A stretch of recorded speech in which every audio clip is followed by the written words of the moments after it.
Chapter 15. The games and confusion are over. I'm tired of this. I have decided to continue with my life just as she has done with hers. I know, I seem like one of those people who doesn't know what they want. Like hell, I can't stop thinking about that smile she gave me, that same smile she's been giving to that man. Now everything is worse than before. At least she could stand my presence. She doesn't anymore, and she doesn't bother trying to hide it. The best thing I can do is focus on what I'm good at, my work. These days I've been investigating with Diana, Tani, and Serg, the possible accomplices who have been leaving the way clear for whoever it is to act.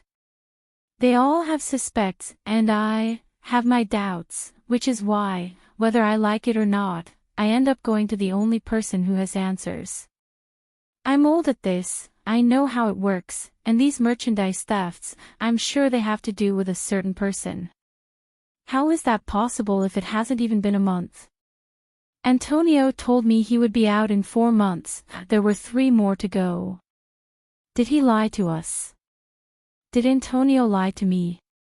Manuel, Antonio greets, barely standing up. I open the door. It's no surprise that he's in this house. Antonio is always aware of everything that happens in his home. There are so many security cameras, and the men keep mentioning visitors, that nothing can go unnoticed. It's out already, right? I ask, annoyed that she lied to me. Son. I'm not your son, I raise my voice, banging on the desk. I'm the son of that man who ruined your life. And yet you continue to help him when you never give second chances.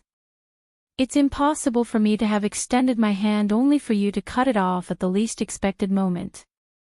Unfortunately, you know that same man will ruin your life again, and yet you continue to turn the other cheek.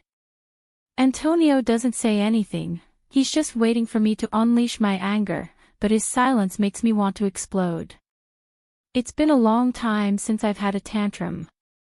I don't really suffer from them, but it's normal for us to lose control of ourselves at some point. I haven't lost control of my emotions for years. I give people a chance when they're not lost. You're lying. I raise my voice again. That bastard was lost a long time ago.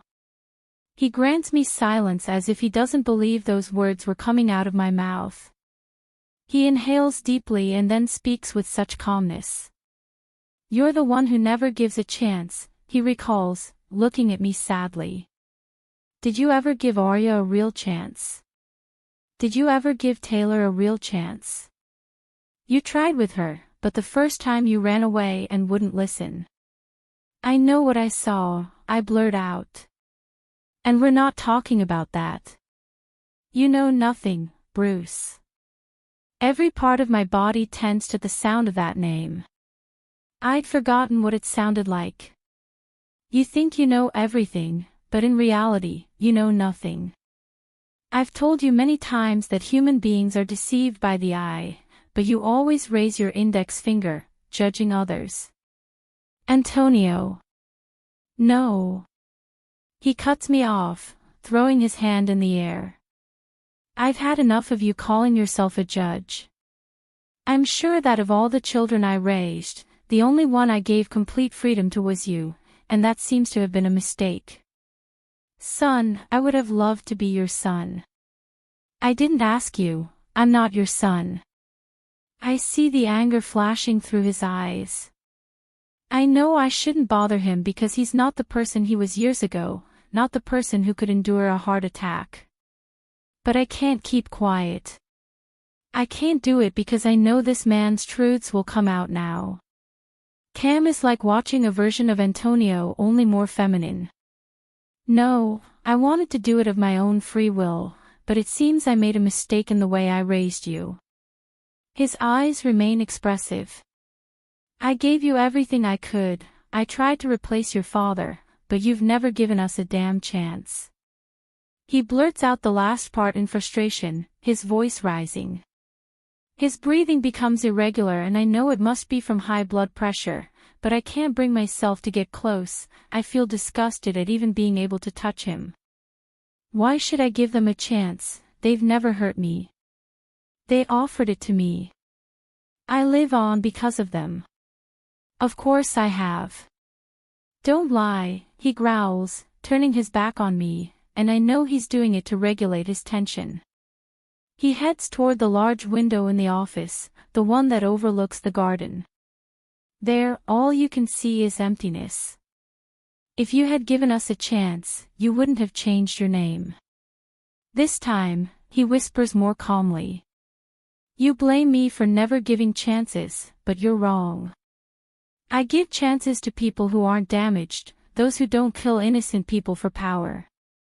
He turns around, looking again. On the other hand, you do what you believe and never think about others. Antonio. Have you ever put yourself in my shoes, wondering how I would feel if you called me uncle instead of Antonio? He asks sadly. You erased us from your life without giving us a chance. I'm just your boss and my children, your friends, but not your cousins. Damn, Antonio couldn't have said it better. I don't need cheap excuses, May. She glances at the door. Fernando left a month ago. I didn't tell you because I wanted you to be prepared to see him, but as always, you don't give second chances. I like the way you switch from one topic to another. I can't do it. Fernando is damaged, he kills innocent people out of ambition. You still don't know me, Bruce. Don't repeat that name, I ask tensely. He smiles as if he's hit a painful nail. It's not the name, it's the memories and that past you can't get over. Have you ever wondered how my children would react to finding out they have a cousin? I've often wondered. I have, and I can imagine the emotion in their eyes. He whispers sadly. It's your life, and I don't blame you for what you do with it, but don't come and blame me for what I do with mine. Fernando is bad, he'll bite your hand. Antonio smiles as if he knows something I don't. Get on with your goal. It's time to see results, or you're just not that good anymore. I know he's doing this to tease me. I want all the information, fast. However, the question does not escape my mind. Am I not as good as I used to be? See you later, Antonio. Someday I'm going to get tired of so many lies, he blurts out as I'm about to open the door. I turn around and face him. It's my decision. Then don't blame others for not telling you the truth about what happened with Taylor years ago. What's he talking about? Does he also know what everyone else is hiding from me?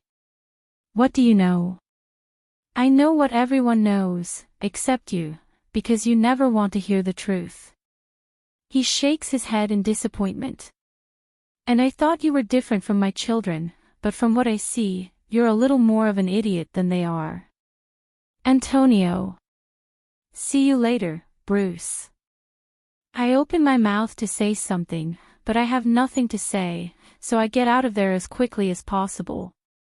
Yes, I'm a liar who makes everything work for me, but if I don't, life itself will swallow me alive. It's been a while since he'd held it against me that he was my uncle. I understand that I've been selfish in my own way, but, no buts, that's worth it. This is what I've done with my life, and it's the only thing I'll find. I received advice from my boss. I went looking for information, but not as I expected. I had to camouflage myself with the night for 2 nights, following each step. Thanks to this, I discovered where my ex-sister-in-law keeps the information she steals and who she meets with to sell it. I also discovered the excessive amount she earns from it. Unlike her father, she is a less moralistic woman. Edward, a wretch with a very dirty background, claimed to be a believer in a culture, but he kept going from casino to casino, increasing his debts until he became involved in trafficking underage girls. Antonio and I tried to play it cool because we're not saviors of the world, but everything changed when he started intruding on my godfather's territory. It wasn't hard to get rid of him, and it wasn't hard to feel satisfied when he saw my face and realized I would be the last thing he saw. The fact is that Taylor's sister is a butterfly who goes from flower to flower, selling the lives of others. I don't know what Antonio's plans are, but he's ordered me to burn down her shelter and then present her to him. "You haven't been here in days," Arya says, entering my small office. "I've had things to do." I feel his gaze scanning me up and down, I guess checking that I'm okay. It's a habit we both had in the past. "I won't be available next week," he tells me. He looked for her and met her with a cold gaze. It's rare to see it in her when we're alone together. "Bye. I have some personal matters to take care of." I don't say anything else because I know she won't answer. "By the way, Cristal called you 3 days ago." "Damn, I forgot about it." "Thank you." She turns to leave. "Arya." I call after her. She stops and turns around to face me, waiting for what I have to say. "You don't need to take on the role of secretary." The dwarf gives me a smile and nods her head. "I already have a free pass, I'll perform tomorrow night. Let's see how it goes." It's taking me longer than expected to finish the paperwork so they can send me the makeup samples we'll use on the girls as tests in the next few weeks. After organizing everything, I decide it's time to make my appearance at that beautiful brunette's house. I'm sure she'll throw cold water on me as soon as she sees me, annoyed that I haven't visited her in a couple of months. The last time we saw each other was at Diana's house for her birthday. If I hadn't gone, they'd both have ripped my head off. "Did you remember you have an adoptive sister?" she asks angrily, placing her hand on her waist. Despite the years that have passed, she's still a beautiful woman. A beautiful mother, a beautiful wife. Maybe her body isn't the same as when I met her, but she's still gorgeous. I'm sure she's one of those vain women who take care of her body.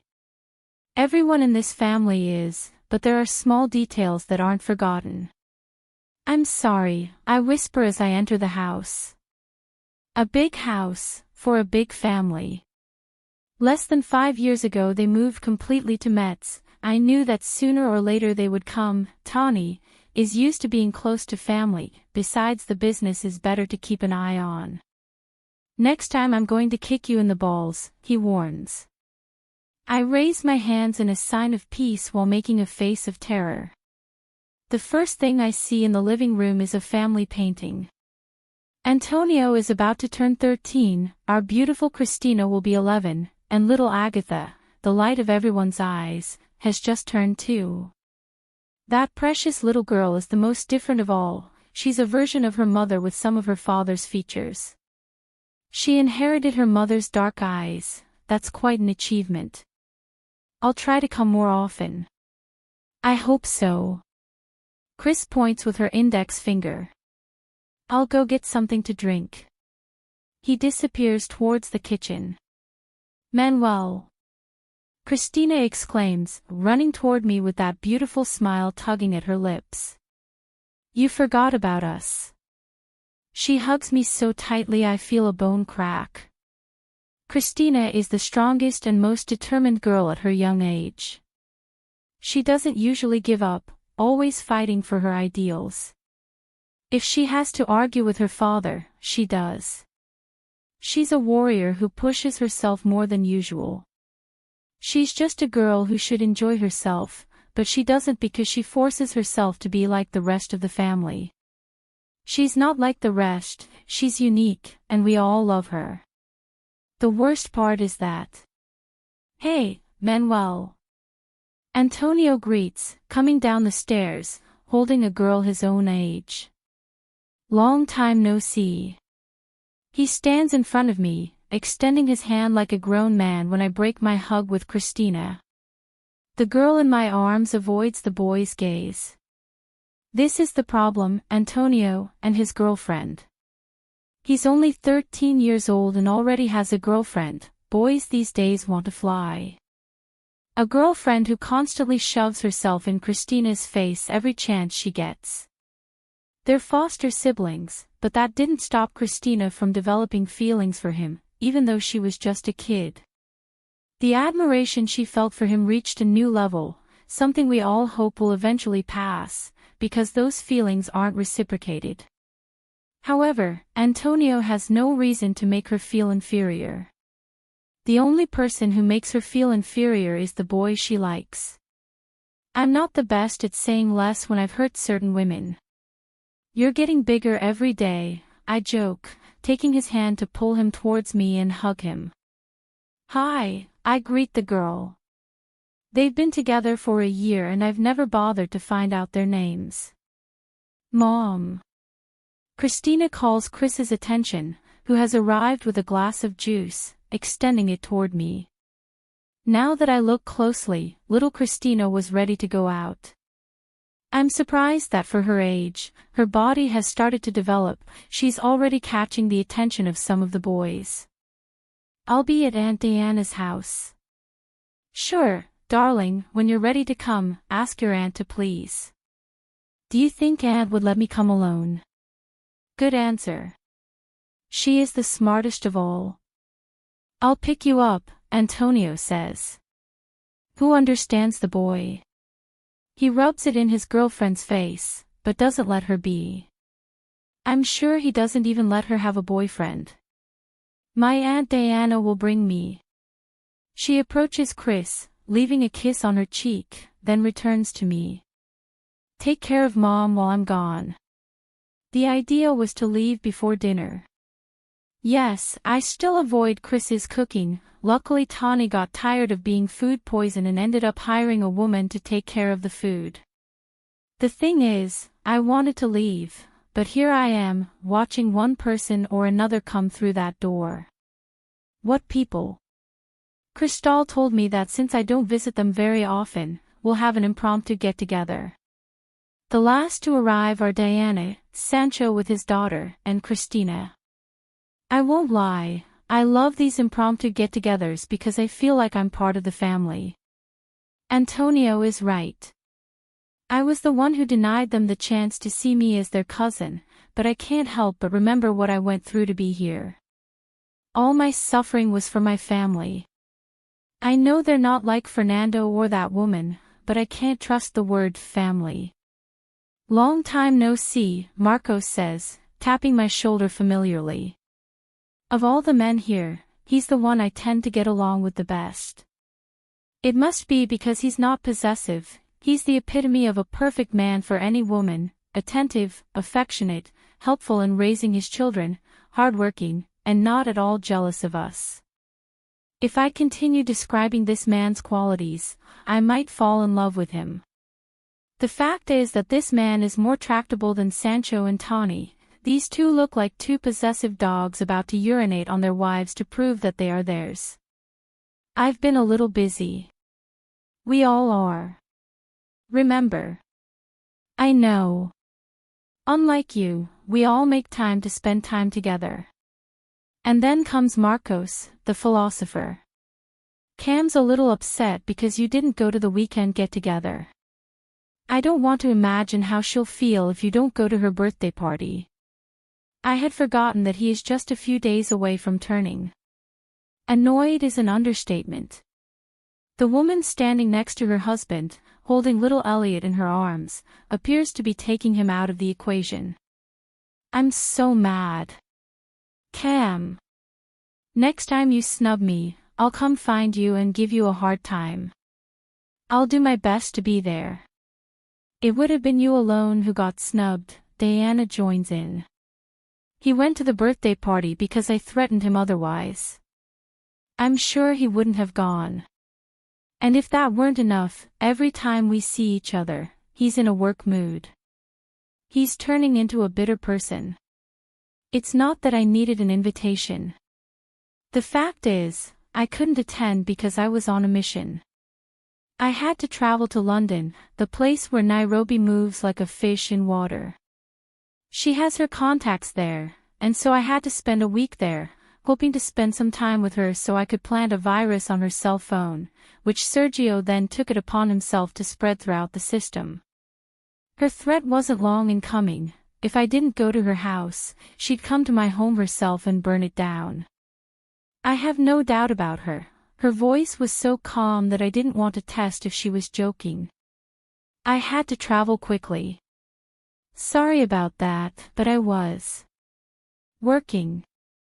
Cam interrupts. You're not sorry, Cristal chimes in. I don't usually say this, but I swear if you ever try to fail me again, I'll take away your chances of having children. Do you think Manuel can have children? Tawny questions mockingly, putting his arm around his wife's waist. Look how old he is, and he hasn't even had one. Maybe I didn't recognize them, Sancho says, shrugging his shoulders. I can't help but think about that little boy Esme and I lost. Don't think we're all like you, I challenged him, looking at him mockingly. While they begin their usual argument, I scan the room. The children are in the adjoining living room. If there are 2 living rooms, one for the adults and one for the children, it was Diana's orders that every house should have that. Everyone liked it. Although it may not seem like it, the tick is a very overprotective mother. She doesn't like anyone entering rooms other than her own. Especially when it comes to children who are almost teenagers. Children are children, and sometimes giving them so much freedom leads them to do things that children shouldn't be doing, so when Diana suggested the living room, everyone agreed. Manuel. Cristal runs her hands over my face. At what point did others distance themselves from us? Did I distance myself from others? Ha! I say, confused. Where were you? She looks at me worriedly. I've been talking to you for over 3 minutes. I close my eyes for a second, putting my hands on my head. Sorry, I'm a little tired. Exhausted, this surveillance of Nairobi is giving me a headache. The woman can't stay still, she's like an ant. I suppose that's why she's better known in that environment for doing that kind of business. I know there's something else. My silence answers him. I'm not going to force you. I still don't understand why you accepted Antonio's girlfriend. I change the subject as I point to the corner where they're kissing as if I'm going to do it right there in front of us. I don't judge the boy, but it's strange to see him in that mood. I watched him grow up, helped care for him, I'm like his second godfather. I've looked out for his safety many times. I was young and I understand his behavior, but there's something in his attitude that tells me he has a different agenda. I continue scanning the surroundings until I see Christina staring at the couple. The sparkle in her eyes has faded, the sadness on her face impossible to hide. I look back at Antonio, who is surreptitiously watching his sister. One of her hands goes to her boyfriend's shirt. Damn, I wouldn't want to be in Christina's shoes. Now it all makes sense. Is it wrong for me to want to shake him for doing this to the little girl? If you can't beat the enemy, join them. Do you mean Antonio forced it on you? I ask, surprised. Chris lets out a sigh. It's at a stage that. Does Tawny accept it? I mean the girlfriend, and that attitude. It's not a bad thing that he has a girlfriend, that he goes out with girls, but skipping milestones in his life is the worst thing he can do. It's like teenage pregnancy. I admire girls who face their responsibilities, but you can't romanticize early pregnancy. Children aren't equipped to deal with that reality, so they end up repressing themselves. What can we do? She lets out a sigh as she shakes her head. He's in his teenage years. I'd rather have him around than oppose you doing things outside the home, things that might end up hurting him. If I push him any further, he'll become stubborn. I know what she means. Antonio is like Diana's son. From what Tawny told me, he's a teenage version of her. Nothing can stop him. I'm afraid my son will follow in his aunt's footsteps. I understand that, but you're pandering to him. What if he gets that girl pregnant? Cristal looks over to where her son is, who seems to want, no, I'd rather not say that. When did we grow up? We've talked about this, I've given you the tools you need. I can't do any more, he concludes. I know what she can do better, but I'm not one to tell her how she should raise her son. There are no perfect parents, only parents who seek the well-being of their children or parents who ruin them. However, from my point of view, this is pandering to her. The worst part is that Cristal knows how Christina feels about her brother and still allows this behavior in front of her. If you want, I can talk to him. He shakes his head in denial. Forget it, nothing I say will make him see reason. I understand. A difficult stage. How are things going? She asks, heading for a nearby sofa. I imitate her. What's the reason for your gloomy attitude? What am I going to tell this woman? It's almost impossible to lie to Cristal when it comes to feelings and emotions. It's as if she knows them perfectly. Some family problems. In all these years, this is the first time you've told me about family problems. Yes, it's difficult for me to talk to you about a family that isn't family. I tend to be a reserved person who works and helps Antonio, and nothing else matters. My life shouldn't be of interest to others. Do you want me to lie to you? He puts his hand on my knee in a sign of support. No, but you did it. I didn't lie. Maybe not completely, but you did it. You might be that way because of your family problem, but you're also that way because of a certain person. What are you taking about? Of that woman you've been after for many years. No, I don't want to talk about it, I'm already tired of all this. I haven't been after her for years. Her hand travels to mine just as a caring person would. Cristal is the source of my sisterly warmth. My relationship with her and with Diana is different because they are both different. Diana is colder, she relies on information provided to her. Diana is my cousin. Chris, on the other hand, is the source of warmth who speaks from her emotions, from her fears. She is more human than any of us. Manu, you don't have to lie to me. I know Taylor's been seeing a man lately. So they're dating. Why does it hurt? Why do I want to scream? Because you're in love with her. I don't love her, I like her. I didn't know that, but I hope you enjoy it. My adoptive sister smiles, looking at me with a little sadness. That's right, she deserves to be happy. Don't I deserve it? I question, annoyed. Why am I upset? Chris is not to blame. No, you don't deserve it. That voice makes me stand up, tilting my face, meeting my little cousin's blue gaze. Happiness is built, not expected, and you've never been honest, not with yourself, not with those around you, and even less with Taylor. What's this about? Does he even know the truth? No, that information is difficult to find out, Antonio handles it. You don't know anything, stay out of it, Cam, I growl through my teeth, trying not to draw attention to myself. It's normal for Cambry to butt into conversations that have nothing to do with her. But this time she hurt me with that, you don't deserve this. I'm a normal person like everyone else. Maybe I've done bad things, but I have the right to be happy like everyone else. I have the right to start a family just like they did. If I interfere and you shut up, Manuel, she warns, stop getting in that woman's way. Enough is enough, let it be. I never said I wanted to interfere in her life. I approach her, keeping my distance, but trying to intimidate her doesn't work. I've already let it be. It's you who constantly talk to me about her as if she were the fucking center of my life. What are you doing then? I don't know. Don't lie, you haven't let it be. You pretend you want Victoria by your side, but you're just using the girl to stay close to Taylor. I don't use it, I mutter. Whatever you say.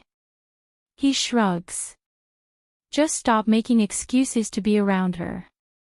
You missed your chance. Now it seems she's found someone who values her. Let her be happy. Why can she be happy and I can't? Do I not value her? I appreciated it too. He denies it, looking at me with pity. You may have done it at the time, but you also humiliated her just like her whole family did. I don't know what can make you different. My blood starts to boil. It angers me that she compares me to her former family. Before I can speak, my cell phone rings. I don't bother to check who it is because I have a different ringtone for this person.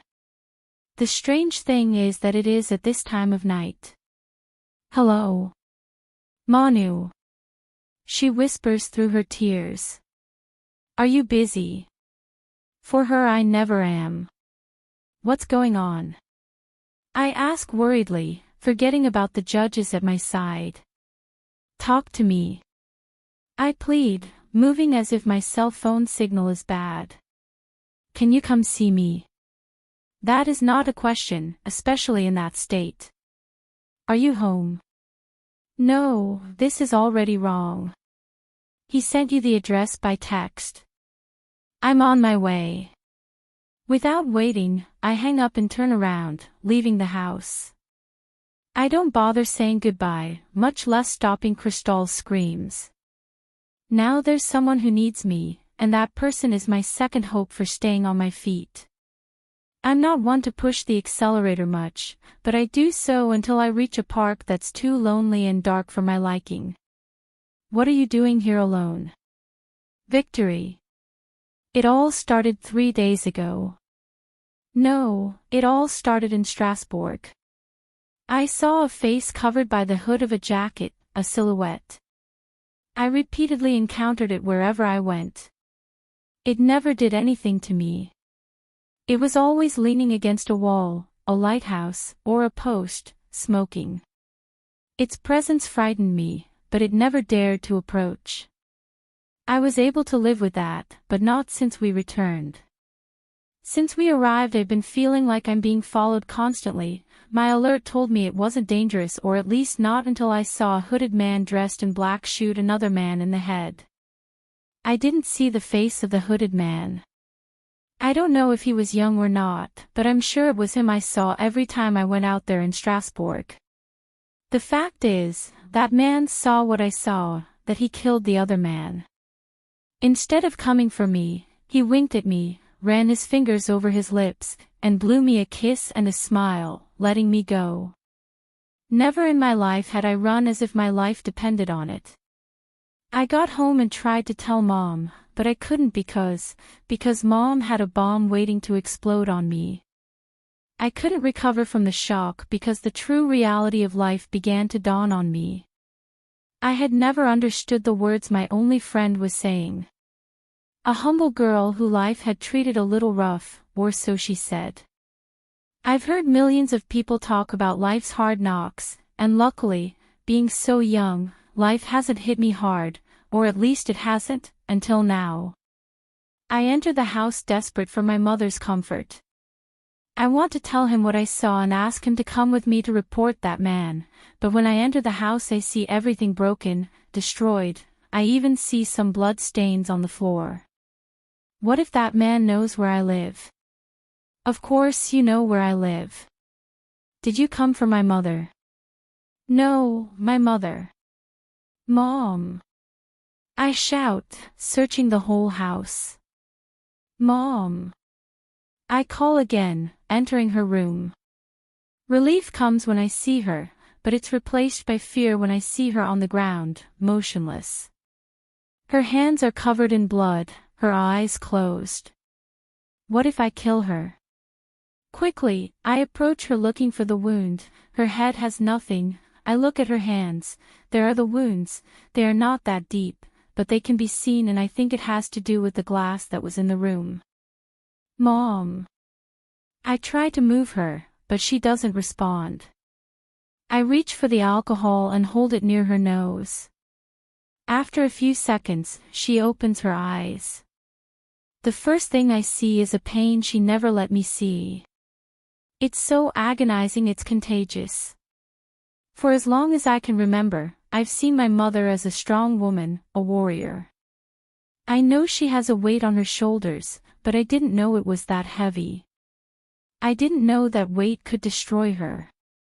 Vicky, he asks without looking away from me, his gaze filled with guilt. Daughter, I'm sorry. He lets out amidst his tears, a desperate cry so loud it feels as if my restraints are being broken, his pain so latent that my skin prickles. Forgive me, my love, he pleads without taking his eyes off me. Excuse me. Why, Mother? She doesn't say anything, she just cries out of herself. It's as if she's lost control of all the emotional weight she was carrying. What happened, Mom? Who hurt you so much? Mom remains silent, crying, but her gaze is fixed on one spot, and I end up directing mine. There's a piece of paper on the floor. It seems to contain the answer to what happened. Without leaving my mother's side, I take the sheet of paper and read it. I swallow hard when I see what it is. The worst part is, a strong lump forms in my throat. Disappointment makes its presence felt and my hands begin to tremble. The paper almost falls from them. I manage to grab it before it hits the floor.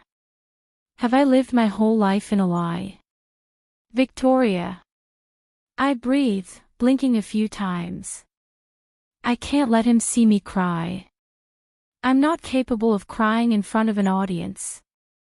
I'm not a person who expresses myself easily, and now I don't know what to do with everything I feel. I'll call Serg. I help her sit down on the bed. After calling Sergio and asking him to come over, I go back into the room.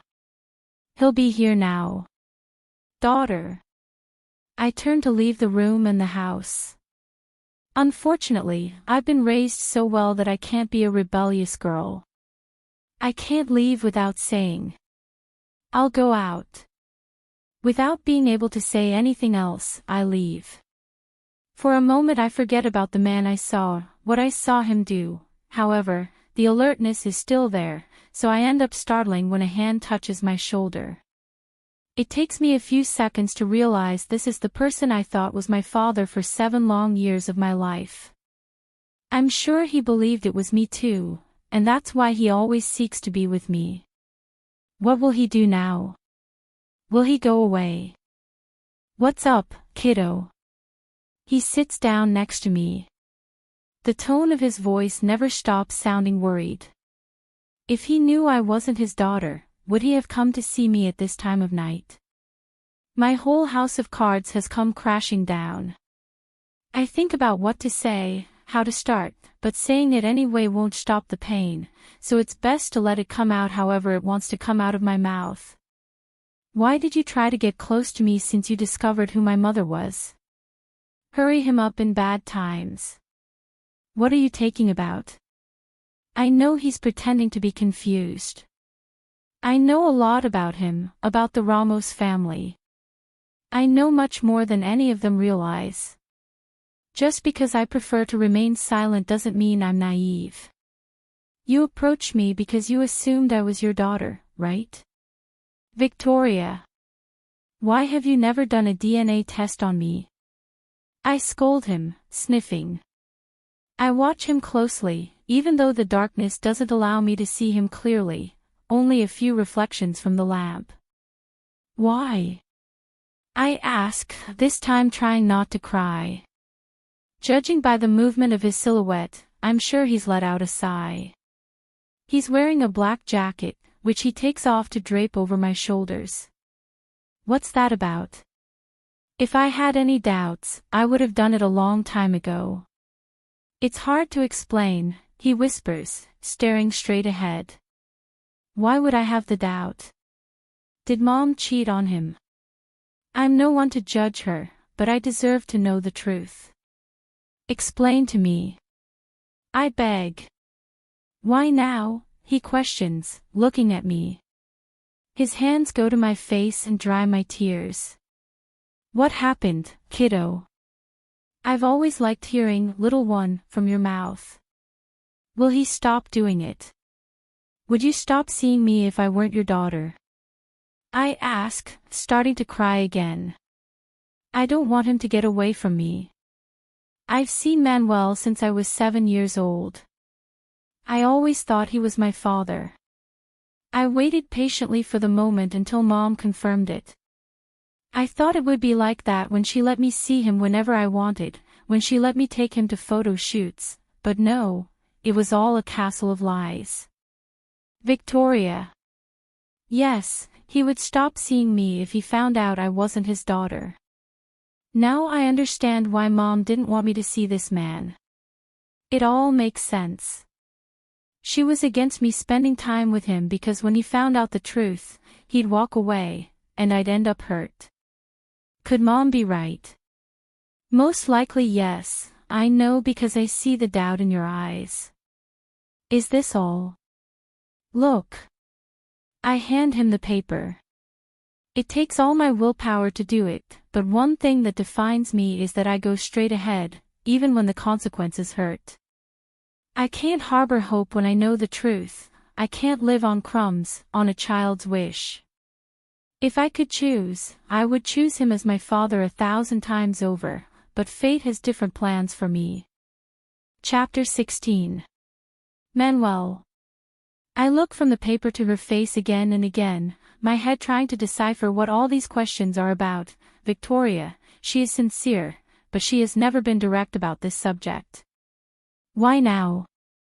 I'm scared. I know it's normal to be scared, but I can't stop my hands from shaking at the way this conversation is going. I pick up the paper, and even though I don't know what it's about, my heart races. I have a faint feeling that whatever he wrote on that sheet of paper will destroy me. Under Victoria's watchful eye, I open the page. The first thing I see is the name of a clinic, followed by a few other relevant items. I keep scrolling down until I stop at something that says 99.9% compatibility. Who made it? I continue searching and see a name. Pierre. I didn't bother looking at the last name, just the first name. Everyone should ride a roller coaster at least once. Some do it for the adrenaline rush, but I did it because this little girl wanted to go on it and couldn't do it alone. The fact is that the emptiness I felt when I got off was so strong it was frightening. I felt that same emptiness tonight. It's as if I'd been on a roller coaster and the impact was so strong it went into shock. You're not my daughter, I whisper more to myself than to her. The air won't reach my lungs. It's hard to breathe even though the night is cool. It's dark, but I can swear the world has lost its color for me. Now all I want to do is find Taylor and scream in her face what a traitor she is. I want her to see my contempt, I want to scream everything I feel at her, but I don't because, what would be the point of doing so? What would I gain from it? I'm not your daughter, she says. I'd love to hug her and tell her it doesn't matter, that things won't change, but they will.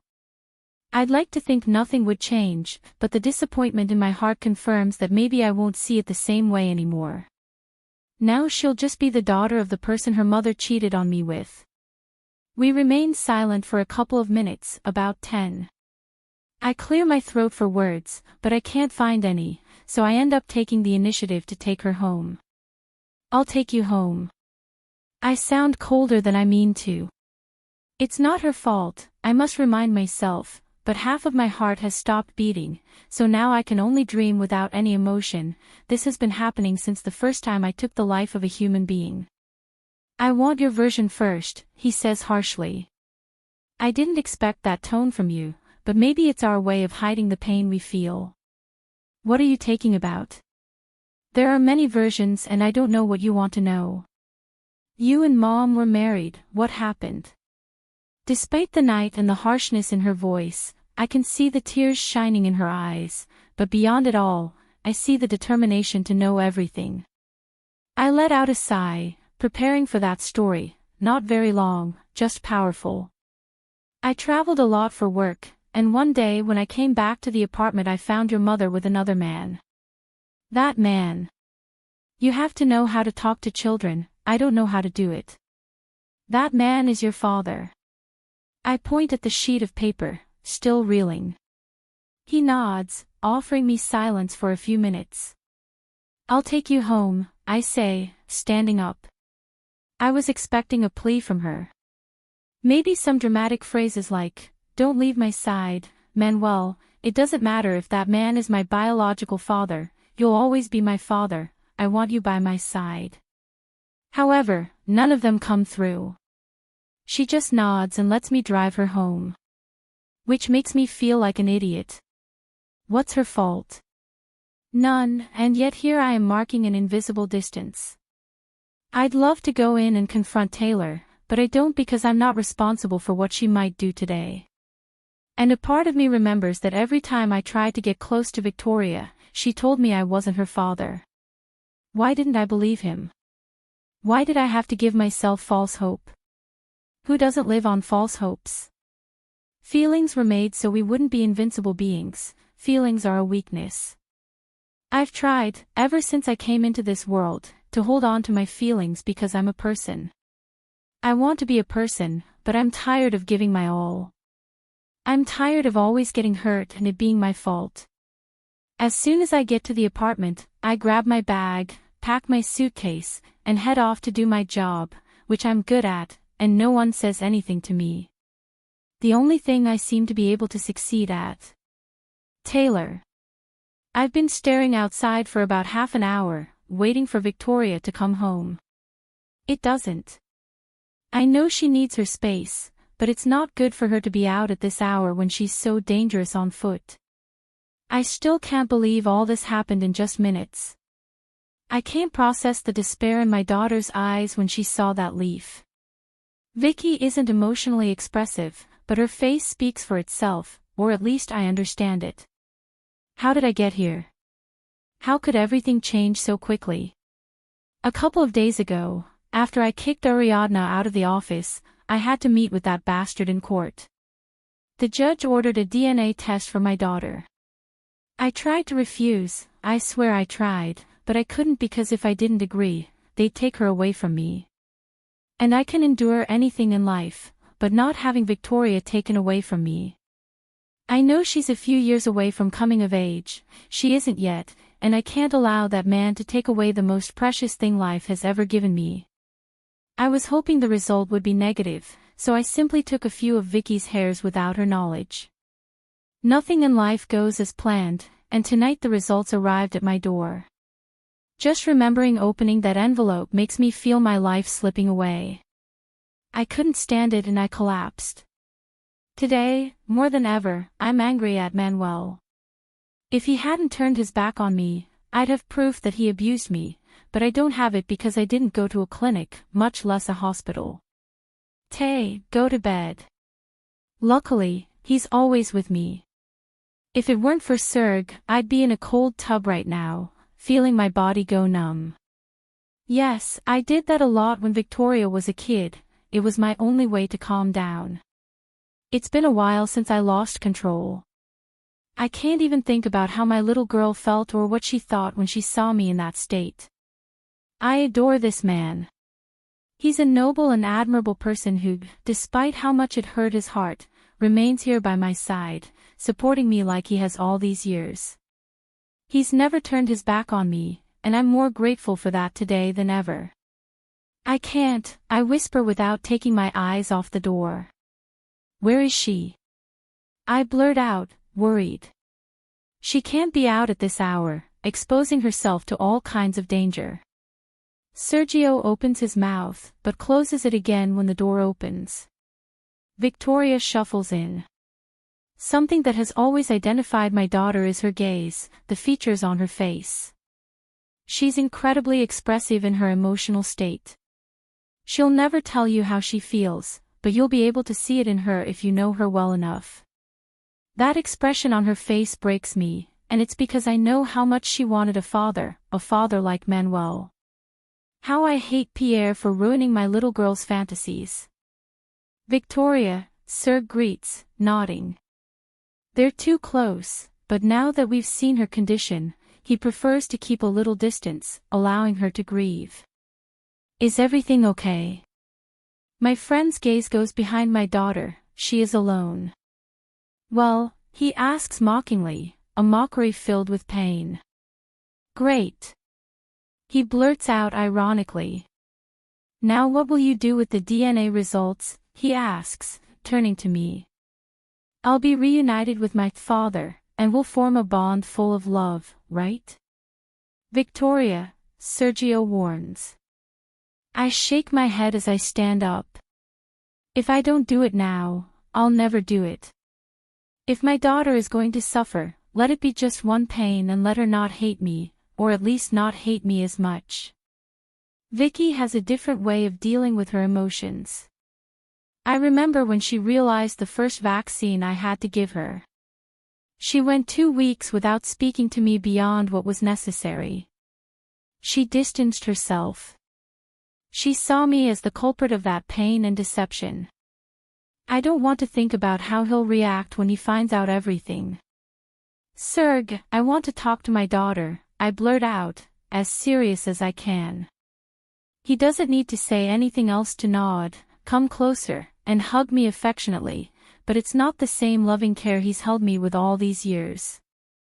At another time, I wouldn't let him get away and tell him to tell me. I don't know if you found what you were looking for, but I hope so. Is that the woman he was with? Anything, call me, no matter the time. He whispers in my ear. She'll understand. He whispers so only she can hear. I hope you understand. I didn't do anything wrong, but considering how she runs away from strong emotions that she doesn't understand, I'm afraid of what she might do. Thank you, I say, breaking the hug. Victoria, take care of your mother. See you, Sergio, my daughter blurts out. We remain silent for more than 5 minutes. In that short time, I think about how to approach all of this, and it's best to start from the beginning. I sit down on the couch, inviting her to do the same. She sits down, distancing herself. Do you remember that I was married to Manuel? No, she says sarcastically. It wasn't a good question. Why did I turn out to be that man's daughter? I closed my eyes for a couple of seconds. Manuel traveled constantly for work, I sighed, looking at the cut on my hands. Sergio helped me clean the house. I always stayed home, and I didn't mind it. One night, your Aunt Nairobi invited me to a party. I agreed to go because I was bored staying home alone. At that party, I ran into my ex-fiancé. Ex-fiancé? She blurts out, confused. When I was in high school, I dated someone I was engaged to. Things didn't work out, and I ended up breaking up with him. I clarify. I'm proud of the daughter I've raised, she listens attentively. The thing is, I drank too much and... You're not sure you've had too much to drink. That's the problem with talking to her, she knows me well enough. I only remember having one drink, but when I wanted to go home I felt dizzy. Pierre offered to drive me home. Did you cheat on Manuel? She asks, surprised. No. I gasped in horror.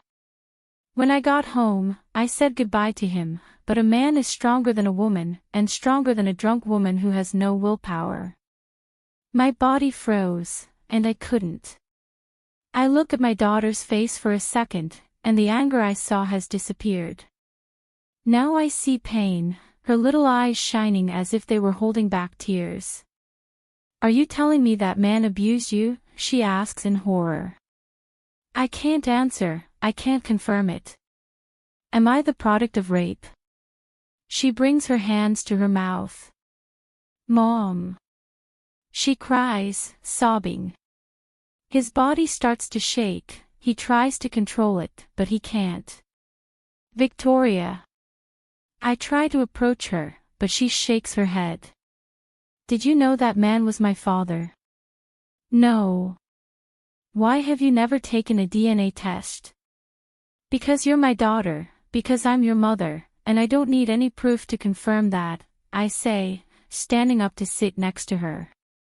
I take her hands in mine. No matter how you were created, daughter, you are my greatest reason for being, you are my motivation, you are my everything, baby. Is that why Manuel hates you? Manuel found me in bed with Pierre. I tried to talk to him, but he wouldn't listen. I sighed.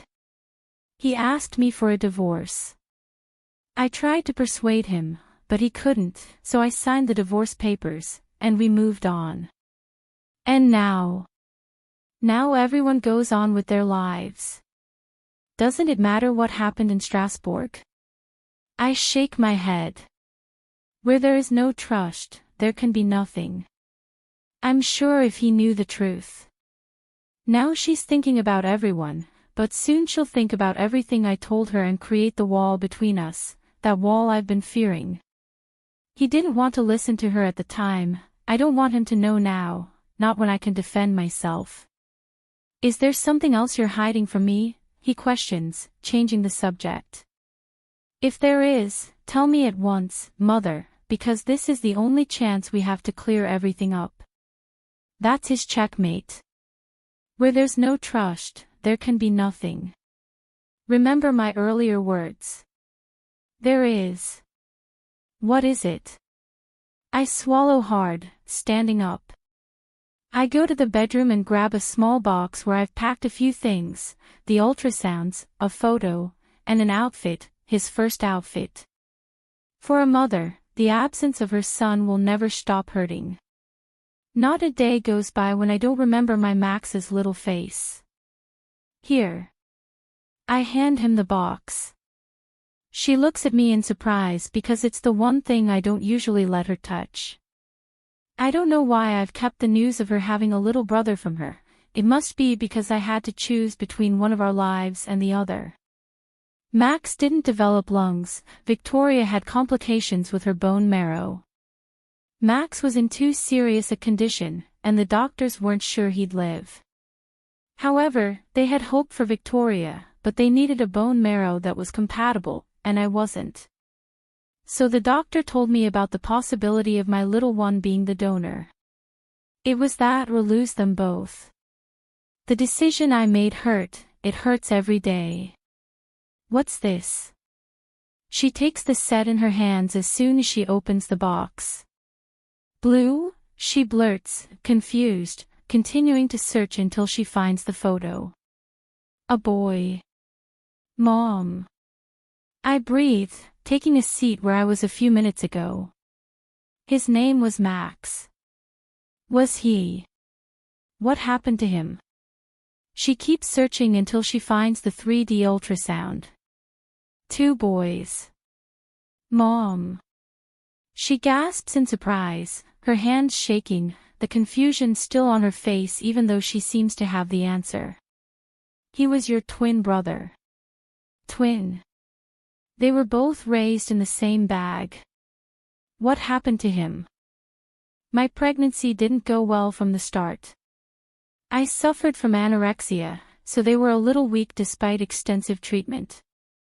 I went into labor early in the 7th month, they weren't fully developed yet. Max was the most severely affected. He died, he says. What's the point of telling him you have something of him? Yeah. So that's why I've felt like I'm missing something my whole life, she whispers, I'm sure to herself. Oh. What are you taking about?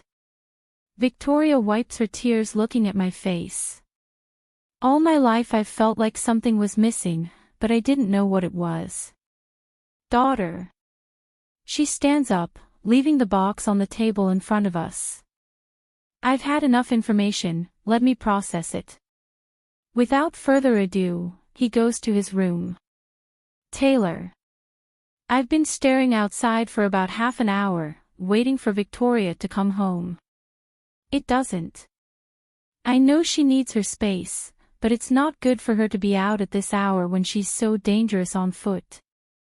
I still can't believe all this happened in just minutes. I can't process the despair in my daughter's eyes when she saw that leaf.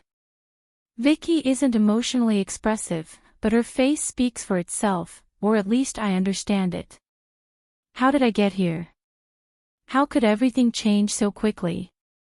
A couple of days ago, after I kicked Ariadna out of the office, I had to meet with that bastard in court. The judge ordered a DNA test for my daughter. I tried to refuse, I swear I tried, but I couldn't because if I didn't agree, they'd take her away from me. And I can endure anything in life, but not having Victoria taken away from me. I know she's a few years away from coming of age, she isn't yet, and I can't allow that man to take away the most precious thing life has ever given me. I was hoping the result would be negative, so I simply took a few of Vicky's hairs without her knowledge. Nothing in life goes as planned, and tonight the results arrived at my door. Just remembering opening that envelope makes me feel my life slipping away. I couldn't stand it and I collapsed. Today, more than ever, I'm angry at Manuel. If he hadn't turned his back on me, I'd have proof that he abused me, but I don't have it because I didn't go to a clinic, much less a hospital. Tay, go to bed. Luckily, he's always with me. If it weren't for Serg, I'd be in a cold tub right now, feeling my body go numb. Yes, I did that a lot when Victoria was a kid, it was my only way to calm down. It's been a while since I lost control. I can't even think about how my little girl felt or what she thought when she saw me in that state. I adore this man. He's a noble and admirable person who, despite how much it hurt his heart, remains here by my side, supporting me like he has all these years. He's never turned his back on me, and I'm more grateful for that today than ever. I whisper without taking my eyes off the door. Where is she? I blurt out, worried. She can't be out at this hour, exposing herself to all kinds of danger. Sergio opens his mouth, but closes it again when the door opens. Victoria shuffles in. Something that has always identified my daughter is her gaze, the features on her face. She's incredibly expressive in her emotional state. She'll never tell you how she feels, but you'll be able to see it in her if you know her well enough. That expression on her face breaks me, and it's because I know how much she wanted a father like Manuel. How I hate Pierre for ruining my little girl's fantasies. Victoria, Sir greets, nodding. They're too close, but now that we've seen her condition, he prefers to keep a little distance, allowing her to grieve. Is everything okay? My friend's gaze goes behind my daughter, she is alone. Well, he asks mockingly, a mockery filled with pain. Great. He blurts out ironically. Now what will you do with the DNA results? He asks, turning to me. I'll be reunited with my father, and we'll form a bond full of love, right? Victoria, Sergio warns. I shake my head as I stand up. If I don't do it now, I'll never do it. If my daughter is going to suffer, let it be just one pain and let her not hate me, or at least not hate me as much. Vicky has a different way of dealing with her emotions. I remember when she realized the first vaccine I had to give her. She went 2 weeks without speaking to me beyond what was necessary. She distanced herself. She saw me as the culprit of that pain and deception. I don't want to think about how he'll react when he finds out everything. Serg, I want to talk to my daughter, I blurt out, as serious as I can. He doesn't need to say anything else to nod, come closer, and hug me affectionately, but it's not the same loving care he's held me with all these years. At another time, I wouldn't let him get away and tell him to tell me. I don't know if you found what you were looking for, but I hope so. Is that the woman he was with? Anything, call me, no matter the time. He whispers in my ear. She'll understand. He whispers so only she can hear. I hope you understand. I didn't do anything wrong, but considering how she runs away from strong emotions that she doesn't understand, I'm afraid of what she might do. Thank you, I say, breaking the hug. Victoria, take care of your mother. See you, Sergio, my daughter blurts out. We remain silent for more than 5 minutes. In that short time, I think about how to approach all of this, and it's best to start from the beginning. I sit down on the couch, inviting her to do the same. She sits down, distancing herself. Do you remember that I was married to Manuel? No, she says sarcastically. It wasn't a good question. Why did I turn out to be that man's daughter? I closed my eyes for a couple of seconds. Manuel traveled constantly for work, I sighed, looking at the cut on my hands. Sergio helped me clean the house. I always stayed home, and I didn't mind it. One night, your Aunt Nairobi invited me to a party. I agreed to go because I was bored staying home alone. At that party, I ran into my ex-fiancé. Ex-fiancé? She blurts out, confused. When I was in high school, I dated someone I was engaged to. Things didn't work out, and I ended up breaking up with him. I clarify. I'm proud of the daughter I've raised, she listens attentively. The thing is, I drank too much and... You're not sure you've had too much to drink. That's the problem with talking to her, she knows me well enough. I only remember having one drink, but when I wanted to go home I felt dizzy. Pierre offered to drive me home.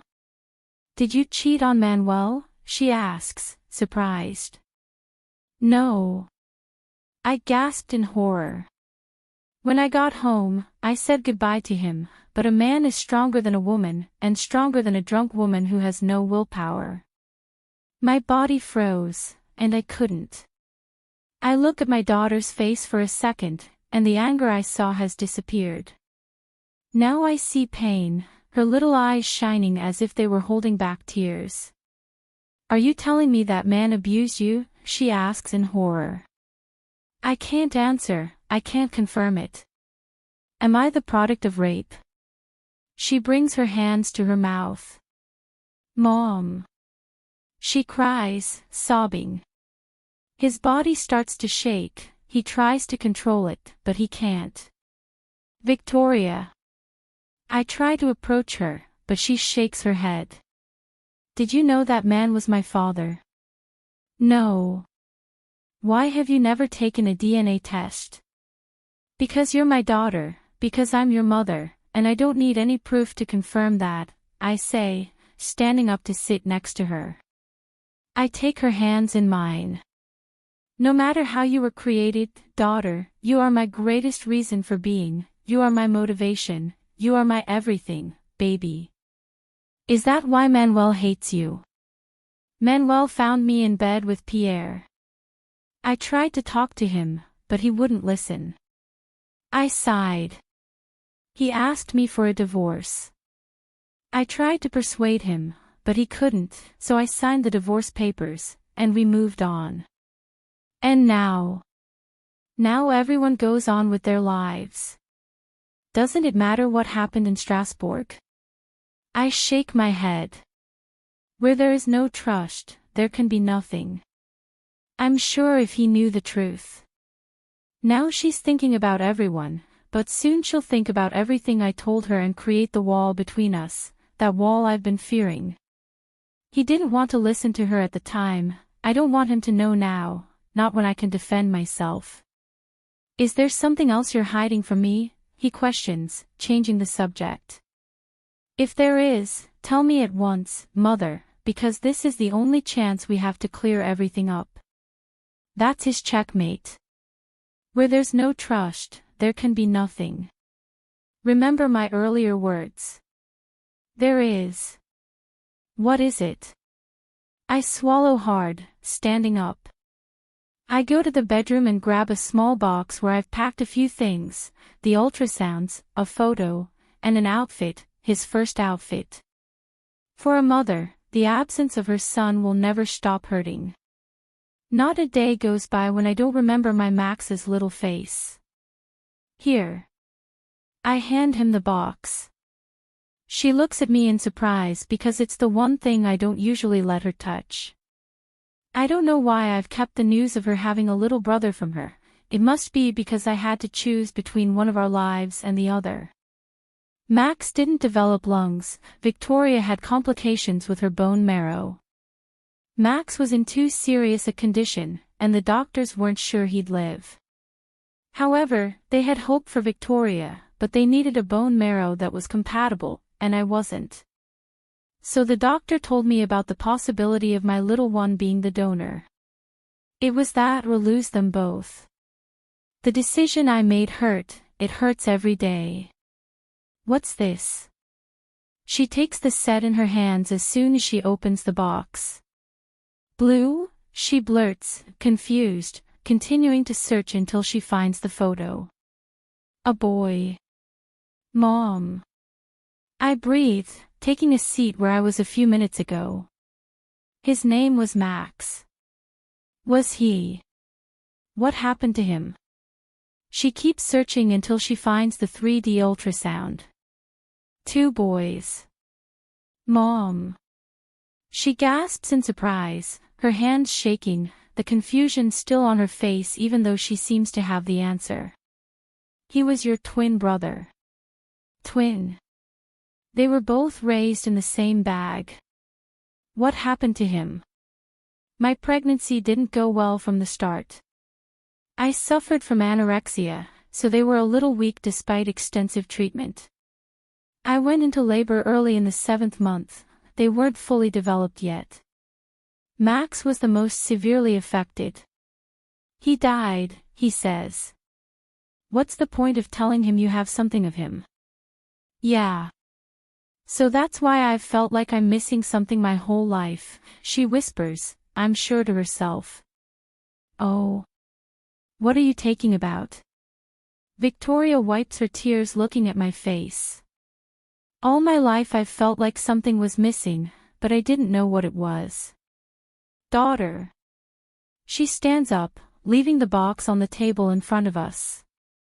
I've had enough information, let me process it. Without further ado, he goes to his room. Manuel. I watch as the secret cellar is consumed by flames. Some of the men rush over to put it out, but it's too late. The data has burned, I have the important stuff. The fire has consumed the rest. It's been a long time since this felt so good to do. I should leave, but I haven't for one simple reason. I want to see my beautiful lady's face when she sees all her plans are over. Now I just have to wait for the order to take it to Antonio's court. I clench my hands tightly as I watch a late model car pull up. It's not the car itself, it's the person getting out. For a split second, my body freezes, as if I've been a little boy again who's seen a monster that eats children. Put out the fire, he orders in a commanding voice. His steps are sure, but not as strong as the ones I've grown accustomed to seeing. His bearing isn't as good, and his small belly makes him look less like him. Still, if he were wearing a sash, I'm sure I'd mistake him for him. His words make me react. Yes, I'm close enough to hear, but it's so hard to see me. What are you doing here? My idea was to see the terror on the woman's face, not this. Does she work for him? That means my mission is not over. What will Antonio do when he finds out about this? Knowing him as I do, he'll just sit back and let him do whatever he wants. It never crossed my mind that she'd work for someone else. I thought she was doing it for herself, following in her father's footsteps, but then nothing she does makes sense. Of course, she's under the command of this bastard who only wants to destroy the organization, since he couldn't be its leader in the past. Right? Is there something I'm missing? Chief. The beautiful lady speaks, fear on her face. The same terror I've seen many times on the face of the woman who called herself mother. The older man raises his hand and hits the woman's cheek with such force. You're useless, he growls. I don't know what could have happened, it's about justifying. For your sake, I hope you have the documents I asked you for a month ago. He runs his hands over her face as if it were porcelain, but the softness changes when he holds her tightly. I hate mistakes, and you know that, darling. A month? I watch as Nairobi swallows hard, trying to break free from my grasp. I'm almost certain she's out of breath. I used to be fascinated by her, but now all I feel is pity, in the hands of the one she fell into. I have them, he barely manages to get out. I must find those documents. I wait for about half an hour to see them leave, when I'm sure no one's returning. Not to the hotel, but to Metz. I've done my job, but I can't stop thinking about Victoria's sad face. It's been a week, and I can't shake the thought that she's not my daughter, but if she isn't, then why do I still feel this affection and connection toward her? Damn, I should be looking for a way to get the documents, not in my personal life. Maybe Antonio is right and I'm not as good as I used to be. When my feet are on my home turf, before I do what I want, I decide to go somewhere before they come to me. I have no plans to share it with anyone, but with these people, you never know. I'm sure they'd come to my apartment and kick me out. How blessed are the eyes that see you, Dolores greets, opening the door. Cam's penthouse, the one furthest from the castle, is located in an isolated part of the city. Rather than isolated, it's an exclusive property with few neighbors, which the couple seems to like. Security has been increased in recent years, I suppose it all has to do with the creatures. I'm so blessed to see such a well-known woman, I exclaim, amused. How have you been, beautiful woman? I leave a kiss on her cheek as we enter the house. Dolores is one of those people who makes you love her without you even realizing it. One day I simply understood that she is tender and adores Cambry as if she were her daughter. All right, handsome. Her hand goes to my arm, guiding me toward where the people are. You've forgotten me. You don't even answer my messages anymore. The last one is no joke. For safety reasons I rarely use it. I'm sorry, dear, but I've decided to kick the addiction to that technological device. He raises both eyebrows at me. I haven't seen you in 2 months. I think he's trying to remember that day. What happened to make your tone of voice feel so mature? What happened? This year is coming with everything. Don't you like my maturity? I wink at him flirtatiously. He lets out a laugh at the same time that one of his hands hits my arm. You little rascal. He falls silent when we stop in the large living room. It's full of people, I already know them all. Look who I ran into outside the house like a beggar. It was already strange to me that he wasn't exaggerating. The eyes of those present fall on me. I was about to send for you, Cam blurts, approaching. Welcome. He places a kiss on my cheek that makes me suspicious of that act. Since when does Cam greet me with a kiss at these gatherings? Thank you. I blurt out, confused. The little girl smiles at me, and then everything turns into chaos, the good kind. Everyone talks to each other, some laugh, others complain. I focus for a couple of minutes on the oldest couple in the group. My godfather and Kimberly are both looking out the large window at the beautiful landscape, immersed in their own thoughts, smiling like two people who have never stopped loving each other. They've had their problems, but they're there. Who doesn't have problems? Cute but cloying. I lower my gaze slightly, meeting Antonio. That kid was about the same size as his father, I'm sure he'd be a little taller. Do you dream of having someone and reaching that age like your grandparents? I roll my shoulders with a sigh of tiredness. I don't think about it anymore, I don't see the point. How are things going, little brat? I ruffle his hair like when he was a little boy who didn't like eating his mother's food. This kid adored me. Will he continue to do so? It's been wonderful. Dad's been teaching me how to run the business. It's impossible not to. I'm taking it slowly, but everyone's happy with it. I want to learn, but they think I'm too young to take on responsibilities.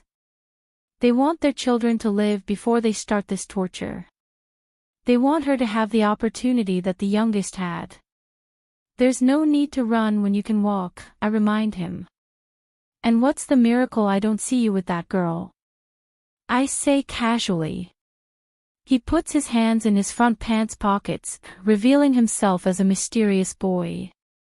Honestly, this little guy hasn't lost anything of his father's, luckily I don't take out his eyes. Mom doesn't like me bringing her to family gatherings. She downplays it. And you haven't imposed yourself on him. I look over at Chris, who is playing cards with Diana and seems to be losing despite having her husband's help. It's very different at home. I turn back to him and give him that look that says, "What's the difference?" I'm sure if Aunt Diana sees me bringing her to family gatherings, she'll be upset. That's sensible. The tick doesn't like having strangers in its intimate moments, even if they're just children. It'll scare her away, and she'll punish me for disrespecting the family. When will you present it? I'm joking. I don't want him to be so young that he brings someone who might not be part of his life in the future. He's at that age where everything is temporary. The day I introduce someone to the family is because I'll be sure that they'll be the person I'll formally connect with and have a home with. You think big. His eyes scan the entire room until they rest on his sister, Christina. He doesn't say anything, then continues his tour of his aunts and uncles, his parents, even his grandparents. It's impossible not to do so with them as examples. And she's absolutely right, it's impossible not to think big with them. They're not perfect, they're not the best, but they have all the values that make up a family. I stay at Cam's house for about 2 hours, then pretend I have to resolve some issues with my work and leave, but not from my house. I stop the car at the company. For years I've been tempted to come here, but I've never done so, perhaps for fear of getting involved. I feel proud to see her blossom as a person, she's achieved so much. With every step I take, I feel like a proud father of the accomplishments I see. And I'm not talking about her office, I'm talking about the main headquarters, which is directly connected to the factory where the designs are made. Excellent machinery, adequate personnel, job creator. Manuel. My head spins from side to side, searching for the owner of that voice. I pause when I see her beautiful hair peeking out. She has that sparkle in her eyes that makes you think maybe everything isn't so bad. Ash. I can't help but sound surprised. What are you doing here, beauty? She bites her lips somewhat shyly. It's my workplace. Wait a minute. I assumed you knew and had come to see me. Now she looks curious. So if you didn't know where I work, what's your reason for coming? This little girl has a gossipy streak. I'm here to close a deal with the manager. He narrows his eyes, measuring my words. Are you sleeping with my boss? She asks, alarmed. I shake my head and look at him, pleading with him to lower his voice. No. I believe you, it's impossible for her to fall for you, she's a very serious woman. The way he speaks leads me to understand that he admires her. So the person you admire is your boss? He nods repeatedly. She's given me feedback and constructive criticism. She's given me the opportunity to release a couple of designs under my name under her brand. She's not afraid of new entrepreneurs. Esme would be jealous of her if she heard you talk. I love my sister, but she doesn't understand my passion, she just respects it. And he is absolutely right. So your boss isn't around. He squints again, searching for the hint of gossip, but he won't find it. He's in the office. Thanks, I'll go see her. I leave a kiss on her forehead and leave. I head toward her office and don't bother to acknowledge the assistant, who's focused on her cell phone. I slip into her workspace. Her gaze is fixed on some documents, but I'm sure her mind isn't there. I remember him getting so lost when he remembered something about his family. I guess he's thinking about little Victoria now. Busy? She looks up, her eyes tired, her hair disheveled, her face bare of makeup. For a moment, I'm lost in time. If she had long hair and no makeup, it would be like seeing the tailor who once was, stressed out by studying instead of life. Was it something? His tone is tired. Do you need anything? I just want to thank you. The words leave my mouth. Since I started the trip and my head cooled down, I felt that I should at least thank her, that she was sincere. Bye. For your sincerity. Maybe I didn't plan on starting with that topic, but it's good to start with something. She didn't deceive me. I wanted to deceive myself into believing that she only wanted me away from Vicky. He nods, but I see pain in his eyes. Didn't you know? You are welcome. I put my hands in my pants pocket. Can I stay in touch with Victoria? Surprise is reflected in his eyes. Yes, I didn't expect it either, but I've grown particularly fond of her. She may not be my blood daughter, but she's still my hope. I love her more than I could admit. I love her as I might love a son. It took me a while to accept it, to understand it, but here I am. Why would you want to be around Victoria if you've proven she's not your daughter? He runs through the documents, concentrating completely on me. Because I love her. I confess. So you didn't love me, he says. Now I'm surprised because she's not the one who takes the initiative to talk about the past. A past that it's time to leave behind. I keep telling myself that, and I don't because when I see her, I can't help but think about the opportunities we had, what we experienced, everything. What's that about? He shakes his head in denial as he lets out a sigh. Forget it. Taylor. That you cut me out of your life like I was the plague, but it doesn't matter. He downplays it. If Victoria wants to keep treating you for me, that's fine. Where is the woman who looks at me with hatred? Has she also decided to leave the past behind? Thank you. I'm the one who should be thanking you, she said, her eyes showing. I thought once I confirmed Victoria wasn't your daughter, you'd leave. Why does everyone expect that from me? I won't leave her side unless she asks me to. And if she asked me, I'd do anything to make sure she wanted me back. I can't imagine a life without Victoria as a part of it. That little girl, along with my sister, is my North Pole. Thank you. We remain silent. A silence that is not uncomfortable.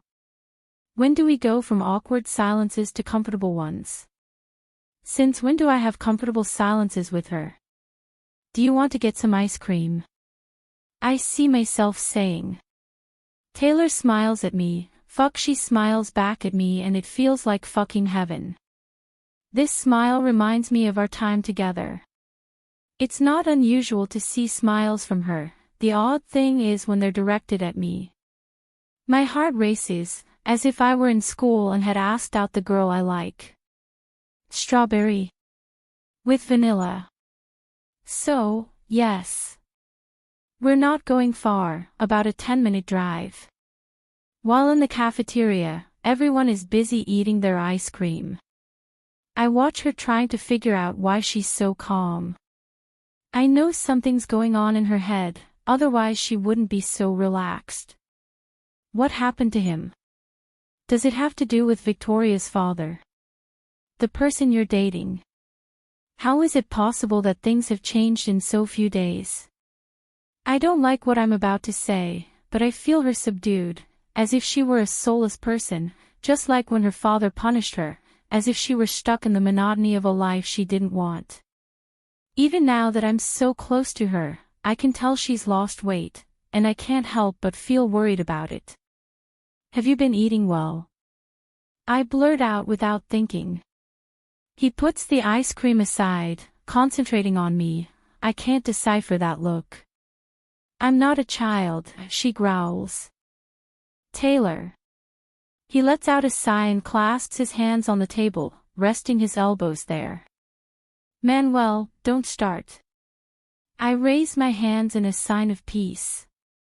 I don't want to start, but I can't see how her collarbone is more noticeable than it was weeks ago. The bones in her wrist are still visible.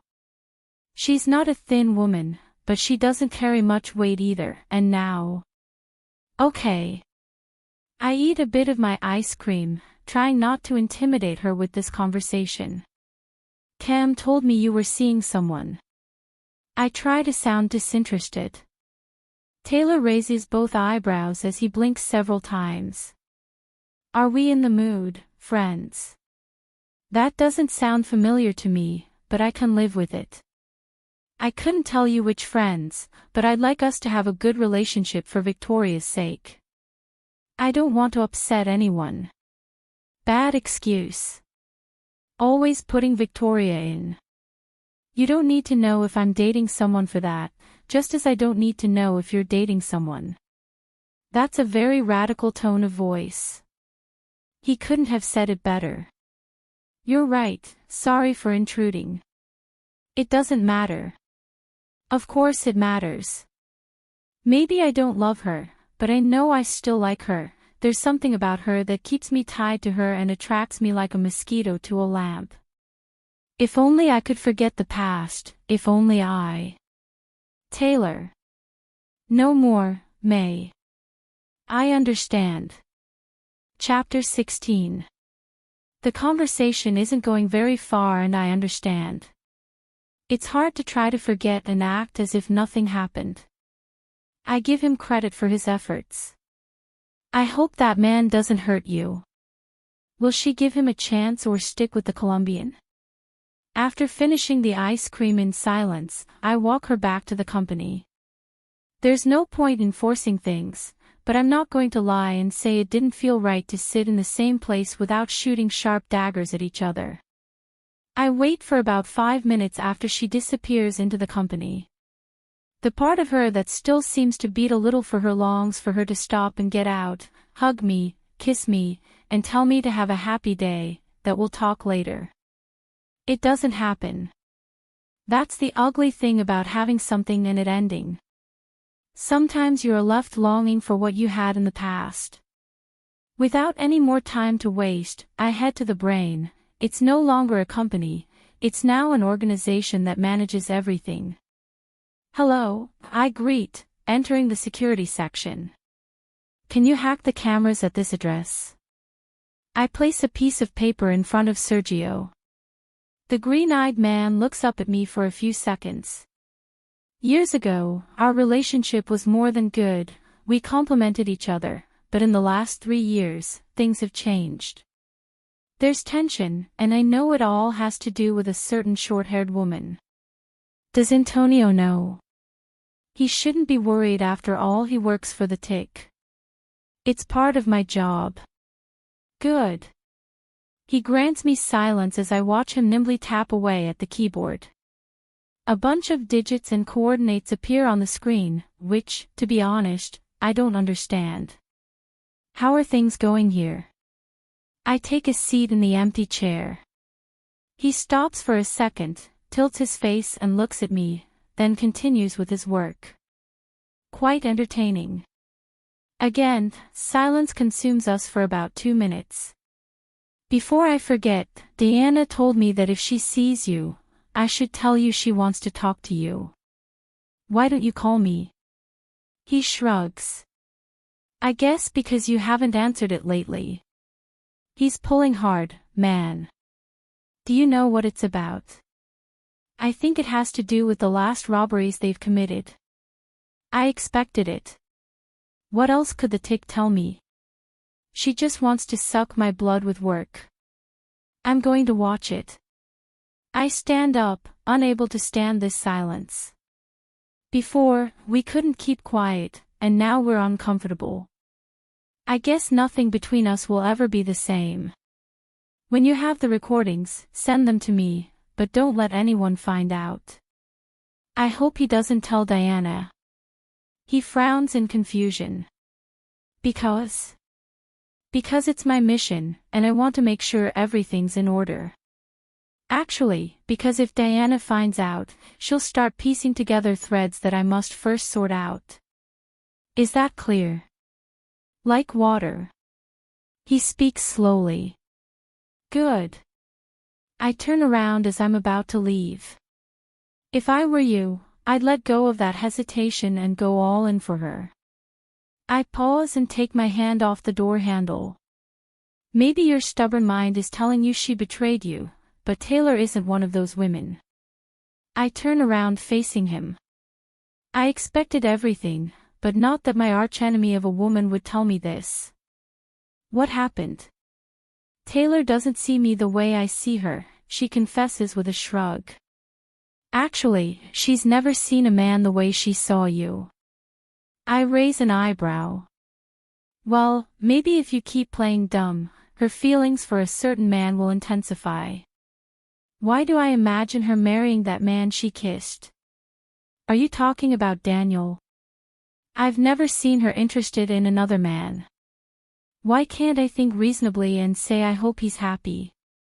It seems we've both made the decision to let go of what's tormenting us. And now he is. You better than anyone should know that. He's right. Why can't they just talk like normal people? Serg, I sigh. Don't take this the wrong way, but the last thing I want to do is talk about her. He smiles slyly. Because I'm tired of everyone telling me what to do with her, because I really don't know what to think anymore, and because I want to do my best to forget. I shake my head. See you later. With nothing else to say, I leave, not because I'm not interested, but because my plans have changed. I don't understand myself, and that's why I can't tolerate people talking to me about St. Taylor. My head spins into so many ideas, and then everything falls apart. How did it go? Diana asks, her gaze shifting from some documents as soon as I enter her office. Great. I sit down on the chair in front of the desk. That makes me happy. His voice sounds a little odd. Are you okay? I ask meticulously. It is unknown what she will come up with this woman. Great. Okay, that means nothing is right. I open my mouth to speak, but I can't. Without me seeing it coming, the woman who was sitting stands up and hits me hard on the nose with great enthusiasm, as if she had wanted to for a while. Why now and not at Ham's house? Fuck. I exclaim, bringing my hand up to my nose. I hope I haven't broken it, but blood has definitely started to flow. What's that about? I groan, holding my nose and tilting my head upward. When was the last time I hit myself? Some papers fly into my face and land on the table in front of me. It takes me a few seconds to react and I slowly lower my head to avoid the pain and bleeding. Photos. These aren't just any kind of photos, they're photos of an older man who looks exactly like his father, but anyone would notice he isn't. This man has an ordinary demeanor, he doesn't have that look of familiarity and power in his hands. This man yearns for power, but he doesn't have it, and that's reflected in the photograph. How did you find out? Be thankful it was just a blow, she growls, annoyed, pointing at me with her index finger. This still amazes me. Tawny should be the one in charge of family security, but no, even though he's the leader now.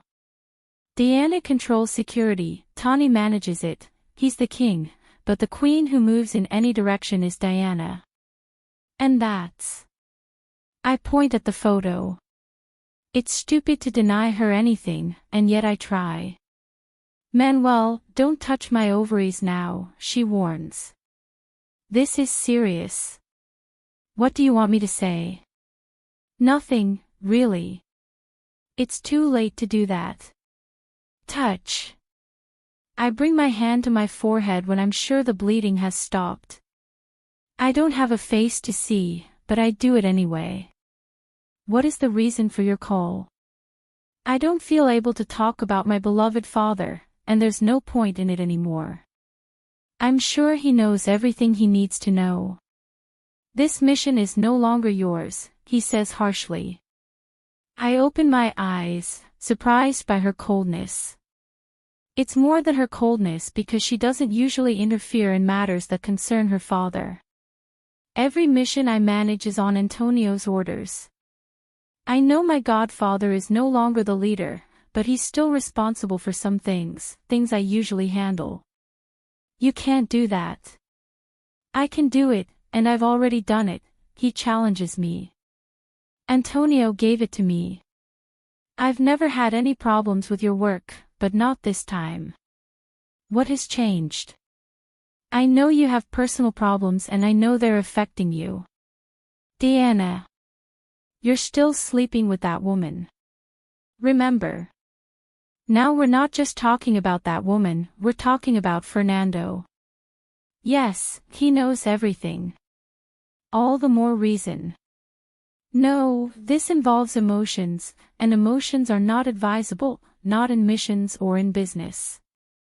I know why she says that, but it still sounds hypocritical when she has a husband, a family, and emotions. They're her weakness, and that affects the business.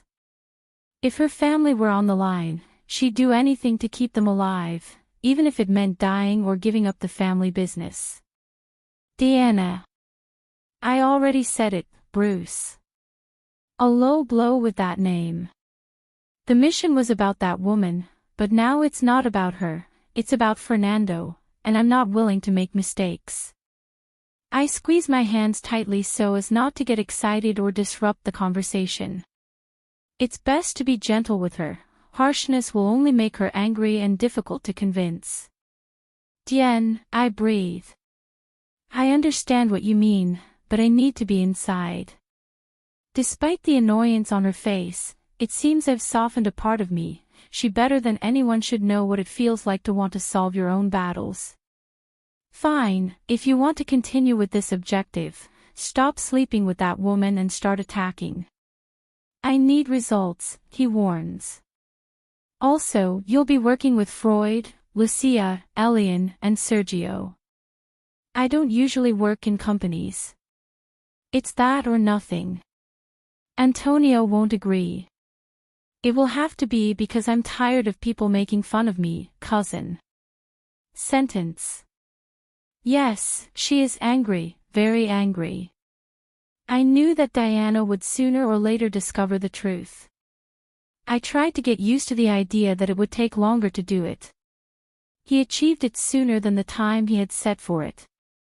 I always wondered what her reaction would be when she found out I'm a Ramos, just like her.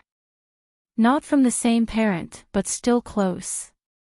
I had a faint hope that when she found out, she'd hug me and say she'd always wanted a cousin. You know, there's still an emotional part of me. I suppose it's because of the situation in which he discovered everything that he has created quite a distance, and in less than 5 minutes he made everything clear to me. She's right to be upset. I've been angry in the past because she wasn't honest with me. Yes, I left at the time because my uncle ordered it, not because I wanted to. I saw it as a way out when Tawny tried to intimidate me. It was just an excuse. I'm rambling. That has nothing to do with what's going on. However, I can't help but remember the day I spotted her. We didn't crash by chance, it was because I wanted to. Her attitude threw me off. I approached her because I thought she was an infiltrator and wanted to annihilate her.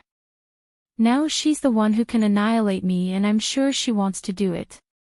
What's the plan? Lucian says, drawing my attention. We are gathered in the operating room. Watching Manuel keep sleeping with that woman, my beautiful cousin says ironically. I don't know what bothers him the most. Having discovered the truth, on the other hand, or continuing to be an idiot who doesn't think about the future. I think it's more the latter. She wants something good for me. Everyone does and thinks Taylor is the only good thing that could happen to me.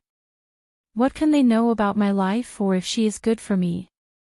Sergio raises an eyebrow at me in denial. So you're with Taylor's sister? She shakes her head again, this time letting out a deep sigh of disappointment. Why am I surprised? I roll my eyes. Serg isn't a normal man. Since I met him, he hasn't enjoyed life the way we all do. He lives on screens, rarely mixes with women. I suppose it all has to do with his crush on Taylor. We're not here, it's the mission, I blurt out tiredly. And the mission says you have to sleep with the target. Lucia chimes in, smiling. Remind me why I agreed to this. Okay, let's focus, Diana says, looking at the videos from the cameras she ordered Sergio to hack.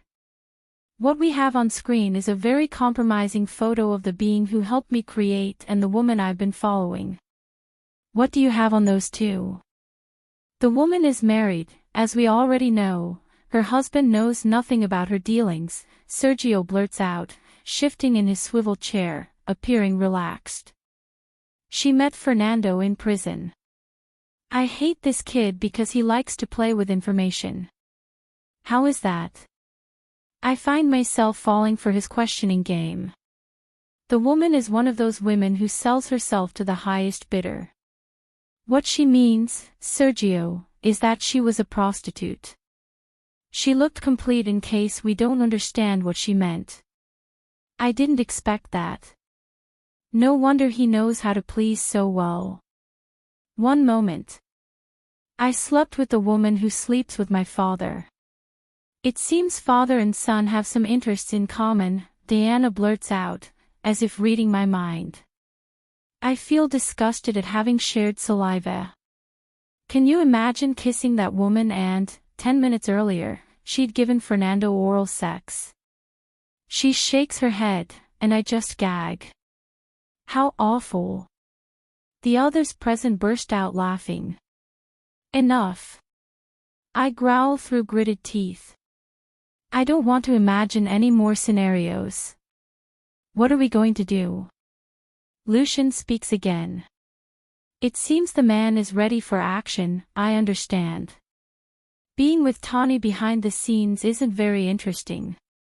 The good stuff comes when he goes to collect debts and the bets placed in clandestine locations. My dear cousin is the legal head of everything that moves within the organization, while the butterfly is the strategic part of security. We'll act as if nothing happened. Elian frowns. What do you mean? For now, it's best to pretend we don't know anything. I still don't understand, I said, trying to join in the conversation. My beloved and beautiful cousin breathes, trying to fill her patience. I mean, we'll pretend to bait the trap. We've already used that. Lucian hasn't forgotten what happened to us 4 years ago. Yes, but this time it's only us who know.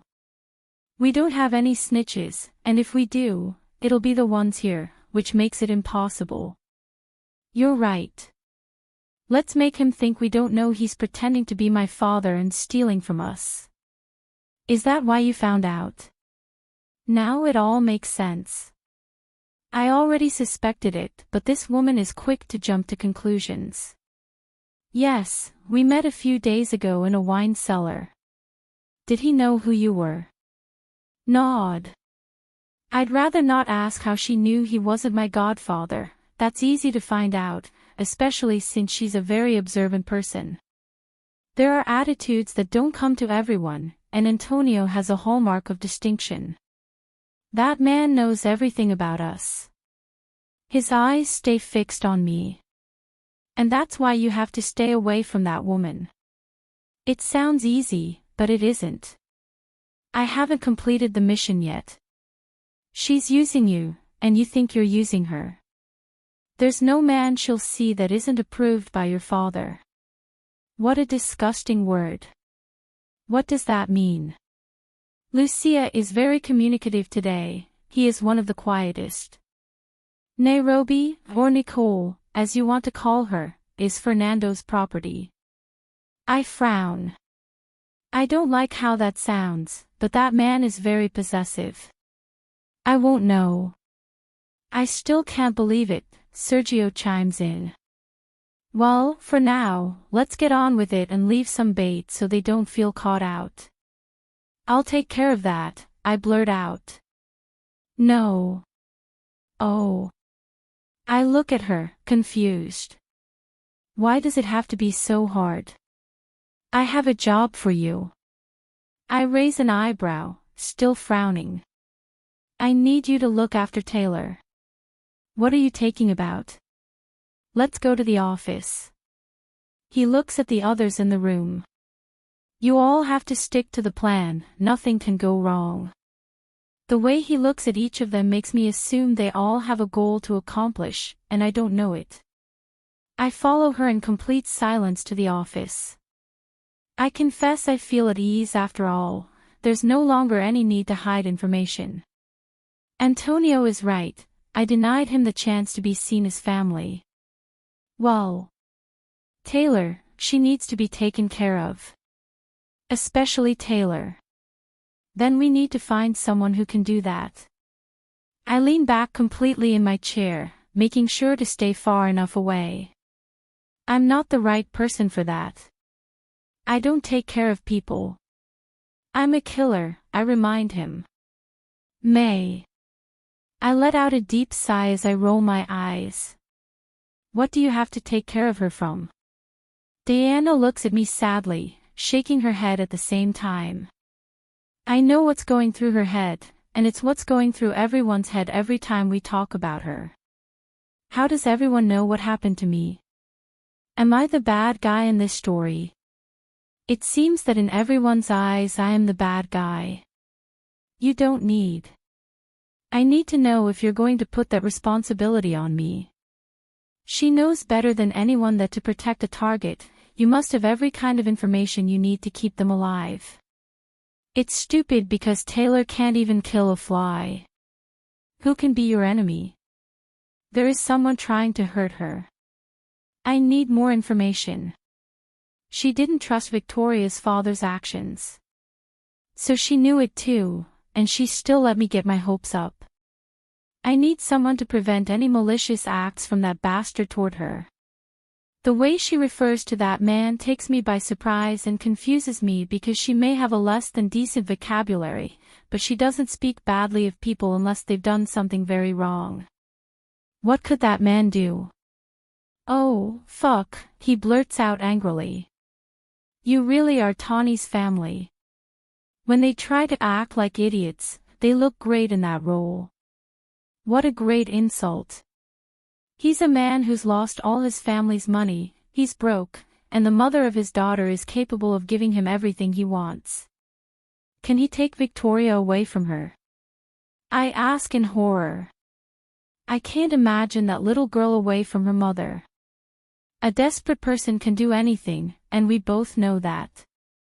She bites her lip, thinking about whether to say the following. Also, let's not forget Nairobi. She's a dangerous woman. She might want to mess with Taylor and Victoria. Why would I do that? Diana looks at me for longer than she normally does. Don't you know that woman is infatuated with you? It's just sex, I remind him. That's what you think. He runs his hands over his temple. Have you taken the time to research her and follow her? I don't have your contacts, I remind him. The research room has always been there. It hit me right where it hurt. I should have asked for her information, but I like to work my way, and yes, it was stupid of me to take on a target without knowing much. I guess Antonio likes this game because he keeps me anonymous. Diana.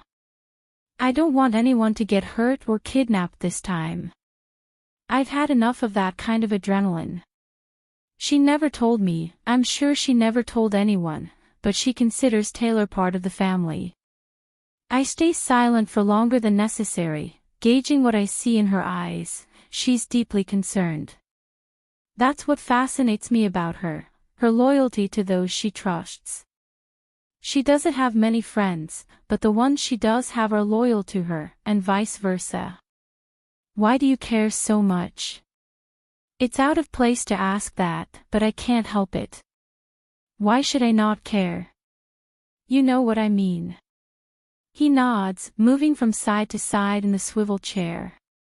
I was with her during the worst time of her life, and I promised to be there for her whenever she needed me. She doesn't know it, but she needs me, and that's where you came in.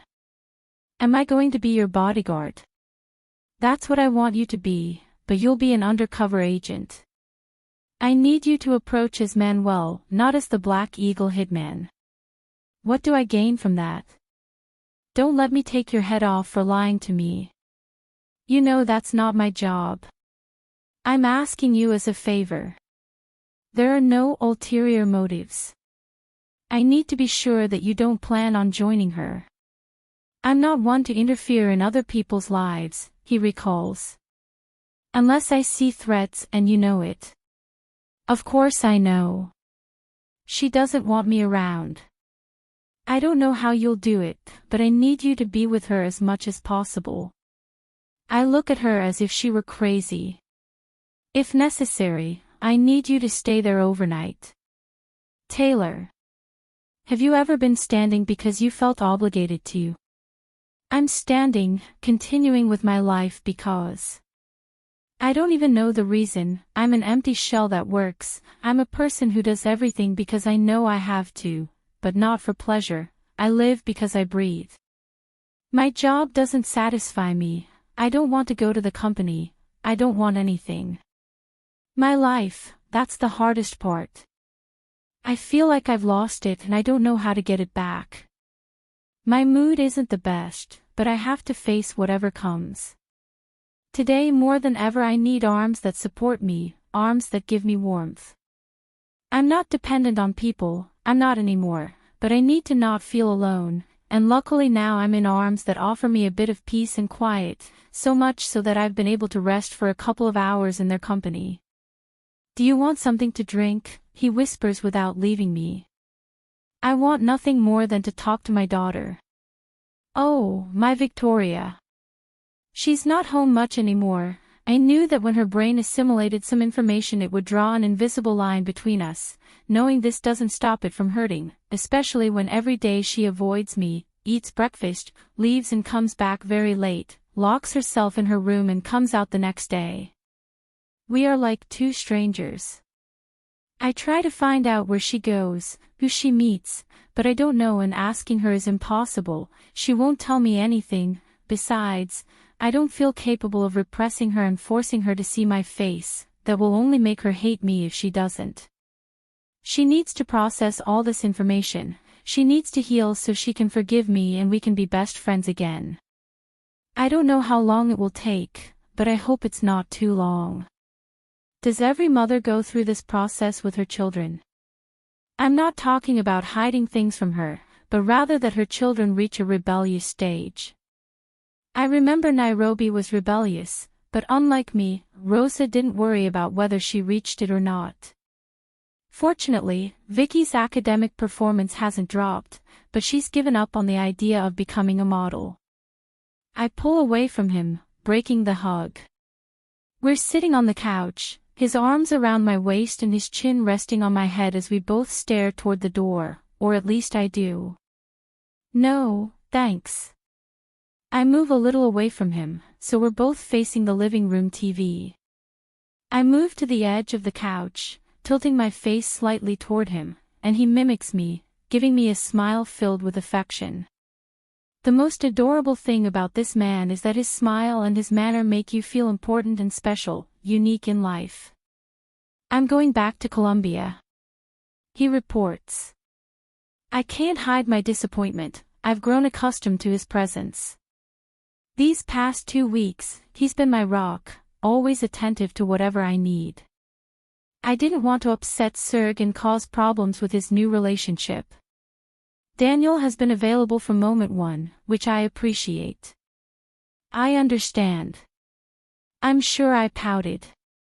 The handsome blonde steps closer to me, bringing his hands to my face so gently that my heart pounds. He makes me feel like a rose petal you don't want to harm. We need to talk. Let's talk. I can barely manage a whisper because he's so close. Are you still interested in your ex-husband? Of all the questions I had to ask, that one. Daniel is direct, and I like that. However, now with that question, he's brought me back to a reality I've been running away from. Oh. Taylor. Ask. I would say no, but when I see him, I hope he looks at me. I wish those dark eyes would look at me and speak to me without us having to speak. We used to communicate that way. There are days when I think back to the times we've been close, his kisses, his passion, his way of protecting me when he wants to. I like Daniel, and perhaps with time something beautiful can happen. Even so, it is impossible to deny that Manuel provokes something in me. He nods, still smiling. You don't know, he confirms, pressing his forehead to mine. Do you think I'll succeed if I fight for your affection? Why is this happening to me? My eyes remain fixed on her lips, those pink lips, not too thick, but not too thin either. I've kissed them a couple of times, and I like them when they're pressed together. I like the feeling of peace it brings me. You should be honest with him. I know what you mean, but it doesn't make sense. Daniel. I like you, he confesses, but I don't love you. I know that if I keep seeing you I'll fall in love, but I don't want to do it alone. This, he points at the two of us, moving his forehead away from mine, must be mutual, darling. I don't want him to leave. What would happen if it's my add-on and I let it go? What if I hurry? Let's try it. Do you mean you want to be my partner? He has everything I want. He makes me feel human and alive. If I have to try, there is no better person than him who knows the most important things about me. I want to be your partner in adventures. I will give my all. He lets out a laugh, shaking his head and bringing his forehead back to mine. Our breaths mingle, and the only thing I can focus on is that beautiful, amused, and excited smile. I raise my head slightly, seeing his eyes. They shine like the sun reflecting off the sea. There's no turning back. Remember. There isn't one. It's my time. I'm not going back on that. I seal our relationship with a kiss. It's time to be happy, and it's not that a man is my happiness. What I mean is that it's time to be free from my ordeal, from my past. Manuel. Protector. It's a word with many meanings, and my mind has been searching for clues about what might protect her since last night. The father of your daughter. How bad can it be? Your sister. Maybe I should protect her. After all, she has ties to very dangerous people, and according to what Diana said, she may have an obsession with me. Could it be possible? Now that's not the problem. The real chaos is, how am I going to approach her? I don't know how to do it. Hey, Taylor, I'll take care of you. No, I must be an infiltrator. I've never cared for anyone as a job. My thing is killing, not protecting. I've been sitting in the car for over half an hour, thinking over and over what I'm going to say when I show up at his door. What if I just turn around and walk away? It's better for the tick to find someone competent in that area. Before I can start the car and drive off, the front door opens, and someone with the white hair comes out. I recognize that silhouette. Why does my chest hurt? What is that pain in my stomach? I feel disappointed. I felt that feeling, that pain once, and now I have felt it again. The irony of it all is that it is caused by the same person. I can't leave, I whisper aloud. It's a favor, and I've already given my word. Sometimes we need to hear our own voice to give us a little courage. The man turns around, she's standing in the doorway. A knowing smile and a couple of kisses pass before my eyes, then I watch him walk away. I wait a couple of minutes until I'm sure he won't come back. I knock on the front door. Less than 2 seconds later, the door opens, and she opens it with a beautiful smile that disappears when she sees who it is. Disappointment is evident in her eyes. Were you expecting Daniel again? I shouldn't have sounded so accusatory. The woman in front of me blinks several times while shaking her head.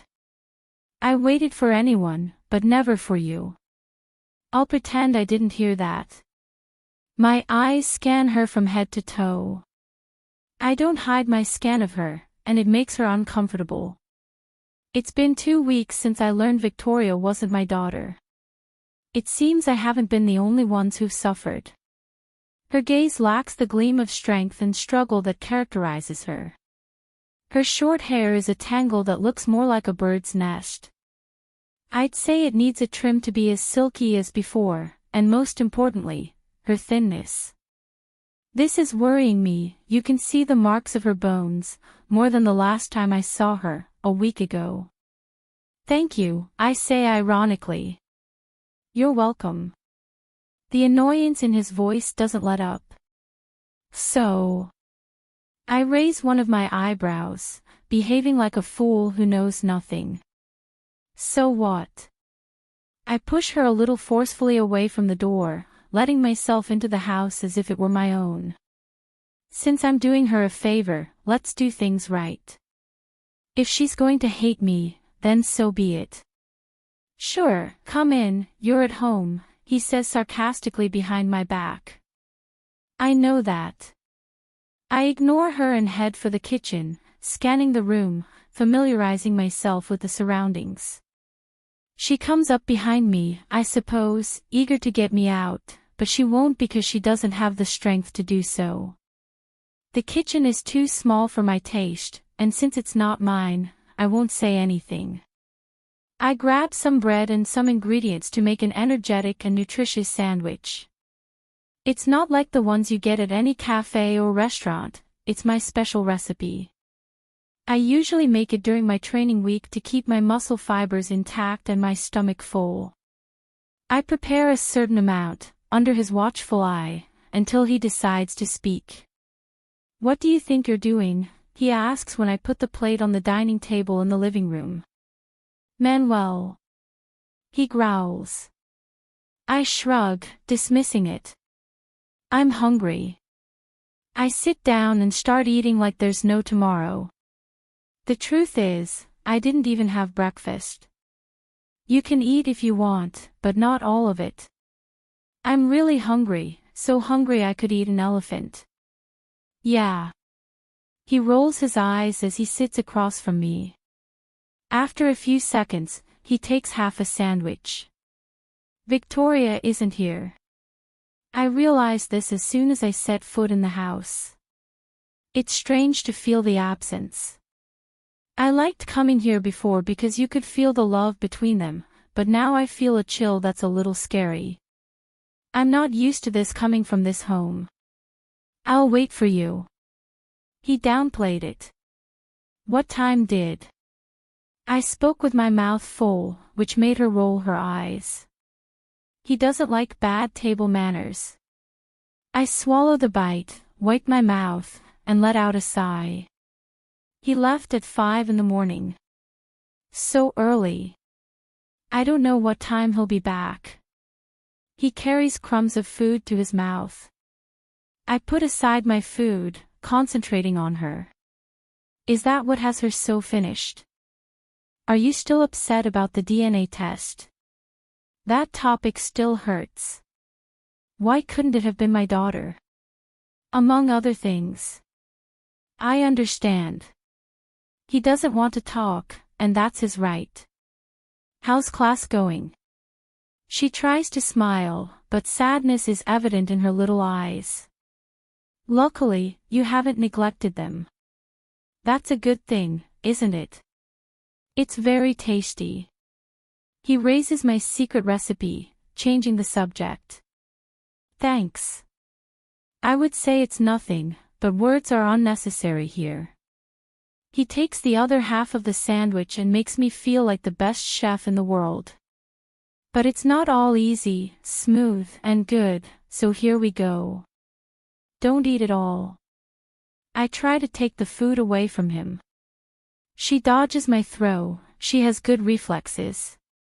Hey! He moves the food as far away from me as possible. He told you I'm hungry. I try to take it away from him. And we begin a battle for the last one left. Taylor smiles at first, but after a long struggle, her laughter begins to flow. I'd like to say it's not music to my ears, but it's the best melody I'll ever hear. Win, he shouts, taking the first bite. Not so fast. I bring my mouth closer and take a bite of the sandwich. Hey! He points at me. It's mine. I raise my hands in a sign of peace, still smiling. It's all yours. After finishing eating, I clear my plate while she clears the table. For a moment, I can't tear my eyes away from her. I can see her from the kitchen and I like what I see.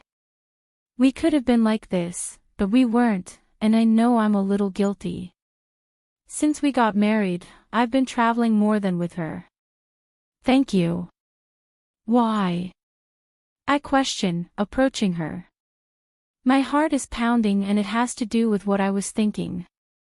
For the sandwich. My eyes stay fixed on the spot where he has a crumb of bread. What? He asks when my hand goes to that spot. I swear his breathing is uneven and I can't even feel mine. You had something there. I suppose that, by inertia, he brings his hands to the indicated place, bringing us a little closer. I inhale his scent and after a few seconds, I distance myself a little, trying not to jump to his lips, those lips that I'm sure the man who left hours ago was enjoying. I'll wait for Victoria on the couch. If you want, go to sleep. Manuel. I'll take care of the house. I sound too confident, just to make it clear that I'm not leaving. I won't be able to rest if my daughter isn't home. If you want, I'll go and look for her. He shakes his head. It takes time to process the information. He sighs. It reminds me of you when you left. He shakes his head before I can speak. It doesn't matter, I'll go lie down. Try to rest. He nods, heading into the room. I've been so focused on work these days that I don't realize when my eyes closed, waiting for Victoria. I open my eyes when I hear some sounds near the door.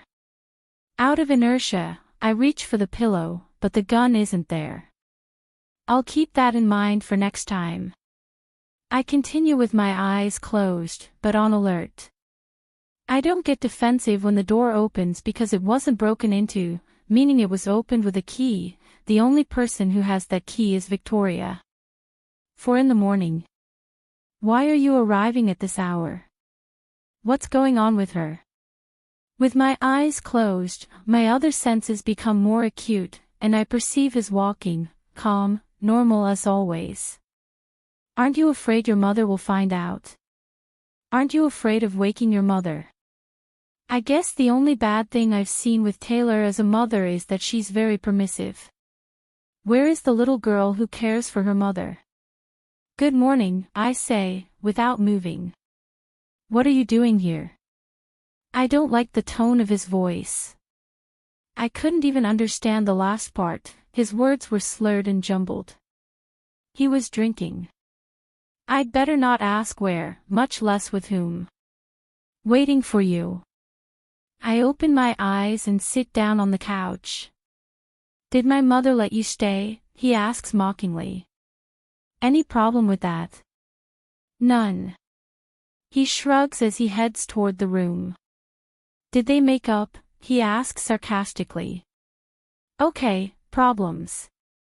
Chapter 18. From this moment on, I will pity Taylor Flores. I know this kind of behavior. I know that from now on, her mother will begin to discover what it's like to have a rebellious child. A child who will be a damn pain in the ass, and I, even though she's not my daughter, will also suffer because I love her, because I care about her. And would that be a problem? I question, standing up. It's none of my business. Do you think what you're doing is good for your mother? It is what it is. She shrugs, and I swear part of her attitude makes me picture a rebellious Diana. Do you even care what happens to my mother? Victoria, you're going too far. I warn. Should I respect my elders? He asks ironically. I'm sorry, but I don't respect those who don't respect me. I can't help but stare at her in disbelief. Have I disrespected you, when? He shakes his head as he lets out a sigh. I'm sleepy, I'm going to rest. Aren't you going to ask why I was waiting for you? I'm not interested in knowing. Victoria. If it's because of me that you're in this house, putting up with the woman you think is cheating on you, it's best you leave. I understand Taylor's weariness now. I'm not yours to endure such an abhorrent act. Vicky. Go away, and please don't set foot in this house again. She sounds so confident that I find myself pondering her advice. I should never have let you into my life. Damn, this hit me right in the heart. My fingers tap where I rest my arms, checking the watch on my wrist again and again. I can't wait for this thing to land. I want to see my beautiful wife. I want to make up for my absence. We haven't seen each other much since we started dating, but I've been more absent since we got married. I just hope you'll be patient with me. Today I'll surprise you by saying that I already have the tickets for our honeymoon. I talked my godfather into giving me a couple of weeks for both of us, and he agreed. When we get back, I'll find a way to surprise her with a space so she can start working on her dream. I've seen many of her designs, and I know she has a lot of talent for it. She'll be a significant figure. I'm proud of her. When the plane lands, I get in my car and head off in search of the arms I long to be in for the rest of my life. Halfway there, I buy some roses as a symbol of our love. When I arrive, I open the door and am surprised not to see her. She's not one for staying up so late. Could she be sick? Taylor. I call out, but there's no answer. When I open our room, my world falls at my feet. Life passes through my eyes in slow motion. The roses in my hands fall to the ground. I look at it and I don't believe it. What is this? I growl, startling her. I was still asleep, how confident. His gaze goes to his side and I see fear. Manuel, she whispers in horror. Everything I see is crimson, the color of blood. My hands are shaking, and not from surprise, but from fury. All my mind thinks about is killing. Taylor, you told me your husband wouldn't be home today. The bastard whispers. The tone of his voice is full of mockery. He's tempting me. Manuel. Don't talk, I warn. Go away, I say, glaring at the idiot as I throw my clothes in his face. The bastard dresses calmly and all I want to do is pull out the gun in my waistband and... I don't need witnesses. The idiot leaves without first saying they'll see each other again when he resolves the matter. Of course he will. She doesn't even have the decency to dress. Manuel, she says amidst tears that taste bitter as they approach. I want to cry too. I want to scream. What's the point?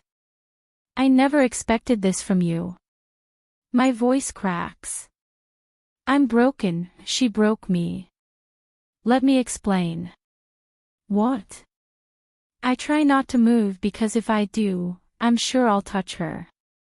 Is there an explanation for what I saw? She has it, she whispers through her tears.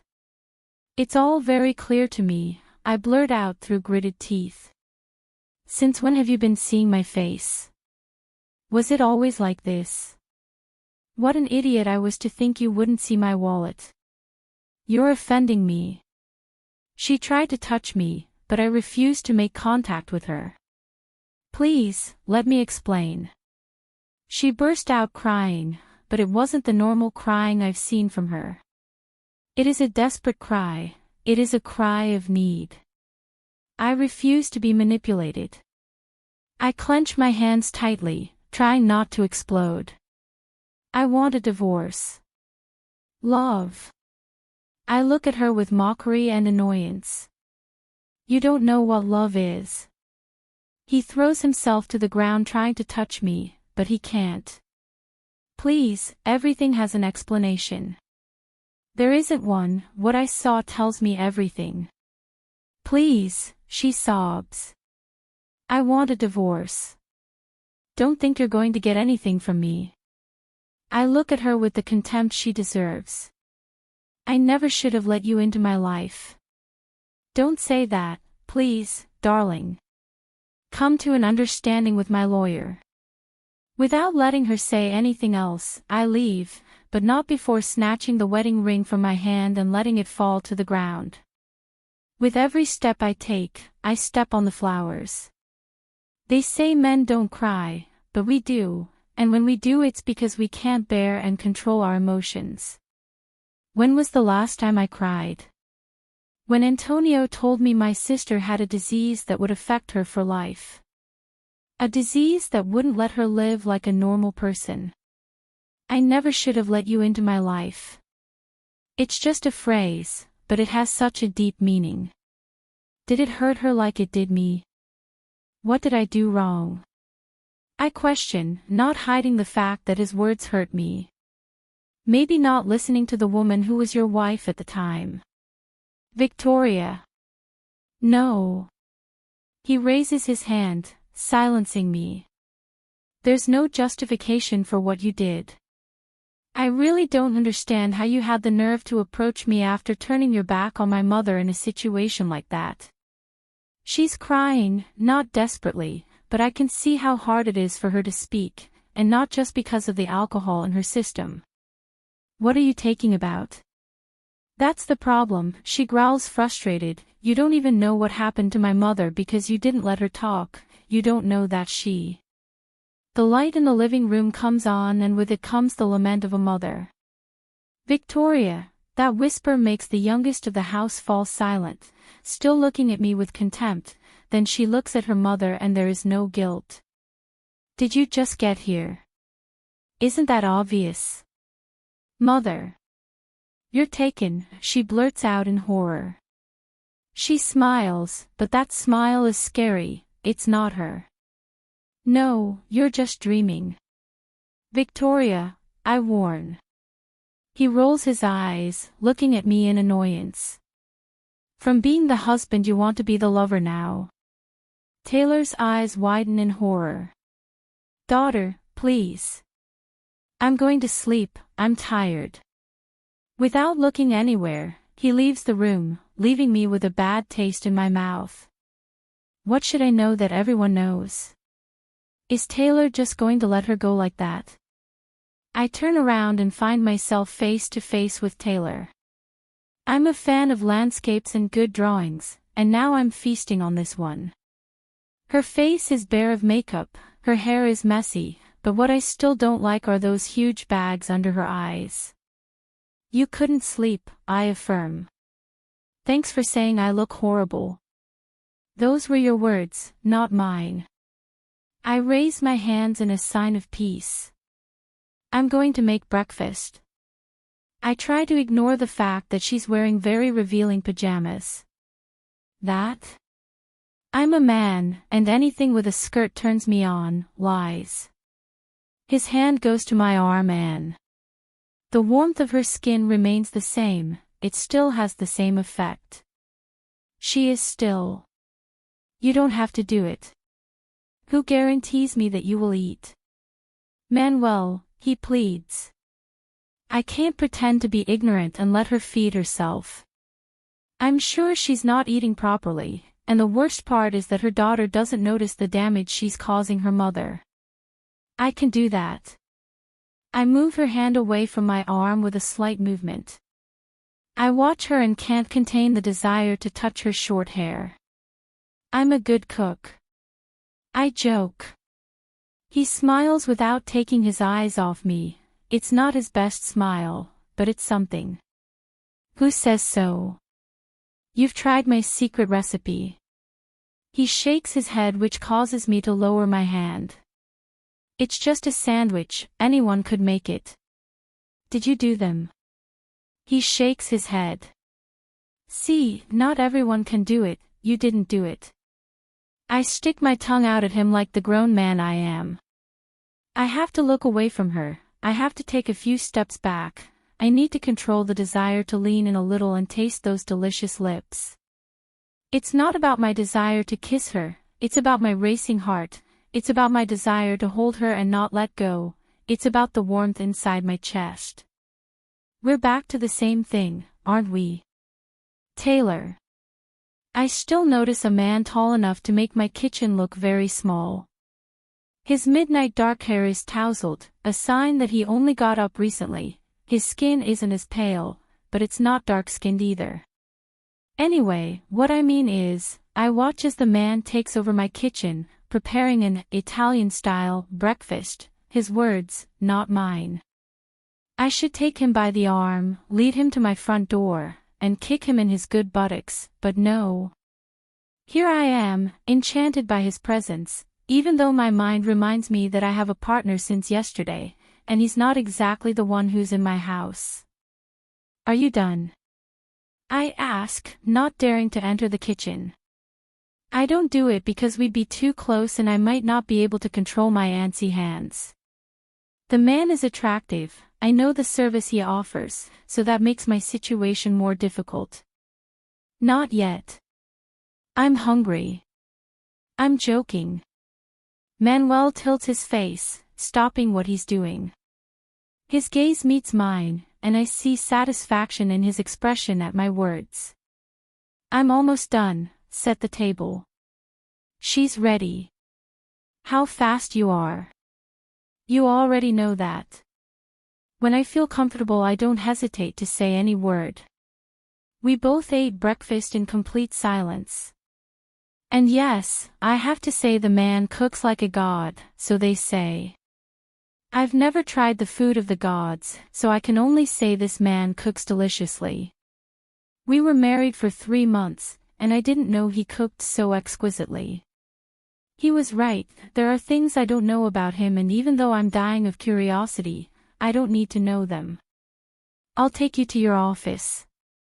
I shake my head, wiping away any food left in or near my mouth with my hands. No, it's not necessary, Daniel will come for me. It's a good time to remember it. Since Daniel left yesterday I've had a question. How are we going to operate? I mean, he lives in Colombia and I live here. We'll see how things turn out. Daniel. He affirms. Yes, Daniel. He nods, standing up as he picks up the plates. Okay, then I'll see you at the office to see how things are going with the parade. Is something wrong?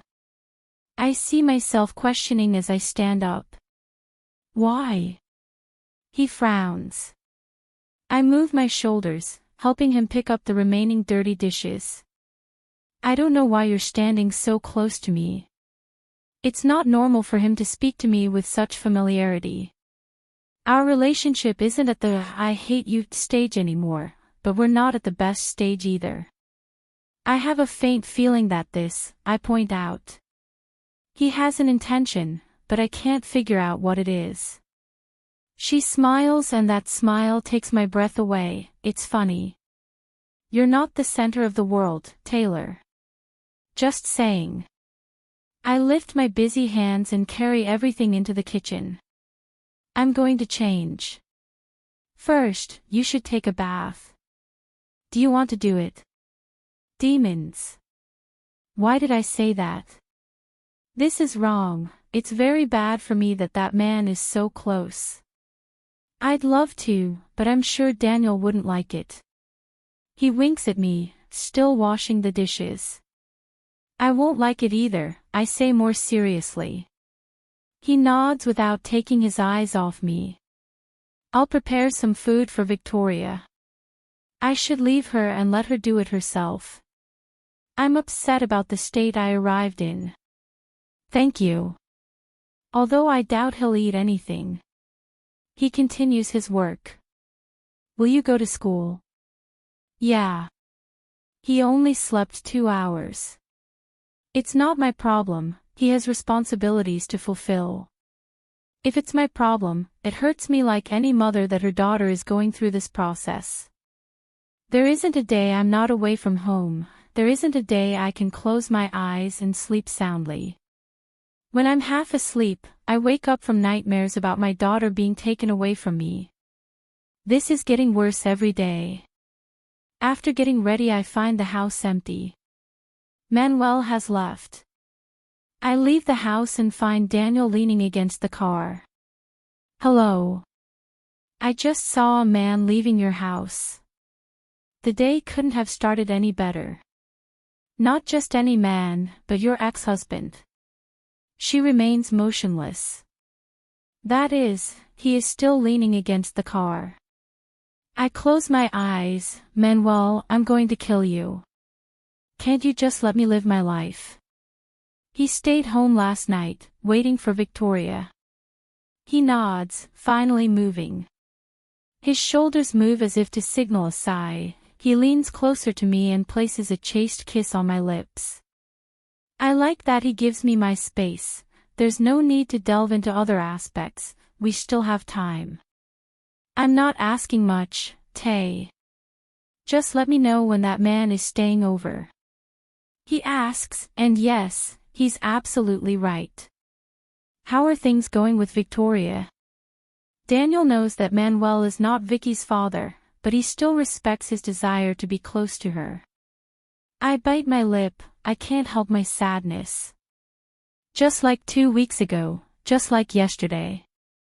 I let out a tired sigh. I don't know what to do, I blurt out, frustrated.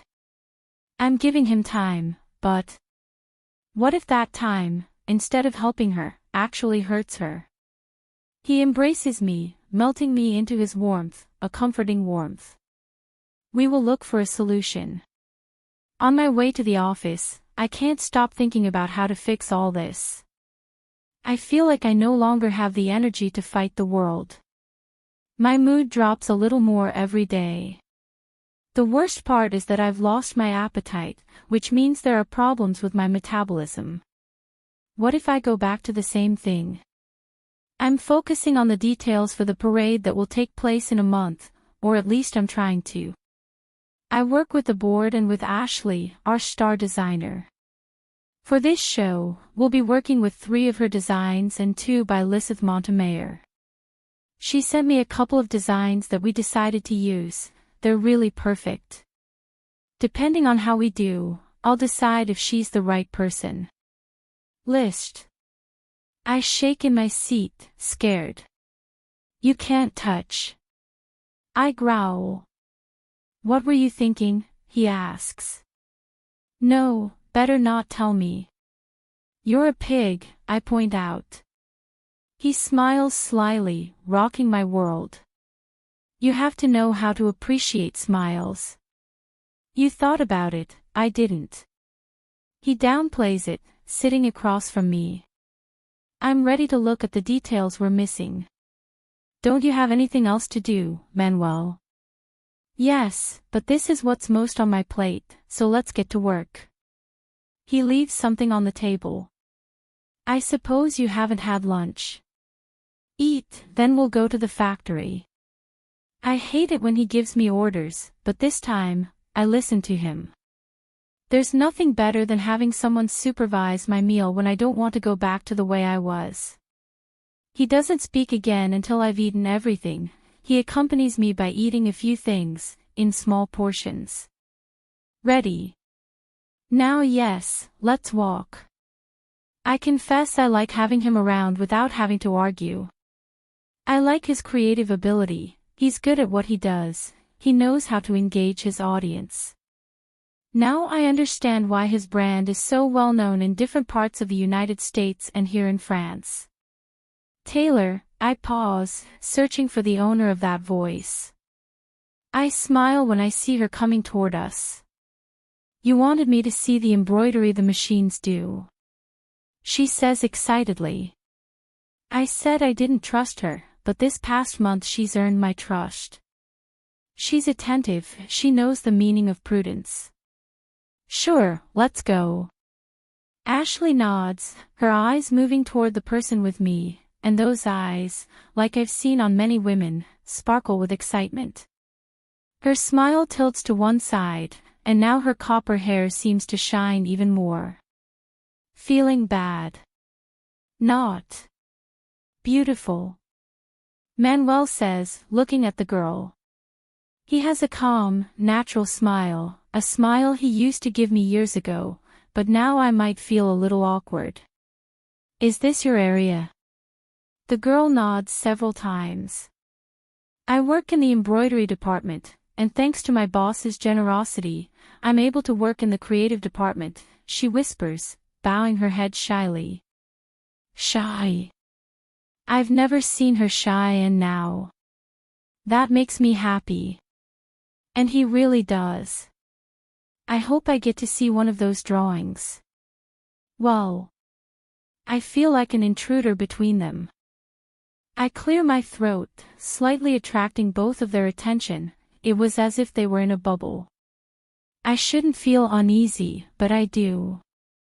We'll be working with 3 of Ashley's designs, I see myself saying. So you can see it in a few. The girl smiles and still shows her shyness. I would love that. Oh, God, she exclaims excitedly, approaching the man and taking his arm with a touch of confidence. You'll be the first to see one of my sketches in physical form. And he takes it away, leaving me behind. I don't want to, but I focus on their expressions, their way of speaking, their familiarity, and it becomes clear to me that they have a history. I don't know how, but they know each other. I hate this feeling, I don't like the sensation I get from seeing them together. Is this how it is with every woman who sees him? Oh no, this can't be happening to me. Manuel. I let out a sigh as I watch her sleep. I love seeing her peaceful face. It isn't always like this. There are days when she struggles to close those beautiful eyes. She has the family inheritance, she has the eyes, my godfather. The difference is the depth and innocence in them, that fills me completely. I love watching her chest rise and fall, telling me she's alive. It gives me peace of mind and encourages me to continue. Most Sundays are completely free, or I come over whenever I can. I don't need a special date, I don't need her to get hysterical. I'm happy to spend time with her. I love watching her play and act like a little girl, but it also hurts that she doesn't have a normal life like any of us. These past few days and nights, I've been staying with her. I'm falling a little short of what the tick asked me to do, but I need to draw the line a little. I'm getting confused, and I can't handle it. I can't stop my hands from wanting to touch her cheeks, or my heart from racing when she half smiles at me. May. Her hands search for me, perhaps because she's getting used to having me around at night. I calm her down when she gets out of control. May. Here I am, little one. I take her hand, pulling her closer to me. I leave a kiss on her hand. The bed is wide and we can both rest. She likes to curl up on my chest like a little one. She falls asleep easily when she puts her head where my heart is pumping. I like it when she does this. That way, I feel like I'm protecting her, even from the cold at night. He doesn't say anything else. He has fallen asleep again.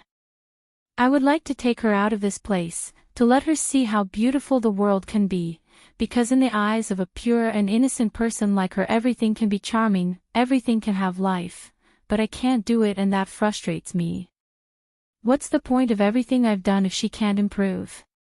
The worst part is that each time his brain deteriorates a little more. There's no cure, all I can do is watch it fade away, watch me lose it. Silently, with her in my arms, I cry from helplessness. I pay millions to this clinic, it has the best care, the best treatment, but none of it works because the damn orphanage where she was taken neglected her treatment, they just thought she was a problem child and hurt her. Around 5 in the morning my cell phone rings, which makes me move away from her, causing Lucy to talk in her sleep. I leave a kiss on her forehead as I head to the window. Tell me. Should I be surprised that you're awake? I roll my eyes even though he can't see me. It's not normal for him to be the one calling me. What am I good at? Diana is having a hysterical attack. She growls. She wants to take my head off. She blurts out in horror. That would be nice to see, but I'm not interested now. You know you dialed the wrong number. I'm not Tawny. Fuck, I know, he growls, and I imagine him running one of his hands through the stubble he always grows. I need someone to listen to me. Sancho and I aren't very communicative. We talk, but we're not the best at it. We treat each other like family, but I'm not his favorite person, and he's not mine. So this whole situation is weird, especially him coming to me. Couldn't you call Marcos? Manuel, he groans, and I let out a deep sigh. I look back at my sister, who's still sleeping peacefully. Shall I interrupt? You should have started there, right? I roll my eyes again. Of course, that's why you were awake. Not everything has to be sex, I emphasize. Since you privileged me with your call, talk now or I'll hang up. What's up with the tick? That's it, a fucking tick. He growls in frustration. I told her I had to travel, and she said we'd go together. His tone becomes more annoyed.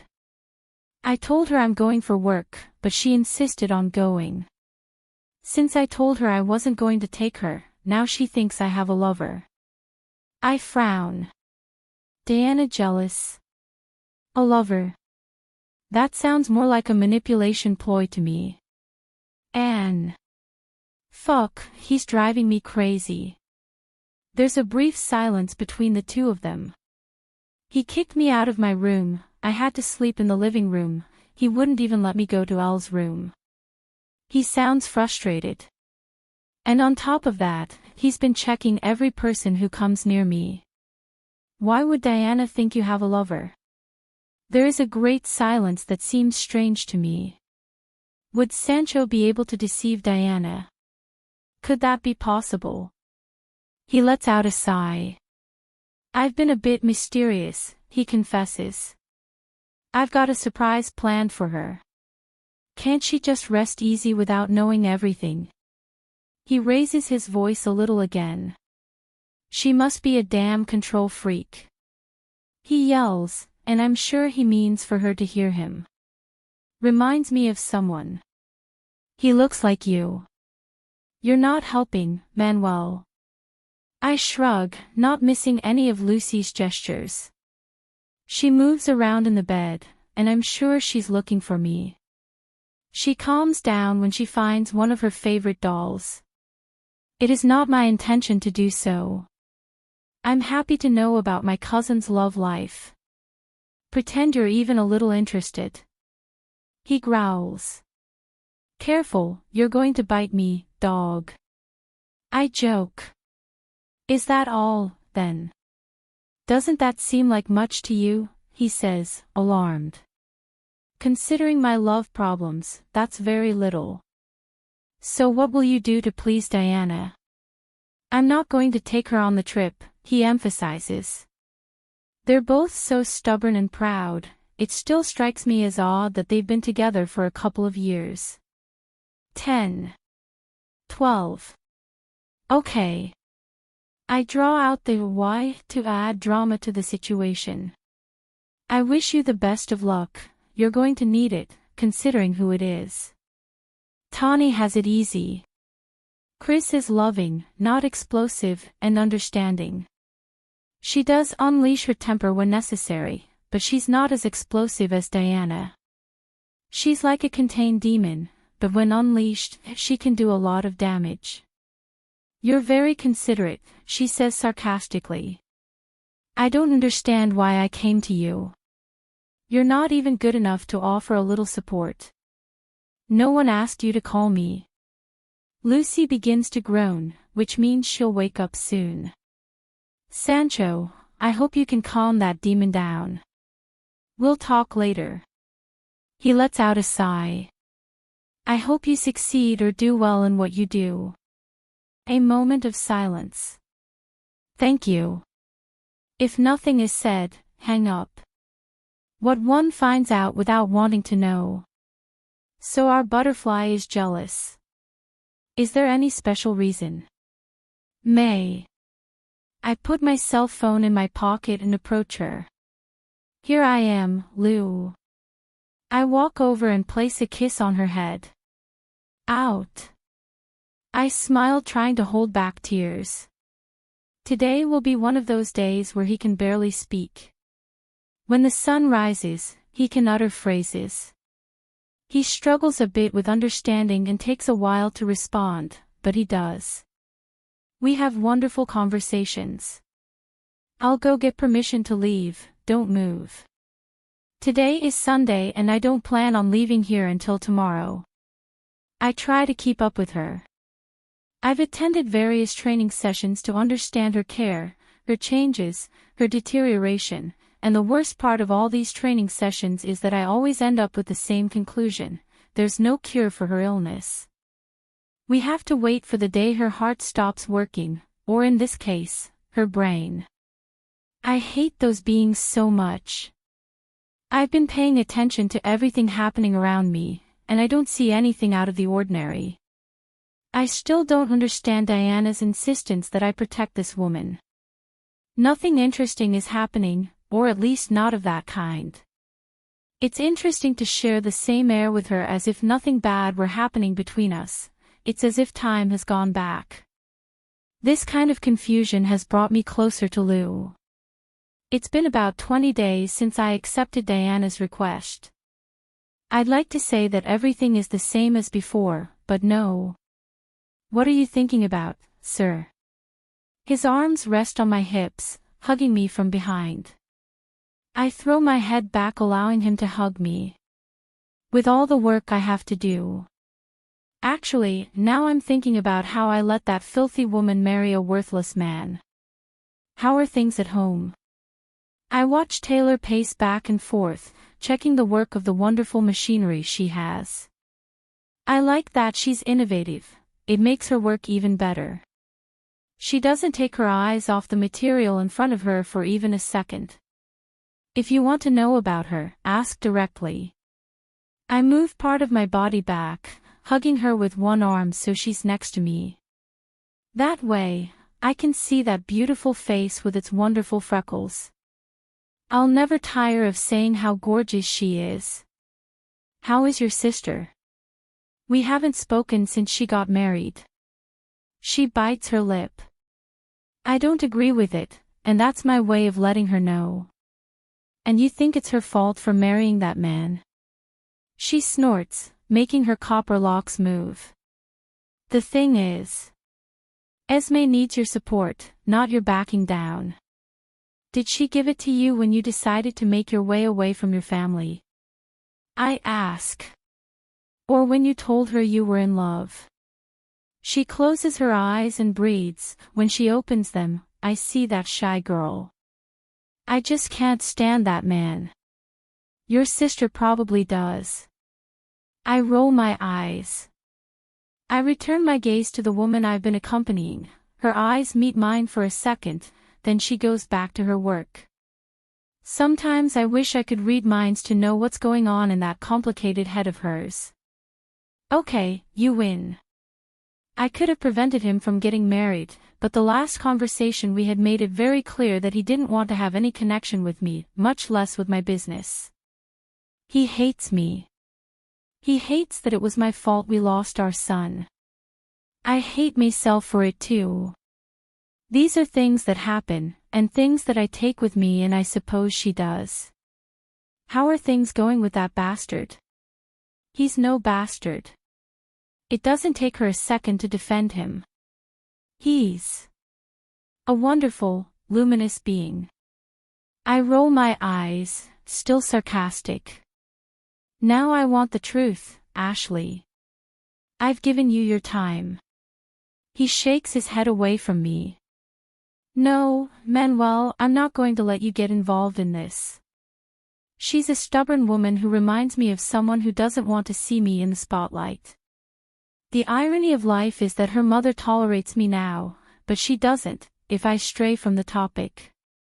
Ash, realize that man is just using you. I point to the hickey on her neck. Do you want to continue being the other girl when you can be the officer of someone else who values you?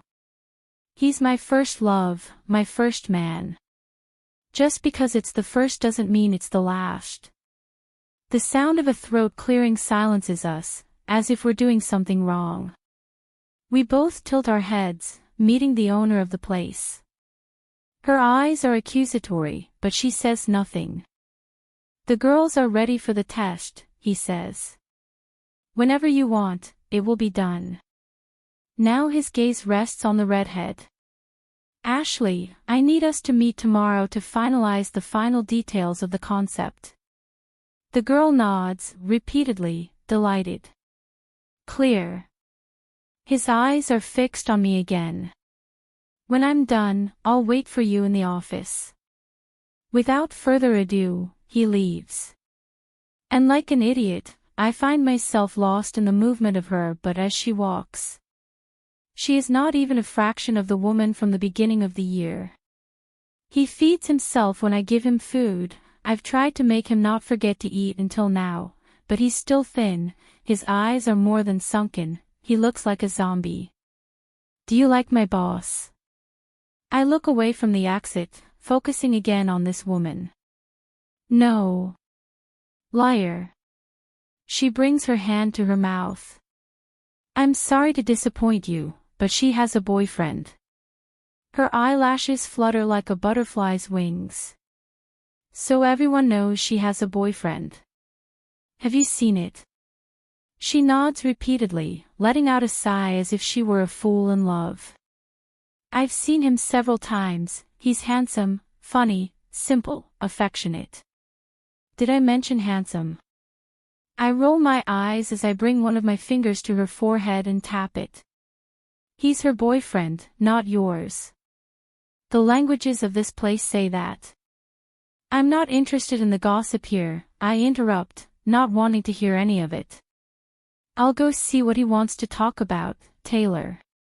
She smiles, amused, of course, she has to lose her shyness at this moment. You're full of words, Taylor. See you later. I placed a kiss on her forehead. We have dinner to do. Upon entering the office, I find Taylor concentrating on a picture frame. I don't need to see to know who it is. That little girl is driving me crazy. So. She quickly looks away, reaching for one of her hands to wipe away her tears. I've never been afraid of anything, but now I'm afraid she'll do something crazy. I've never seen her so subdued. Let's review this. I saw some mistakes. He points out my brand concepts. Sometimes I think he just makes excuses not to be home.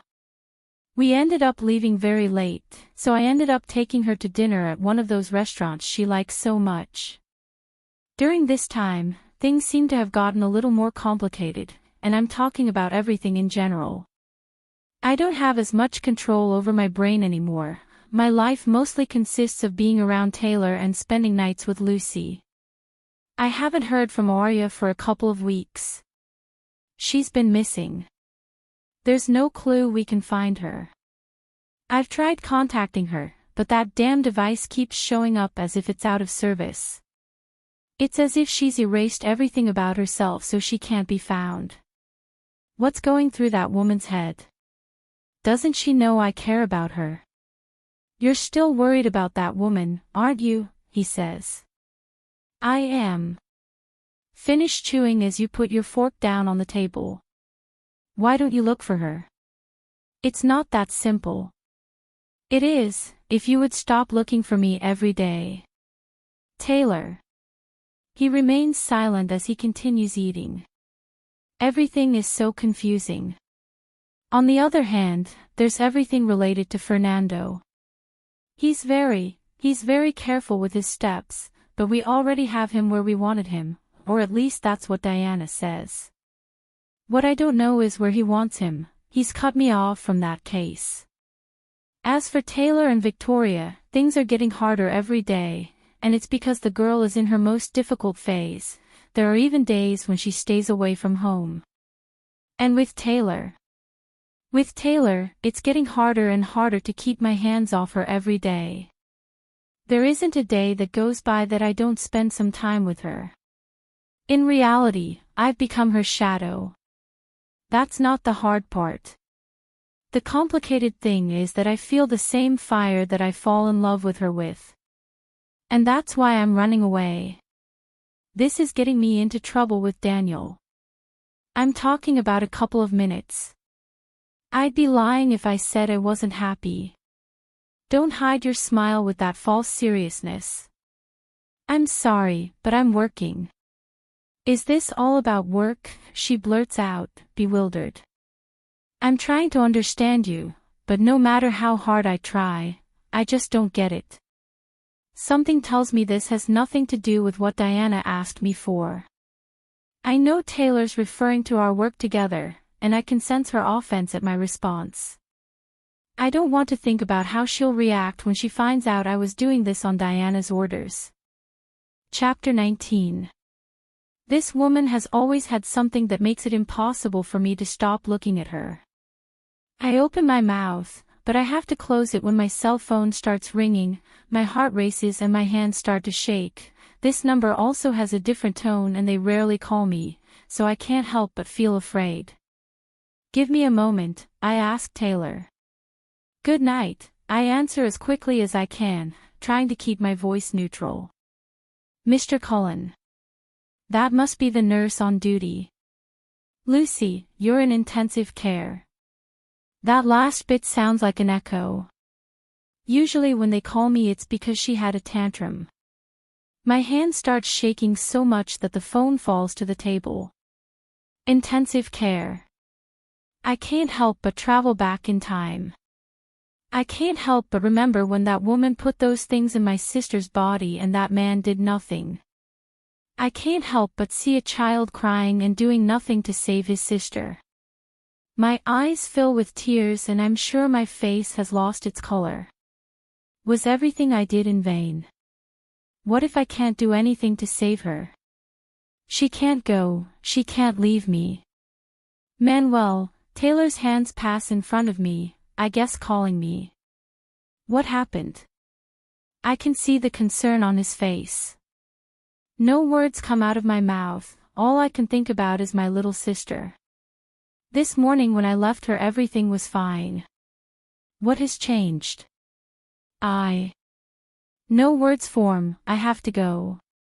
I blurt out, standing up. She must be fine. It must be. Before I can leave his hand on my arm, he stops me from moving. I don't say anything, I just focus on her beautiful face. She's here. Her concern isn't something she can hide. When I met her, the first thing I thought was that she was an expressive woman, and I was fascinated.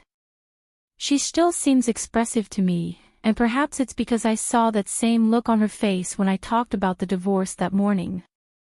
I'll take you wherever you need to go. Taylor. I don't take no for an answer.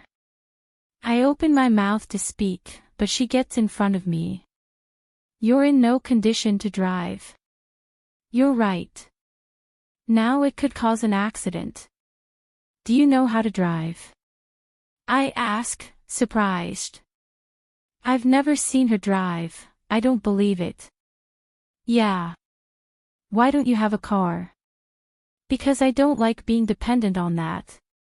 He rolls his eyes. Are we going to talk about it or should we go? He extends his other hand, asking for my car key. Like a robot, I place the key in her hands, then we leave the place, of course, not before paying. She's right, I'm in no good shape to drive. All I see is that luxurious house while I hear screams and Lucy's crying. Have I lost the battle? Will nothing I do save her? She can't leave me. Since I arrived, my eyes haven't left my trembling hands. My back is against the wall, my butt on the cold floor. Every time someone approaches, I glance toward them, hoping for news, but no. It's been 2 hours since I arrived at the clinic with Taylor, 2 hours in which I haven't heard from my sister. She has to be okay, she's a warrior. It has accompanied me for a long time. We are just one being. Take. I shift my gaze from my hands, focusing on the shoes of the person standing in front of me. I'd recognize them anywhere, Taylor. I raise my head and find myself staring into her beautiful face, handing me a cup of coffee.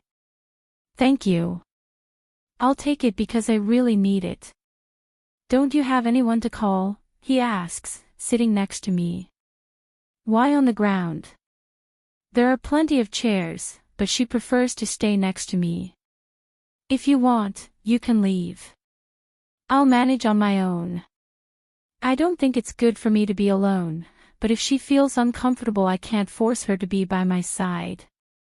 That's not why I'm saying it. He puts his hand on my shoulder. I'm saying it because I know what she means, so I interrupt her. I have no more family.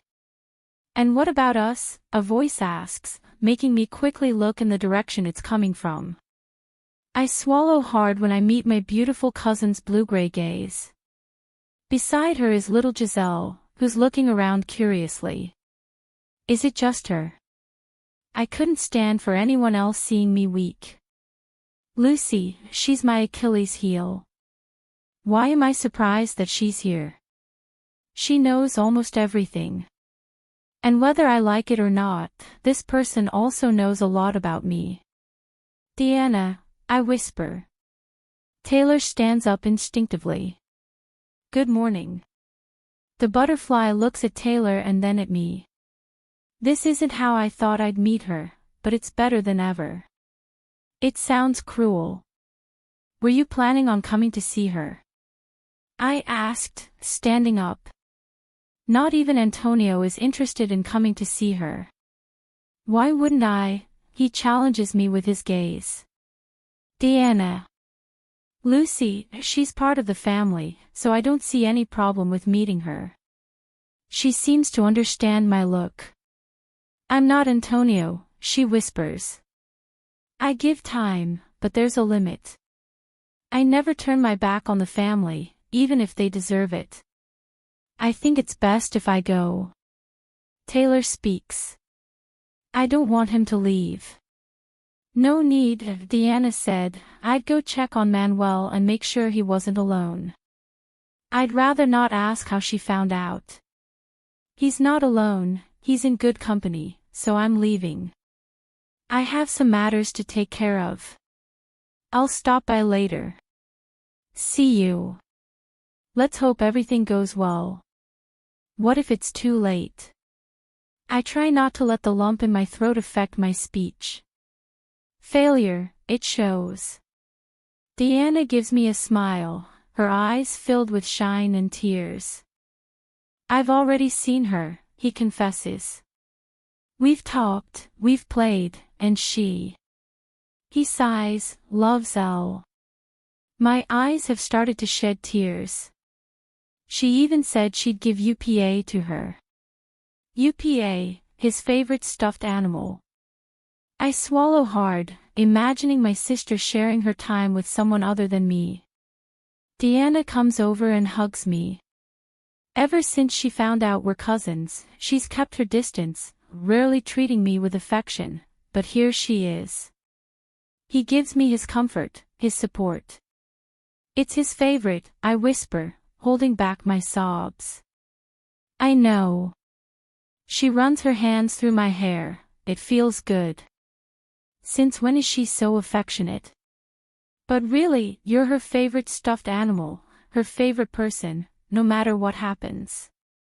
She breathes, and I can sense she's acting strong. You did very well. I don't want to lose her. I look like a lost child. Nobody wants to lose their loved ones. He places a kiss on my cheek and continues without breaking the hug. But that's the law of life. We want them to stay, but we must accept whatever comes. She knows the seriousness of her illness. I hate it when she doesn't give me false hope. If I were Chris, I'd say, she'll get through this. Then I'd try to hold on to that. I can't do it, she's had a stroke worse than the previous ones. Thanks for coming. Always, whenever you need us. He pulls away and places a kiss on my cheek. See you. If nothing else is said, she'll walk away. Sometimes I struggle to keep up with her, I can't understand her. I suppose the only one who understands her is her husband, who else could understand her if not him? Sometimes I feel like not even he can understand her. Taylor. I hate hospitals. Every time I step inside them, they remind me of the most horrible moments of my life, but here I am, supporting a person who confuses me every day, a person so changeable. My eyes follow his every movement, moving from side to side while running his hands over his face, demonstrating how desperate he is. His eyes are glued to that door most of the time. I know it's not the right time, but that nervous, desperate behavior reminds me of the day he cut me out of his life. I shake my head, focusing on the present, on how his sister is doing.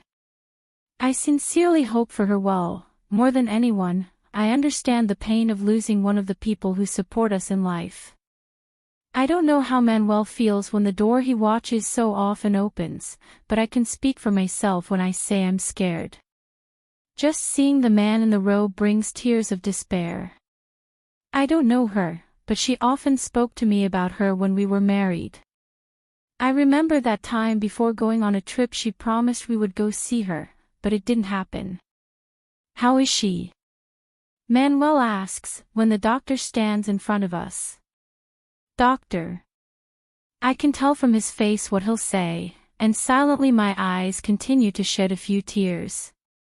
There are looks we'll never forget. I've seen that look before, and it was the day they told me Max wouldn't make it and I'd have to choose between them. I couldn't think much. I breathe deeply, gathering my courage to keep from crying as I wipe away the remnants of those tears with my hands.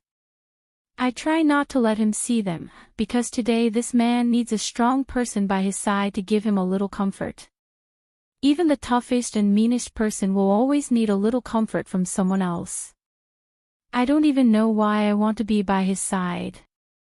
Liar, you know it. Yes, I know it.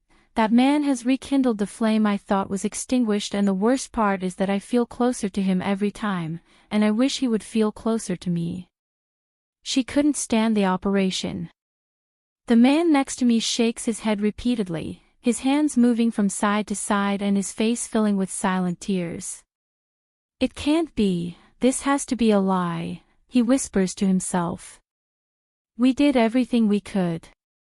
Manuel grabs him by the neck and slams him against the wall. You're telling me you did everything you could, but she's not here.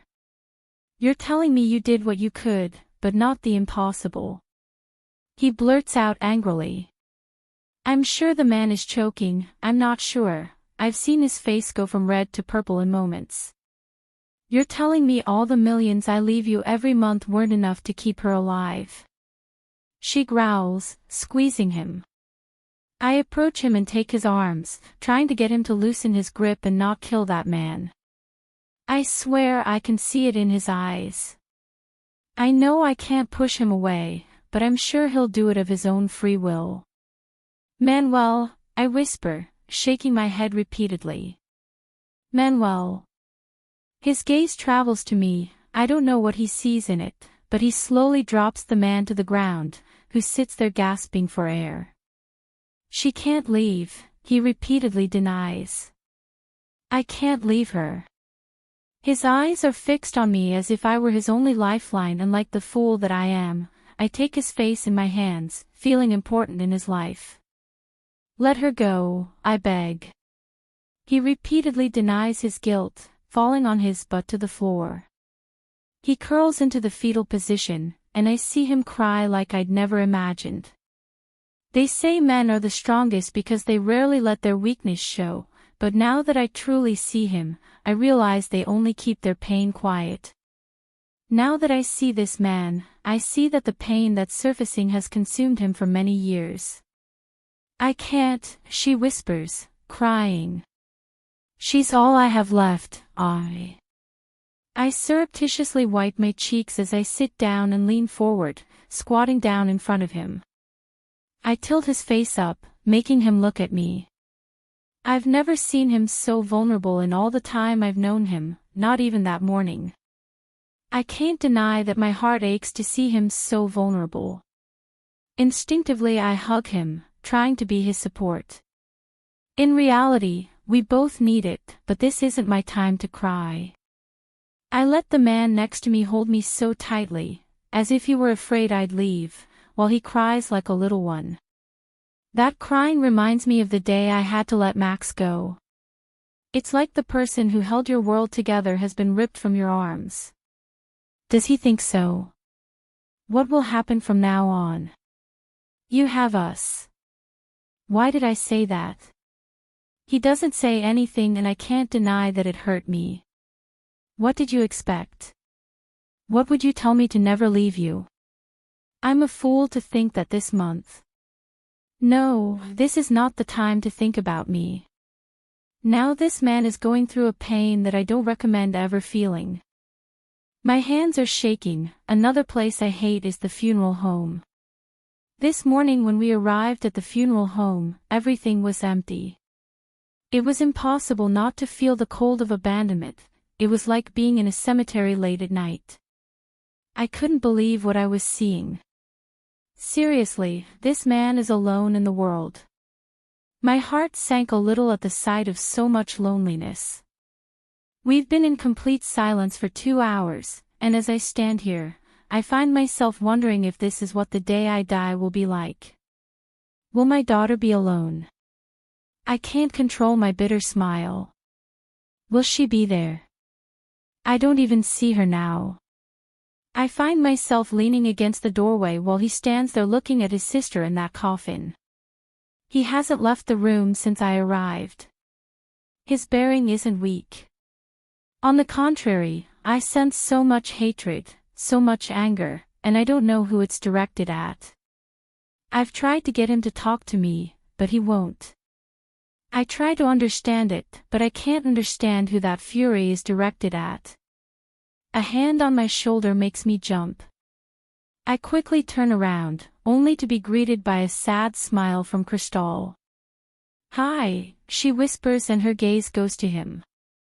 I bite my lip, now everyone will misinterpret it. Hello.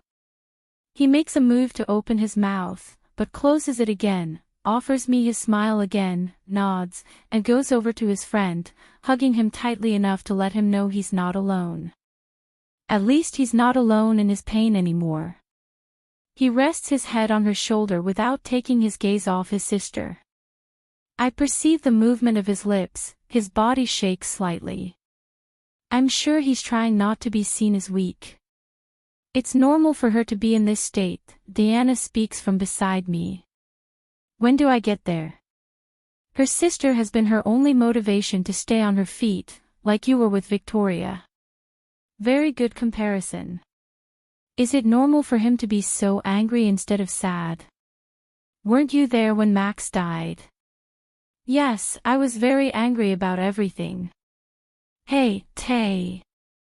Cam says, standing next to his sister, saving me from having to answer that question. Luckily, the entrance is wide, or we'd have to move out of the way. Tien. He says to his sister. I see the longing in her gaze for her sister, and I suppose it had to do with the special greeting her sister gave her when she was younger. I still don't understand what happened for Diana to draw a fine line between them. If they adored each other, I can see that they adore each other, but... Cam. He runs one of his hands through her blonde hair. I'll go inside.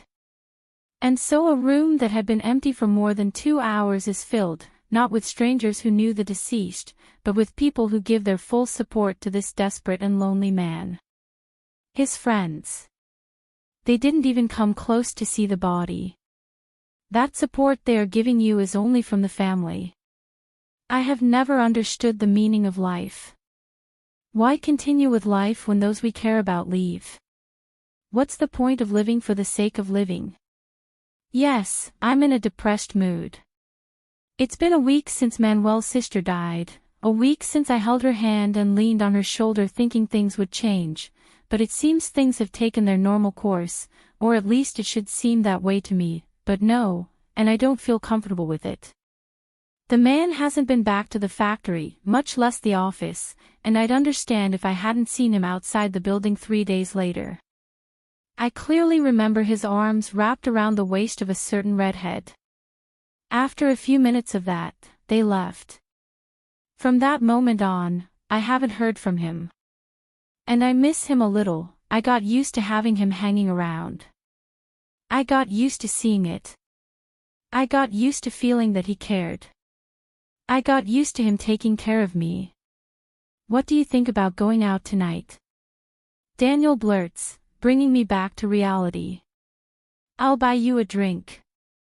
Am I a bad person for not knowing what I was talking about for the last half hour? If so, does that make me a bad person because... Fuck. Why do I feel so confused?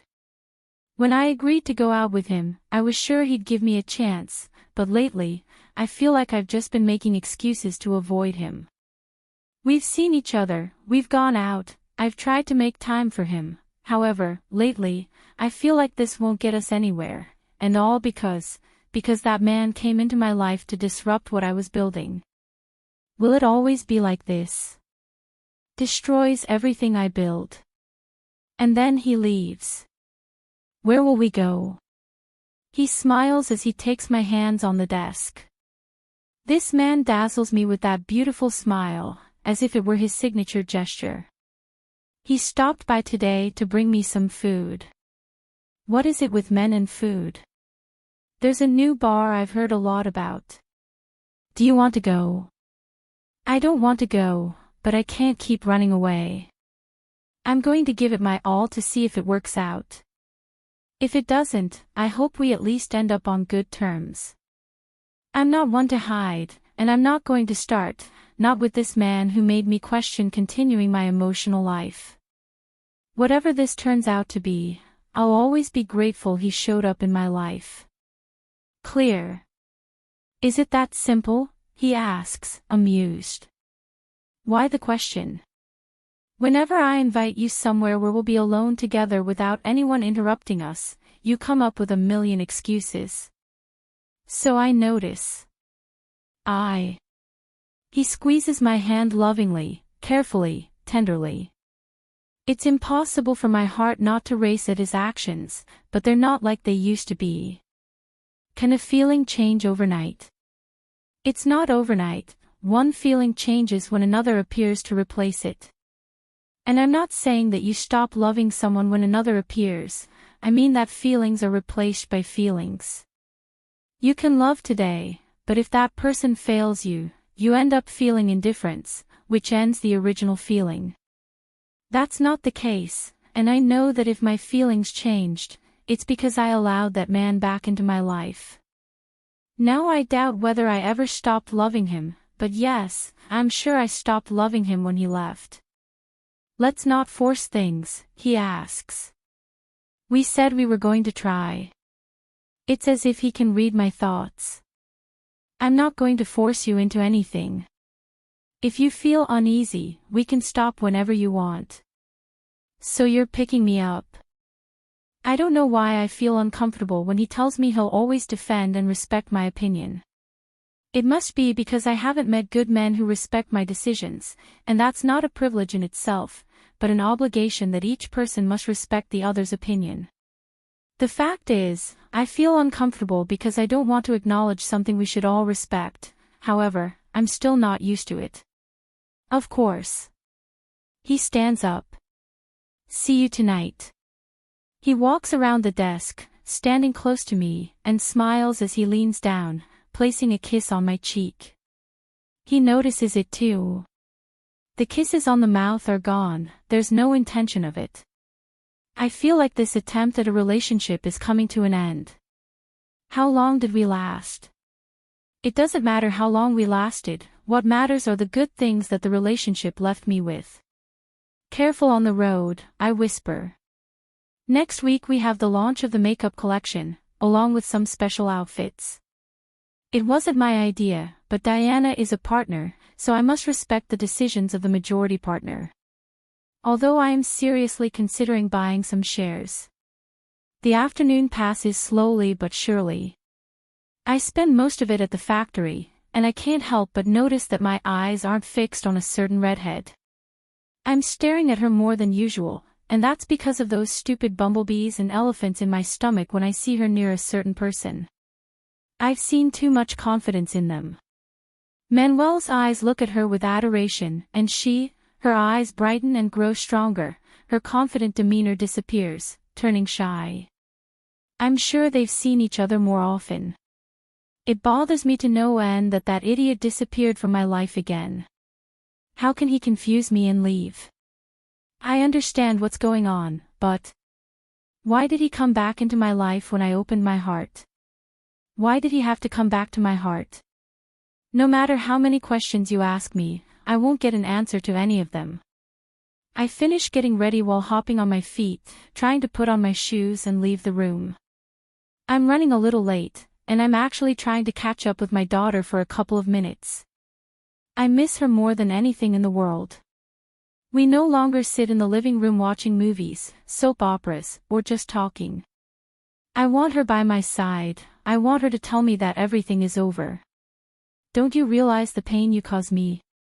The worst part is that she avoids me and I allow it because I'm afraid of continuing to hurt her. Victoria, I call her before she opens the exit door. My daughter stops walking, but doesn't turn around. My beloved daughter no longer looks me in the eye, her beautiful little eyes flee from me every time I try to look at her. It's as if she doesn't have the courage to look at me. It's as if she's committed the greatest of sins and doesn't dare confess them, and that hurts me because she's the most innocent person in this whole situation. Can that bastard destroy us? Are we going to give him the ability to do so? Are we going to make him feel so important in our lives? Apparently so. Next time I see him I won't hold back and I'll slam my hand in his face. Will she give him the pleasure of ending our relationship? I can't imagine a life where I have a relationship with my daughter as terrible as the one I had with Rosa, I can't imagine it. Don't wait for me, I'm going out. I didn't realize you were going out, I blurt out ironically. This is already tiring me out. I've given her space because I know she needs her time. I know her very well, but she's already exceeding my tolerance limit. I haven't even dared to say anything about her drunkenness because everyone has their own grief, and maybe that's how hers is, but I can't stand this anymore. And is the young lady planning to come over for the night, or will she be staying away from home with some imaginary friends? Mom, she says frustratedly, still not moving. He doesn't even bother to take his hand off the door handle. No, I'm not liking this attitude of yours anymore. I've respected this month of mourning you decided to take, but I won't tolerate you continuing to do whatever you want with your life. I can't watch her get lost. I've already done a lot by not saying anything, I shouldn't have been so permissive. Don't you say I can do whatever I want. I gave him freedom, and maybe that was my mistake. I wanted to be different from my parents, but I also made mistakes. It's good for children to fly, to have the opportunity to be free, but you also have to set limits in time and I let Victoria have a lot of control.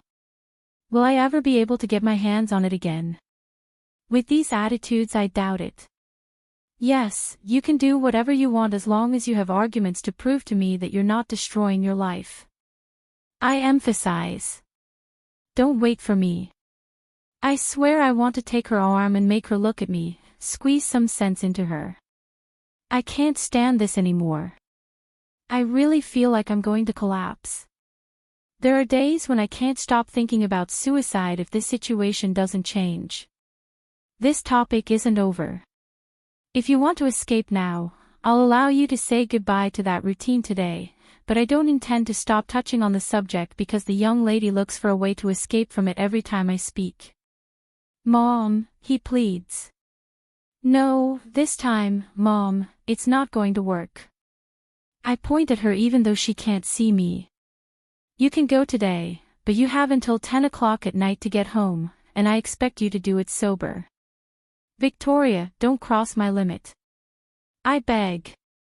I swear, if you don't make it, I'll come looking for you, and I don't mind making a fool of you, kiddo. I emphasize the last word to let her know that the power is still in my hands. I see the trembling in her body and her hands as she reaches out to open the door. I know her so well that I know she wants me to hold her in my arms and tell her everything will be okay. I don't do it because I can't lie to her, but mostly because I know she'll reject any touch from me. Feel like you're damaging my life. He feels like he has no reason to live. If only she understood that she motivated me to live. Today she can let go, but starting tomorrow, the rules in this house will begin. When my feet enter that place, my body trembles, my breathing is irregular, and my hands sweat cold. It's no secret to any of you what happened to me, so it's not hard to understand why I'm afraid of these places. I've spent almost half my life without setting foot in a place like this, and now here I am, with my partner who seems like he won't leave me alone, and I'm grateful for that. If it weren't for him, I'd be running away right now. You have to admit that this place has a good atmosphere. As expected, the place is full of young people drinking like there's no tomorrow and partying like their lives depend on it. For a moment, I can't help but think of my daughter, and it pains me to see Vicky reflected in those girls dancing desperately for a bit of attention. Will she be doing the same? Why didn't I stay home with her? I shouldn't have let him go. What if something bad happens? It's best if I go back and get her. Let's go to that table, Daniel says close to my ear, pointing at an empty table with his index finger. I clench my hands and restrain myself from turning around. And if I come back? What happened? Vicky. If you don't feel comfortable, we can leave, he assures. I should do it. At 10, we leave. No problem for me. As we sit at the table, we can see the life of the place, everything that is happening around us. I can't help but feel a little disgusted when I see kids using something I really don't want to know the name of. Isn't that illegal? Does this place not know the rules? Is it connected to illegal groups? What are we doing here? You're very quiet, Daniel says, a little too loud for him to hear. The music is too loud. What are you thinking about? Look, I nod at the boys. I don't understand how they allow this. How long has it been since you went to a nightclub? Since that time. You already know the answer. Nod. Things have changed, and it's best not to tell anything that happens here. He gestures to one of the waiters to come closer. So if a woman is abused in these places, it's best to keep quiet. I ask, a little indignantly. Not a little, a lot. Things should change for the better, not for the worse. I don't mean that, Taylor. Her look tells me I'm not impulsive when I speak. I'm talking about what they do. To be clear, I'm talking about what they ingest. I don't agree with that. He takes my hand, placing it on the table, and plays with my fingers. It doesn't matter whether we agree with it or not. The fact is, it's what we see, and we can't do anything about it because if it's not here, it'll be done somewhere else. How can he talk about it so calmly? Don't look at me like that, he says, amid a chuckle. I don't agree, but there's not much we can do. I don't like the way it sounds. I don't like seeing how young people waste their lives, but I can't do or say anything because I have a daughter who is currently wasting her life on the same thing as those young people. I hope from the bottom of my heart that he doesn't consume. I don't want my sweetheart to be dependent on substances. Now I feel even more guilty for letting her go, for not talking to her, and for giving her a freedom she can't handle under these circumstances. Do you want something to drink? A young man says, holding a notebook. It is important to note that you should speak a little loudly due to the exuberant sound of the music and the noise of the people. Daniel watches me. This is what I love about him. His chivalry never speaks for me. A bottle of water, please. Bring me a glass of vodka. The boy leaves and I can't help but look at Daniel with amusement. How strong. I joke. And you haven't even seen it all. Is there more? I feign surprise. He smiles and I smile back knowingly. Shall we dance? He extends his hand to me. I shake my head as I laugh. I'm not the best in that area. I'm a good teacher. Since I'm here, let's have fun with all the attitude. Okay. I accept his hand. And that's how a wonderful night begins. I've seen this man in many different ways, but never in one so relaxed. It's like he's a different person, and I must say I like each one of them.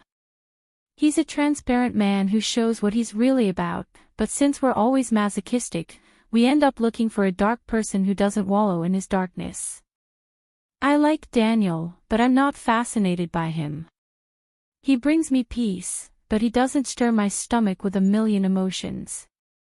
At first, he did, and that's why I accepted him, but... damn, how I hate that black-haired guy. I can't take it anymore, Daniel blurts out, returning to the table. He looks exhausted and sweaty from the dancing. And it's not like you weren't good at that area. I'm not. Tell that to the people who want to ask you to dance because they've seen how wonderful you are. She winks at me with one of her beautiful eyes. In a normal world, he would be the one. Daniel. Is this where you tell me you only want me as a friend? He says jokingly. I saw this coming a long time ago. No, Taylor, don't be sorry. He takes my hand again, offering warmth as his fingers rub some area of that skin. Never be sorry about anything, especially when it has to do with your feelings. Only you know what it feels like, and in the end, it's always about you, not anyone else. Fuck. It's impossible not to be moved by his way of speaking, he's such a gentleman. This man should be the love of my life. I should get down on one knee and ask her to marry me. In a normal world, you'd be the one. I like that phrase. It's good. It is. He continues, still holding my hand. Also, he offers me silence for a few seconds. He lets out a sigh and speaks again. I must confess that, like you, I've discovered that I appreciate you as a good friend.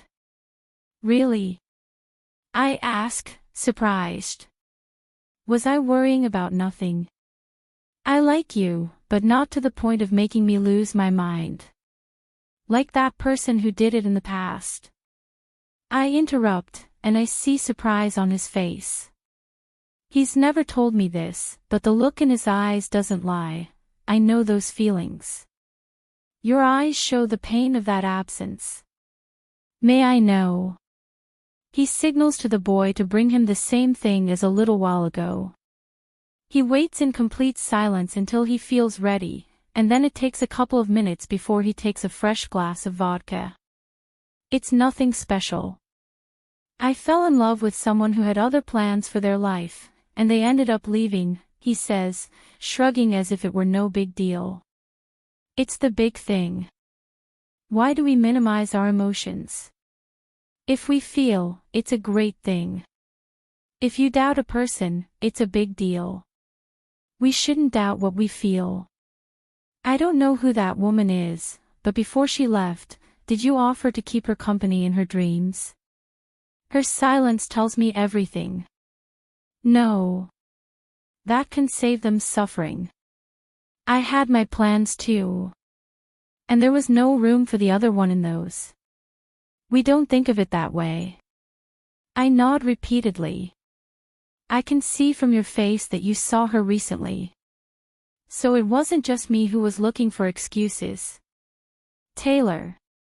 You asked me out tonight to confirm your feelings, didn't you? I'm not upset, I never would be. You've discovered that you still love her, or that you like her too much, haven't you? He silences me. Now you're thinking about not making the same mistakes you've made in the past. It sounds more like an affirmation. As I said, Daniel is a person who can be read through his actions, his looks, and his expressions. At least one person learned from their mistakes. It's good to know there are people who learn from life's hardships. And that bothers you? He asks without looking at me. I grab my water bottle, pulling my hand away from his grip. I make sure it's still intact before taking my first sip. I've also learned a thing or two from being hit. Not at all. It makes me feel good that at least one of us will get our happy ending. I joke. Why don't you talk to him? I shrug. What's the point? Taylor. Daniel, I really don't see him. My words hang in the air as something I didn't want to see appears before my eyes. And if it hurts so fucking bad that I feel like my heart is breaking again. Will he stop feeling from this moment on? I hope so, because I swear right now all I want to do is get up, go over to where they are, and slap them a few times until their cheeks are as red as if they were dripping blood. Since when did I become so bloodthirsty? From the moment I saw them kiss. I'm not surprised by her, but he. Since when? Was that always your intention? Fuck. It hurts, I want to cry, but it doesn't matter anymore. I shouldn't care, but I do. I would be a little calmer if it had been with the redhead, not her. Hey. Daniel runs his hands in front of me. Seeing that he's not catching my attention, he moves his gaze to where I'm staring. Taylor. He whispers. Is the idea of me talking to him still on the agenda? I return my gaze to Daniel. It's normal for him to be with another woman. It's not normal when he's been around me for the past month. It's not normal when it comes to my sister. It is not normal when I accompany him in his pain. You're right, it's normal for him to be with another woman, I say, picking up my armor. It's normal, I whisper to myself. This time it won't fall. If you want, we can go. No, but let's avoid being seen. It's impossible for them to do it. They don't take their hands off each other. How I would like to stand before them. I have no rights, I am nobody, and that has just been made very clear to me. Why did I think that after accompanying him in that pain we would be closer? Chapter 20. My feet hurt and my chest burns. My eyes itch to shed tears that I see no point in, so I force myself not to let them out. I'm not leaving either, because I haven't done anything wrong to warrant running away. He's the one who shouldn't even dare to look me in the face. How unfortunate. I give my all to spend a pleasant evening with an understanding friend, in a place where, even if I don't feel comfortable, I feel safe anywhere with him. I feel greatly relieved by the way we agreed on a date. I'm grateful to have found someone as sociable and philosophical as him. A person who in such a short time taught me so many things, especially to appreciate myself and know my worth, to understand that nothing was my fault. At 10, just as he promised, he brought me home, then left. As I opened the door to my home, I prayed from the bottom of my heart that he respected the order I gave him, but he didn't. I run my hands over my face, frustrated. It seems like I did too many bad things in a past life to be going through this. Just as I promised, I left the house to look for her. I went to the friend she once told me about. I tried to find her. I looked in all kinds of places I suspected she would go. I went to various clubs and nothing. I guess I deserve this for trusting and putting so much responsibility on a teenager. I feel completely disappointed because I've given her so much freedom, and yet she still dared to lie to me. I couldn't take my eyes off her all night. When I came home I expected to see her sleeping in her room, but, Victoria, she didn't come. I've tried to give him time, but nothing deigns to arrive. It's almost 12 noon and nothing arrives. I don't know anything about my daughter. Damn, I feel like the most powerless woman in the world.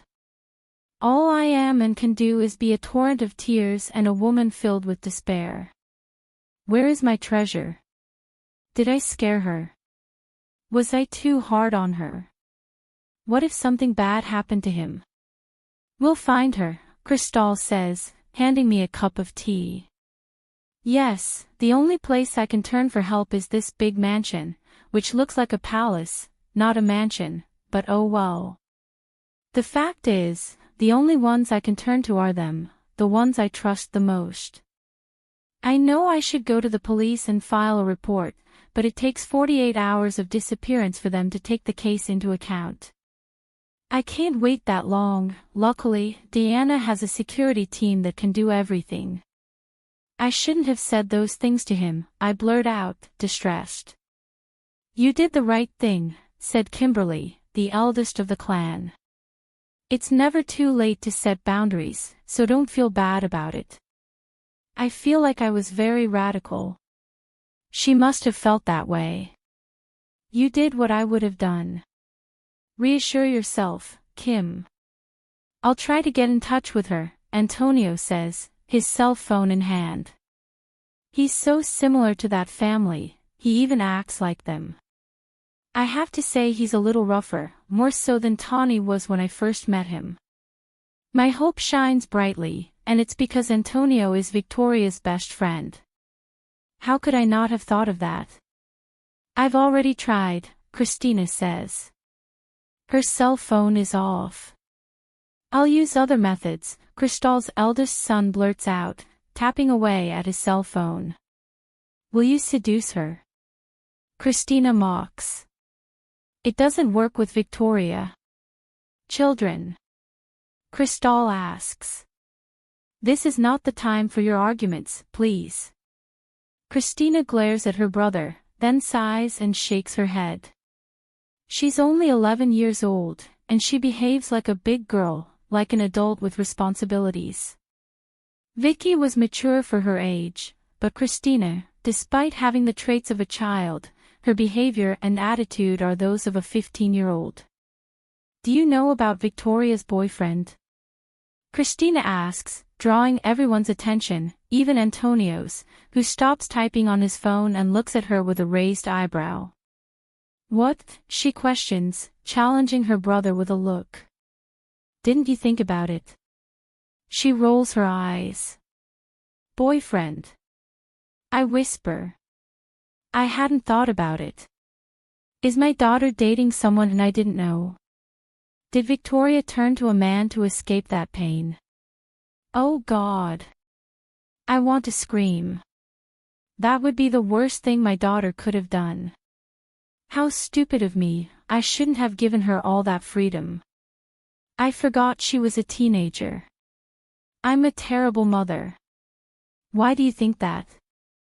Antonio asks, trying to analyze his sister with his eyes. What do you know?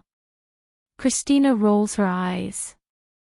I would run away with my boyfriend if I got checkmated at home. Now it makes me feel worse.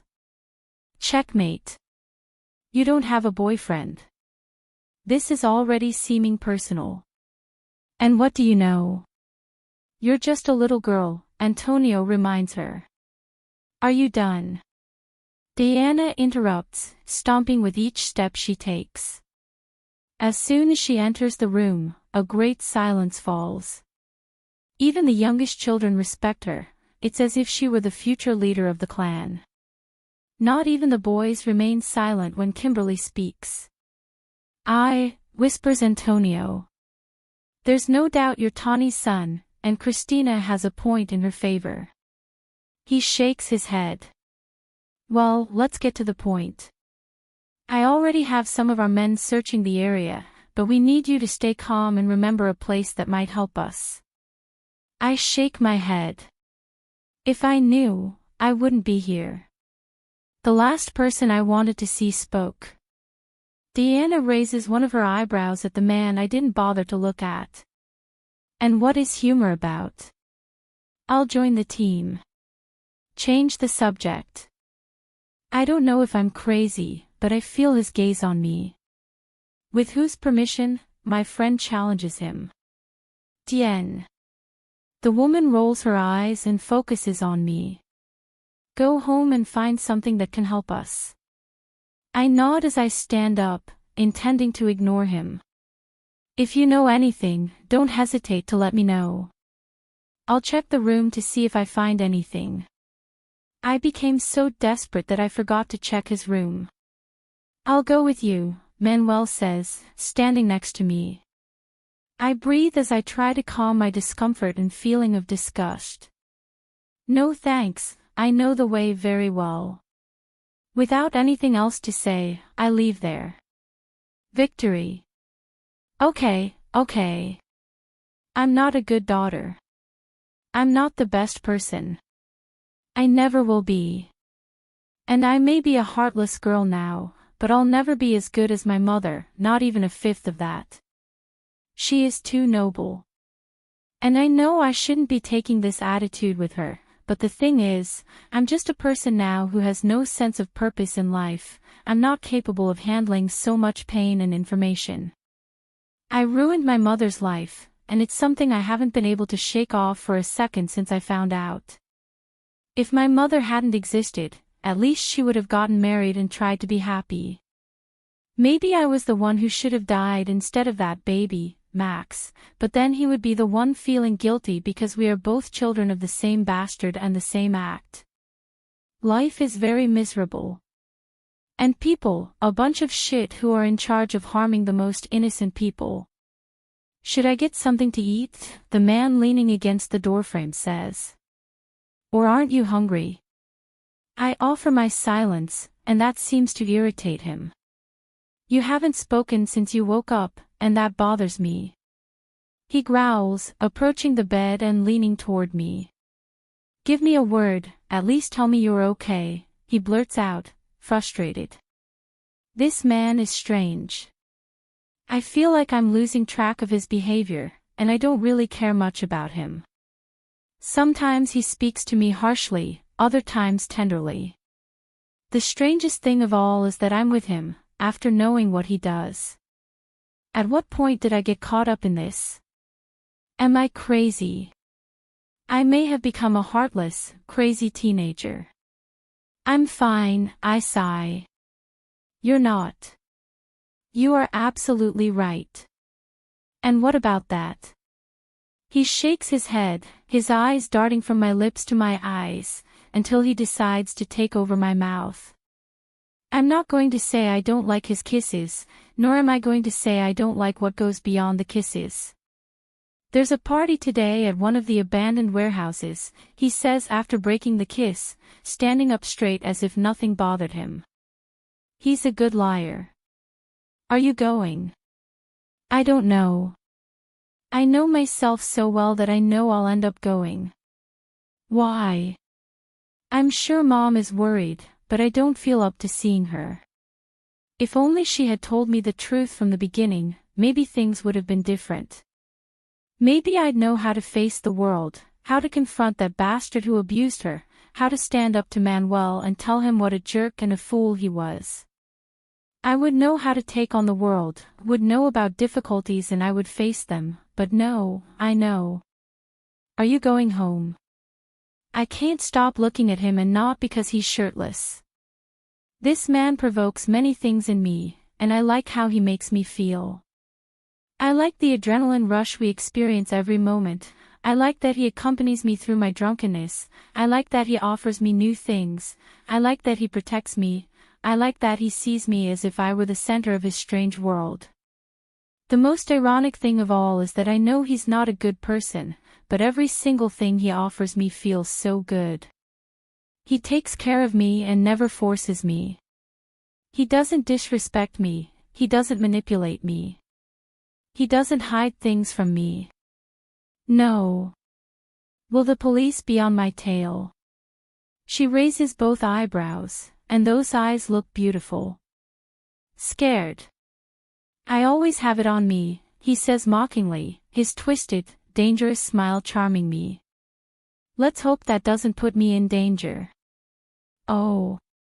I hadn't thought about it. I'm not a mom who thinks everyone is good. Her friends aren't the best. Her friends have a long record that, if she goes to them, maybe this man would end up underground. Can they do it? If Mom says anything to them, I'm sure they could hurt him. You're right, I'll have to talk to her. I make my own decisions.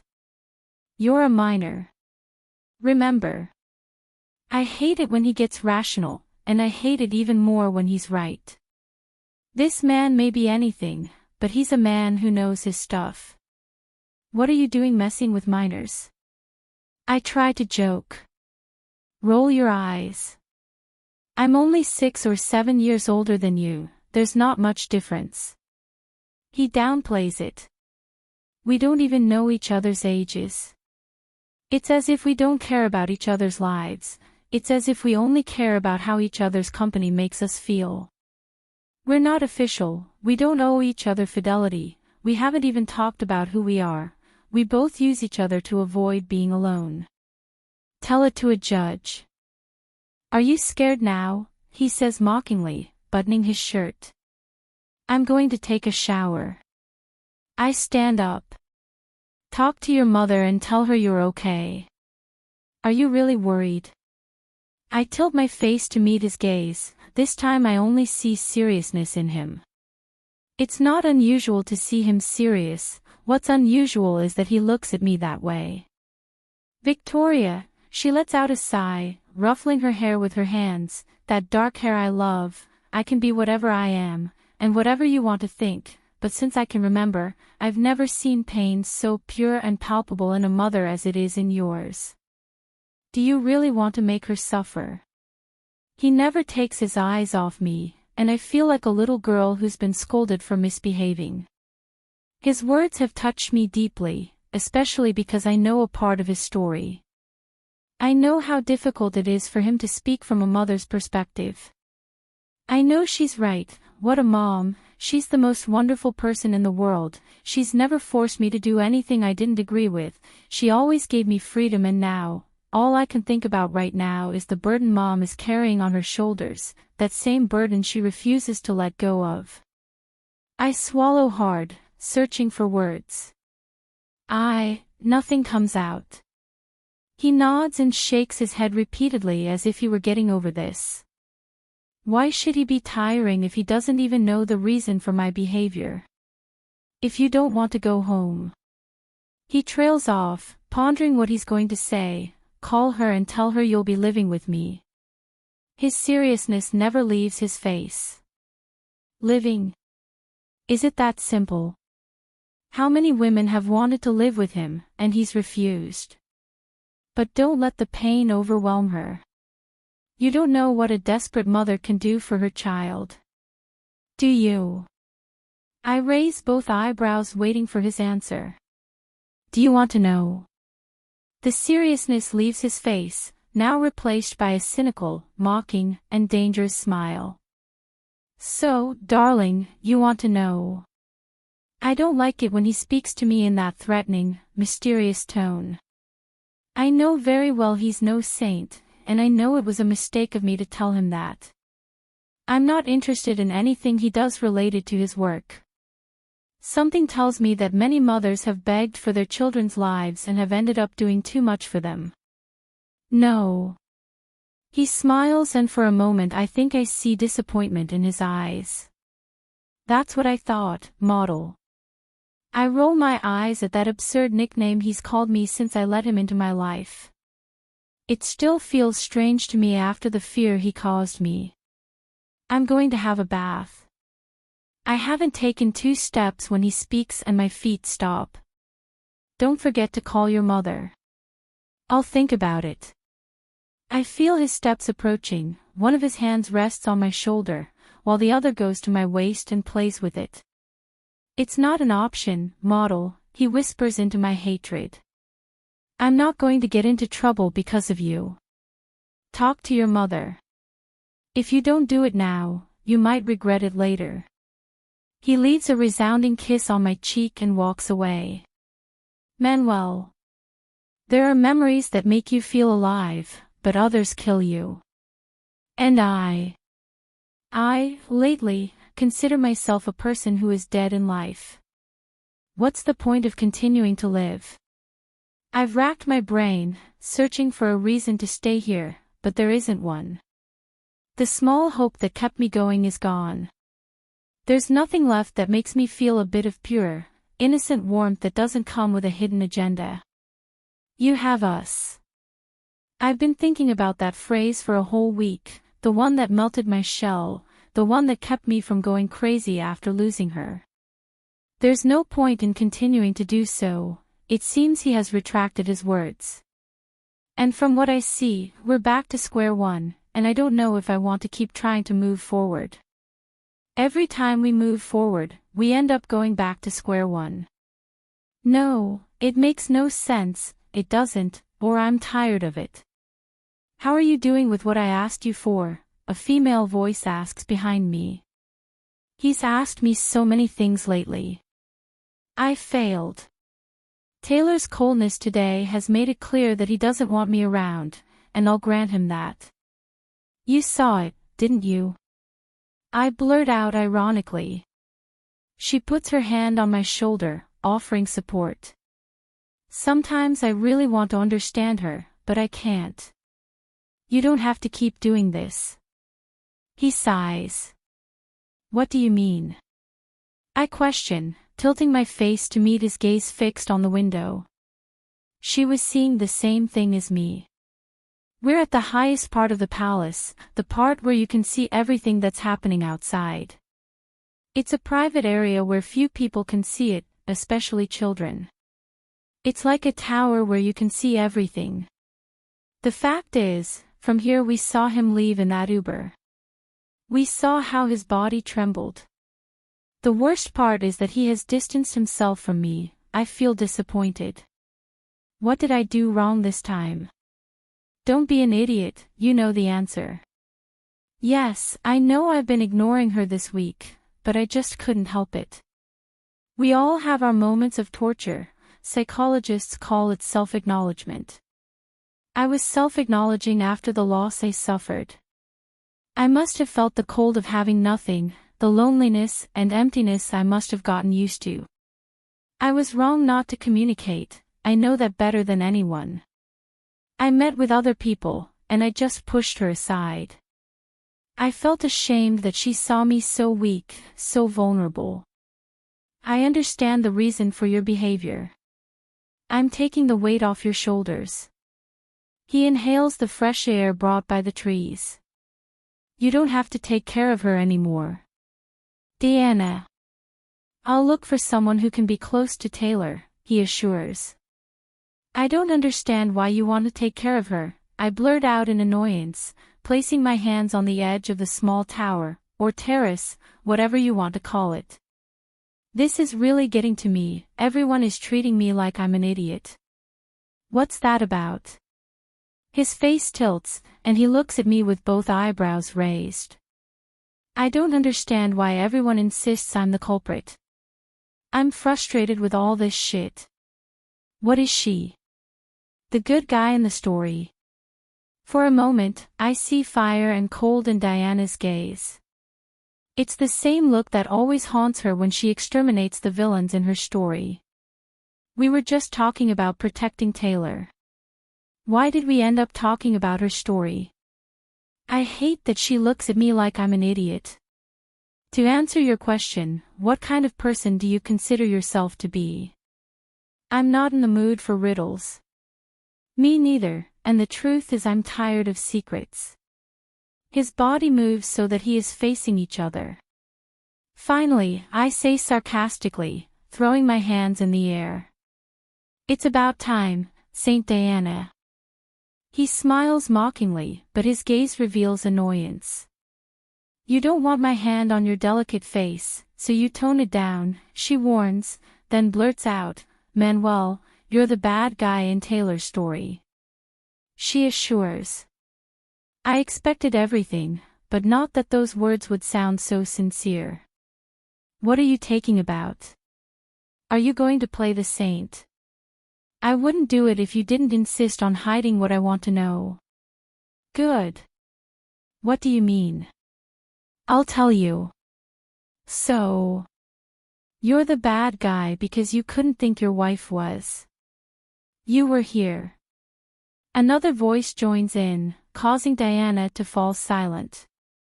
Why did you come here to talk? My beloved cousin shrugs without looking at her husband, which lets me know they're still upset, no need to be a fortune teller. It has become my favorite place. Sancho nods, placing one of his hands in his front pants pocket. Did I interrupt something? From the look he's giving me, he can tell he's messed up, but as always, he'll never give in. What do you think? I ask sarcastically. I don't care. He shrugs, dismissively. Honey, don't forget dinner with my sister. Diana looks at me for a few seconds, and I don't like the look on her face. There's regret and pity, which she's never shown she feels for me. That means I'm truly the villain of this story in her eyes. He lets out a sigh and then without looking at either of them he walks away. It's not the best time to be in a place like this, but my feet have brought me here. I hadn't been in these parts for a few long years, I stopped doing so when I was 15. I actually stopped getting involved in them because I had to take on responsibilities that I wanted to take on myself. I had to give up the life of fun and drinking. The smell of all kinds of drugs doesn't linger, causing me to wrinkle my nose. I'd forgotten what it felt like. The smell of burning tires is also noticeable. I feel strange, I'm no longer a young man who goes to illegal races for fun, yet here I am, searching for something I don't know. Adrenaline. Maybe I just want to distract my mind. I can't remember the last time I rode a high-powered motorcycle. I approach the improvised bar they set up in all the abandoned warehouses for these events. Give me the strongest thing you have. The woman preparing the drinks doesn't take long to place the drink in front of me. Then she goes back to her business, serving the others with a flirtatious smile on her lips. It's not that she wants to get a man into bed, it's that way she makes money. I don't know how many of these things I drink while I watch the rookies perform their feat on the clandestine dance floor and the others just gamble like rats desperate for food. The idea was to distract myself, but the drinks leave my head when the race ends and I see a certain girl in very revealing clothes approach one of the men on the motorcycle, to be precise the man who won the race, who has a crooked and mocking smile. They kiss as if there was no one in front of them, which makes me stand up, and before I know it, I'm pushing the man away from that girl, not caring that I almost knocked him off the bike. "What are you doing?" the girl exclaims when she sees me. Now that I have it close, I can smell the smell of alcohol mixed with something else. Why did it come to this? Doesn't his mother give him everything? Why do I feel like a disappointed father? "Get away from her," I ordered, looking at the boy with annoyance. The man, who must be about 20 years old, challenges me with his gaze without a hint of fear. From what I can see, he's not just a fan of illegal racing. He's a man whose bearing and his gaze reveal him to be in a darker world than any of us. This man has his life turned into shit, and he plans to turn Victoria's into shit. I won't allow it. What if I don't? The mockery in her voice reminds me of Diana when I first met her. Will you make me regret this all my life? I want to slap that smirk off her face. You'll find out what I'm capable of. Prove it. A kid is challenging me.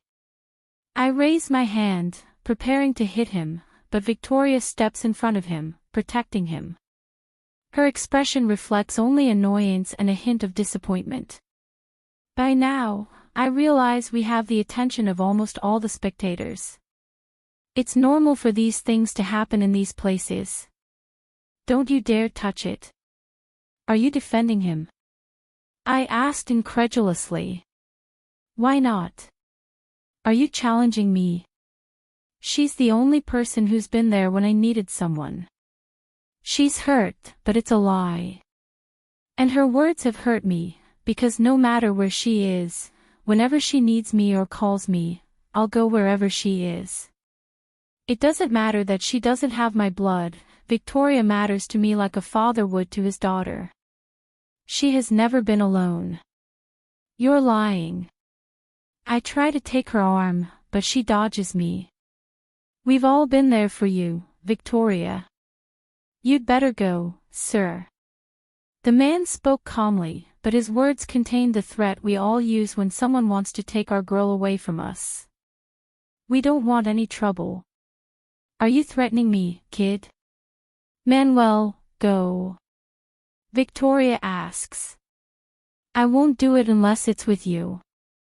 He lets out a laugh, one that is unfunny and painful for me to hear. At what point do I stop being the sweet little girl?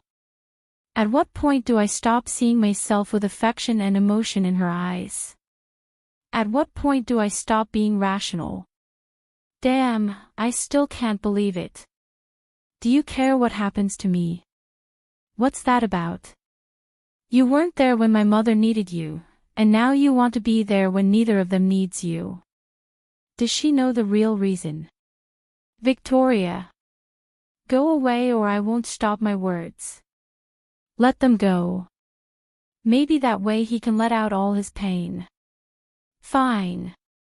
He leans closer, standing face to face, ignoring the fact that everyone else's eyes are on us. I don't want you anywhere near me, much less my mother. You're just a coward, and unfortunately, you've taught me to be one too. Because of you and that man, my mother can't be happy. Because of you, Mom lives in fear, and because of you, I can't face my mother. Don't come telling me to go with you when you never did anything for the woman you claimed to love. Now you're coming to do something for me, when I'm not yours at all. No one believes that. The air has escaped from my lungs. My heart is racing so fast it has made my chest hurt. Is that what she thinks of me? What, am I a coward? What harm could I have caused her? Taylor. How many tears must be shed before no more come out? What I haven't cried for 13 years, I cried this year. There isn't a day that goes by that I don't shed tears, no matter where I am. I could bear that Victoria didn't want to talk to me, but I knew she was at home, that she ate well, that she wasn't living under the influence of alcohol and so on, but now I just live with the agony of not knowing what she's doing, with the fear that one day they'll call me and tell me she's no longer there. Taylor, Ashley's hand passing in front of me makes me blink a few times to get my bearings. Is everything okay? Nothing is right, but it's not their fault. She will be. I hope so. I try to smile, keeping him from seeing my true state. And you, are you going out? I look at his clothes and I am surprised. She typically dresses in simple or elegant pants and shirts, but not in dresses, much less in heels. She wears her coppery hair loose at the ends, wavy, and her makeup is simple. She's not a woman embarrassed by her freckles. Yes, she bites her lip and sighs, I have a date. With Manuel. Why do I have to ask about him? Ashley's eyes widen in surprise, and her cheeks no longer need any blush. She opens and closes her mouth repeatedly as if she can't find the words. No, she finally blurts out. Manuel is just a friend, she confesses. He's like the older brother I never had. So they have known each other for years. Oh, I feel a little silly for bringing up this topic of conversation. I thought you were in a relationship. I've seen that you get along very well. I don't think they're a couple, based on everything I saw a week ago with a certain woman. I adore Manuel, she smiles, her eyes shining like they do when he's right in front of her, but not like that, never like that. She shakes herself dramatically, feigning horror. I shouldn't feel any calmer. You don't have to give me explanations. Ashley looks around the room, then back at me. Do you like? We're on good terms in the workplace, but in the personal sphere. I know my question was indiscreet, it's just that the way you look at him doesn't go unnoticed. Am I that obvious? I don't like it. I lie confidently. That's what my sister used to say, she says with amusement. Your sister? She nods, adjusting her bag on her shoulder. My sister and Manuel had a very nice relationship, she says, smiling. I wish Esme hadn't called off their engagement just a month before the wedding. Esme? Were they engaged? Was he about to get married? I didn't know he was engaged. Her hands play with some details on the bag. It's not something that's usually talked about much, Manuel, he's reserved. I know that better than anyone. I can tell. Well, I'll be off. She smiles excitedly, which tells me the date has to do with a suitor. Thanks for the conversation. And without further ado, he leaves. I'm the one who should be thanking you for distracting me a little. Being alone again, I can't help but recall my first and last conversation with Victoria, the day after she left. I haven't left the house, and it's because I'm waiting for the moment my little girl will show up and tell me we're going to fix things. Hope is the last thing you lose, and for Vicky, I'll never lose it. I have the nervous tick of checking my cell phone every second, waiting for his message. What have I done wrong? She can't ignore me like that. My heart races when my cell phone rings after so long on hold and I can see it's her. Will it be okay? Please be okay, that's all I ask. Honey, I whisper as soon as I answer. Mother. How are you, honey? Why haven't you come home? I don't let her speak. I hear him let out a sigh. I just called to tell you I'm not coming home. That hits me like a knife in the chest. What are you talking about, Victoria? I'm going to live with my partner. Couple. Since when have you had a partner? Where did we go about telling each other everything? What kind of mother am I that I didn't know she had a boyfriend? Daughter. I'm not going to argue with that, he blurts out, and I can sense he's not playing around. I'm calling so you don't have to worry. I'm fine, and I'm with the person I love. Since when does my little girl have no emotion in her voice? Sweetheart, please. No, she blurts out harshly. I'm comfortable where I am. There's no need to make a fuss about me not going home. I already told you, I'm not going home. Did I do things so badly that she doesn't want to come back? Luckily, he hasn't stopped going to school. I tried to talk to her, to make her reconsider, but nothing. She's still close to the idea of living with that man. She doesn't even dare to face me. What kind of man is he? Will he be good for my daughter? I know that if I go and find her and force her back, I'll only make her more infatuated. I have to find solutions, but my mind is no longer up to it. I close my eyes in pain as I remember the tone of her voice. I know my daughter well enough to know she was under the influence of some substance, I can swear to that. I have seen many cases. Tears stream down my cheeks just imagining what my daughter is doing with her life. Why did I act so late? Am I still in time to save her? Can we talk? He asks, entering my office. I proudly wipe away my silent tears as I open my eyes, breathe deeply, and lift my armor. What do you want to talk about? I say harshly, staring at him. Tonight is the parade. Starting tomorrow, I'll cut off all contact with him. I'm even thinking about traveling to another city. Perhaps the best thing for me would be to start a life where I don't know anyone. A life where I can take Vicky and deal with her problems in a timely manner. Yes, without my daughter, I feel like an empty woman. Without Victoria, my life has no meaning. I accept that, I have an emotional attachment to my daughter. I want to hear your version. I roll my eyes, annoyed. Are we going back to the same old thing? I blurt out, annoyed. I'm tired of this. When the parade is over, you'll disappear from my life for good. I order. Taylor. No more, Manuel, I blurt out, standing up and banging on the desk at the same time. I still haven't forgotten the conversation with Ashley.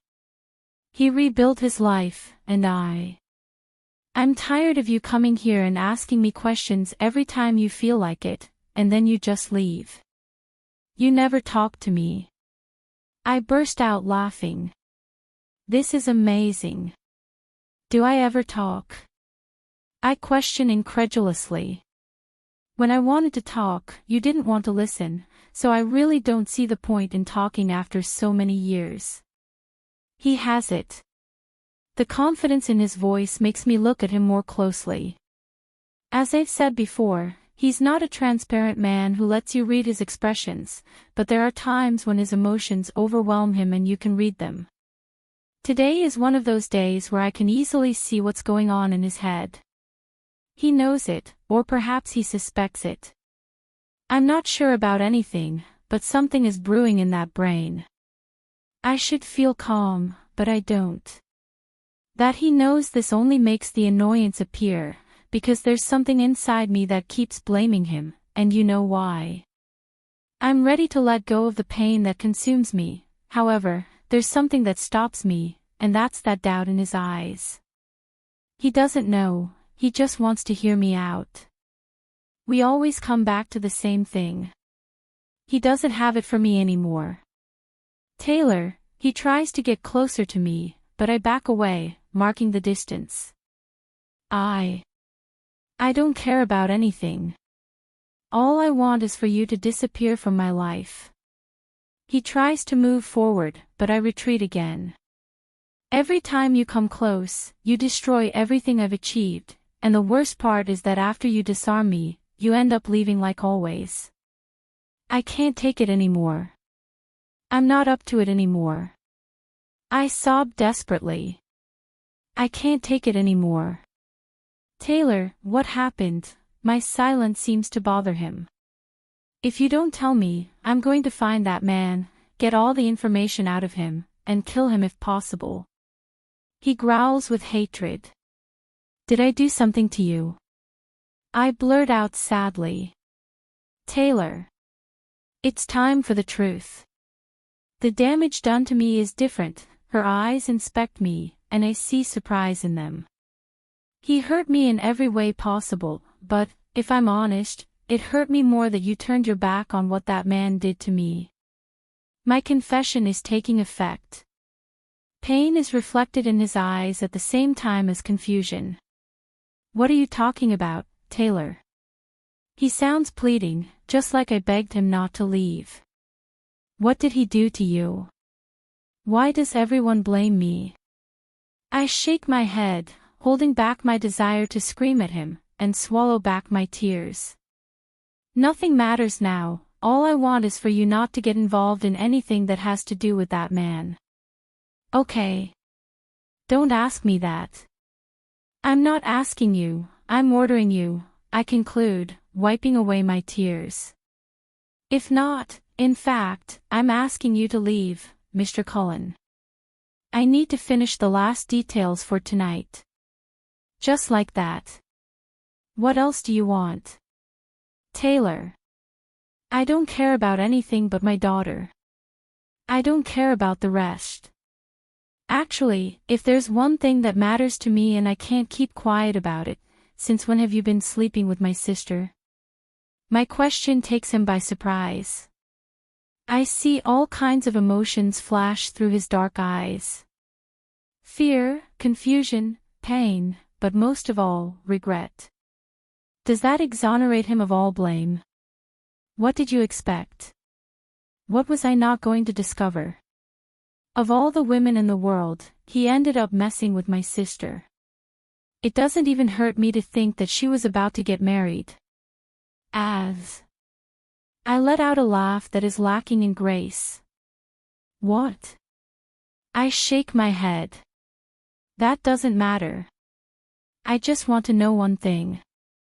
Did you do it to hurt me because I cheated on you? I've been thinking about it for days.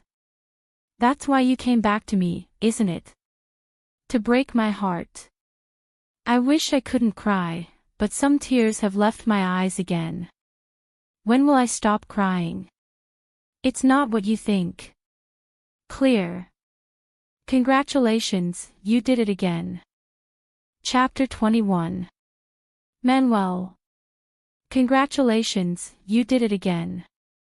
I didn't think I'd hear that word, or maybe I did, when I was planning to conquer her and hurt her, but the truth is that I never thought that hearing that phrase would hurt me too. I've been repeating that phrase in my head all afternoon, over and over again. How did you find out about Nairobi? Did she dare to tell him? I don't think so, that would ruin their plans. This is frustrating, no matter how Taylor knew, the fact is that she found out. And then there are his words. What did he mean? What harm could Victoria's father have done to her? The worst part is that this time, unlike the previous times when she asked me to leave, I saw the determination in her eyes.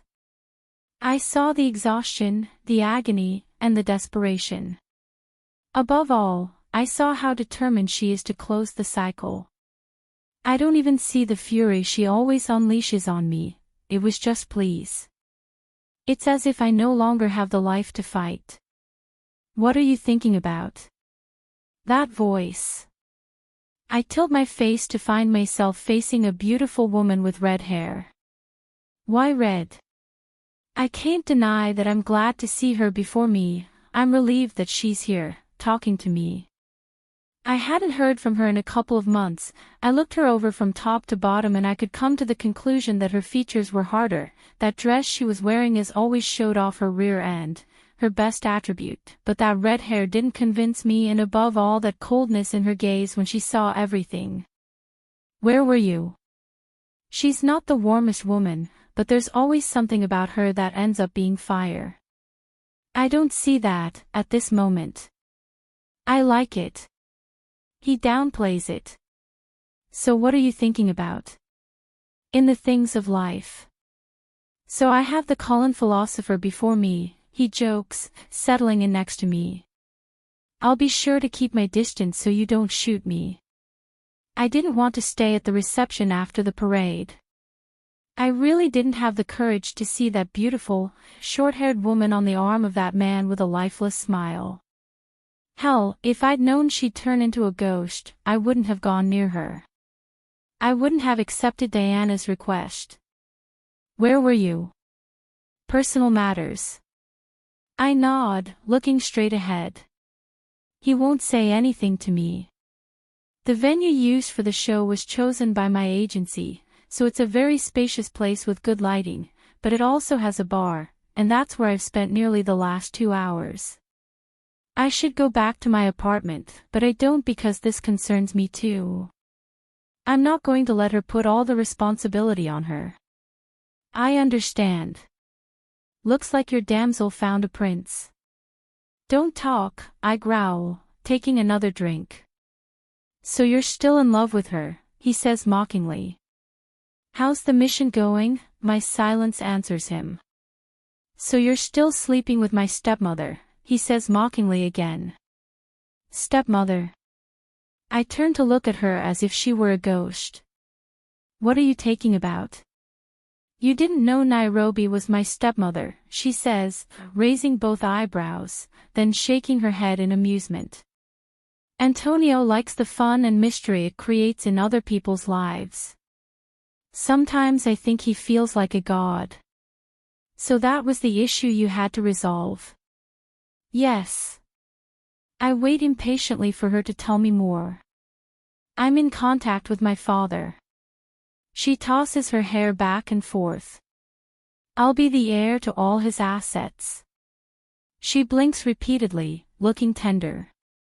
From the look in your eyes, I can tell there's a lot of hidden stuff, but I'm glad you're facing your past. Maybe I should start doing that too. And you think Nairobi will allow it? She'll do it by fair means or foul. He looks down at his nails as if he cares about the polish on them. Why do you keep sleeping with that woman? It's not a good idea to talk about these things with your ex, especially with an impulsive and crazy woman like the one I have in front of me. Arya. Roll your eyes. I don't have any feelings for you, he clarifies. I just want to know what that woman is doing, to involve you like that while you're on an important mission. He falls silent, weighing what he's going to say. Are you using her to hurt her sister? No, I say quickly. So I can't understand. He falls silent, pondering the idea. She lets out a sigh, shaking her head in resignation, without coming to a conclusion. There's nothing to understand. I drink the rest of my glass. We had our thing without knowing who each other was, and after finding out he's my target, I couldn't stop doing it because he'd get suspicious. I trust so. He stands up and looks around. Because that woman will end up in my power sooner or later. It's a little scary to see this version. After all, I was the one who brought her to this place. I don't know if it bothers you, but I'll go say hi to your ex-wife. Do you know? His amused smile makes me feel a little stupid. If I remember correctly, my stepmother loves to remember that you are the ex-husband of her insipid and dull sister, her words. I don't find anything strange. I know, by the way, I'm sorry about your sister and I'm sorry I wasn't there for you at that moment. Arya may be whatever she is, but she is sincere and direct. She helped me choose certain staff for Lou's care. Don't you want a drink? He puts his hand on my shoulder. I don't know what's going on in that head, but it's really time you faced what's tormenting you. You're not alone. You have me, you have Antonio, even that pesky tick. We're here for you whatever you need. He placed a kiss on my forehead.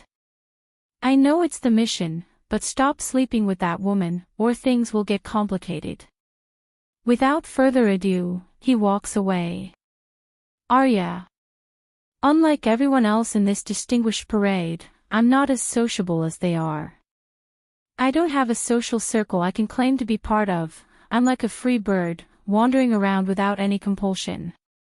There is no specific place where I feel the desire to stay. There is no person with whom I have an emotional attachment. For a second, I watched the black-haired man, who's now standing, walking away with a redhead hanging off his arm. I'd rather have nothing to do with that woman. I don't like seeing him fade away. He was the only person I ever had an emotional attachment to. He made me weaker.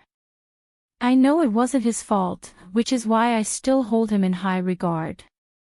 I look away from them, focusing on my goal.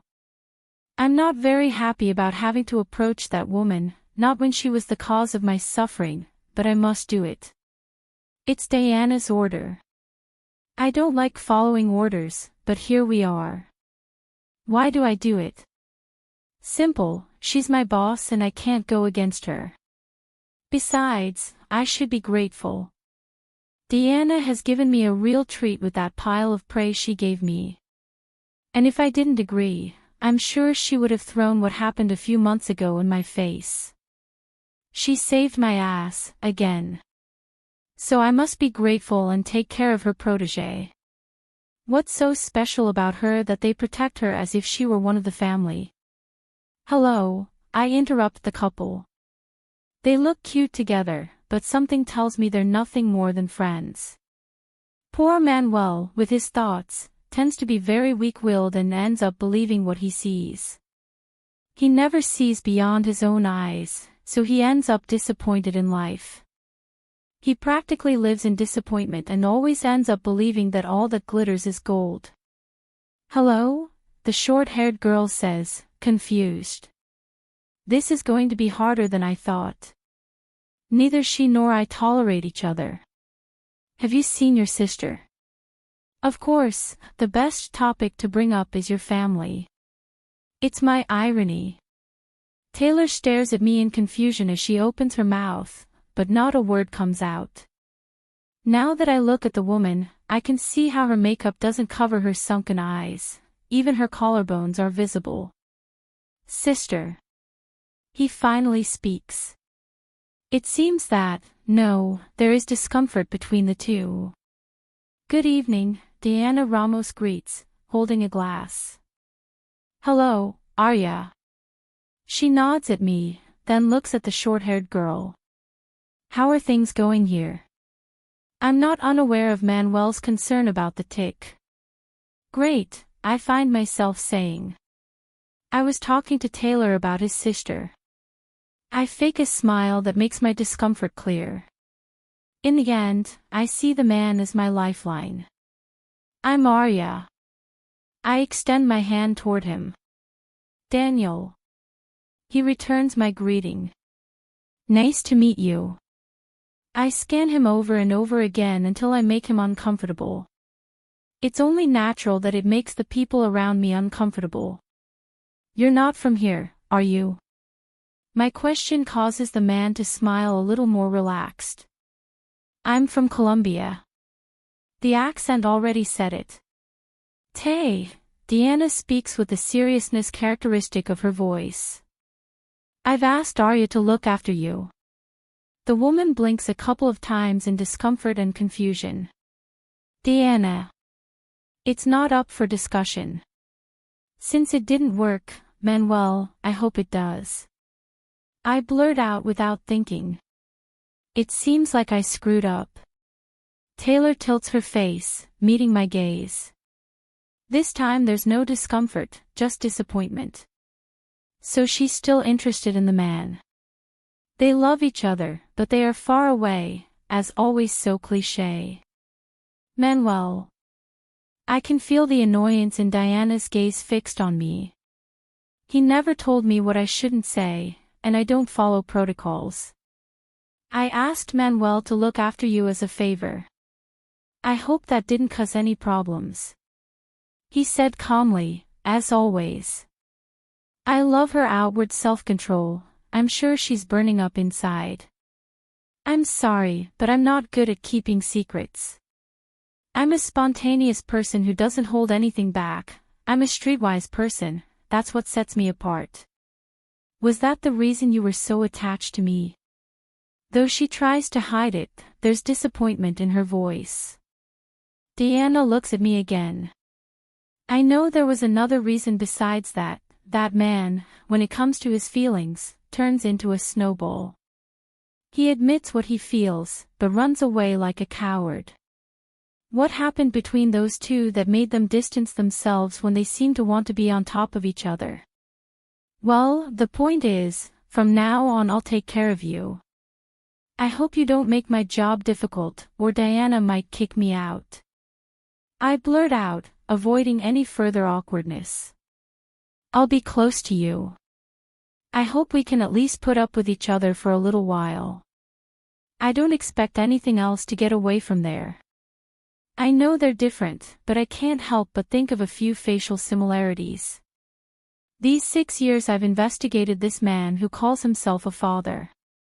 I know his every step, all with the intention of making him pay for the suffering he made me live through. He knew of my existence and refused to answer because my mother was a prostitute. Why didn't he take care of himself? The irony of it all is that he ended up marrying a prostitute worse than the woman who called herself a mother. When I heard he'd married, I assumed it would be a woman his own age, but when I saw that brown-haired movie, I was shocked. Even more so when I discovered that she was Manuel's lover. The very fool. How it pains me to see how much damage is done by not facing what life brings. That man is the most important person in my life, despite all the damage he's done to my heart. I'm not talking about love anymore, I'm talking about the importance of that man in my life. If it weren't for him, I probably wouldn't be alive. I love it when you get lost in your thoughts, he says mockingly. Shall we play a guessing game? I roll my eyes, not bothering to look at him. I'm working. I like it when you get into that mood. Why are you such a masochist? I ask, tilting my face to look at his face. I can't deny that he's handsome, or at least he seems handsome to me. Everyone has their own prototype. What I like most about him are his eyes, but sometimes I feel like I'm not good enough to love, although I don't think that's their intention. I care about you and you know it. How can someone you've only shared 2 nights with be important? She approaches me, invading my personal space. Her perfume pleases me because it is not one of those that irritate but one that incites sin. Life has no explanation. He does, but idiots prefer to avoid explanations.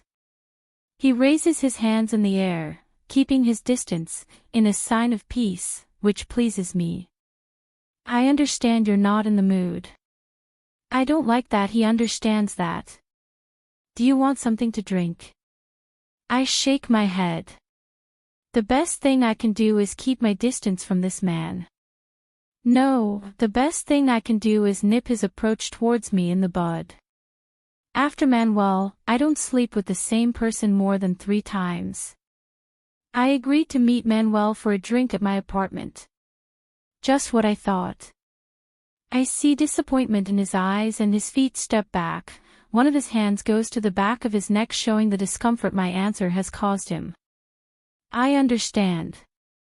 See you. I raise my hand as if he were just another colleague. Maybe so, maybe not. I offended him. I don't mind. So be it, whatever. Do you always have to be so rude? He asks, annoyed.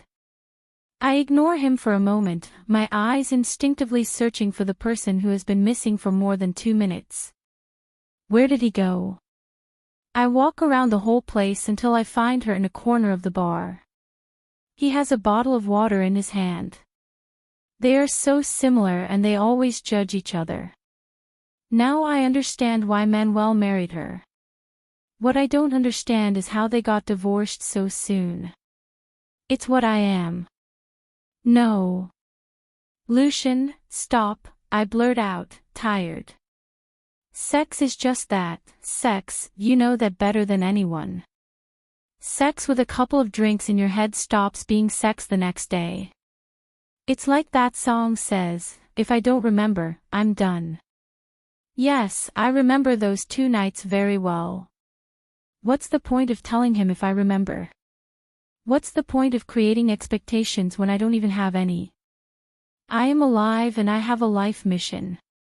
To eliminate all those impurities that have damaged a person's life. I'm a hunter who enjoys watching demons die at my hands. I like watching their sinful souls vanish like thick smoke. I understand. He nods, breathing. It was just drunken sex, right? Yes.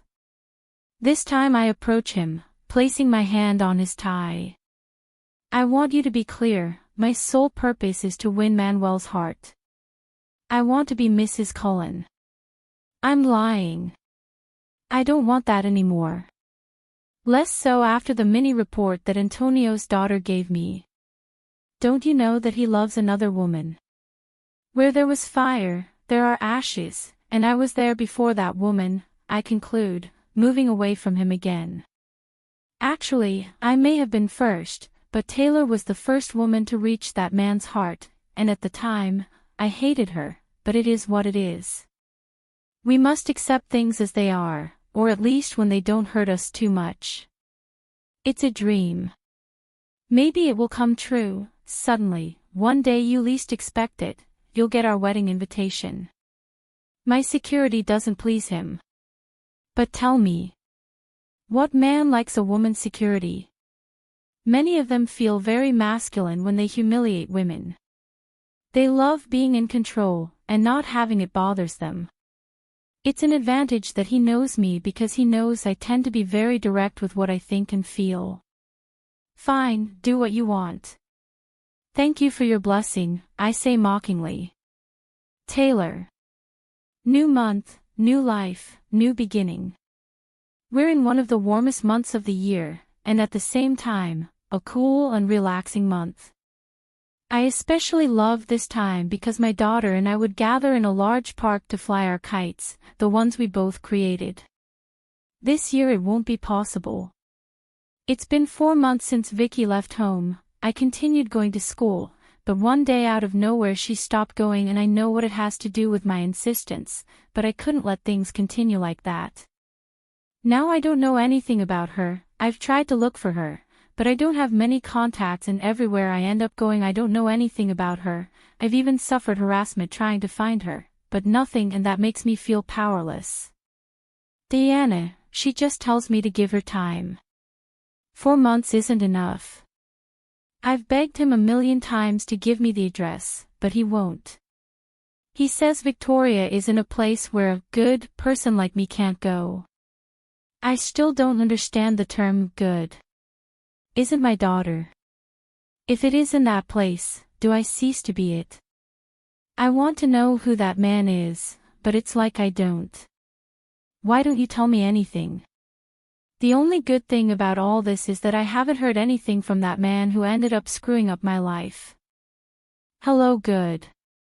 My whole body tenses, my hands turn into fists, my breathing begins to quicken, and the urge to put my fist in his face grows stronger. I shouldn't have declared victory so soon. Here's that bastard. It's all his fault. How dare you set foot in my workplace? I don't take my eyes off the window, because seeing him in the face means I want to hit him, and if I do, he'll probably sue me. He's looking for any way to get money. His entire family has been ruined by his mismanagement.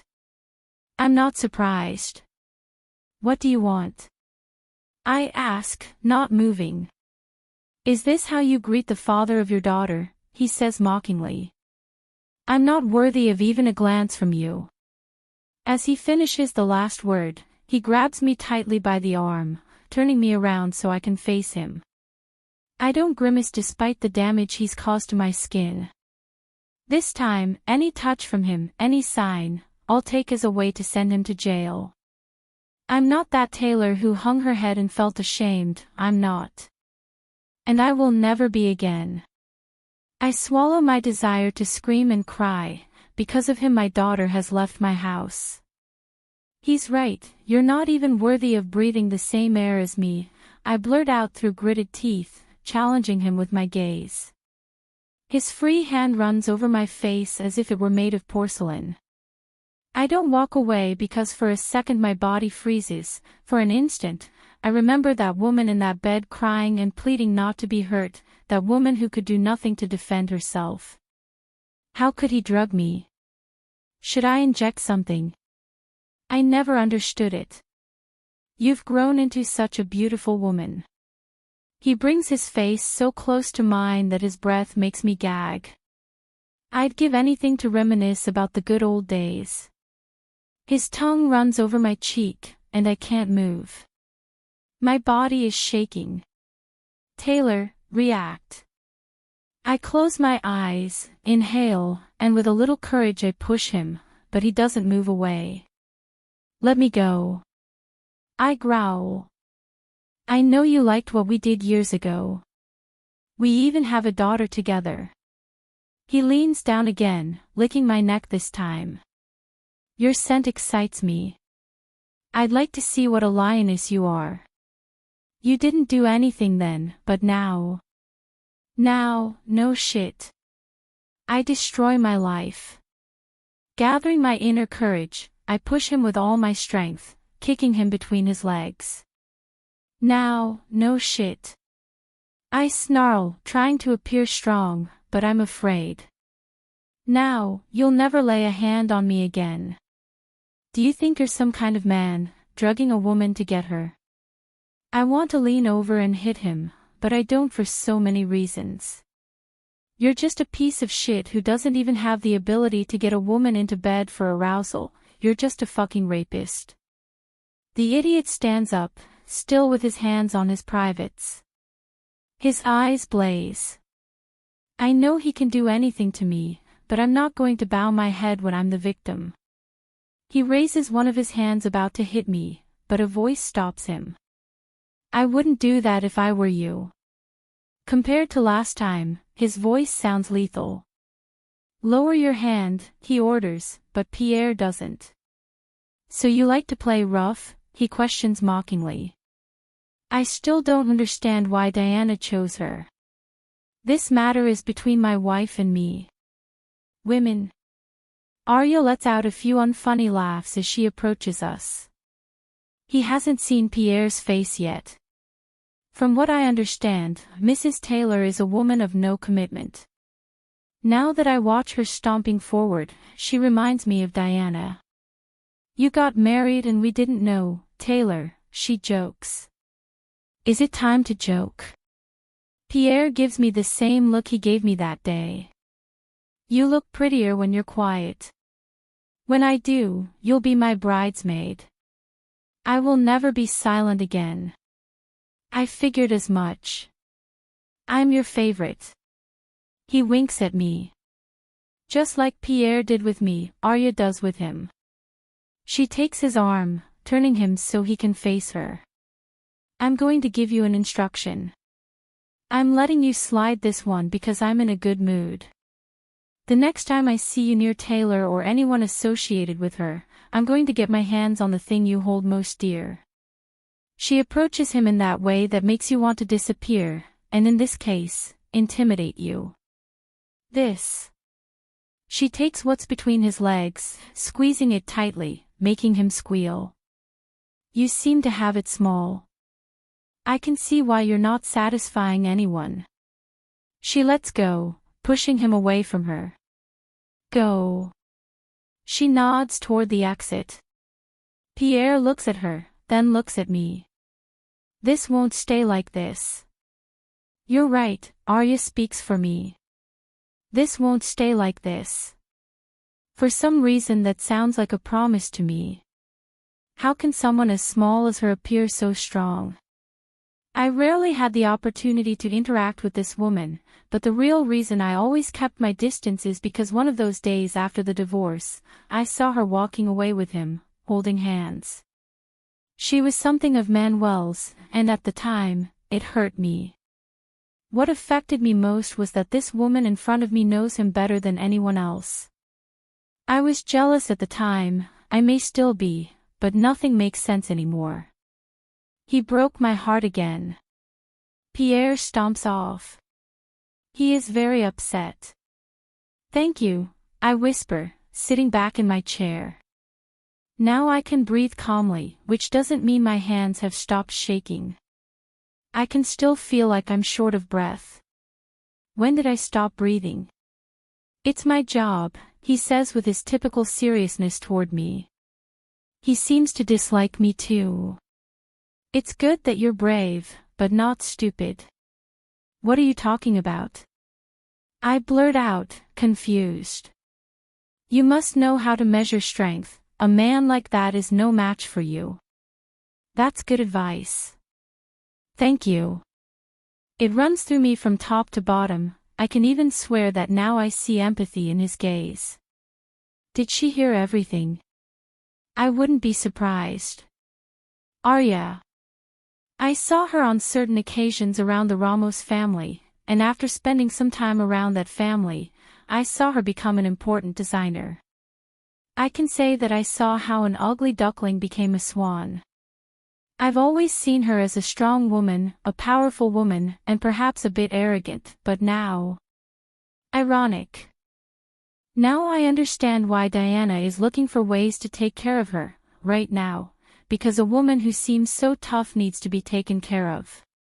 She's just someone pretending to be strong, and I like that she doesn't let her head down. I like that she wants to take on the world because it makes me feel like women are taking over our rightful territory. However, sometimes the world is too big to swallow us whole. I know predators just by looking into their eyes, and that man is one of the greatest. I saw the pleasure in his eyes as he intimidated her, I saw the excitement when he fought back. He's a psychopath who must be dealt with, and the only way to do it is in a warehouse with my toys. I love to play. I can't do it all at once, but I know that Diana is not so bad as to deny me the pleasure of removing part of her skin, even her anatomy. It'll be a pleasure I haven't had in a long time. What a bummer to have to give up my hobby to achieve my goals. I'm sure this short film wasn't the only one he hurt. Was this the reason why May got divorced? If it was that one, even I would hate it. Nice office. I gesture around. Actually, it isn't, but I can't stand this discomfort. I'm not sociable, but I'm not antisocial either. And I don't dislike her so much anymore. It's not pity, it's empathy. What do you want to know? I like that it gets straight to the point. I want to talk about your sister, I blurt out without thinking.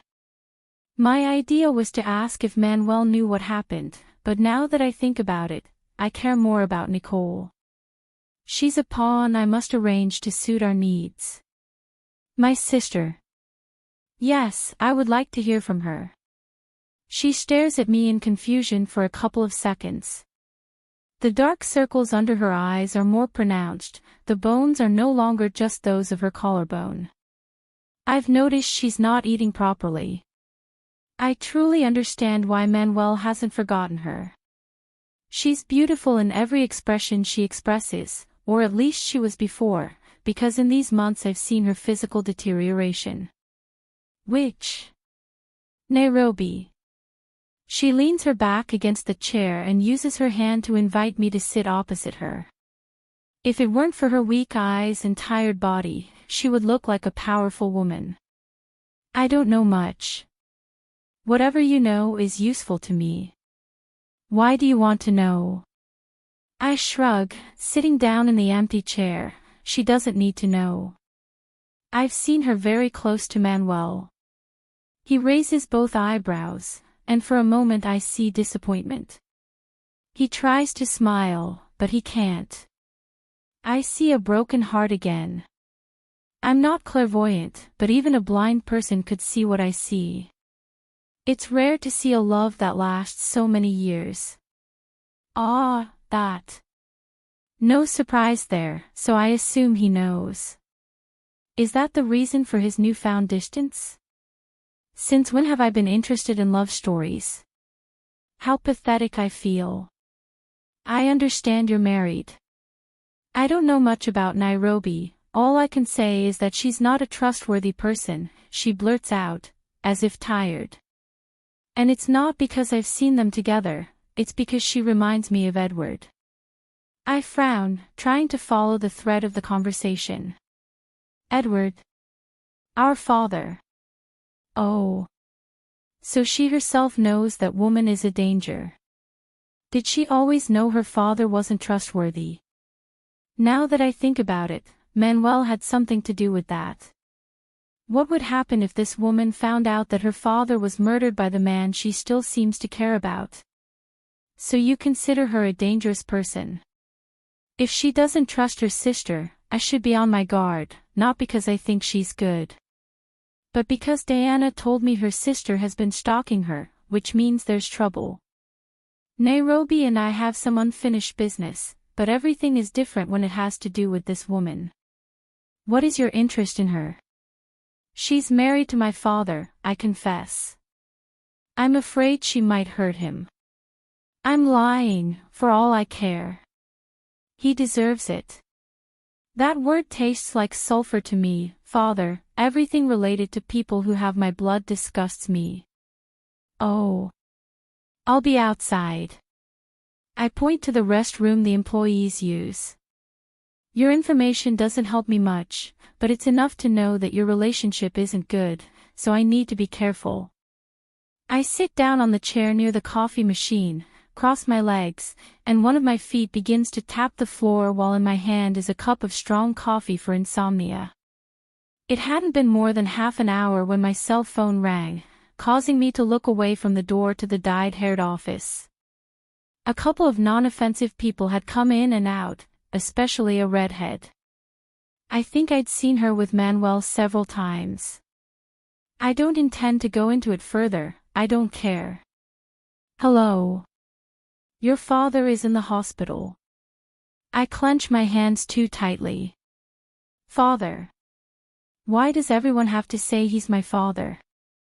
Throughout my life so far, he has cared for me. The most ironic thing is that he cares because he needs me. You can't die so soon and so easily. What have they told you? He's in intensive care. I offer him silence because I don't know what else to say. After a couple of long seconds, he speaks again. Are you coming? No. Because his wife is there. I doubt it, she's not interested in the man's health, and neither am I, besides, I'm working. You know very well that you don't need to work. Oh sure. Now, because before it doesn't matter to them if I had to sell my body to survive or if they wanted to sell me so I would stop being a nuisance. That's not up for discussion. I'm sure your father would be delighted to have you near him. Happy. I would be happy if he would stop causing me problems, but it is impossible. And you think I care about that, James? The man on the other end of the line lets out a weary sigh. Is it so difficult? If only the man knew. When he doesn't get an answer, he speaks again. Come when you can. The press will soon be asking for information about your father's condition. You're the only one who can give them, not even his wife. How wonderful. Now the old man cares about me. Are you conscious? It is. Say hello to him for me. Ava. See you later, James. I hang up the cell phone. I run one of my hands over his shoulders trying to ease the tension that's built up there. What will I do with that man? I don't care for him, nor will I ever, but at least I can say that he's a clean scumbag. He doesn't have a stain on his record that I would like him to have. Chapter 22. Manuel. I stopped the car, looking around me. It's a habit I don't think will ever go away. I'll wait for you tomorrow at the Southern warehouse. Sometimes I hate her mystery. She's just like her father. She likes everything done the way she wants, but, above all, she likes to play with people. I think we're just pawns in her plans. I should be upset, but I'm not in the mood for that now. His plans are tied to mine. Besides, I need to find something to focus on. It helps to keep in mind to take down the scum who are putting obstacles in my way. What was your intention in bringing me here? There's no one in sight, so I jump out of the car, alert, with my gun ready to fire if I must. With careful steps, I enter the warehouse, keeping an eye on everything going on around me. Everything feels so desolate, so mysterious, even my heart has been racing. I guess it has to do with the fact that I've been nervous. I can't help it. Hello. Someone is talking behind me. Every muscle in my body tenses. That voice has been a part of my nightmares. I grip the gun tightly in my waistband, waiting for the slightest movement to fire. I turn around, finding myself face to face with a very familiar person. The owner of my most miserable nightmares, the person who has hurt me the most in my life. I scan him from top to bottom. If it weren't for his greedy eyes and his ordinary demeanor, I wouldn't be able to tell them apart. Now that we're face to face, my hands refuse to let go of the gun. My mind just wants to finish him off. Now that he's in front of me, I can't help but relive every memory I have with Lou. It's all his fault.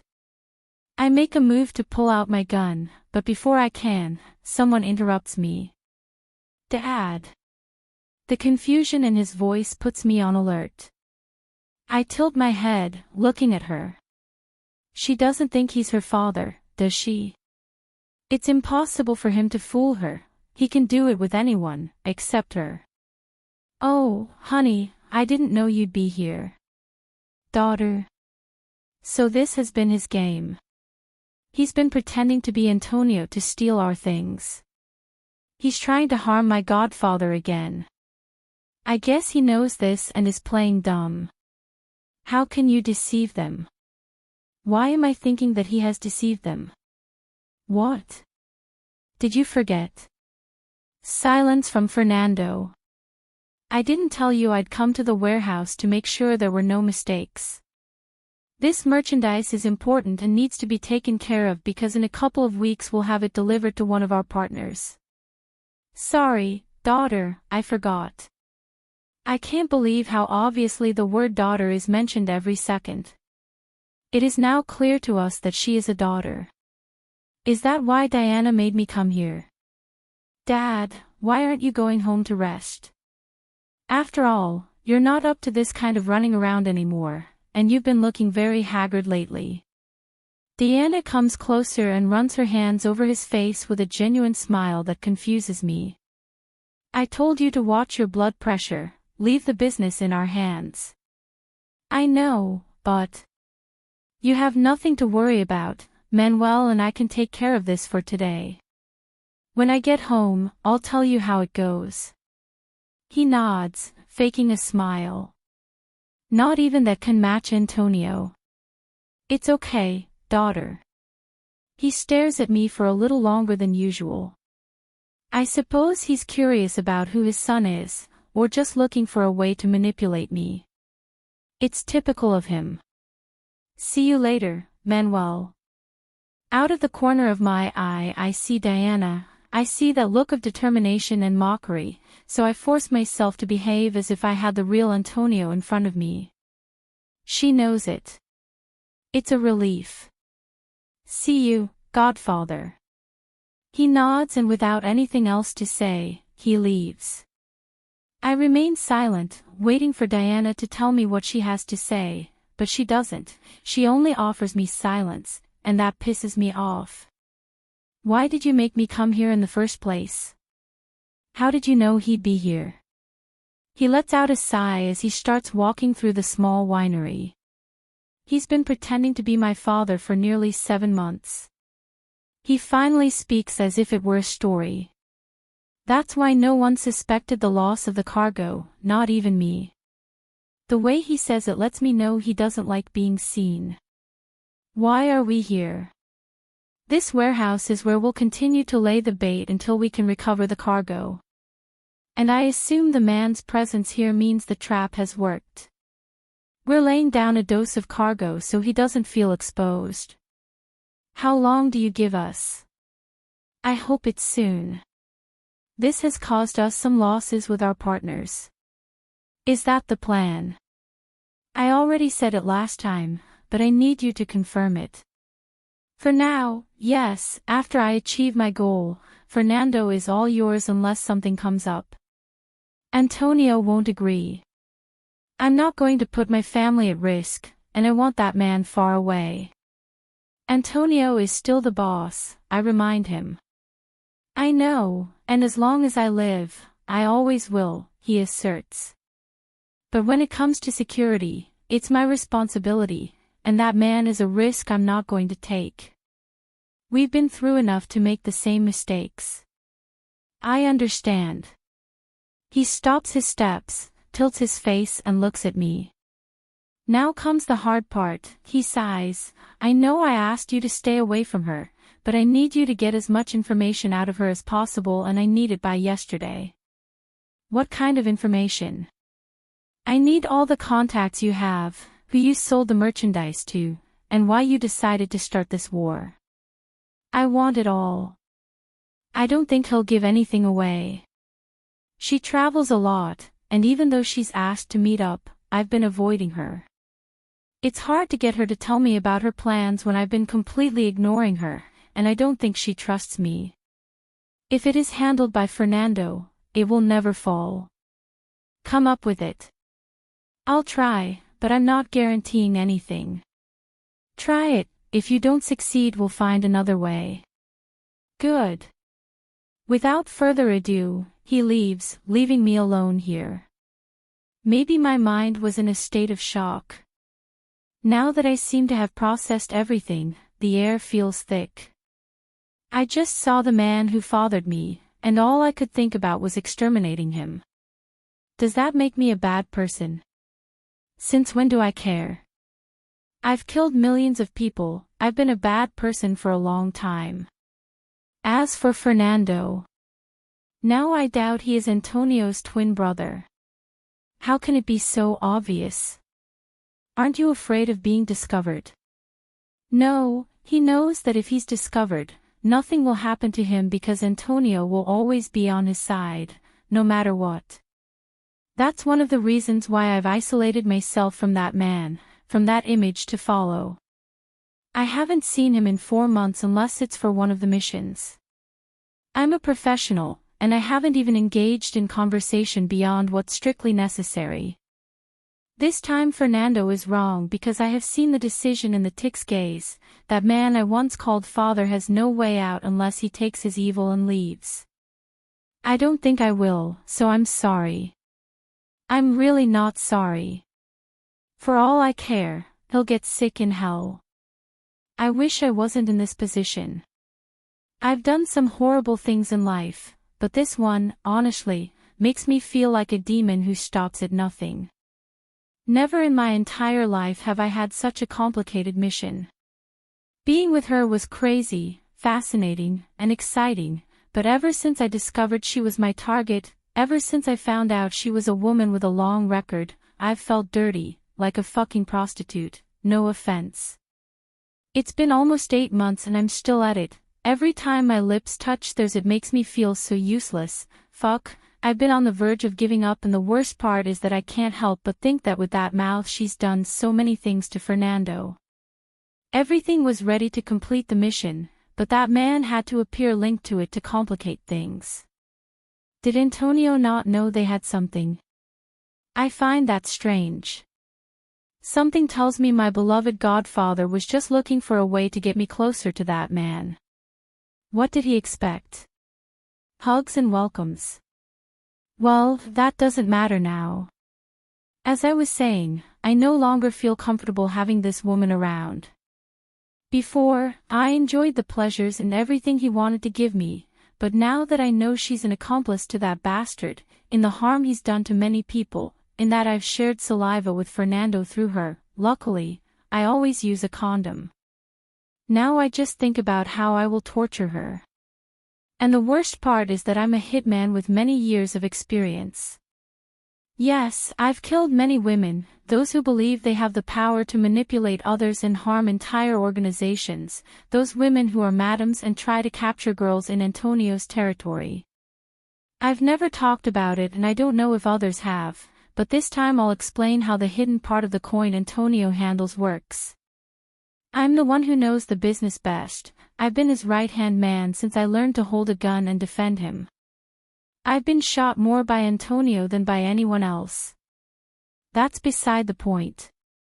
What I mean is, we run different types of businesses. Antonio exports illegal mining to different countries and continents. It's what keeps us at the top as an organization. We have a large number of foreign distributors and partners. He also works with arms exports, but on a low profile. He also has the biggest business, which is money laundering. Not difficult for a family that earns money from all those companies. Unlike me, I wanted to have something pure, my cosmetics factory. That's the simple part. Beyond that, the FF Mafia is one of the largest in France. You could say that Metz is the territory of the Ramos Obrador family. There are several organizations, each with its own space, territory, and routes. However, there's no shortage of greedy individuals who want to take advantage of the most striking aspects. Antonio's vast territory has caused many problems, as he controls Strasbourg and Nice. Our patriarch, in addition to maintaining his businesses, fights to maintain peace. He's like a politician, but better. Antonio ensures that the girls live a peaceful life. When some idiot starts raping, killing, or even kidnapping, he's hunted down by the FF Mafia and executed, as long as he's within the territory. After all, laws don't always work. Did you wait long, honey?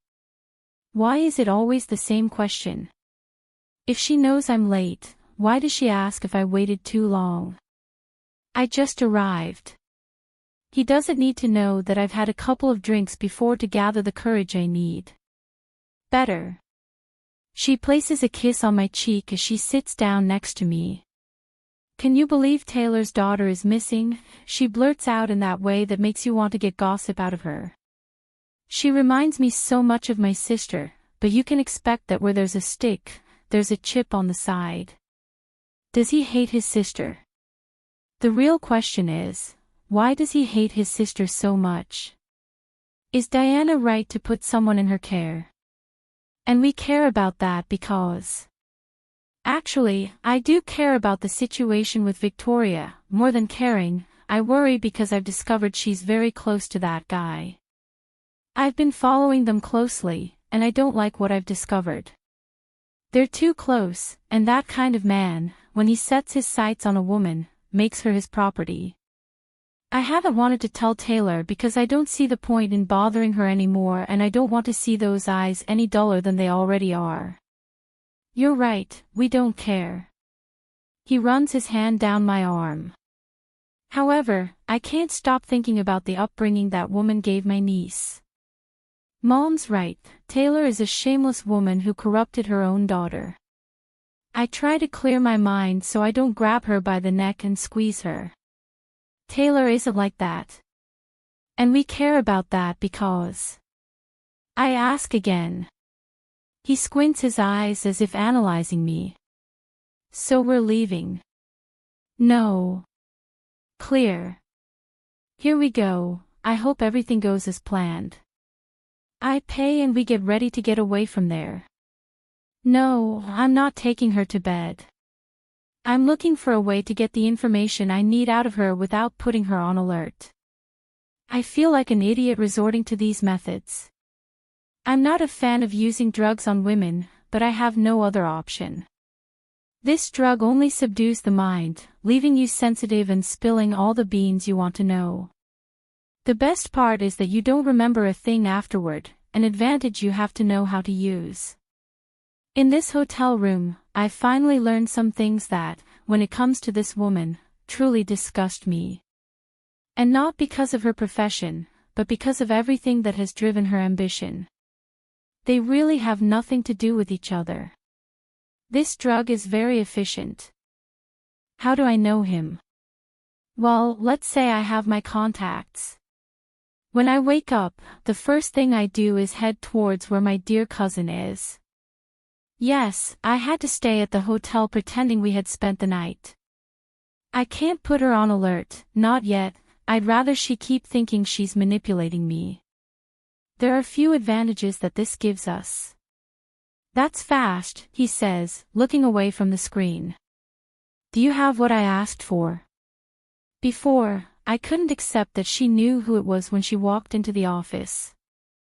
However, over the years, you get used to everything, and with her, it's as if there were cameras everywhere. Here. He handed her a document with all the information she'd given me. It has everything, absolutely everything, from who she works for, who her contacts have been, and even what she's done. Perfect, she says, satisfied. Can we do something for those girls? I'll review the case. I'm not guaranteeing anything. He's lying. I'm sure he'll do whatever it takes to get each of us back to our families. Is that all I have to do? He shakes his head, taking his eyes off the document. Don't forget that we have to keep up the pretense that we don't know Fernando has passed himself off as dad. I need us to keep delivering small quantities of merchandise and make it look important. I want you to keep a close eye on him and, if possible, gain his trust. She's not asking me to get close to that man. Yes, that's what you're thinking, and please don't do what you did last time, or you'll let him know that we know everything. I sit, not very convinced. I don't think I can just forget my past and act like nothing happened. Does Antonio know? That is a topic that needs to be addressed once and for all. No. You know that when he finds out. I don't care how Dad reacts when he finds out, she says seriously. What's happening, what happened, is because of you two who kept quiet. I'm trying to make up for the biggest losses, so I don't care how Dad reacts when he finds out his twin brother is pretending to be him to steal from us and damage our business.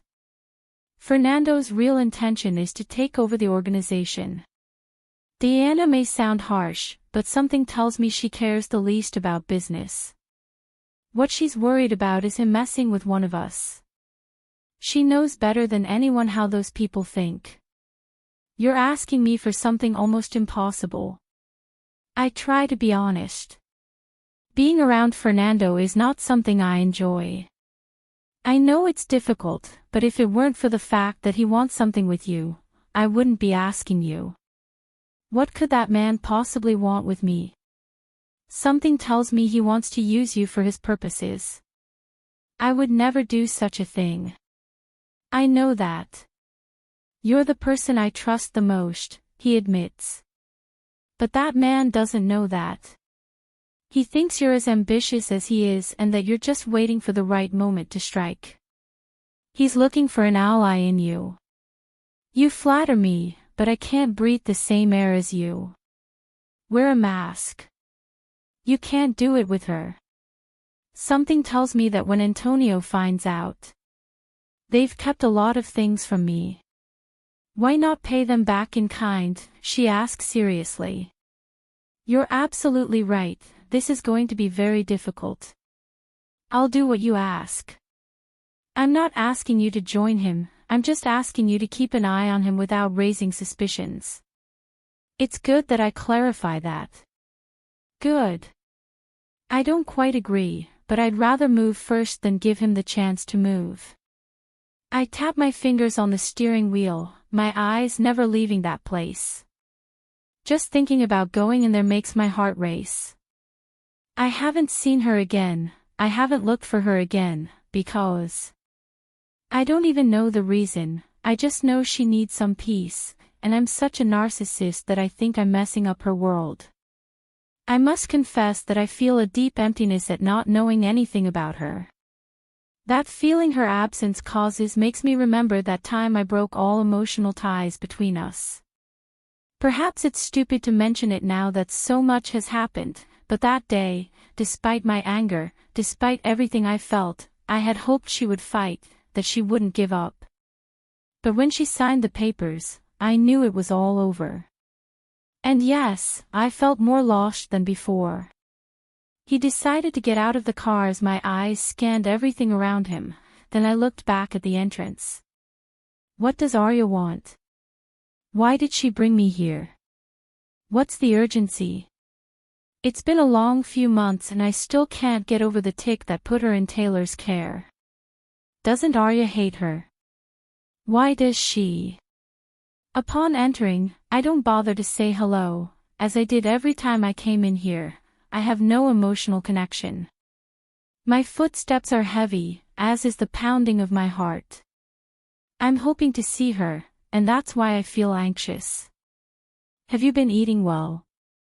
The last time those little eyes saw me, there was contempt in them, disappointment, despair. Where's that little head? A familiar voice asks, as her fingers cover my eyes.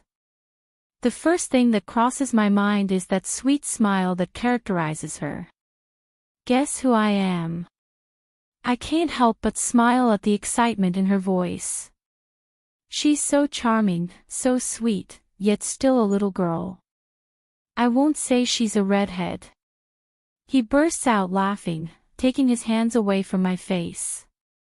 I turn around and find myself face to face with her. She's always been beautiful, even more so than her sister, but this girl's problem lies in her self-esteem. I wish I could leave that jerk who seems to only play with her emotions. If only you would give me the name. How are you, handsome? Great. I wink at him. And how are you doing? The contest results will be out next week, she squeals excitedly. At his excitement I can't help but smile. I'll treat you to CE. I didn't finish my sentence because I was interrupted by shouts coming from Taylor's office. It was already getting strange that she wasn't fighting with Arya. Is that in Taylor's office? Ashley's eyes widen in horror. I let out a sigh and fake a smile. Don't worry, I'll fix it. I put my hands on his shoulder. You can go to the factory. I'll see you later. She looks at me for a few long seconds, not quite sure, then she sighs. Let me know anything. I wait for her to leave so I can hurry and get to the place where the screams are heard. I try to figure out how I'll position myself in the middle of these women, both are explosive in their own way. When I open the door, the scene in my mind changes. It seems like my heart has stopped beating. I'm sure my lungs are gasping for air. Was that what the scandal was about? I'm about to turn around when I hear her speak again. Let me go, the plea in her voice settles in my chest, making my heart race again. Don't touch me, she growls, shaking her body as she tries to get away from him. Not working. That's all I need to react. I've been working on how to gain Fernando's trust. It's been a big step forward. I've achieved good results, and that fills me with pride because I'm still good at my job. But for a few months now, I haven't felt the need to attack, I'm just an observer. Now, all I see is crimson, which reminds me of that morning. Neither of them has seen me, my brain takes over my body and leads me to walk quickly towards where they both are. I take the bastard's arm and end up pushing him far enough away from that woman. My instinct is to approach her, but when she feels me approaching, she drops to the floor, curling into a fetal position, but not before giving me a look of fear, of terror, a look of help, and of desperation. These are emotions only someone who has been through it would feel. Had you already suffered it? When? With himself. She never told me about this. That idiot recovers from his surprise, looks at me and then smiles mockingly. Jealous? I pause, focusing on him, clenching my hands tightly, trying not to scare her any more than she already is. This matter is between my wife and me. Women. Since when? Do you expect me to believe you, after the scene I witnessed? My eyes dart around the office until they stop at a body on the floor. The worst part is that blood is oozing out of the room near its head. My self-control goes to hell. I focus on the bastard, but I keep glancing at Arya's unconscious body, which makes my blood boil even more. This man does not deserve forgiveness. I kill him.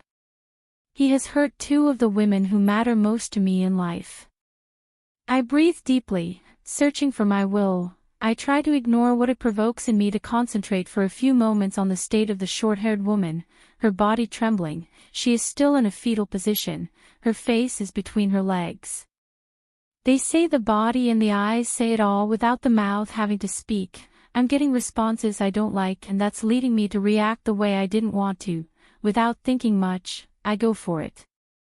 She's not your woman, he growled, landing the first blow. Then, I simply have no control of my body. My fists concentrate on his face as if he were a punching bag. I don't hold back, I just explode, hitting every part of him. At first he tries to defend himself, but I am an expert in the area of fighting. He ends up giving up. I release all the fury inside me. How dare he hurt them? Blow after blow, one stronger than the other. I feel like I'm in a bubble where I fly, one where I don't feel or hear anything. Manuel, that shout, a hand stops me from hitting him further. But what makes me react is the strong push he gives me. It's powerful. I close my eyes as I open them again, trying to manage my emotions. My breathing is uneven, yet I am unable to tear my gaze away from the wounded body on the ground in front of me. Killing him would make it easier. I'm going to. I try to take a few steps, but the person grabs my arm and pushes me back with enough force. The look he gives me makes me stop dead in my tracks. Never in as long as I can remember has he seen me with such seriousness, such coldness. Leave it. He orders. I clench my fists tightly. No. I growl, shaking my head. The person holding my arm stands in front of me, his face expressionless and serious, his green eyes telling me to stop, but I still can't. That idiot must. I'll take care of it, Serg says, trying to stay calm. When do I arrive? How can he take charge if he doesn't get his hands dirty with blood? You're in charge. I say mockingly. You don't know what he did to her. I know what he did to her. He cuts me off. That's why I'm telling you I'll take care of it. Sentence. Clear. Before I can say anything else, Sergio walks away from us.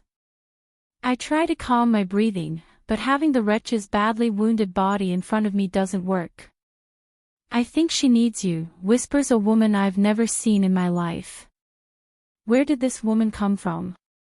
Sorry. The girl sighs and tries to smile, but it doesn't come out as it should. I guess it must be because of the situation. Does she work here? I think what matters now is her, right? He nods. I don't give much importance to what she told me. Until my brain decides to think about it, she saw everything. She saw the part one try to keep anonymous. Thank you. The woman smiles at me as she walks over to where Arya is sitting with a scarf on her head. I turn around looking for her, and I find her in Serg's arms, Yes, I feel envious for not being the one who hugs her, for not being the one who can hold her. I take a breath and head over to where Arya is. How are you?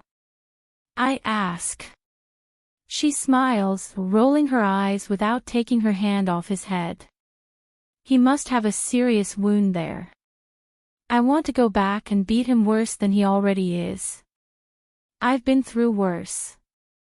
He downplays it. I don't doubt it. She's good at hunting, but you have to be aware and recognize that a man's strength is greater than a woman's, even if she's well trained and has good techniques. My feet hit the floor as I watched the woman from a moment ago try to clean it up. Manuel, you're annoying me, she blurts out, because you'd better not go see if dogs can fly. Good suggestion. I'll be right back. Get lost. I turn around and walk over to where she is with Serg, still embracing each other as if they were a pair of eternal lovers. Taylor, I focus on her. She moves her head away from Sergio's chest, looks at me for a few seconds, then shakes her head while raising her hand, making me stay silent. I give her what she wants. Not now. I have so many questions in my head, but you're right. Perhaps now's not the time to ask awkward questions, not after what just happened.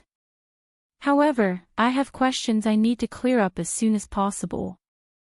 I stay there long enough to know they're okay.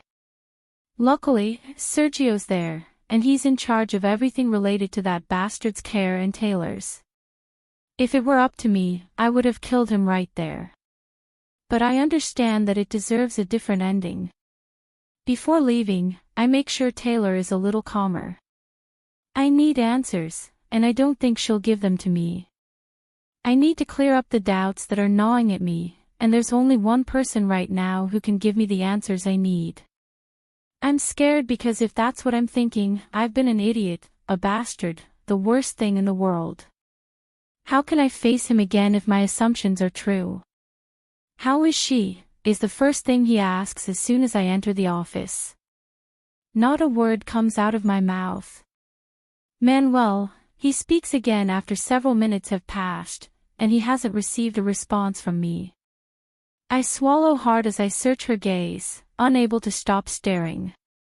Diana isn't one of those women who easily loses control, and now that she's letting me see her unease around this man, it confirms that all my fears may be true.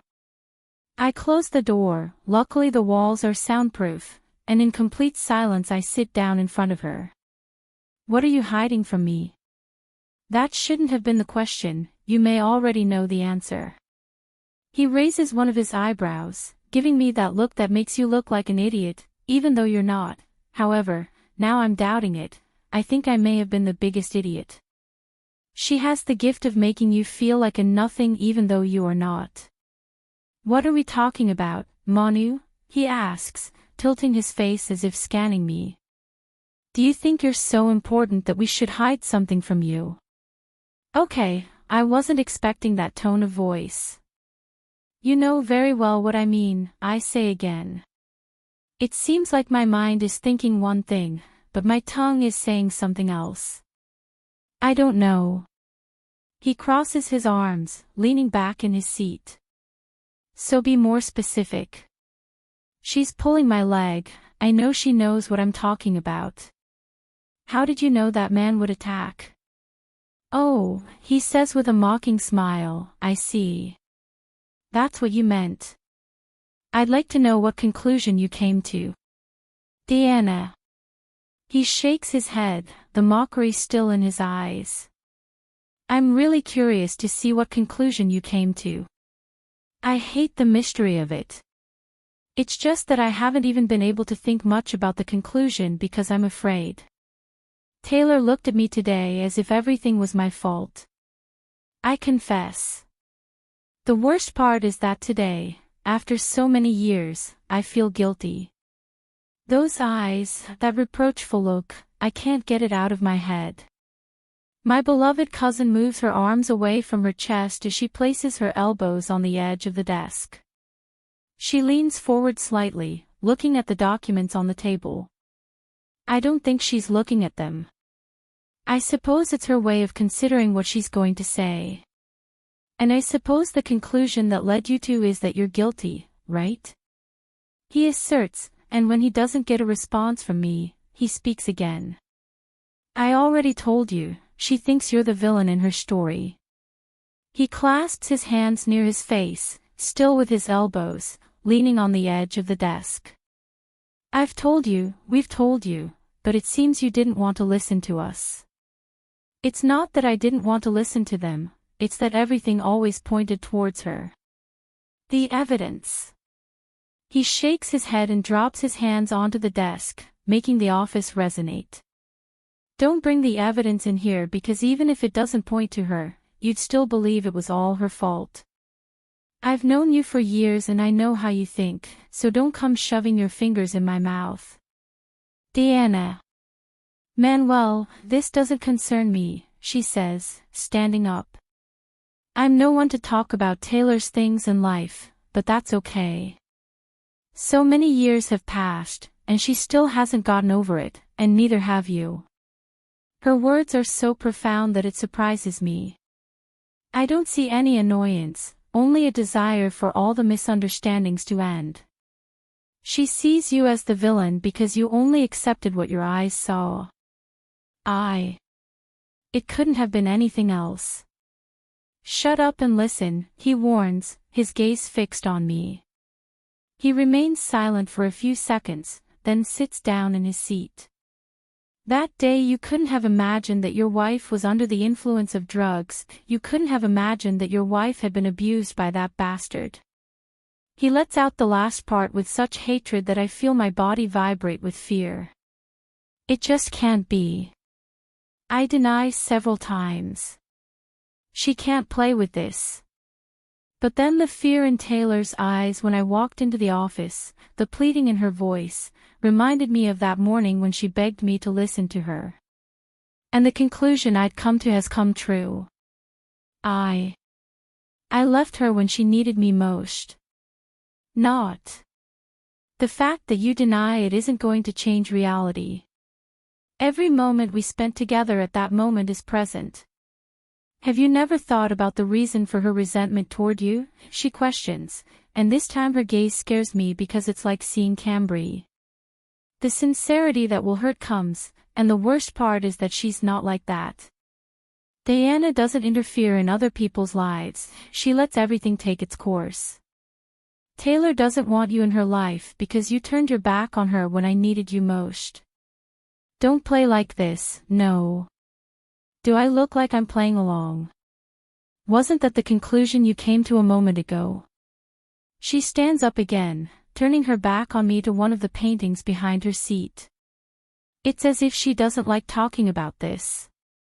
I'm not a fan of interfering in other people's lives, and you know that. Every person is free to make their own decisions and face the consequences of their actions. Everyone chooses their own path. She blurts out. And I'm not telling you this to influence your relationship, but I'm tired of watching you run away, of seeing you not resolve anything, and of seeing how much damage you continue to do to each other. She remains silent for a few long minutes, then sighs and speaks again. Years ago, I saw a desperate woman, a deteriorating woman who came to me asking if we could go for that coffee we had promised each other. I saw the desperation in her eyes and agreed. I listened to her story, and I swear I hated her ex-husband more than the rapist. Rapist. That word makes me tremble, and I don't know how. Supposing it is easier than being certain that it happened. So it's all true. I clench my hands tightly, remembering the moment I walked into the room, the moment that man was so cynical. Why don't I hit him? Better yet, why not kill him? I wish I had killed him hours ago. Diana. He shakes his head, I suppose he's asking me to be quiet, and turns around, facing me, at a moderate distance. His blue-gray eyes are like a stormy day. Silence and listen, he warns again in an icy voice. Do you know the damage you caused in her life? I'm unable to articulate a word, and I'm sure she doesn't want an answer. Her family turned their backs on her after the divorce, claiming she was a shameless woman. That same day she told me her story, I walked her home, and I honestly don't know if that could be called a home. And you ask me why I protect her, he questions mockingly. I protect her because she's a pure soul who has had the misfortune of not having a family. Everyone turned their backs on her when she needed them most. If you had listened to her that day, that man who today claims to be Victoria's father would be behind bars paying for what he did. She might have healed emotionally, but no, like a brave man, you turned your back and left. Now that poor guy is trying to do it again. I hadn't looked at his expressive face for years. Have I answered your question? He challenges me, raising one of his eyebrows. You can't even form a single sentence, she mocks without grace. No one hid anything from you. You could have sought the answers yourself, but you didn't. It was easier for you to harass her than to seek them out elsewhere. She's absolutely right. What would you have done if you hadn't found Arya lying on the ground? What would you have done if you hadn't heard the desperation in her voice? I look at her, confused. I'm sure you would have turned away and allowed that man to do it again. I clench my hands tightly into fists because he's absolutely right. Jealousy would have won me over. I was about to turn around. Deanna.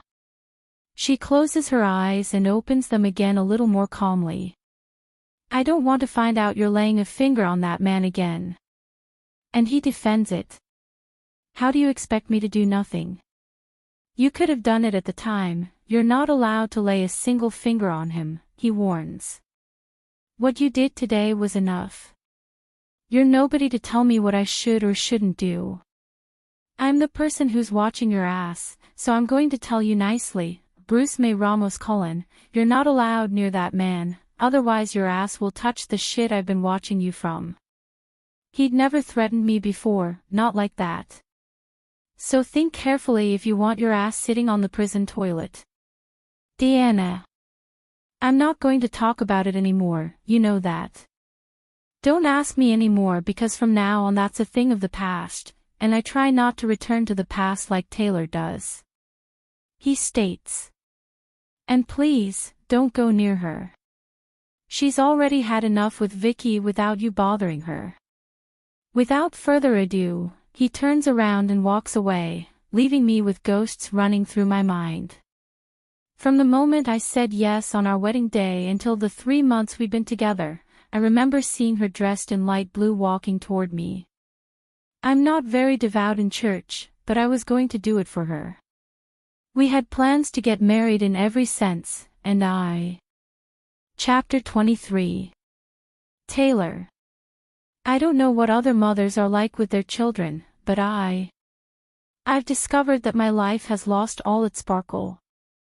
I no longer even feel the desire to work, especially after what happened a week ago. I hate not having any evidence to put him back in jail. Now I find myself at home, alone. I still remember that day I opened the door and saw my baby there.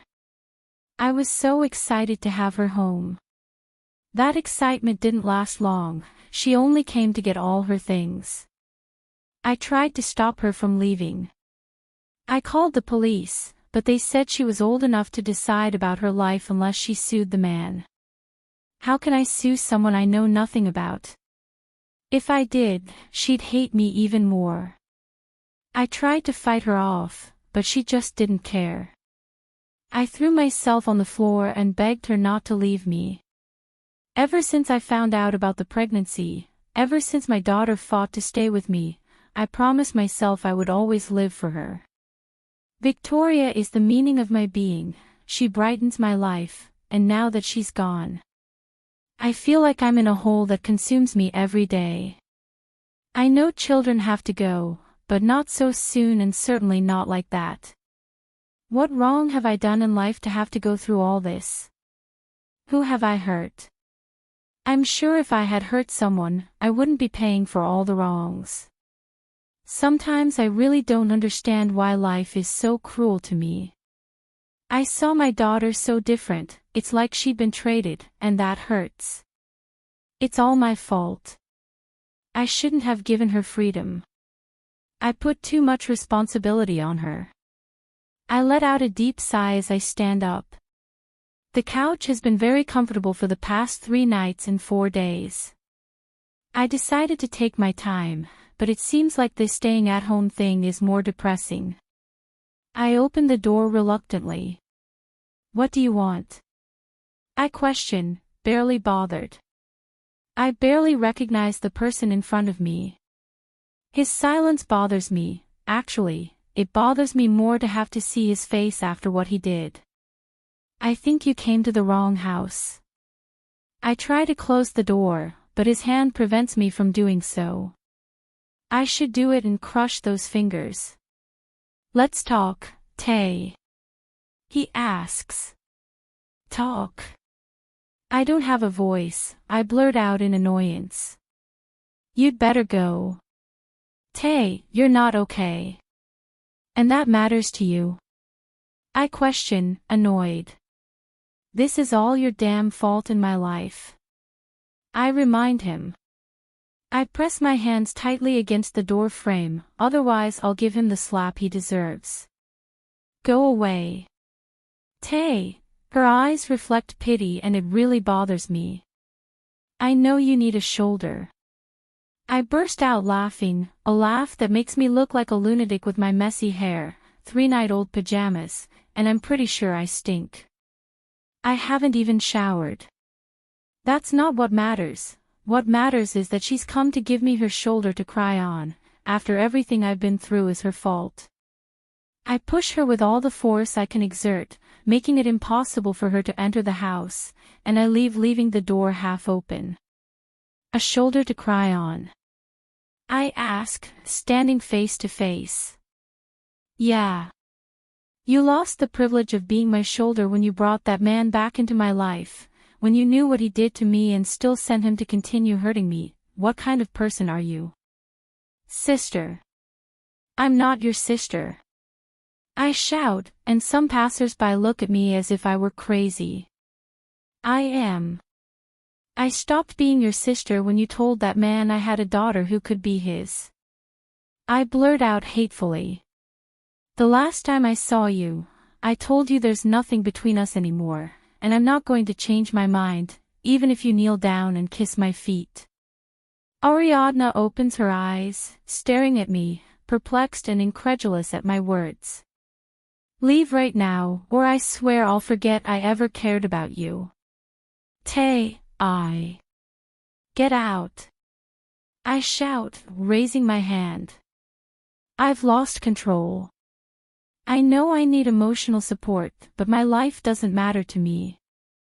My former sister looks at me with surprise and fear. She knows better than anyone that I hate violence. This isn't behavior worthy of me, but everything is already overwhelming me. I swear the idea of jumping off a bridge has even crossed my mind. Maybe that way I would stop suffering. He nods, crying. I'm sorry, I. The worst part is that what she did was because Rosa convinced her it was for my own good. I'm sure Ariadna didn't think through the consequences and was just letting her husband and mother manipulate her.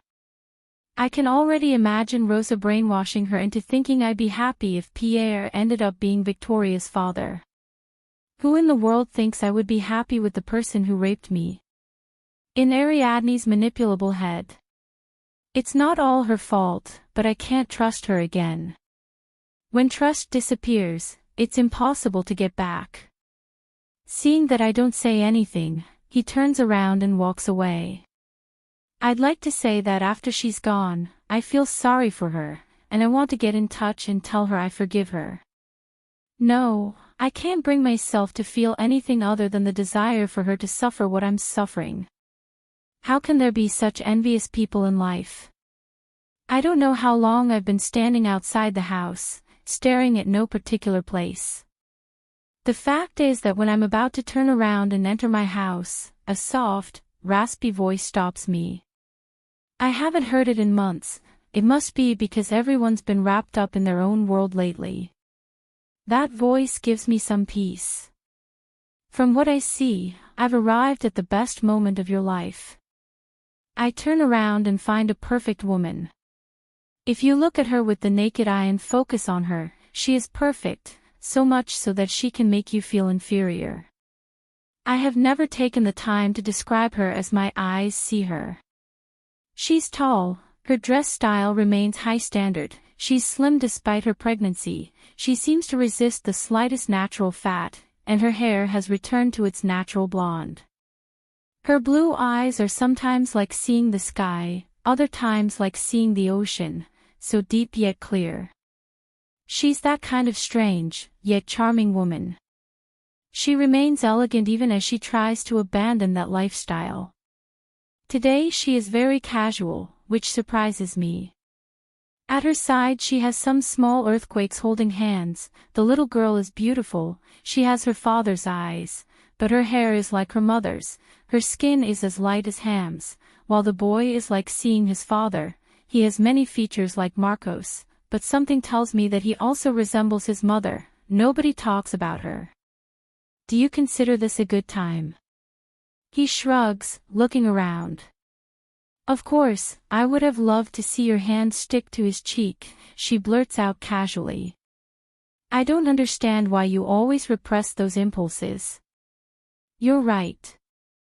Most of the time, when I lose control, I repress my bloodthirsty instinct. I guess we all have it. I fight it because I hate violence. I was a girl who suffered all kinds of violence. I don't want to spread it. I inhale deeply as I step aside and open the door for them to enter my house. They do so without hesitation, and as always when they enter a strange place, their analytical gaze scans every corner of my home. Violence leads to nothing good. Cam tilts his face to the side doing visual counting with me. Oh, but sometimes it gives you a great relief. You're not violent, I remind him. She shrugs as she lets go of her little one's hands, who walk over to the couch where she was lying about 20 minutes ago. My words are louder than my fists. She moves around the house, especially toward the kitchen. But sometimes a little tap is necessary. A grimace of distaste passes over her face, and I know it's because of how horrible my home is. I don't mean to offend you with my question, but I'll ask. Do mice live here? She asks in horror. Cam. He shakes his head as his eyes wander toward the living room where his little ones are making even more of a mess than there already is. Tell me what my kids are eating is healthy. She points to the bowl of popcorn on the couch. Is there butter in it? She asks, worried, looking at Elliot. I shake my head. Are you sure? Absolutely sure. He nods, returning to his inspection. I trust you. She remains silent, watching her children, who are fighting over the little bit left in the bowl. Andrew, Colette. She calls to her children. Don't do any damage, or Taylor will have you. She says seriously. First, you should ask me, right? I joke. Second, that would be more loss than gain. He raises one of his eyebrows at me, and smiles. I want to see that smile while we get all this organized. He points to the house. I shake my head. Cam, no. Without raising his eyebrows he looks at me with annoyance. Oh, no, Tay, he shakes his head. You've had your time lying on that couch to the point of suicidal thoughts. How could he possibly have guessed what was going on in my mind? There's no way you didn't, this place feels so depressing. He answers my unspoken question. Cam. I understand you as a mother, she sighs. But really, you have to hold on to life for yourself. Sooner or later, she'll come around. What if it's too late? It's the same question. Give me the address. He shakes his head. I'm not going to send you there, we'll wait. Cam. Trust us. It's hard to trust. Especially when this year has come with so many blows from which I still haven't recovered. And so my peaceful, life-affirming day turns into a pleasant afternoon of self-reconstruction. It's as if all the bad energy is disappearing from my body. We took our time organizing the house when I realized it was almost 2 p.m., and that's when we sat down to rest our legs. We weren't finished yet, but I felt like my home had a different energy than it did a few hours ago. The children have fallen asleep on the sofa.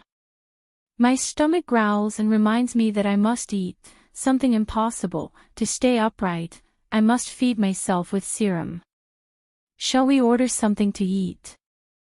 I ask, launching myself onto the single sofa. Don't take this the wrong way, Cam says, looking at me in horror. But I don't like your junk food at all. I forgot, she's addicted to healthy food, so let's go somewhere special. And that place is. Her eyes shine like a little girl, and if I forgot that she is still a young woman, she is the youngest of the Ramos family. Cam is a young woman with a family and happily married that I adore.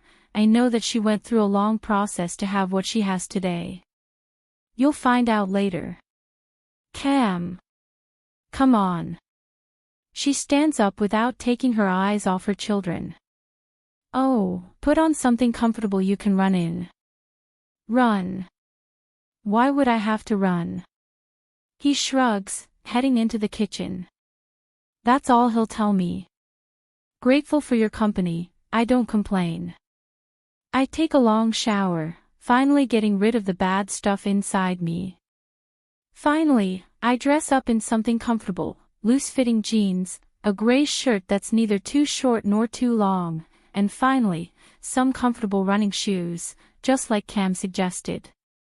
When they are ready, each one takes a child and leaves the house.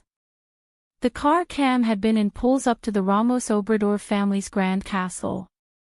I'll never stop feeling envious, and not because of their financial position. I mean, they always look to the family patriarchs. They have their support and companionship, a close-knit family, something I'll never have.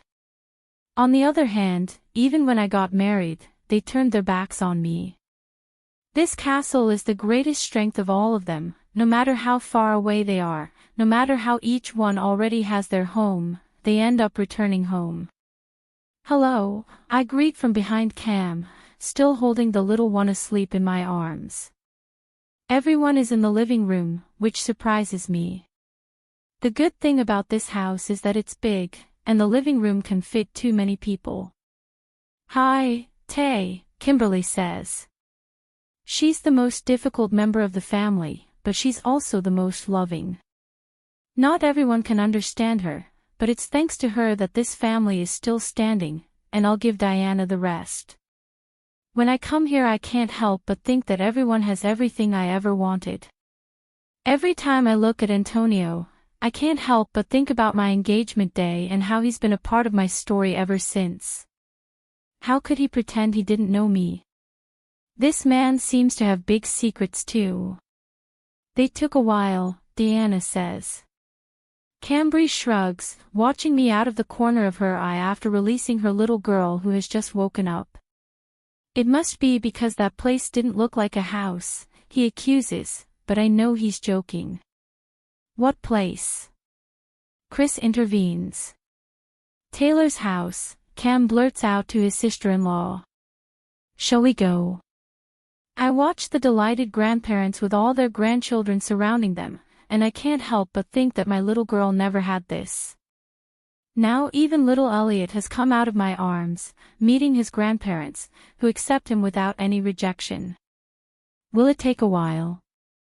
Antonio asks, hugging the youngest, Agatha. She seems to be the man's favorite. If so, come back tomorrow for the little ones. We'll stop by in the morning, Diana says, approaching her daughter as she places a kiss on her forehead. "Take care, little rebel." "I'm going out," Antonio says, drawing his mother's attention. Adolescence is the worst stage for us parents, and I see it in Chris's eyes. "Who gave you permission?" Cristal asks seriously. "Mother." She denies, looking at him seriously, which is strange about her. "Everyone will stay here," he orders, this time looking at Christina. "Don't cross my limit, kids. I don't want to have to punish you," he warns. "You know, you're not allowed to go out." He says this to the grandparents. "But Mom," Antonio tries. "I hope you don't disobey me, otherwise there will be consequences, and perhaps none of you will like them." Sentence. Without another word, she turns around and heads for the door. The harshness in Chris's voice seems to have surprised those of us present. "I guess I must have been like that with Vicky." Cam looks at his nephews with his characteristic raised eyebrow in question. "What did you do to make your mother upset?" Which is weird because Chris is the most peaceful one. "Auntie." Antonio rolls his eyes. "Christina ran away from home 2 days ago," he says reproachfully toward his sister. Diana looks at her niece with a frown, but says nothing. "I understand that this little girl, who is 11 years old, almost 12, is very meticulous." "Christina," Cam blurts out in surprise. The little girl rolls her eyes. "That's not why Mom's upset," she says this time, giving her brother a dirty look. "Mom and Dad are upset because Antonio doesn't know how to use a condom and almost made them grandparents." She blurts out angrily. "You," Antonio points at her angrily. "Damn, these kids these days want to fly." I'm not surprised by what the little girl said, but the way she says it, I'm sure if it had been in my time my face would be on another continent. "Enough." Diana blurts out, like the future patriarch she seems to be. "Can't they just have a moment when they're not fighting?" she questions in horror. "Fuck, I miss when they were just kids who couldn't be away from each other." "Why did you run away?" Cam asks his niece.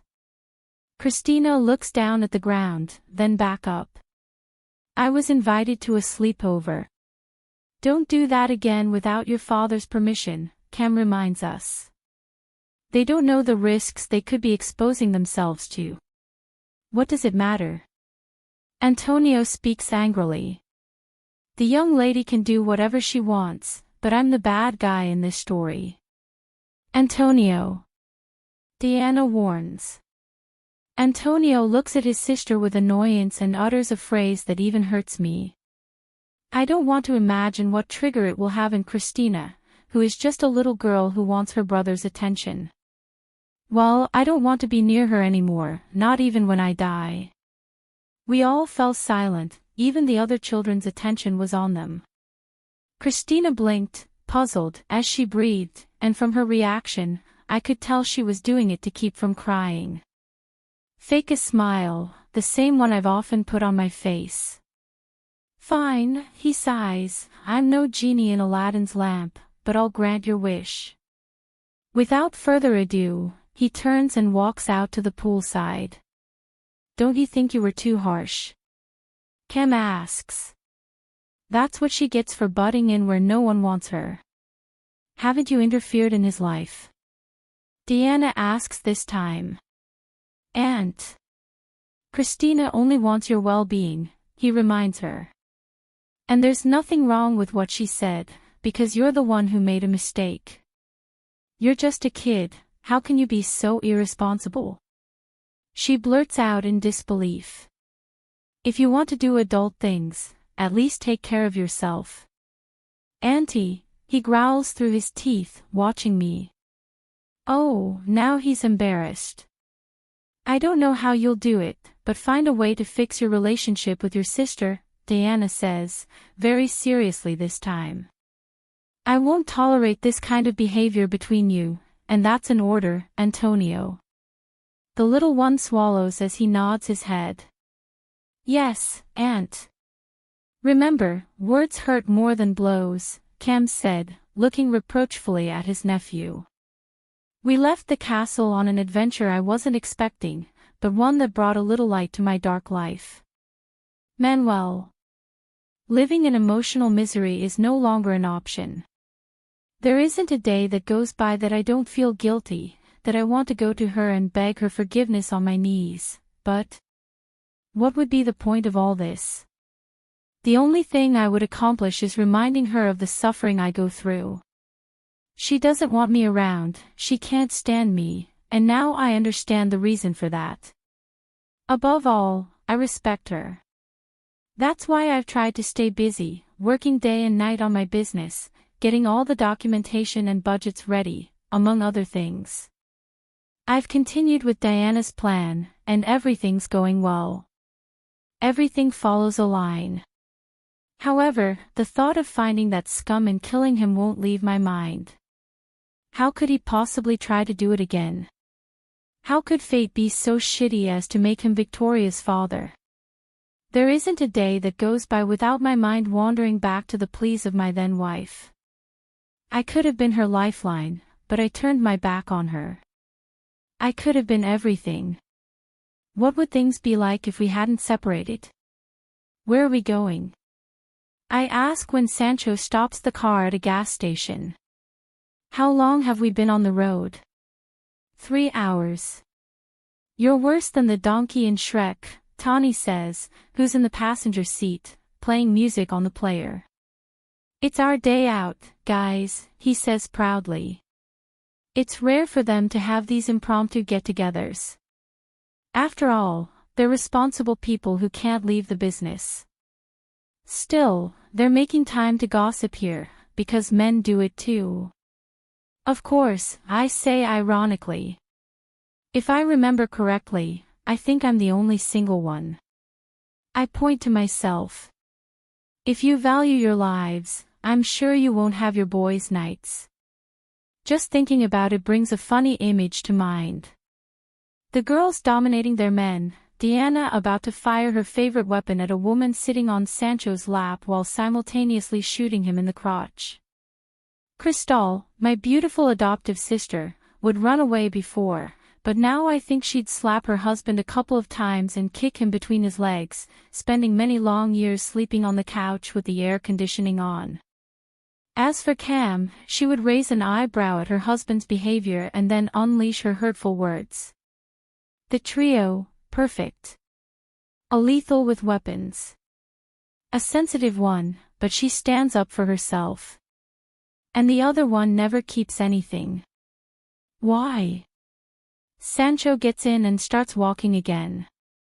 I don't need to remind you who those women are.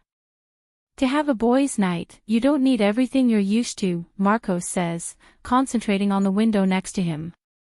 It's not all about dancing and sexy women, we'll leave that all up to you, he says mockingly. How generous, I say ironically. Marcos is the calmest and most serene of all those present. He no longer does what he used to do, now he supports the tick with the security team and is one of the trainers. He's the most reasonable, but I still think he's having trouble adjusting to this family. He's always been under their command. Now he's like a deputy manager of the business. I'm not serious when I say that's what guys' nights are all about. I also abandoned that kind of routine when I got married, even before I was married. I focused solely on her, she had become the center of my world. The car stops just outside Metz heading towards Nice. A field, I don't wait a second to jump out of the car, literally. I watch everything fascinated. And this. Damn, everything is perfect, the fresh air, the organization of the place, it's a new toy and my new favorite place. Sancho shrugs, putting his hands in his back pockets. I still can't believe this grumpy, cold, and annoying man married Diana, who's explosive and very frivolous when she wants to be. Diana and I have been working on a family training area. He shrugs. We've created a kind of fun for us and our children when they grow up, and that also serves as training for them. This time they did take her out of the stadium. It's a very large field. What I can see with the naked eye is a meshed path with different types of obstacles and good hiding places. It's like a maze, but with lots of equipment and more obstacles. Outside of this mesh, there are other areas for long-range shooting. I also see a field with machines and perfect places for hand-to-hand combat. How wonderful, I say, entering the zone. I've fallen in love. I am amazed by the terrain. I let Sancho show us the way until we stop where there are a number of people, or rather, very noisy women. Did they get here a while ago? Tawny asks, approaching his wife and placing a kiss on her forehead. How did the boys behave? You don't want to know, Cam blurts out in horror. I don't want to imagine Colette and Andrew being at that stage. That's impossible to happen. Deanna speaks. Why are you so sure? Tawny chimes in. The tick shrugs, accepting her husband's hand-holding. Andrew and Colette are blood brothers. Remember. It's a clear and concise answer. They can't fall in love or get confused like Christina is with her brother Antonio. I stop paying attention to them when I see my muse. Her silver hair has lost its hue, I guess it needs a touch-up. Maybe everyone ignores it, but her dark circles are very pronounced, and something tells me it has to do with some nightmares. When we lived together, she had many of those nightmares where her father hit her and she would wake up scared, only my touch calming her down. Who takes the nightmares out of your mind? Will they stay the same or will you try harder? But it's not all nightmares. I think Vicky's absence has something to do with it. I wish I could do something, but I can't. She doesn't want me around either. I've tried to get back together, but every time she leaves with that man. Hello. That voice brings me back. Is everyone here? Sergio asks with his typical amusement. How do we split up? He asks like an excited little boy. Men versus women, Cam blurts out, just as excited as Sergio. Do you think so? Marcos approaches Cam, putting his hand around her waist while leaving a kiss on her neck. You look like you want to annihilate us, honey. No, we'd be at a disadvantage, Crystal said. There are only 4 of us and 5 of you. Besides, 2 of us aren't very good at aiming. I'm not a good aimer either, Serg says. Something tells me he's lying. What about the others if they have? Taylor chimes in, frowning. For a moment I think Diana doesn't know what to say, but then she smiles excitedly. Most of us have been on hunts, and we like everything related to target shooting, so we've gone to different games and practice ranges. The frown on Taylor's forehead disappears. Oh, I understand. So. The beautiful Chris speaks again. And what am I? Asks that annoying voice full of mockery. We're all set, now. Cam says. Well, I hope you haven't had breakfast, because if not, we'll take it away from you. They cheer, high-fiving each other. And the men, like idiots holding on to their pants, smile at the excitement of their women. We all get going and the game begins, one that lasts about 3 hours. Before they got married and had kids, we always went to a bar or a nightclub where we had a good time. Today a few more people have joined us, but I like it. It's been a while since we've all shared time together, and the best part is it's like we're kids. You feel the adrenaline rush because we've never faced these women before, we're their allies, but now. The scoreboard above shows that Sergio was eliminated. We already know who would die first at the hands of those women. The game is in full swing and night has fallen. I look at the scoreboard and am surprised that no woman has emerged. Will Taylor be hiding? Temptation wins, and I go for it, dodging them all. Everything's more exciting now that it's nighttime. It seems like each couple is focused on their own. Marcos was right when he said they wanted to annihilate each other. I concentrate hard, trying to hear the accuracy of the shots, and slowly make my way to where she is. I watch her fire at Sancho, who quickly dodges the shots. The good thing about this game between us is that the shots must go to the head or heart. If it's a hand or leg, you're only wounded. I'm surprised by this woman's decision to go free. She doesn't have the same aim as the others, but she defends herself, and I like that. No one will be able to hurt her physically anymore. And if they do, I'll kill them. Shall I teach you? I ask from behind him, making him jump. He turns around, standing face to face. If it weren't for the helmet, our breaths would mix due to the proximity. Idiot. He blurts out in annoyance. I am. I assure you.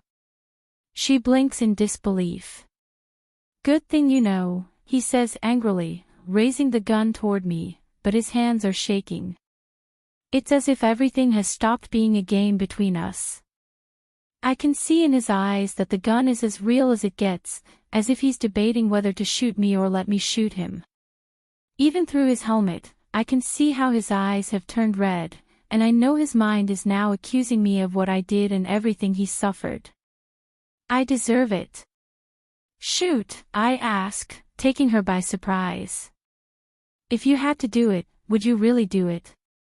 I can't help but question. I'm playing dirty because I know I wouldn't, or I hope so. Don't tempt me, Manuel, she says harshly. I take the gun and put it on my chest.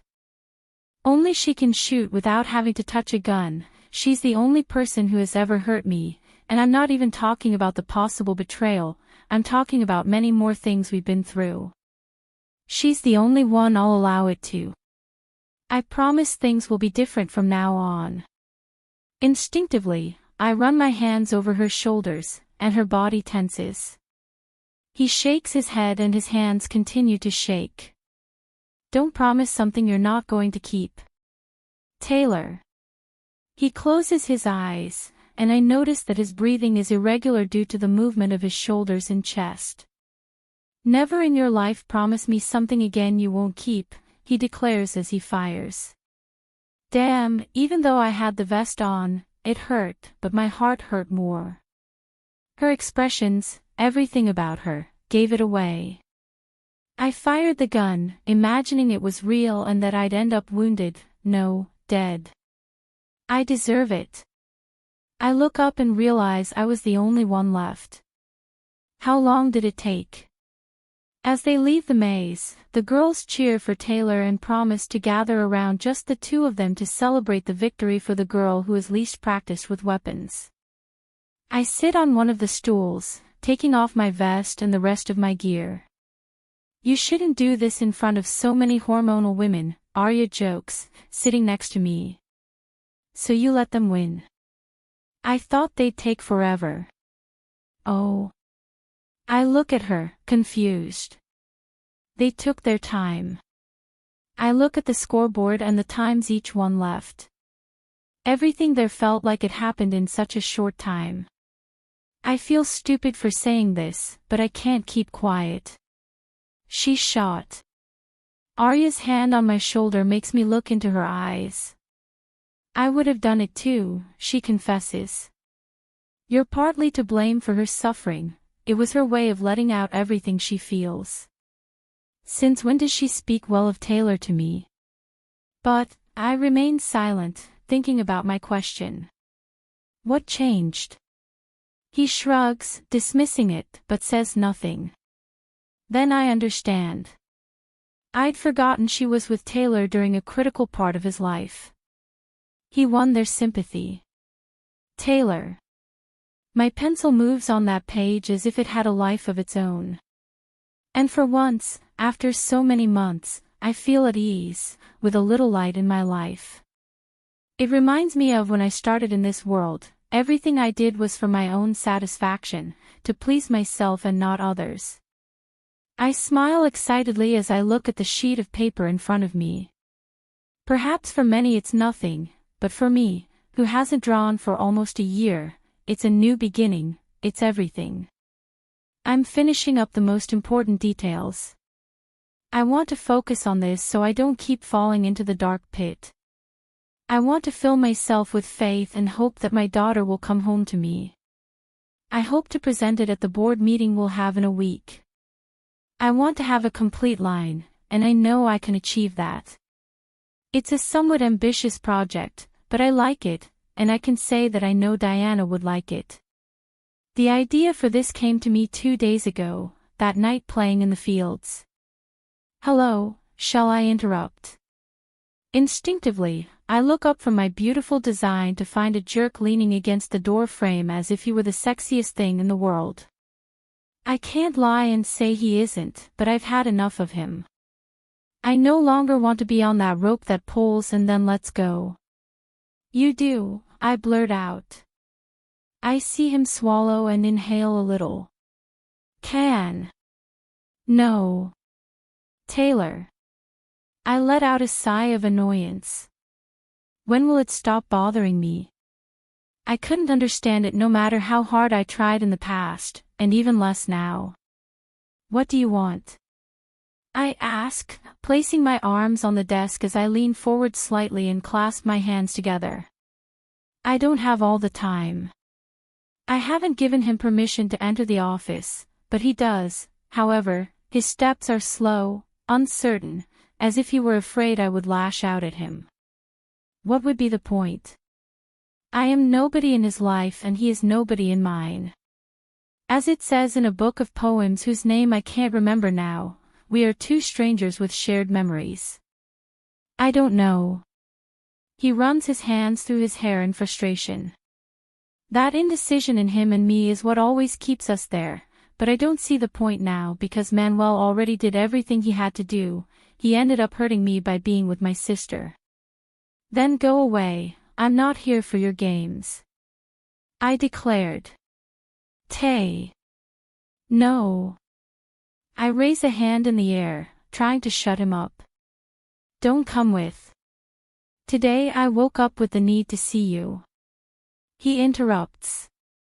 When will I stop feeling something for this man? I shouldn't get excited, but my heart is racing. Why does it still have the same effect on me? Will I never get over it? How can that single phrase unsettle my heart? And you don't need to see Nairobi.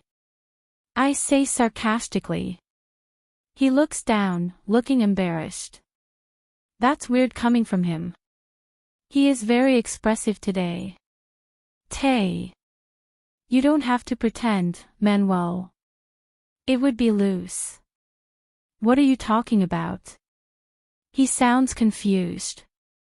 I breathe heavily in exasperation. I really can't stand this man any longer.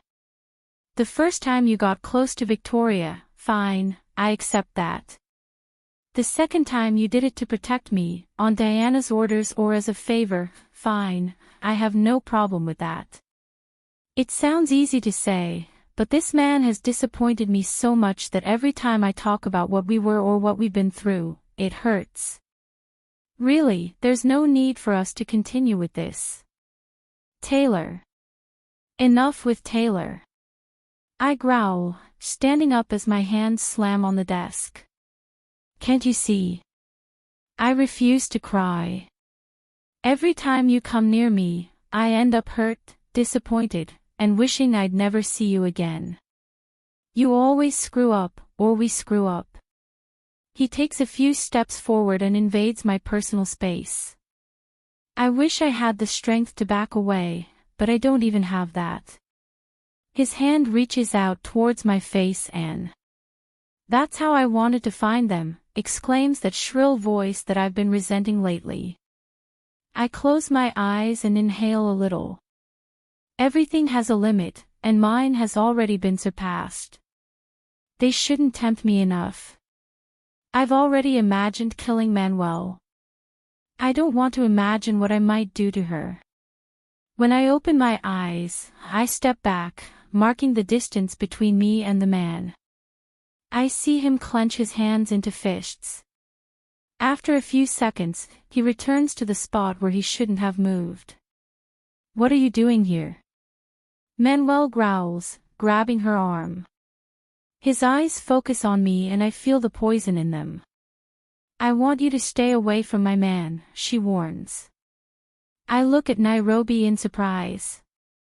I didn't expect her to have the nerve to fight over a man when she's a married woman, and that man isn't her husband.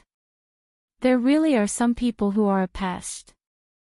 I sit back down, not wanting to become a savage. I lean back in my seat and move a little gently, challenging her with my gaze.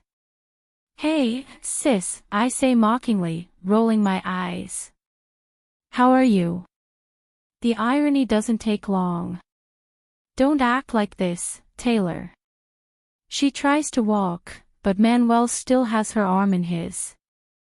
Who is she protecting? Her or me? I'm not pretending. I make a dramatic face.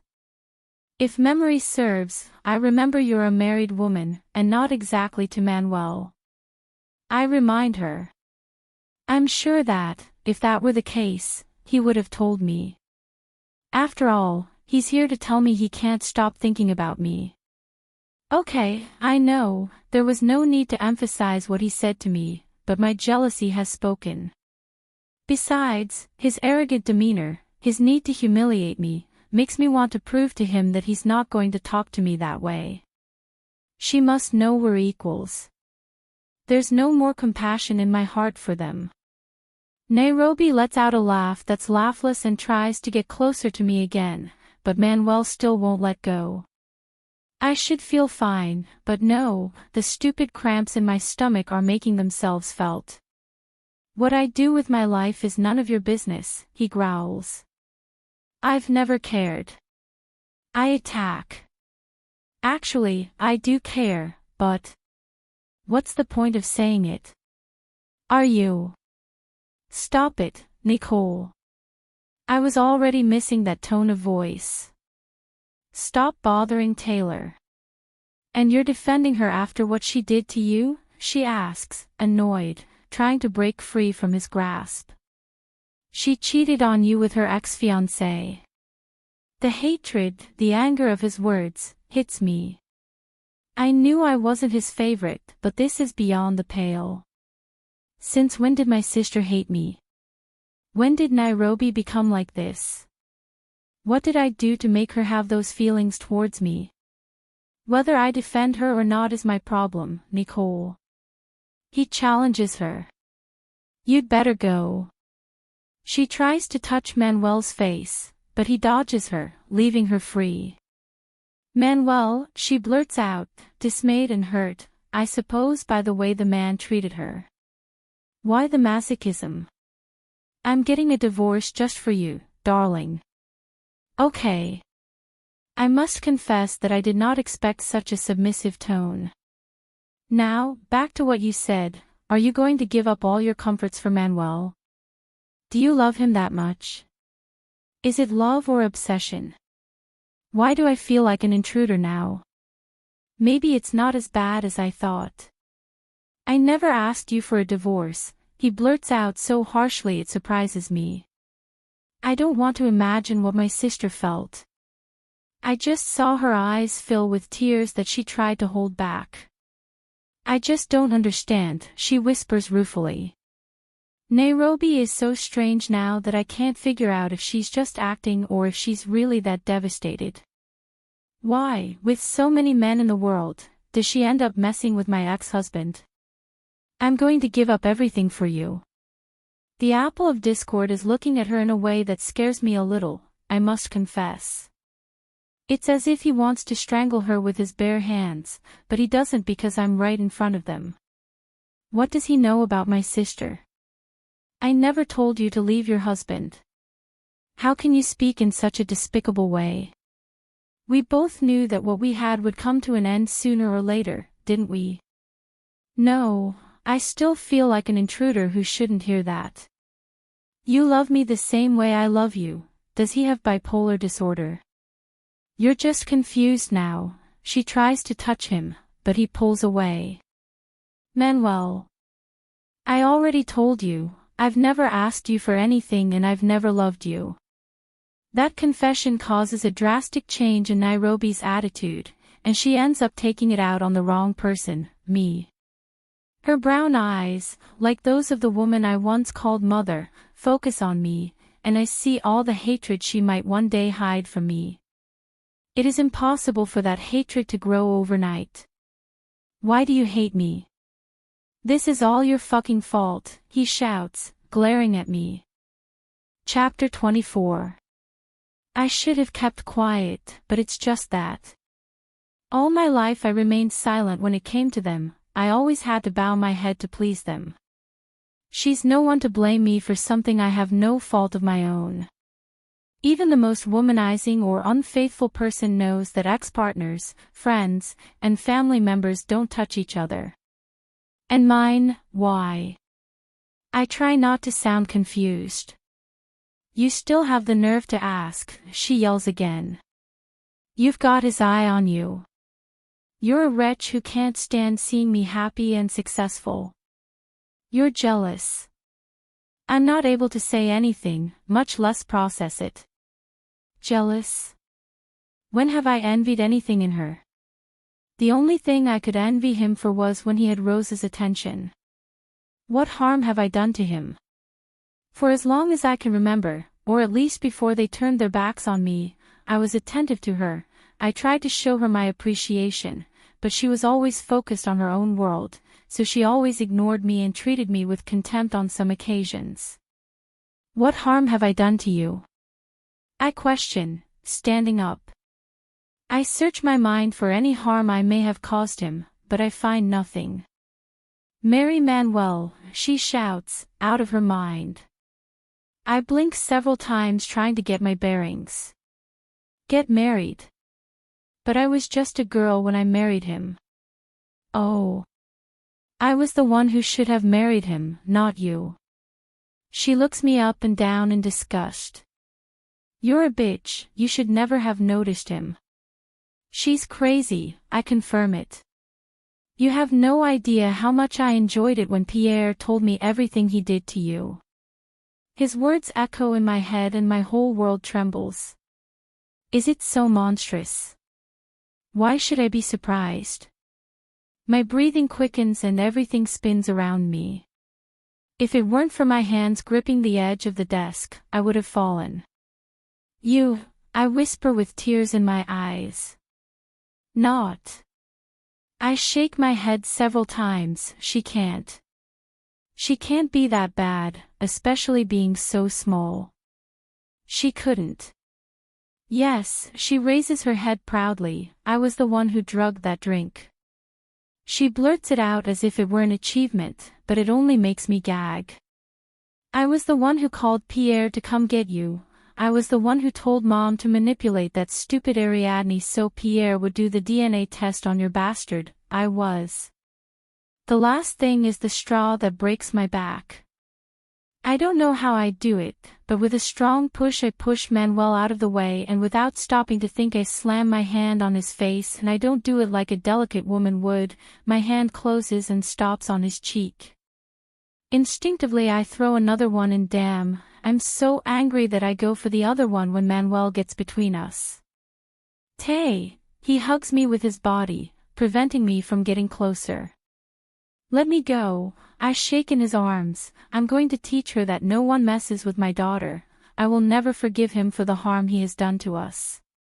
Not to her, not to Ariadna, and even less to Rosa. Nairobi, go away, Manuel orders. Don't come looking for me again. Forget I even exist. You're mine, you should have been mine from the beginning. How can you defend her? She tries to get closer to me, but he doesn't let her. I can feel every muscle in Manuel's body tense. Don't make me strangle you, he says through gritted teeth. I can't believe all the harm you've done to us. How could you even hurt your sister like that? He shakes his head. You're a despicable creature, you're. Don't defend her, he shouts, out of his mind. I don't need him to defend me. I try to face her again, but he stays in my way. I can do it myself. You were a disgrace. I can kill you with my own hands. I try to touch her, but all I manage to do is face a very broad back. With a single movement, he's put me behind him. I try to get closer, however, the man only lets me see the expressions of my beloved sister, whom I now want to strangle. How could I be so mean? Manuel. He raises his head proudly. Let it be perfectly clear, if you're not mine, you won't be anyone's, least of all that insipid Taylor's. The typical cliché phrase of a psychopath. Don't mess with me, he says with amusement. I'm not the kind of man you're used to. Don't test my patience. He gives me a terrifying look and without further ado turns around and leaves the office. I want to go after her, and I do, but his arms around my waist stop me. That makes me feel even angrier because I don't feel cold. His hug warms me, calms me, makes me want to close my eyes and stay there forever, but no, I can't because all of this is overwhelming me. I'm going to kill her, I growl through my teeth. All I can think about is my daughter, the pain that woman has caused us. I don't even care that she drugged me and ruined my chance at happiness. All I care about is that she broke up my relationship with my Vicky. You won't. He whispers softly in my ear. His touch alone makes my skin crawl, relaxing me completely, or at least halfway. You're not like her. His words are soothing. You're pure and innocent, you would never hurt anyone.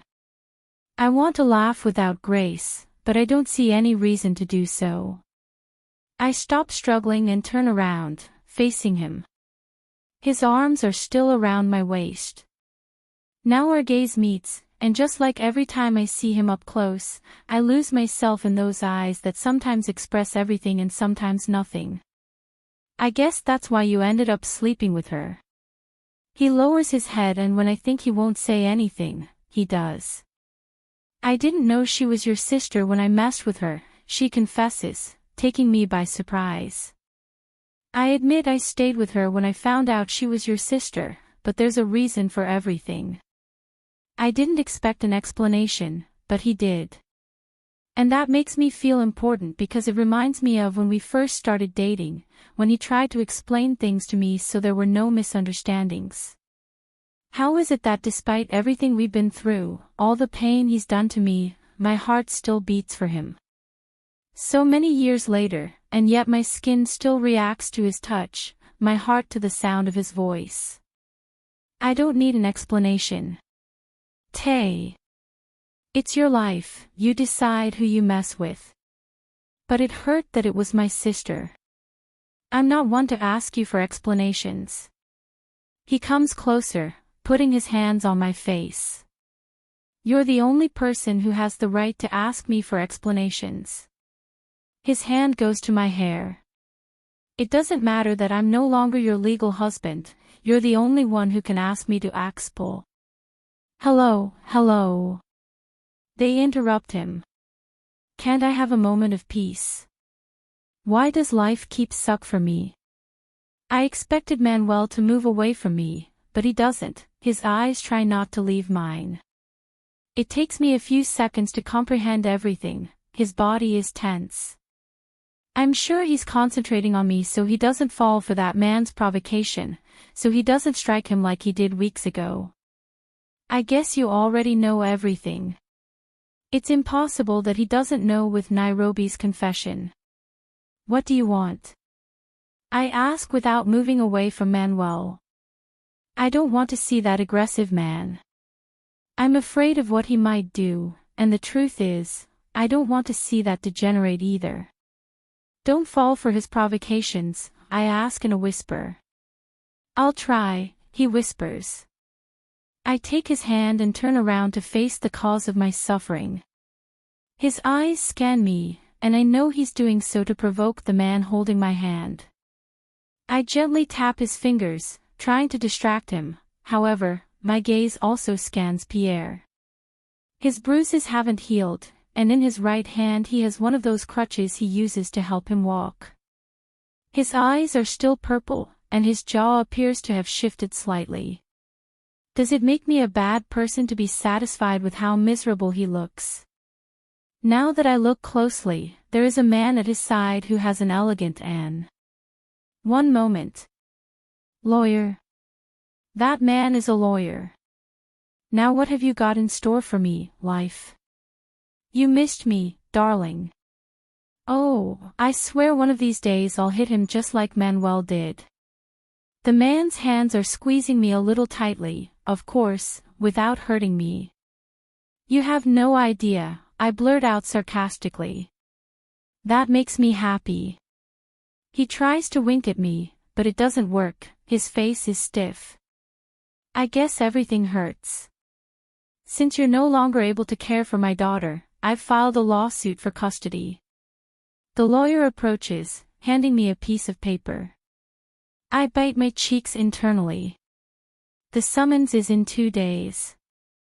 The lawyer speaks. 2 days. What can I do in 2 days? They did this on purpose. That's not how things work. You can't. I'm her father, and I have every right, dear. I shake my head repeatedly. No, he can't shake it off. As for you, he looks Manuel up and down, I have a surprise in store for you.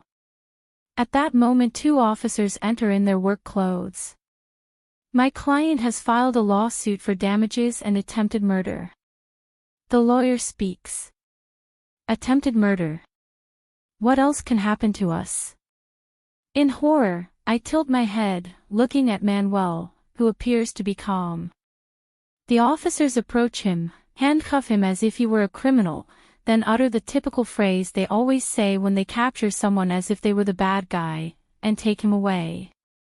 I try to say something, but he just denies it. What would be the point of saying anything? I just give that bastard what he wants. Manuel. I look around me, trying to entertain myself with something, but I can't no matter how hard I try.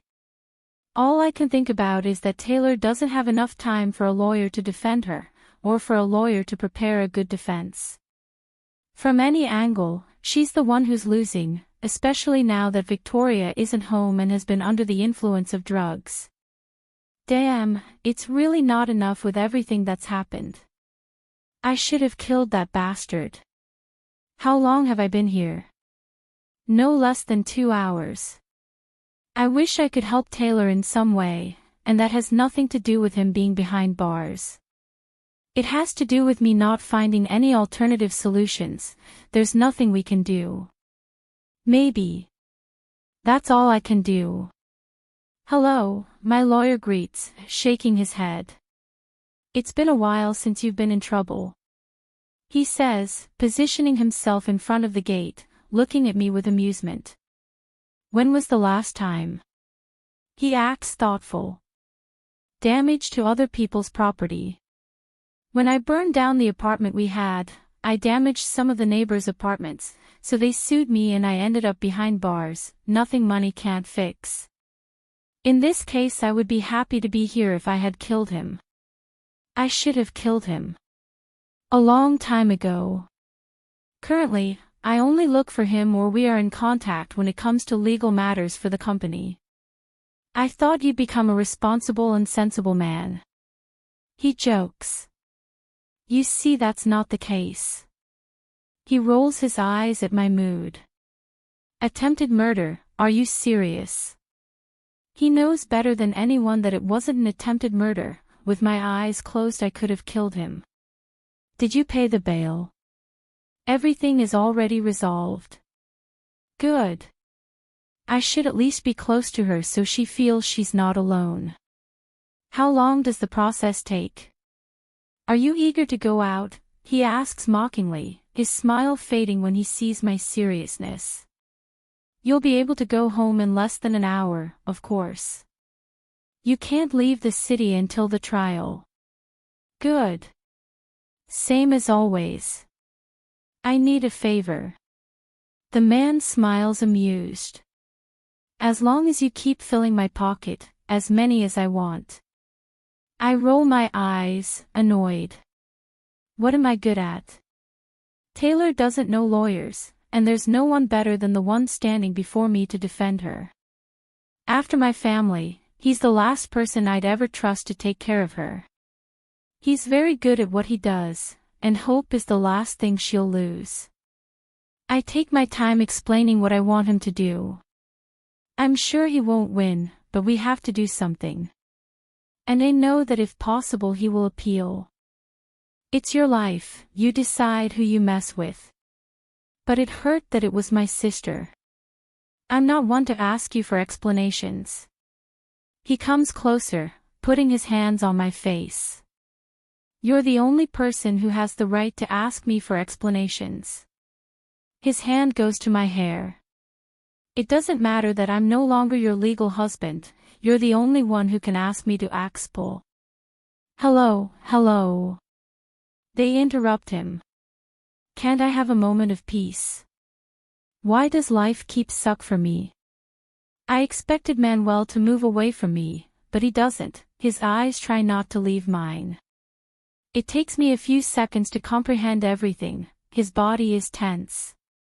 I'm sure he's concentrating on me so he doesn't fall for that man's provocation, so he doesn't strike him like he did weeks ago. I guess you already know everything. It's impossible that he doesn't know with Nairobi's confession. What do you want? I ask without moving away from Manuel. I don't want to see that aggressive man. I'm afraid of what he might do, and the truth is, I don't want to see that degenerate either. Don't fall for his provocations, I ask in a whisper. I'll try, he whispers. I take his hand and turn around to face the cause of my suffering. His eyes scan me, and I know he's doing so to provoke the man holding my hand. I gently tap his fingers, trying to distract him, however, my gaze also scans Pierre.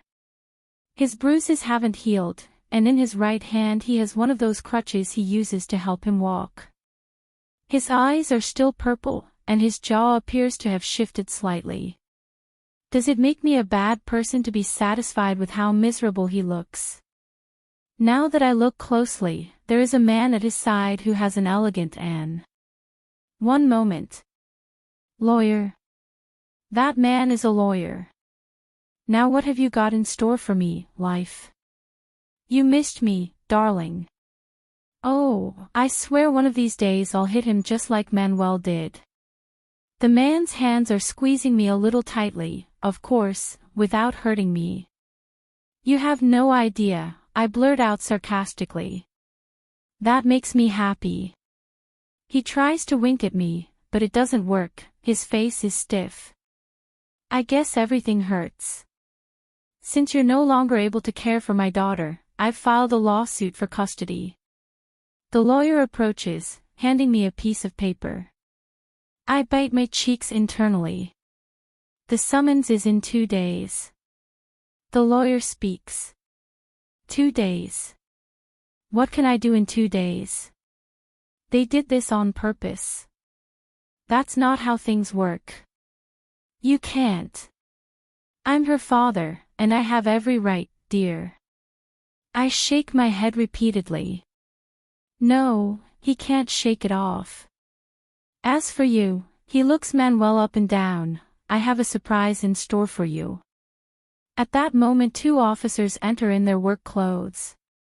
My client has filed a lawsuit for damages and attempted murder. The lawyer speaks.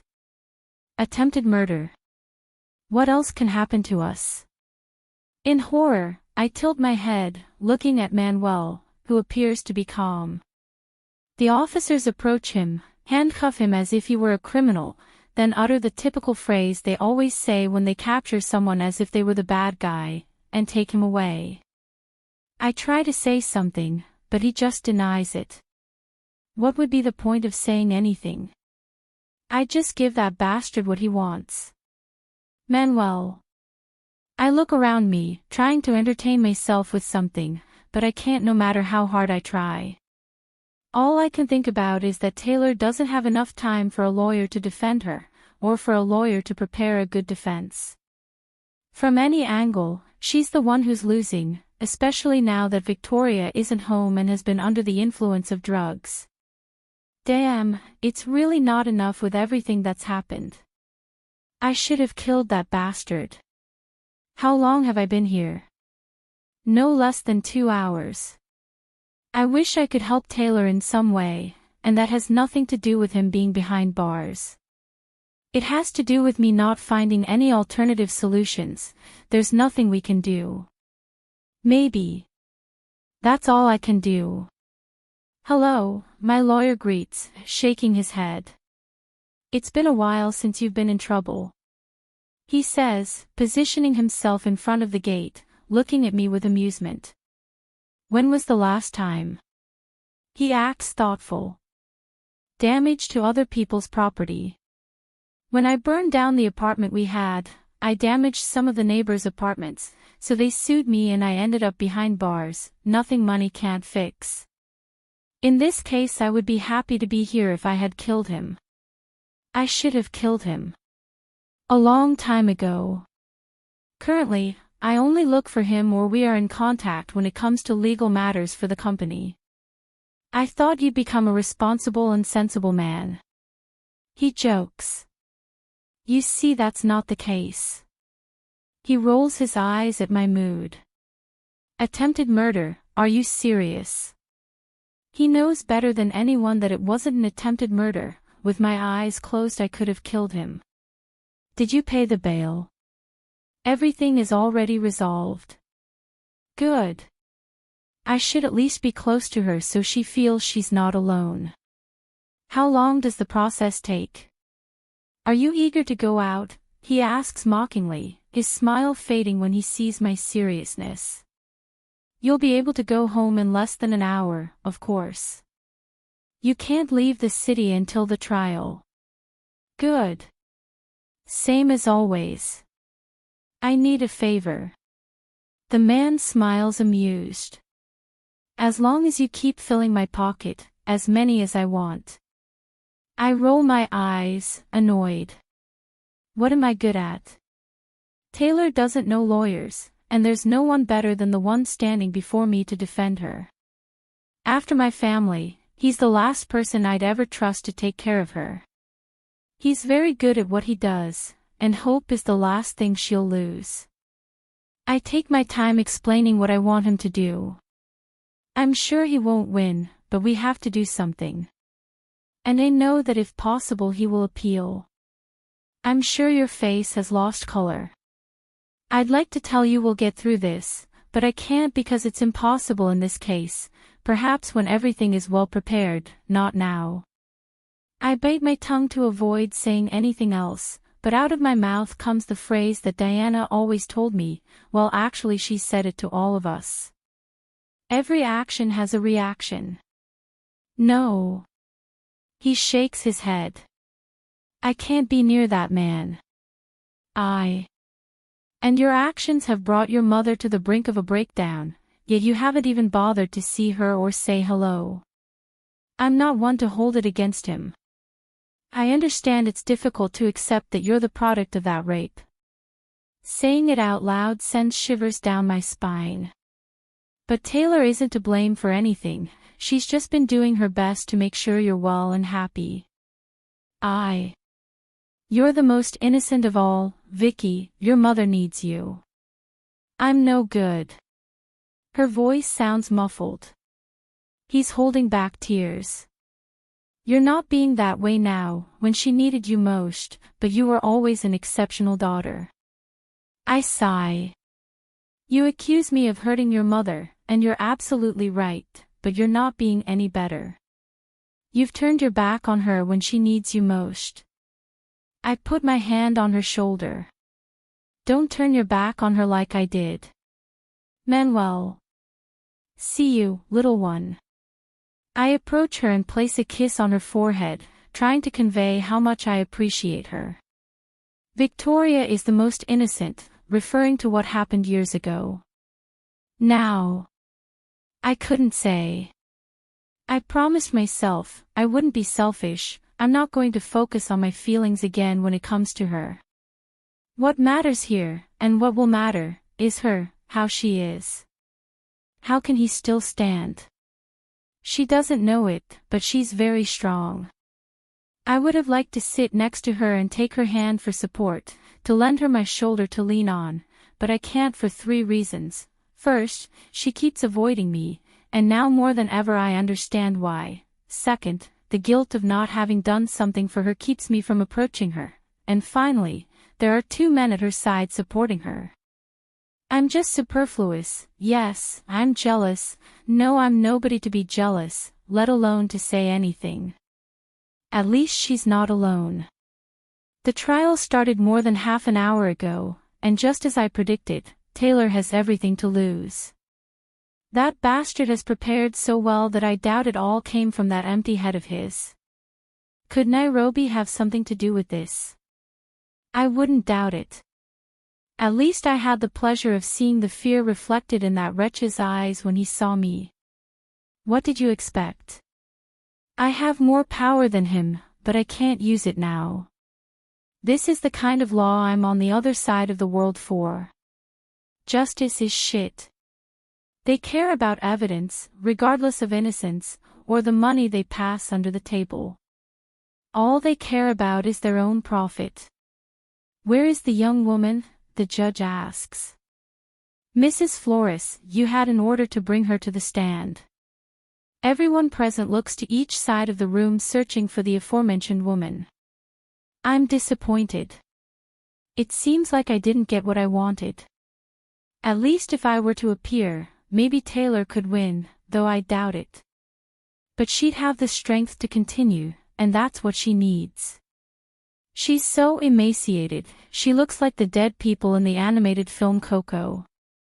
Taylor stands up, ready to speak, but is interrupted. I'm here, he says, with that new hardness in his voice. Instinctively, we all tilt our heads when we see her come in. Please come in, the judge says, scanning her with his eyes, and I don't like the way he does it. That man has already made up his mind and isn't going to change. This is the decisive moment. They put her on the stand and begin questioning her as if she were an adult, which shouldn't be the case. With a look, I tell the lawyer to take care of that matter later. This type of judge cannot be allowed, especially in the family area. Who would you like to live with? The judge asks after asking several questions. That question is pointless when he's already taken sides. Victoria looks at her mother with such love that I feel like everyone here is superfluous. I'm sure that has given Taylor strength. With my mother. And why not with your father? Victoria looks at the bastard she has as a father. Because I've never seen him in my life. Besides, I have him to thank for the title of bastard, she blurts out, not expecting that. I'm the product of rape. Are you still asking me why I don't want to live with that man? Is there any proof of this? That makes me feel even more guilty. I shouldn't have turned my back on him 16 years ago. After a ton of evidentiary questions, the decisive moment arrives, and I don't like the direction things are taking.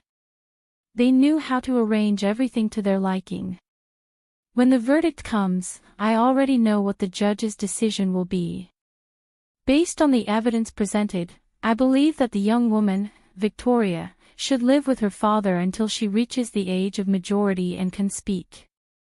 I swear I felt the pain Taylor felt at that moment. Ms. Flores is obligated to support her daughter while she lives with her father. No. Victoria gasps, standing up. I'm not living with that man. I said it, the judge orders. He stands up and leaves the room.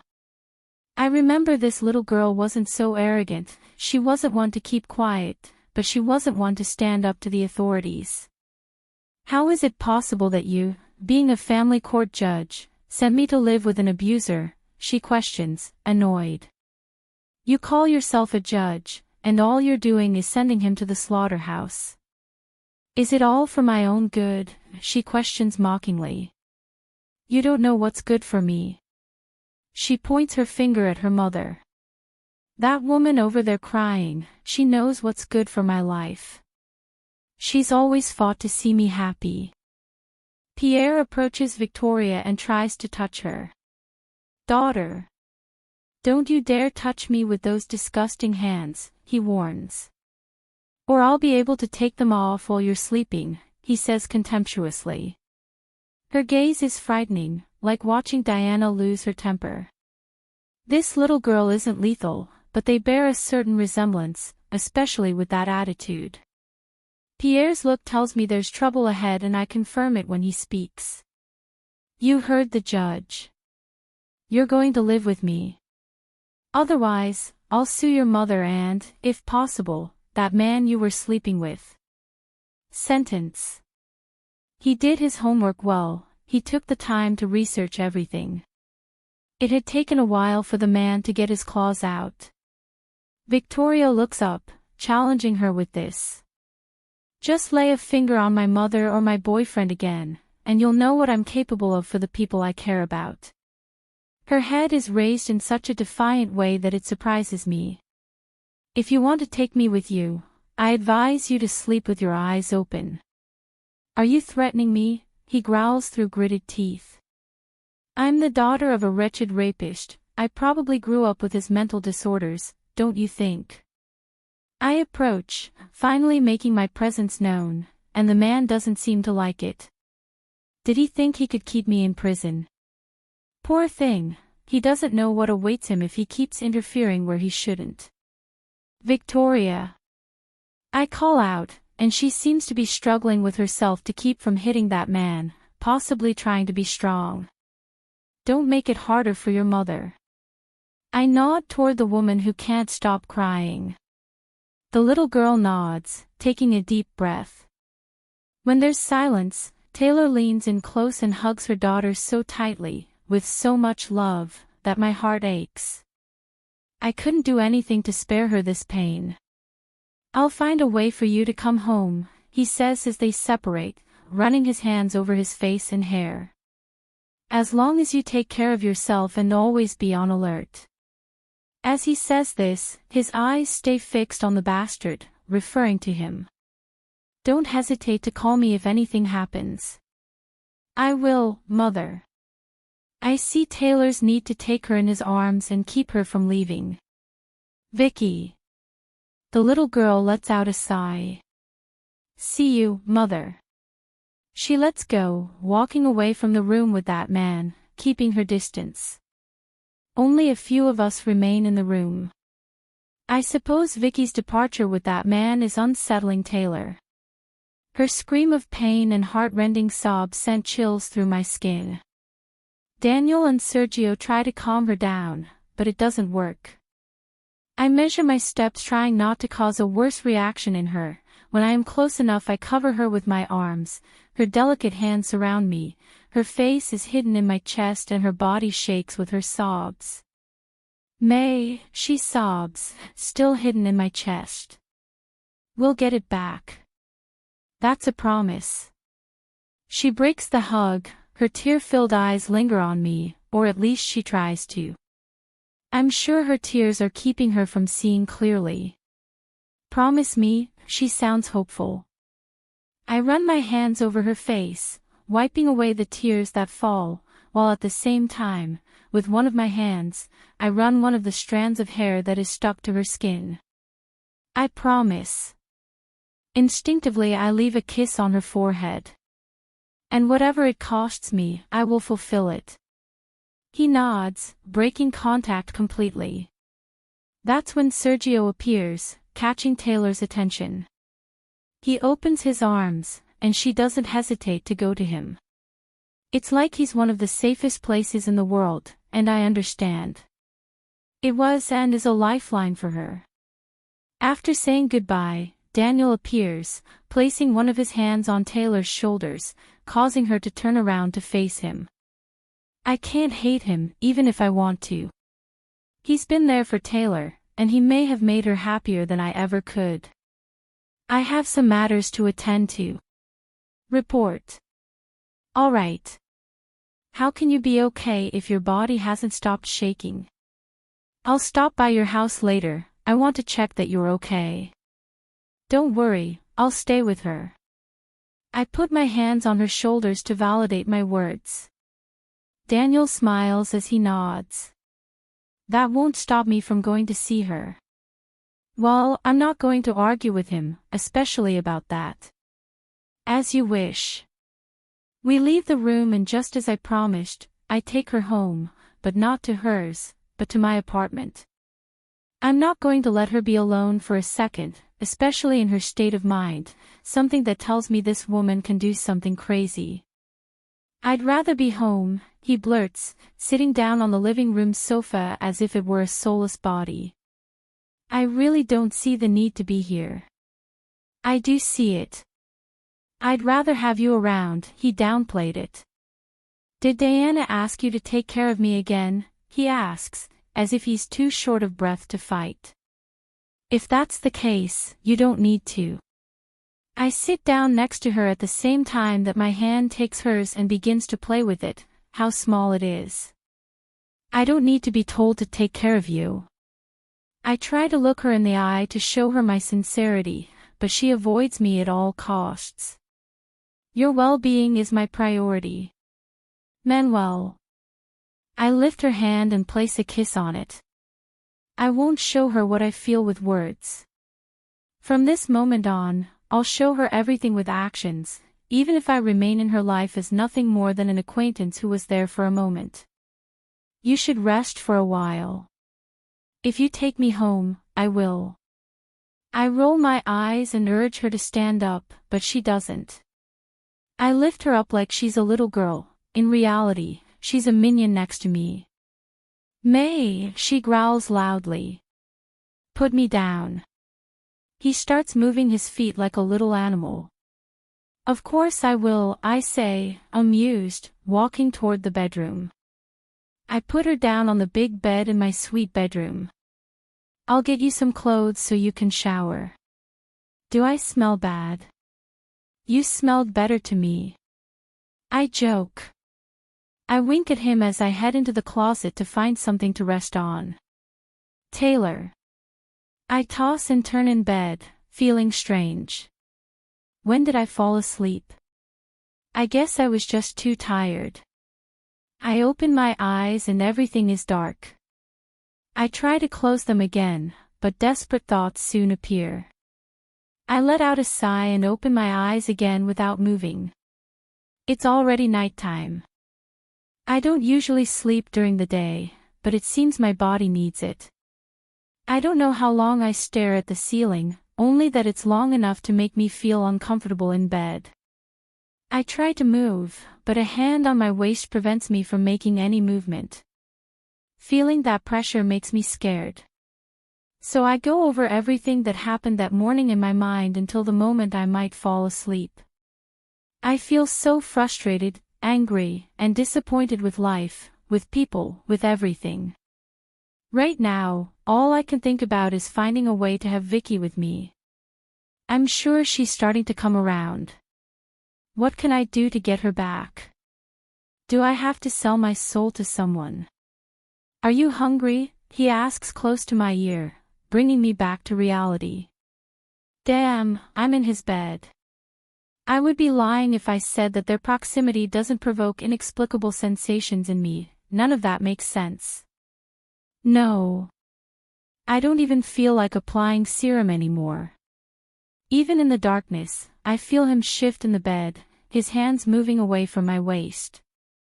I try to ignore his movements, but I can't when he turns on the bedroom light. My eyes take a while to adjust to the artificial light, so I have to close them repeatedly. When I manage to focus, I see him sitting on the edge of the bed. I'll make something. He stands up as he turns around to face me. And I'm not hungry. He points his finger at me in warning.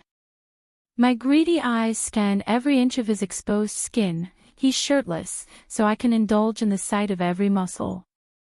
Even in this situation, he manages to keep me focused on him.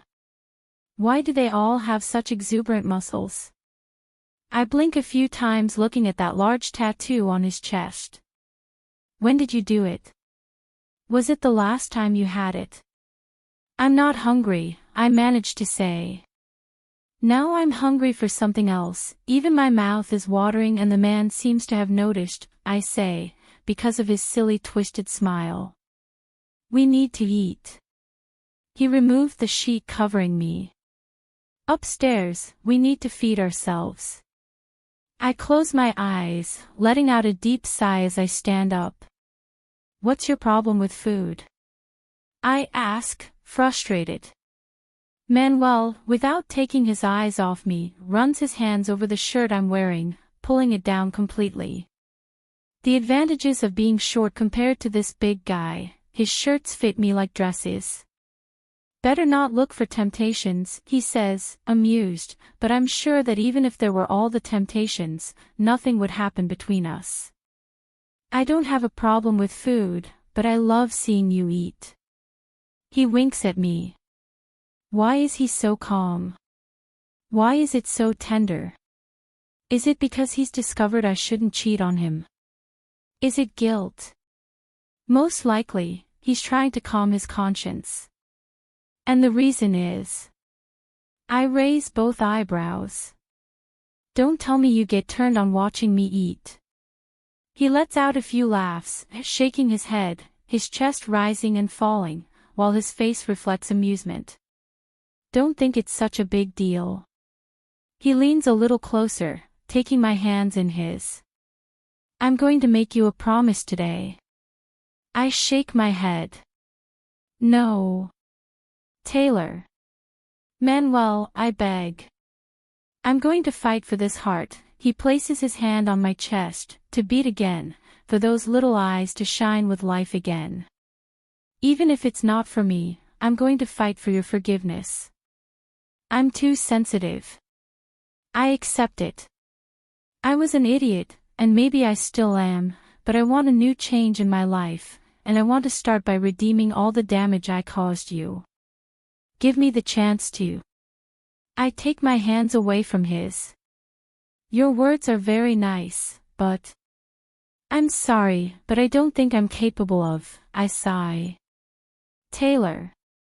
I apologize for what happened years ago, but let's put it all in the past. Now all I can think about is my daughter and perhaps a chance for healing, because I haven't. I accept your friendship. Thank you for your support during this time. Tay. I shake my head.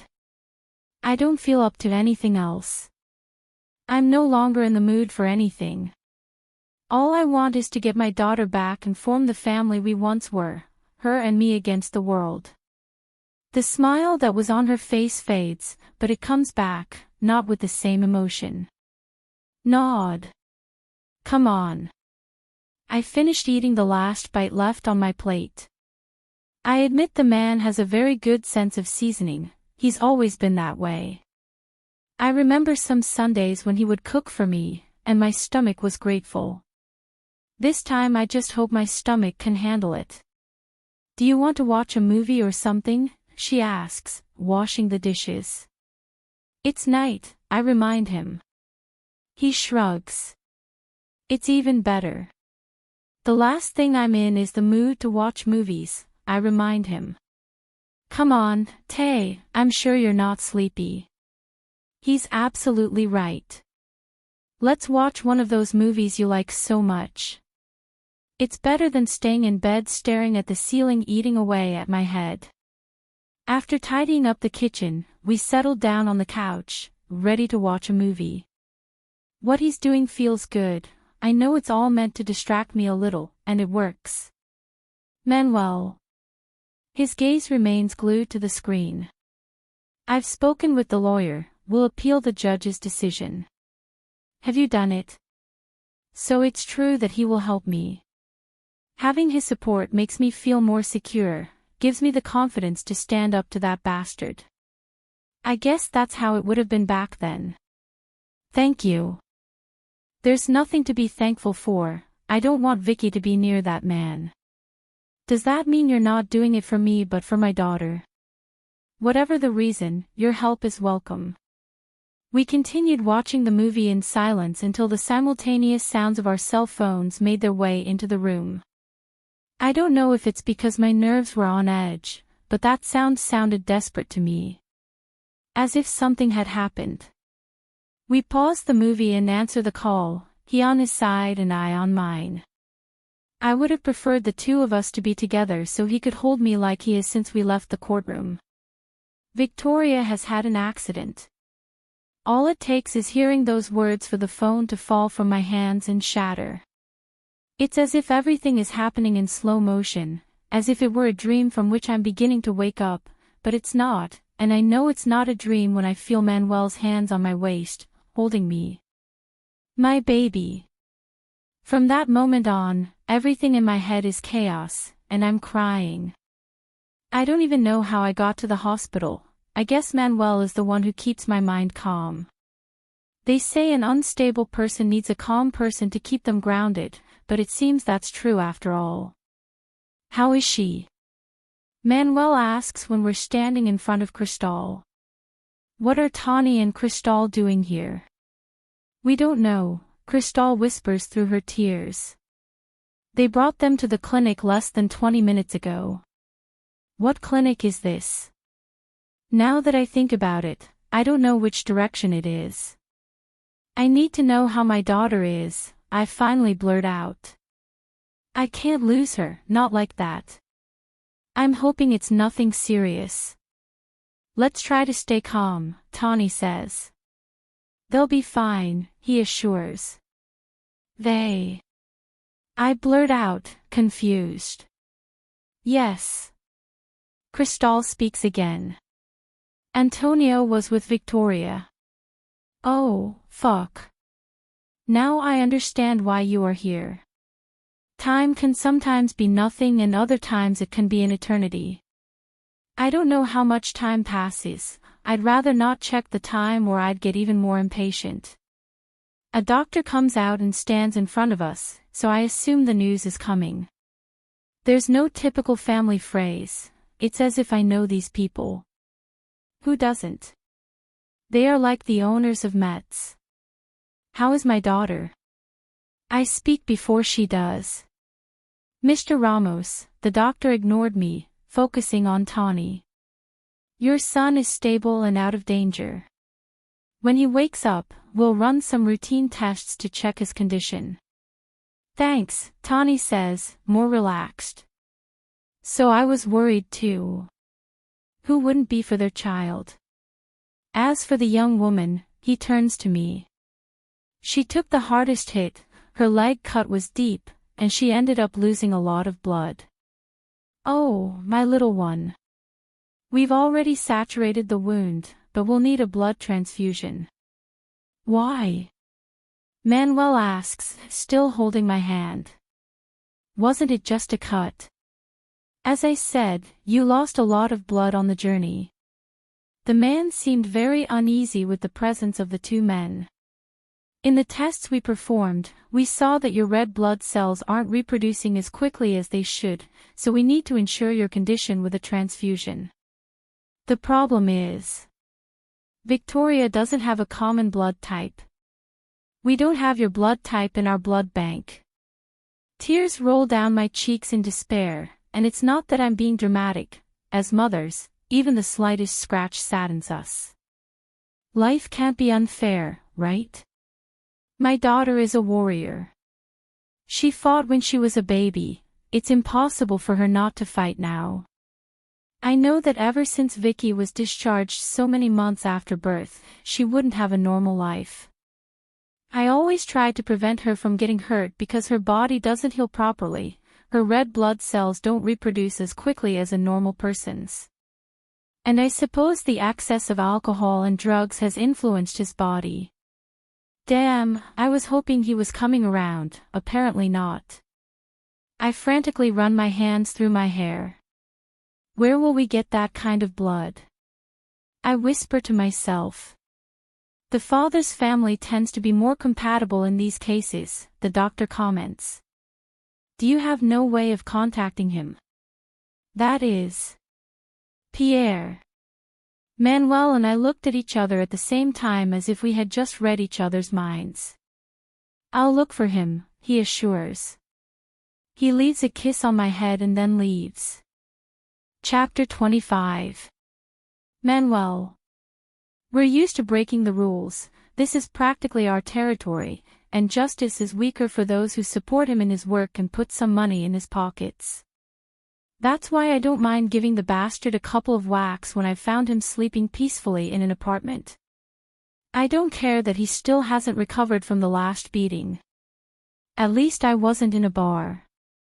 I hit him on parts of his body that aren't visible, then I grab him by the neck and warn him that he must do what I want, otherwise I won't mind decapitating him and feeding him to the sharks in the aquarium.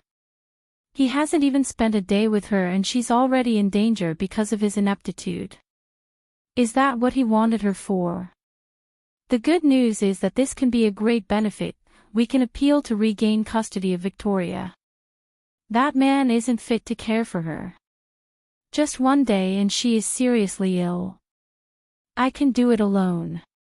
He thrashes, trying to break free from my grasp. It won't work, I don't care that he has a damn crutch, much less that he still looks like a dying man, and much less that he's in pain from the new blows. Aren't you afraid of falling?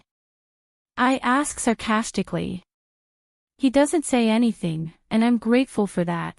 A single word from him can trigger a tragedy. We enter the waiting room, and my eyes quickly search for Taylor.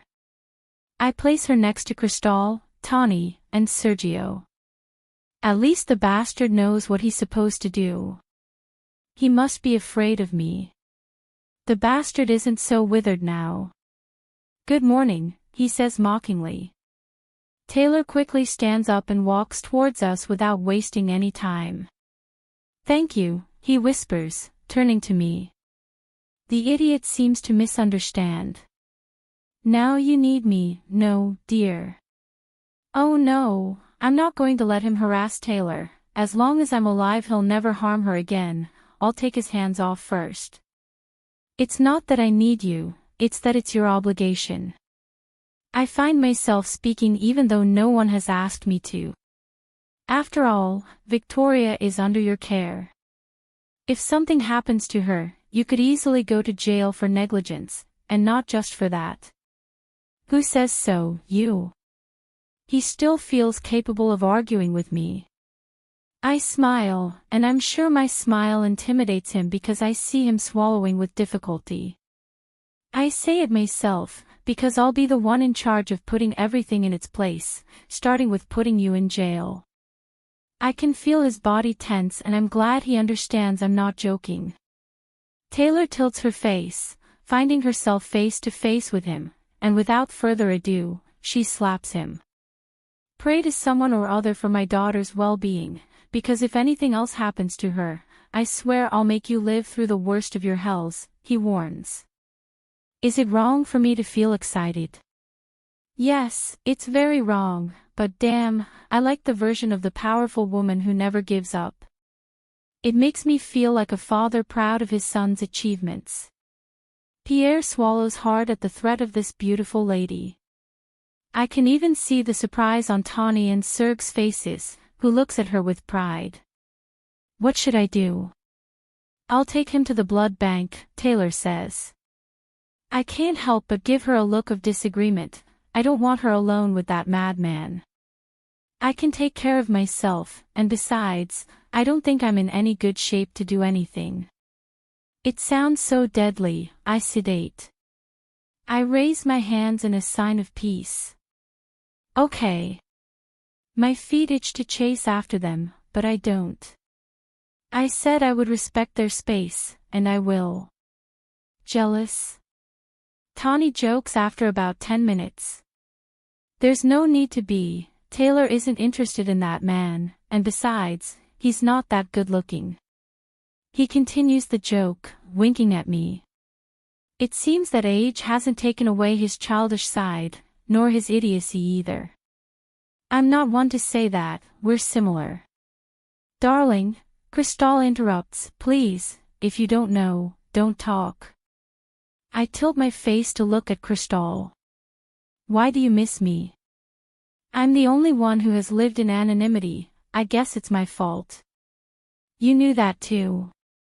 I blurt out in disbelief. He shrugs. I heard it by mistake. I glare at him for not telling me. I'm sorry, but I don't usually. Meddling in other people's lives. Complete. Why does everyone have that same saying? What did I miss? Tawny asks. Chris puts her hand on her husband's shoulder, looks at him with such affection, and at the same time in that way that says, stop being nosy, honey. Of many things, he assures.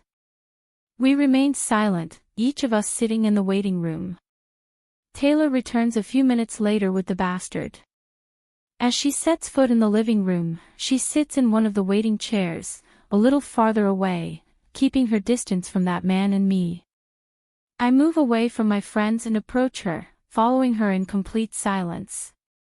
If I even see his intention to approach her, I'll twist his neck. Sergio quickly sits down next to her in complete silence. We have to wait, I don't know what, she blurts out tiredly after a couple of minutes of silence. I tilt my face to the side, observing her. That's what the doctor said. It hasn't been the best night, neither for her nor for me. I guess we have to wait for proof that he's clean, Sergio says. Yeah, I guess that's it. Again, silence. The man's presence apparently makes us all uncomfortable. And if it's not clean, what are we going to do? Wait, what does the doctor tell us? I'm speaking. He nods, biting his lower lip. Tay, I'd like to stay, but I have some things to do. He places a kiss on her forehead that, anything, don't hesitate to call me. Without further ado, he leaves. What are you up to? Unfortunately for us, those tests take about 10 minutes. I try to ignore that man, but it's impossible when he's giving Taylor those lascivious glances. He is mentally ill. Do you want me to break your other leg? Oh Diana. What the hell is going through your head, because I really don't understand why you won't let me finish it. I don't even understand why you let me do all this, it's impossible that you don't know. A nurse takes us to the doctor's office, or well, the intention was to take Taylor, but since I'm her guard dog, I'm not going to leave her. I don't have good news, the doctor says once we positioned ourselves in front of him. The confusion on Taylor's face speaks volumes, so the older man continues. Are you sure you're not a match for your daughter? Yes, doctor. Why? Is something wrong? The doctor shakes his head, taking a deep breath. That man you brought isn't a match for your daughter. Taylor blinks several times, incomprehensibly. There's no way he could be your daughter's biological father. We both looked at the man as if he had two heads. What are you talking about, doctor? Taylor blurts, standing up. I'm not understanding anything. Most likely he doesn't want to understand. The man looks at her very seriously. I don't like the judgmental look he gives her. I don't know what problems you have in your life, ma'am, but right now we urgently need the donor, so I'm going to politely ask you to stop playing games. Stop it, you jerk. I don't understand. Taylor doesn't let go of the confusion. The man opens his mouth to speak. Before he does, I interrupt him. What you're trying to tell us is that this man isn't Victoria's biological father, I affirm, emphasizing each word with too much force in my voice to make it clear to him that I won't tolerate his arrogance. Victoria is our priority. The man now looks confused. Yeah. It's not possible, Taylor whispers, denying it several times. What do you mean? The doctor asks. A DNA test was taken months ago and it came back positive. I feel compelled to clarify, luckily he's not here or he'd be beating him up right now. How is this possible? Doesn't he know? I'm sure if he knew, he wouldn't have come with such airs. Who had a hand in this? Does it have to do with why Diana hasn't touched him? It sucks, not knowing much.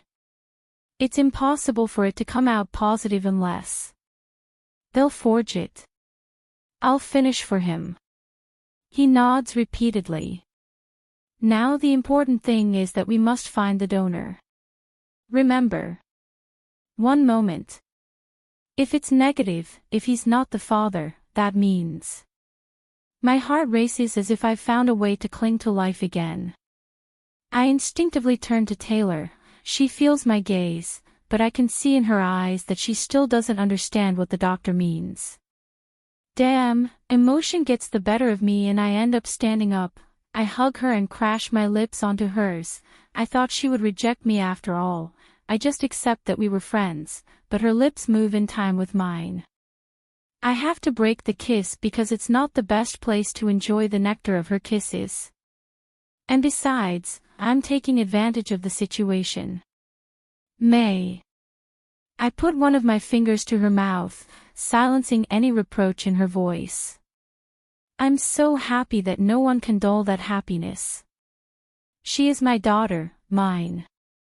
Doctor, run the tests on me, I ask without taking my eyes off her. Oh. I'm sure he's looking at us confused. My beautiful lady's eyes widen in surprise at my words. She's understood what I meant. If Pierre isn't Victoria's father, that means. Hello. She enters the office as if she owned it, which she practically does.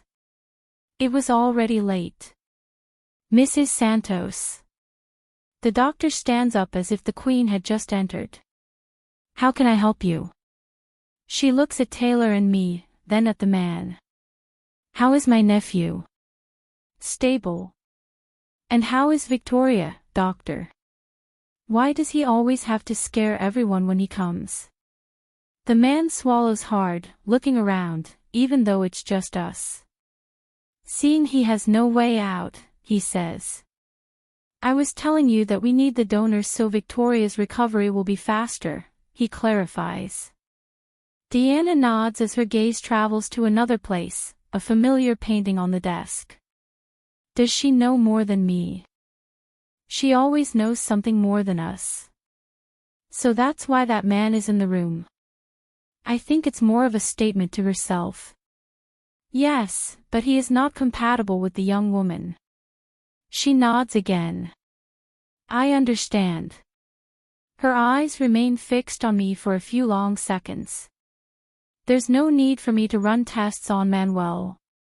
He hasn't been drinking for the past few weeks, he doesn't use drugs, and he's an athletic man who takes care of his physical health, she clarifies. I don't see the need to delay us with a simple protocol. You have my authorization. The man nods. As an order, ma'am. Did she know? Why am I surprised that he knew and remained silent? She usually stays silent all the time. You and I will talk, I warn before leaving with the doctor. Antonio. I close my eyes, massaging my temples. The headaches have been getting more frequent lately. I guess it has to do with the fact that I'm no longer young. Tonight the house is as lonely and deserted as ever since my children left. Now that I think about it, I shouldn't have built such a big house. All my life I dreamed of having a big, close family, but I couldn't have it because when I realized it, my brother had started his family far from me. It was as if he didn't want me around him, as if I didn't matter to him, as if I were his enemy and not his best friend. I'm proud of what I've accomplished, but there are still things left unfinished. Sir, Hector calls me. It's very cold at night. You should come inside. My good friend, Hector, a consolation for loneliness. The weather is nice tonight. His eyes scan me, but he doesn't say anything, so we sink into a terrifying silence. I've never been more afraid of anything than the dark, which is one of the reasons why every corner of the house has a light. Is something bothering you? This man has been my most faithful knight. It is impossible that he does not know what I feel. I always wanted a big family. I remember sharing my thoughts with him. But he has a big family. Remember? Yes, I had 4 children. Kimberly didn't want any more, especially when we lost little Alex. That separated the family, it divided us completely, and although we've worked on it, there are still broken ties that, no matter how many knots are tied, will never be the same again. My daughter was never to blame for that. She thought it had to do with her brother's death, and there isn't a day that goes by that I don't blame myself for making her believe that, but if it hadn't been that way, Kimberly would never have forgiven me. Yes, I used my little moon, my dark butterfly. I was selfish, but how could I tell my wife that our son died because I helped my brother escape from the prison he was in? I moved each piece around to make it seem like everything was related to Diana, but the truth is, I never found my son's body. I only used the body of a little boy who had died and who looked like Alex to bury him. What else could I do? It could have been bigger. There are days when I can't help but think that if Alex were alive and with us, the house wouldn't be so lonely. I guess Kim thinks the same, and that's why her relationship with my butterfly has become awkward. What will Diana do when she discovers the truth? What's that about today? Ghosts are haunting the house today. You can feel the chill as if something happened. Something's bothering you? He asks again. I remember every moment we've spent together. We've fought shoulder to shoulder. He's had my back many times, he's saved me millions of times, and I know he'll continue to do so. Diana. What's wrong with the lady? It's strange to hear my 2 daughters called ma'am. I'm a proud father, but they'll never stop being my little ones. How time flies. She knows something. Why do you think that? He sits down next to me, looking out at the pool just as I do. Has she given you any hints about that? Diana is my pride and joy, and I always knew she'd be the best of the 3. She's a reflection of me as a woman. In her, I see the strength my mother possessed. That's why I trained her to be tough, so that her hand wouldn't tremble at anything, to defend her own, but I forgot one small detail. The student always surpasses the teacher, and over the years I've seen that my daughter has surpassed me. Diana won't say anything to me, but her gestures, her attitude toward me show me that she knows something, but I don't know if it's about her brother's death or something related to my brother. I taught my daughter not to be weak, and although she now has her Achilles heel, it's close at hand. Her weakness is her very strength. Unlike me, my weak spot is my brother. I'd do anything for him, but he's the one who doesn't want me around. He's the one who put a barrier between us, and he keeps putting it up. I'm worried that my daughter won't hesitate to raise her gun against him. I know that if she does, she won't lower it until she's sure he's dead. I know my daughter. I know, Antonio, but maybe you're a little paranoid. It might be possible if I didn't know how to read Diana. Of all my children, she was the one who caused me the most conflict. There was a time when it was impossible to read her. She was an expert liar. But now, so many years have passed since I've had her around that I can read some of her gestures. It's as if she were leaving a warning for me, for her father. No, I sigh, running my hands through my light hair. She knows something. And if so, what do you plan to do? What I'm going to do goes against what I've taught you, but I need you to find a place where I can meet Fernando, without anyone else knowing. I'm tempting the devil. If my butterfly finds out, she'll be disappointed in me.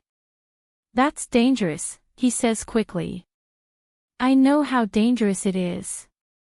I have to see him, he's trespassing on this land, and if I were alone I'd let him, but my children are here and they'll do anything to stop him. I need to protect him. And I need to protect my family too. Hector let out a weary sigh. You don't need to tell me what an idiot I am, I know that, but that man is all I have left. Wouldn't he do the same for his family? Antonio, I don't understand this obsession with exposing yourself to any risk to defend him. She shakes her head, standing up. That man has always tried to hurt you, and you. He's my brother and I made a promise to Mom before she died. I promised him I'd take care of my brother even if I had to give my life for it. It's my responsibility as his older brother to look out for his well-being. Now what worries me is that Diana knows more than I would like. I don't want to get in the way of my butterfly. I know that everything he does is for the well-being of the family, but he is my family too. What can I do? What I've always done, protect him. Diana. In recent years I've begun to understand why Sancho is such a control freak. If everything goes as you wish, it's impossible for mistakes to happen. Yes, there are things that don't always go as planned, so it's important to have some plans up your sleeve. That way, you're prepared to deal with potential losses or consequences. I didn't plan for my own family to have so many secrets. Okay, it's acceptable to have secrets, I have my own, but I can't accept these kinds of hidden truths that affect my family. I've learned to move with a few flaps of my wings without attracting too much attention. Well, I'm not talking about myself. What I mean is, I didn't expect these secrets to be so big that they would make me lose the control I've been maintaining. How? She questions, making me look into her eyes. We've reached the waiting room, and we're still alone. I see the pain in her eyes. I'd like to do things differently, but this is the best solution. I love her, she's my friend, but before I act, before I speak, I must consider everything around me and the consequences it could have on her life. Even a blind man could have noticed, I say with feigned annoyance, which she doesn't seem to notice, or pretends not to. Victoria was 10 years old when I started paying close attention to her attitude, her personality, some of her physical features. I tried to ignore it, after all, it wasn't my life, and I've learned that every demon has its own hell, so I simply turned a blind eye. Anything I let slide wouldn't be a problem unless. Less than 8 months ago, Victoria was at home talking with Christina and my daughter. In a split second, my eyes were glued to Victoria's gestures. We haven't spent much time together in recent years because her mother has preferred to maintain a certain distance, and I respect that, but that day she said something that made me think deeply about Cambry's resemblance. Why would she look like my sister if they are nothing?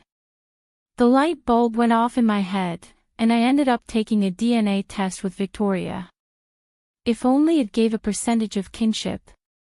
The test showed a 6.25% match, which in statistical and genetic terms meant we were related, not close, but close enough. At the time, it confused me because I had already assumed the father was Manuel. So he was related. I investigated thoroughly and ended up discovering that Manuel is my cousin. What a small world it is. Antonio keeps many secrets from me. Why didn't you say so? She asks, holding back tears. You never wanted to know who the father was, I remind him. So I didn't see the point. If you wanted to know so badly, you should have done the DNA test yourself and not waited for that man to have the courage to do it. Why didn't you say so when Pierre showed up? Pierre. I couldn't do it, no, because that man is a pawn. The mafia is like chess, it has pawns, bishops, rooks, knights, a queen, and a king. Just like in chess, I don't recommend attacking first, it's important to arrange everything to finish quickly. We're no longer here for games, for adrenaline-fueled fun. Many people depend on us, especially our children. I hope they'll be a better generation. That's why I'm trying to educate them differently than we were educated. When I discovered May was my cousin, I looked for all kinds of information about Fernando, from the time he was born to the number of times he's taken a breath. It wasn't easy. I came up against too many walls, and I know who put them up. I felt disappointed. Sergio found out all the information, and now he could even think like Fernando. I'm exaggerating a little. Fernando was the reason I allowed Pierre to do everything he did. I wanted my uncle to think everything was going his way. I couldn't put Victoria, much less Taylor, in danger. My uncle knows very well who his son's weaknesses are. Ironically, that man knows him better than he does.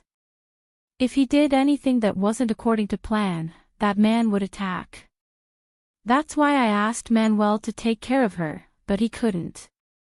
So Arya did it, and continues to do so anonymously. I know she's waiting for the right moment to take care of this pawn.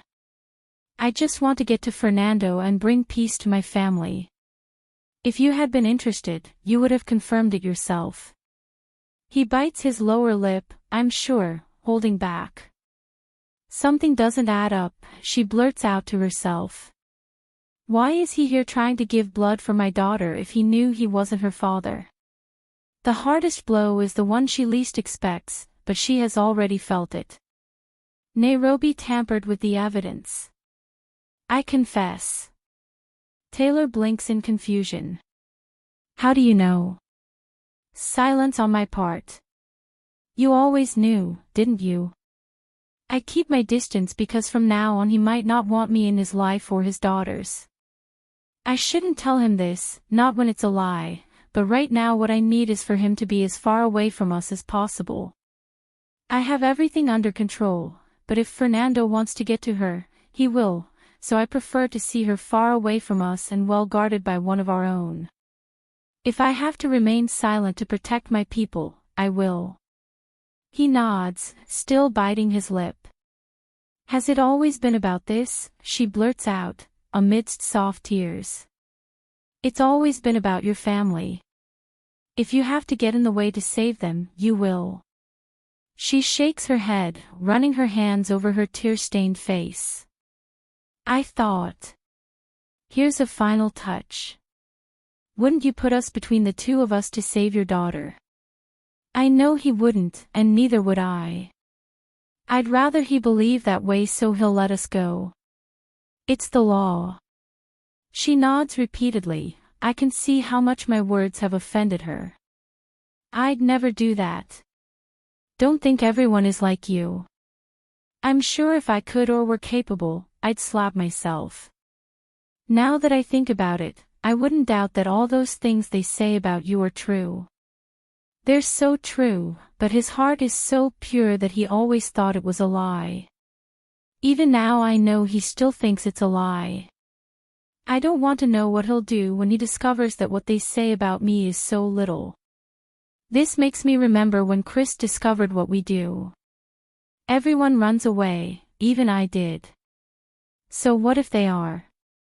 I question mockingly. Are you going to accuse me? I hope Manuel doesn't find out about this. If it's true, you have no proof, and even if you did, you don't have the guts to do it. This is hurting me more than her. He shakes his head with a sigh. Diana. I'm sorry, Tay, but it's always been about my family. Here comes the final blow. I always knew Nairobi was the one to blame for Pierre abusing you. I'm sorry, Manuel, but right now I need you focused, and I need her safe and sound. And I've always known that Manuel killed your father. Taylor's eyes widen as she shakes her head. I know she doesn't care about her father. What matters is that she was trusting Manuel again. What really affects her is that her daughter's father killed hers. I'm sure she can't believe that Manuel would kill someone. No. He did it 2 weeks after signing the divorce. Fuck, this man will hate me. And he did it with. I remain silent because I'm incapable of doing so. I can't lie and say I killed her father because I wanted to make her suffer. That would put a barrier between them that nothing could break, not even the bond he has with Victoria. Enough, he asks. Why is Dien? All he could give her was silence, and she takes that as an answer. Don't worry about anything. When my daughter recovers, we'll go our separate ways. You'll never put Victoria in the way again to save your family. I nod, looking down the aisle in front of me. Here he comes. As you wish. Taylor. I blink, trying to control my tears, without taking my eyes off her back as she walks away from me. I feel betrayed. Ever since I met her, she's become my rock. I always saw it that way. I can even swear she's become my true family, or so I thought. Life and people keep on being cruel to me, I can't stand it. What wrong have I done? I even think that even a murderer and rapist is doing better in life than I am. Why does life reward them and hit me every second? I can forgive Diana for her offensive words, but I'll never forgive her for involving my daughter in the middle of things. How did she always know? Why didn't she tell me? How did she find out? The coldness with which she spoke to me chilled my skin. Is everything they say about her true? I can't imagine Diana being such a cruel person, there's no room for it in my mind. She was always there when I needed her, she encouraged me to be strong, to not give up. It must be possible to hit back. Murderer. Mafia. No, it's impossible, but... Everything he said to me, the coldness in his gaze, I didn't know that side. Is everything okay?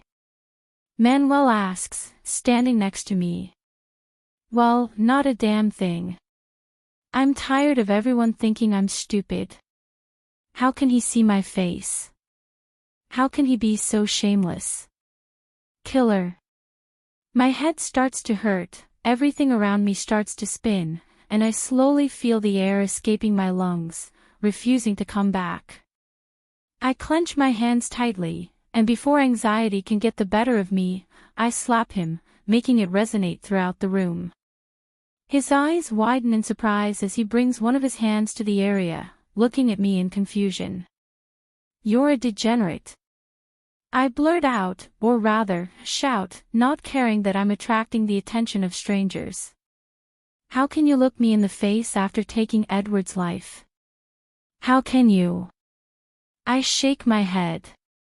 I still can't believe the idea of them doing that. Part of me hoped everything Diana told me was a joke, maybe a lie, but apparently everything she said was true. How do I know? Even though he wants to deny it, I know the expressions on his face. I don't see confusion, I don't see indignation, I only see surprise, the same surprise you feel when someone finds out a deep secret. A secret you wanted to keep buried forever. Taylor. I blink, shaking my head. You know, the worst part is that Edward's death doesn't hurt me.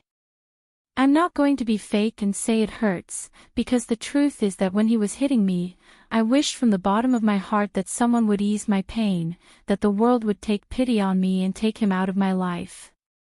I stopped loving that man long before his death, long before he turned his back on me after the divorce. He stopped being my favorite person when his punishment started getting harsher, when I discovered I was sick because of him, when he beat me incessantly, when he forced me to get married. When I found out what he did, an upright man like him doing such atrocities made me hate him. Since he turned his back on me, I broke all ties with him, he stopped being my father, but... What kind of man should I marry? Which person did I fall in love with? What kind of person is Manuel? How could he kill a person? I can't even imagine killing an insect, much less a person. It's a life. How can I do that? What does it feel like to take someone's life? What are you going to tell me? I questioned through gritted teeth. Didn't you do it? I restrained myself so as not to raise my voice and attract attention. Who told you? This man really knows how to surprise me, especially since we're in a public place where he doesn't seem to mind talking about it. He doesn't even bother to deny or justify it. Does that even matter? I question in the middle of a squeal. It matters. I deny looking at him with contempt, or at least I tried to. What kind of man is my daughter's father? I was relieved that he was Vicky's father, but now, I don't know what would be better. A rapist or a murderer. It doesn't matter, nothing. Fuck, now what I want is to climb a mountain and scream, to get all this pent-up pain out of me. It doesn't matter who said it, what matters is what you did. How were you able to do it? The man in front of me runs his hands through his hair in frustration. He tries to touch me, but doesn't because I avoid his touch. It's not what it seems, Tay. I shake my head, laughing, a laugh that makes me look crazy. I'd be right to be. First, I have to fight for custody of my daughter with Pierre. Wait a minute. Where is? Is anything as it seems? Everything has an explanation. He weighs his words. It might not be the best one, but you deserve to know. Oh, right, now I deserve to know. He just doesn't understand. It's not that he murdered my father, it's that he's a murderer, it's that he's a bad person. He was about to say something, but he stopped when his cell phone rang. He answered, but apparently there was no need to speak. The person on the other line spoke, and what he said made the man nod repeatedly. For a split second I see the cold stare that accompanied me many nights. Did Manuel almost kill me and Pierre that morning? Why didn't he? If he's a murderer, why isn't he behind bars? Why am I looking for a reason to justify it? Taylor, I have to go. He says, putting away his cell phone. Go away, if possible, never come back. His hands go to my face, making me look at him. I'll try to get back as soon as possible. Please don't think about it too much. When I come, we'll talk about it calmly, and I'll explain everything to you. He finishes quickly. There is no explanation worth it. How are you going to justify killing Edward? He wasn't the greatest man in the world, but no one has the right to kill another. I don't know how he does it, but he leaves a kiss on my forehead. He does it so fast that before I know it he's already moved away. My head is in a mess. The only thing I'm sure of is that I don't want to be around them, ever again. Chapter 26. Manuel. How did you know? All the way to my brain I keep thinking about it, but I can't find an answer, so I end up stepping on the accelerator in an attempt to control my desperation. Who told him? Although I would like to know, now I must concentrate on what is coming. It must be something big or Diana would not have called me. I pause at the door to the main operating room. My beloved cousin arranged this place less than 2 years ago. It's the most suitable for our plans, especially because Sergio arranged it so that no device will work. If anyone wants to know what we're talking about here and wants to be a spy, they'll have to enter, and even if they put a device in, they won't be able to find out. In addition, to enter this place, they must remove Diana's hands, head, and eyes, as well as some others here, but all of them must be selective. She is a woman who has become obsessed with security, making this area the most protected and safest for all of us. What am I good at? I blurt out, barely setting foot inside. They all tilt their heads, concentrating on me, then each one goes back to their own thing as if they've already taken a little break upon seeing me. Arya, you may leave, Diana said, pointing out the aforementioned presence. What are you doing here? Don't forget to stay in touch.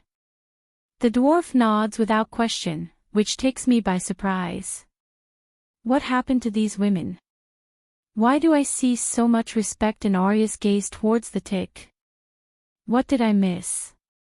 It must be a lot to see that behavior in the dwarf. I will. Without further ado, he leaves the room. He even ignored me. Everything goes silent for a couple of minutes, everyone concentrating on their own things. We've seen Antonio's right-hand man moving around agilely since last night. Sergio blurts out, glued to his screen, typing something while different cameras flash on the screen. He's been moving in different directions, trying to throw us off. Yes, apparently I wasn't the only one who hadn't slept since last night. That must have been the important thing I had to do. And that? I question. I forgot you're Tawny's cousin, Diana blurts out angrily. It's her way of saying I'm too stupid to understand some things. I love her displays of affection.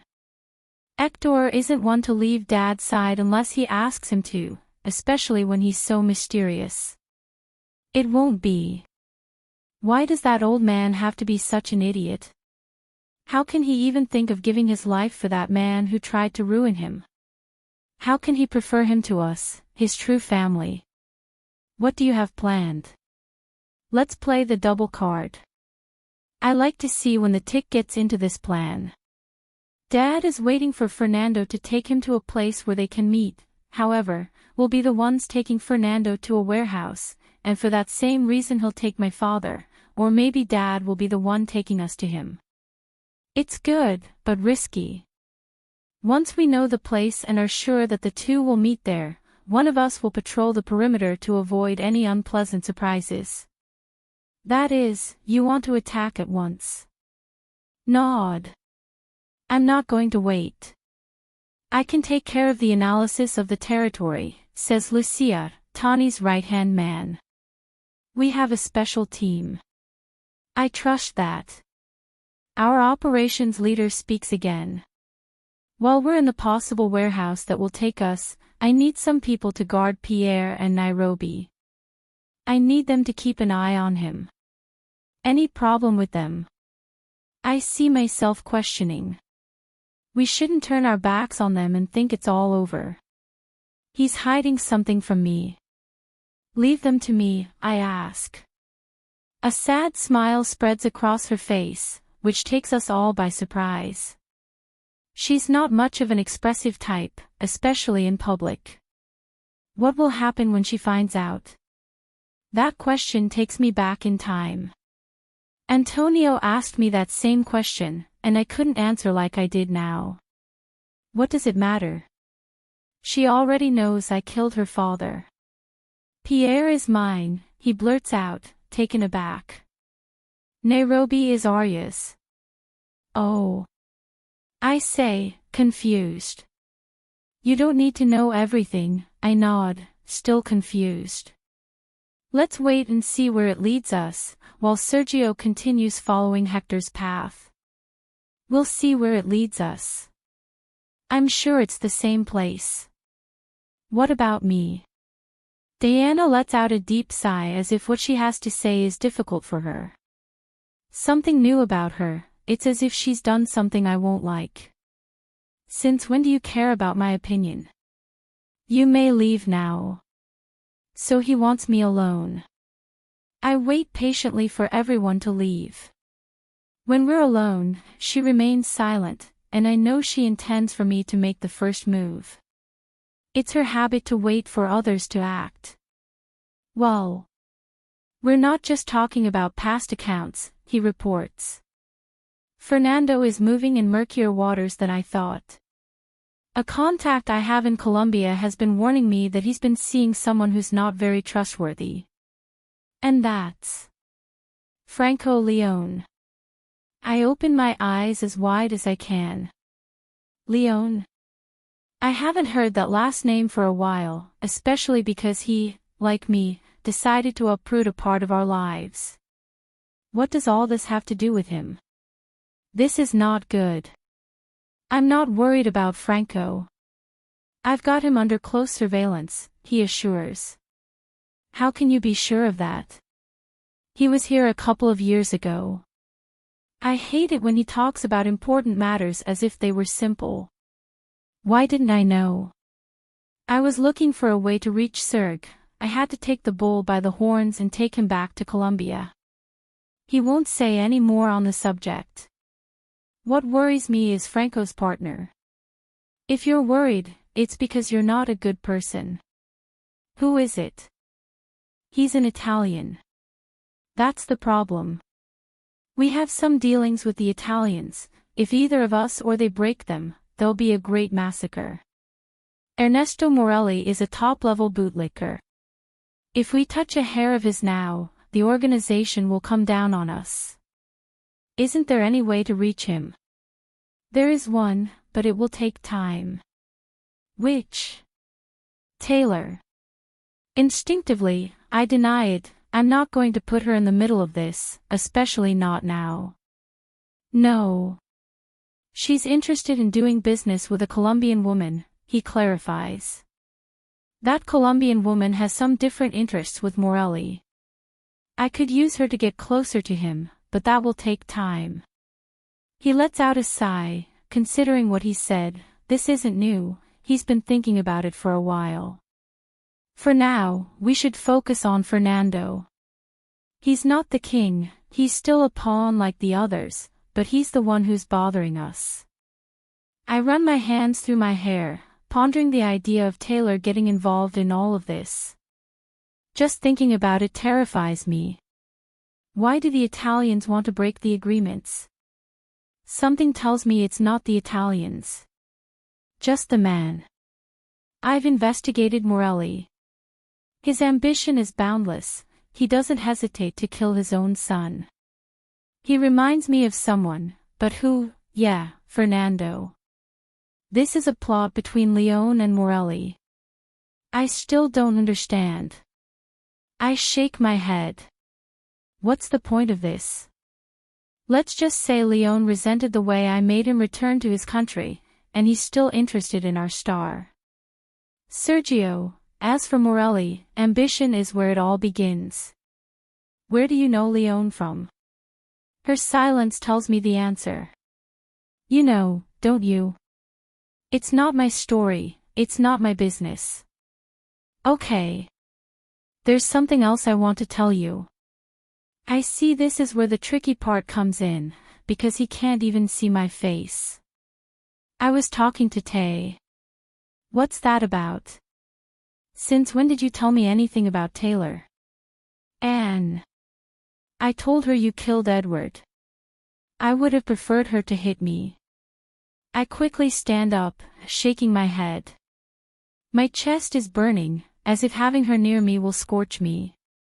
How could she do this to me? I'm sorry, but as long as Fernando isn't out of the way, I can't expose you. And you didn't see a better path than that? I ask ironically. He makes no attempt to approach me.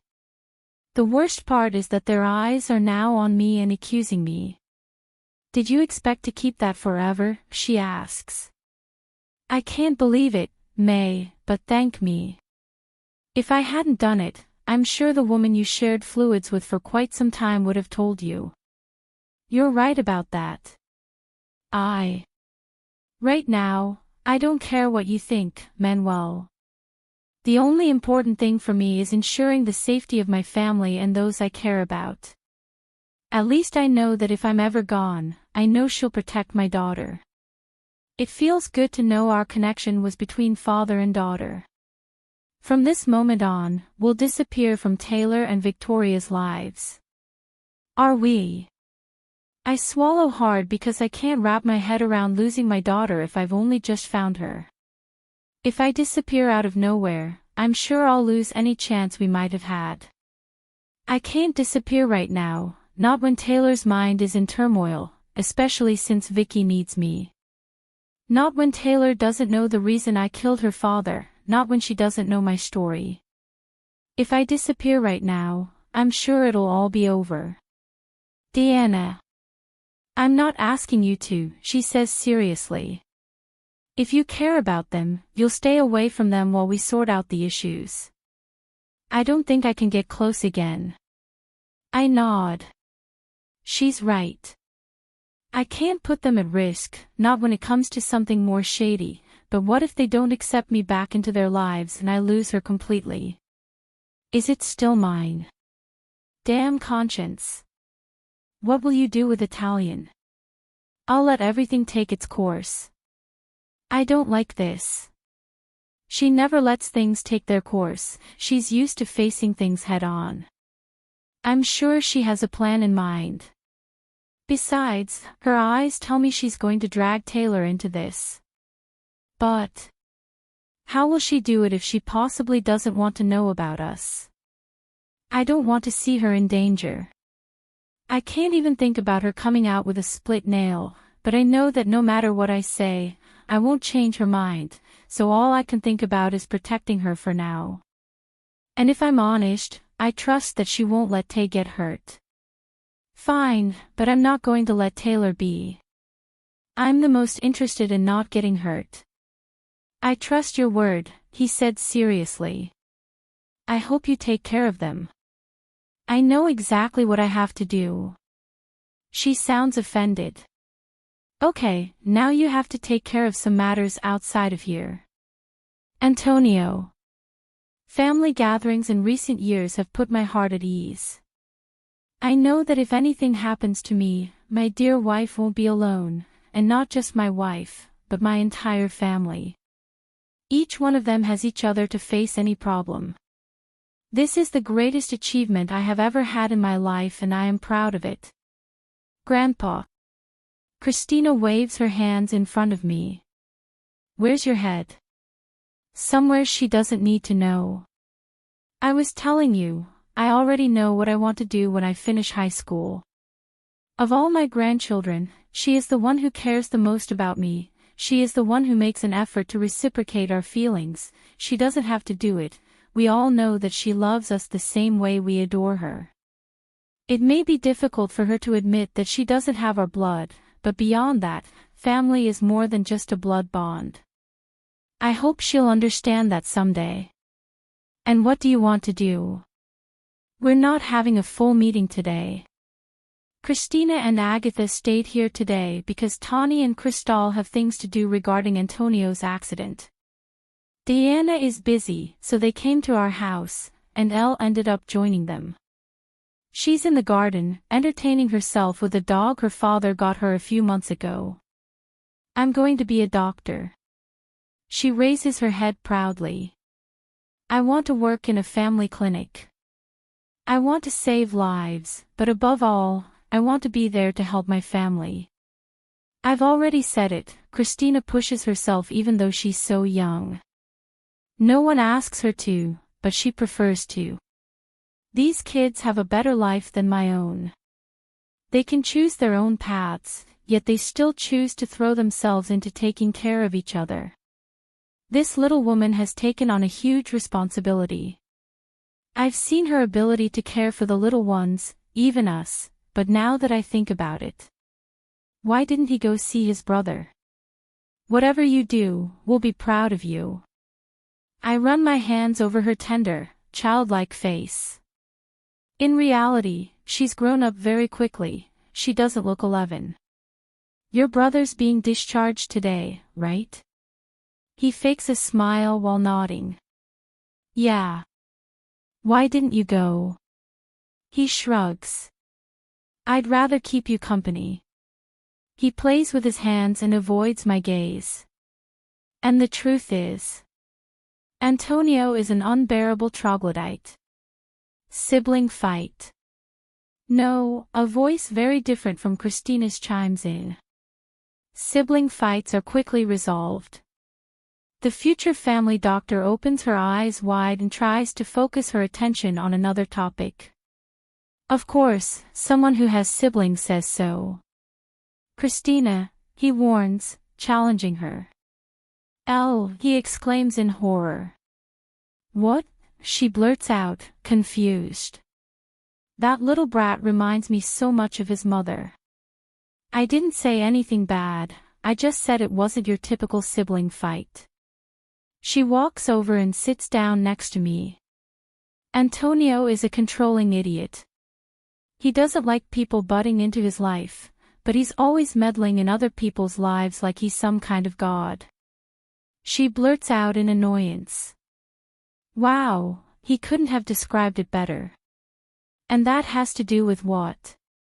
Elle rolls her eyes. Sometimes she doesn't look 7, and she comes up with ideas that are actually quite scary. Last year, she stole my favorite wine and ended up drunk. Grandpa, you know it very well. I know Christina thinks she's in love with her brother, but she's still young, and with age, that infatuation will fade, and they'll each move on with their own lives. I hope with all my heart that they maintain a good relationship. I don't want to see the discord that this could cause in the future. I don't want those things to happen again. I've had enough of the distance between Kim and Diana. I listen to them talk until it's time to leave. Night has fallen and it feels so cold. December is just a few months away. I guess that's why the nights are so bleak and freezing. It's like yes. I can't contain this fear that's rising in my chest. It's been a long time since I've had a bad feeling. Antonio. I look away from the window overlooking the large garden, concentrating on my beloved wife, my match, the queen of my chess game. It sounds strange, but I'm aware of my emotional attachment to this woman. We've shared so many years, we've been through so much. I don't want to imagine what things will be like when she discovers I've been involved with her for so many years. I have a slight idea of her reaction. She may not want to see it, but she looks a lot like our butterfly. Tell me. Do you know what Diana's up to? She asks, combing her beautiful hair. I want to think I don't know what my daughter's up to. Lately, I've been feeling more rude and distant. She hasn't been home for 2 weeks. If it weren't for me asking her to bring Elle, I'm sure she wouldn't have come. I don't know, honey. I lie. So that's why my granddaughter came. Everyone wonders how my beautiful butterfly learned to lie so well. It's in the blood, we Ramos are liars. Thanks to that, I built this empire, but thanks to my big lies, it could crumble. I no longer have the strength to hold it. And I'm sure my children won't, or at least I know that the one who can tear everything down won't stop. I taught her not to give up. I did a good job, but now I regret it because I need to turn to her nobility, one she's not letting me see. Where are you going? He points at my suit. My hands are shaking, my heart is racing. I hope at least to speak with Fernando. I hope to save Manuel. I hope at least to obtain everyone's forgiveness. What happens to me is the price I pay for my actions, and I hope my daughter forgives me. I need to root out this problem.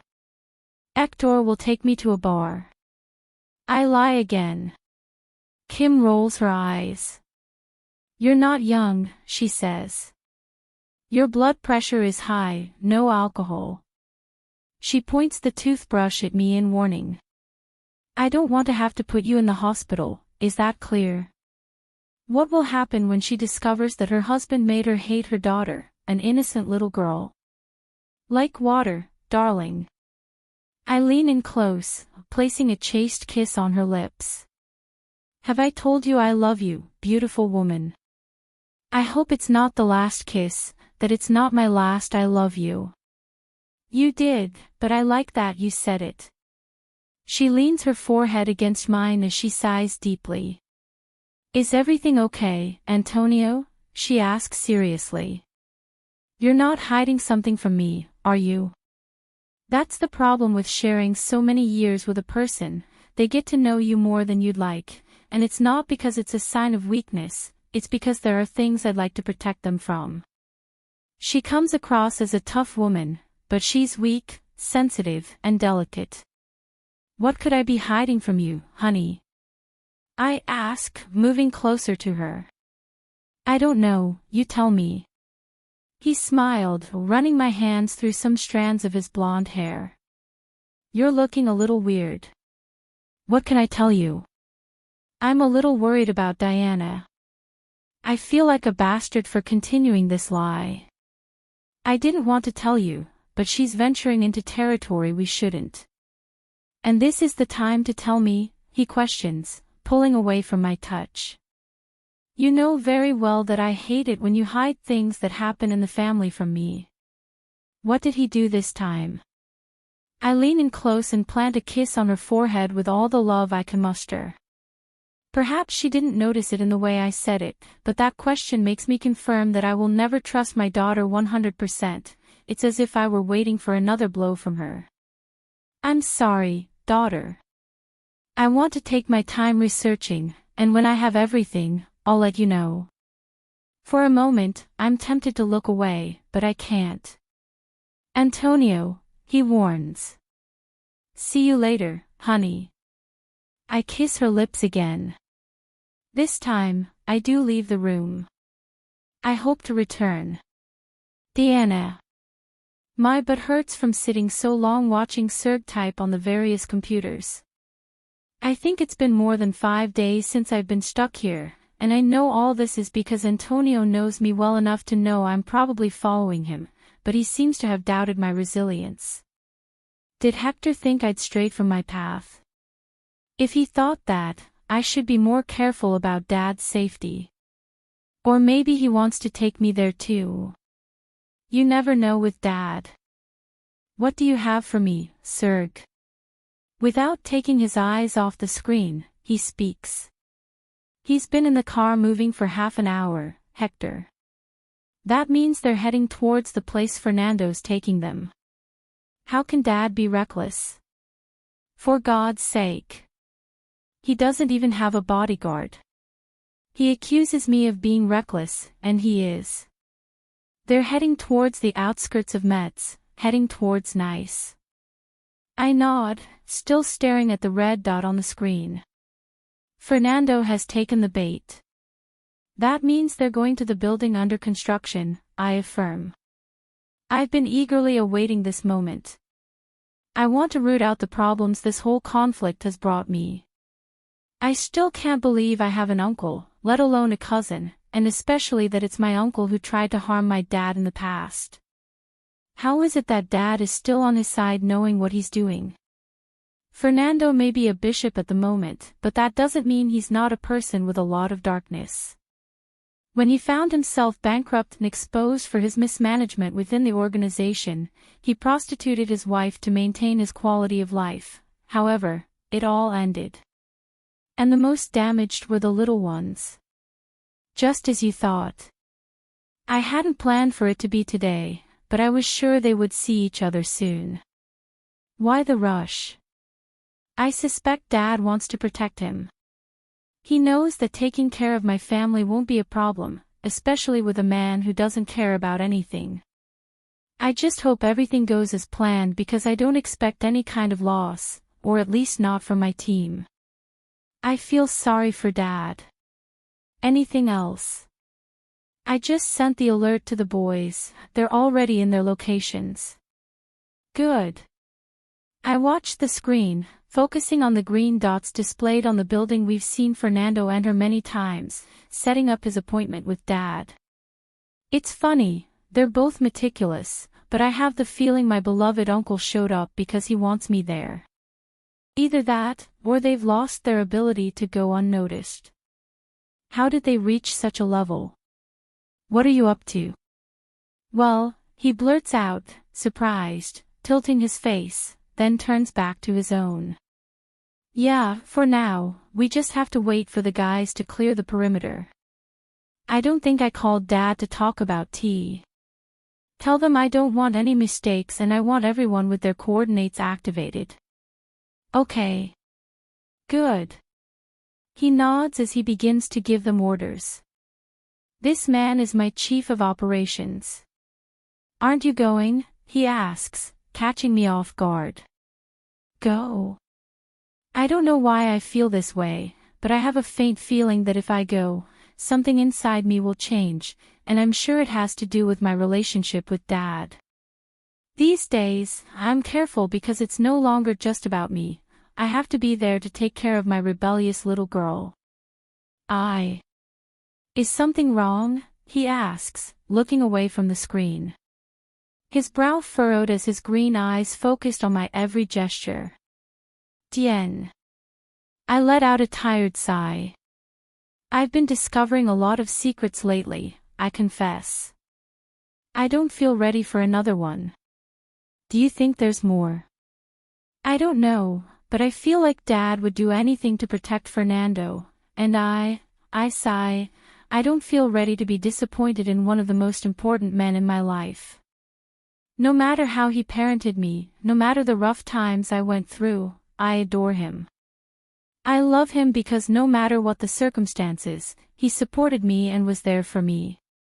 I don't want to damage that image. I understand, but knowing that Antonio can do anything for that man, if I were you I'd go. I don't want to think about what your father would do to the boys for.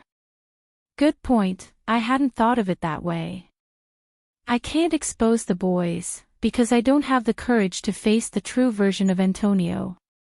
It's best if I go. You're right. That's weird of you to say. He jokes. Very strange. I play along. I'll get your gear ready. When I get back, I want you to tell me what this is about you getting married without even inviting me. I point out, warningly. I don't really care that he didn't, but I do care that he didn't tell me. I'm going to get ready. Okay, here we go. I hope this is just a feeling of fear and nothing else. Take care, he says as I stand up. In any case, I'll keep you informed of any changes. Hurry up when bad weather comes. Manuel. It's not easy to clean a dumpster in a week, especially not that kind of trash. I had to become a time machine to deal with everything, but I'm proud of what I accomplished. It's as if nothing that's happening had happened. I had to recover routes, especially those Nairobi sold. If I had waited any longer, I'm sure we would have had a war. Aside from that, the most important thing I did was monitor Serg's uncle's movements and learn a little more about that famous Italian. I contacted some partners in Italy and found some interesting things, but for the moment they're not part of our territory. I didn't find much, but I was able to clean everything up so as not to raise suspicions about Fernando's whereabouts. We needed to erase all traces of him so as not to create discord within organizations. I'm good at creating evidence, manipulating information, and shooting. This time I feel very proud of the results I obtained. I should go back to my apartment and rest. I've been working overtime, but here I am at the door of the operating room. I can't wait, I have to finish this so I can face Taylor and Vicky with a fair explanation. What do you have for me? I blurt out, entering the security room. The man isn't surprised, I'm not surprised, he has the entire place monitored. I stare at the screen in silence for longer than necessary. So this is what this was all about. He wanted to leave me out. How are you? What's all this?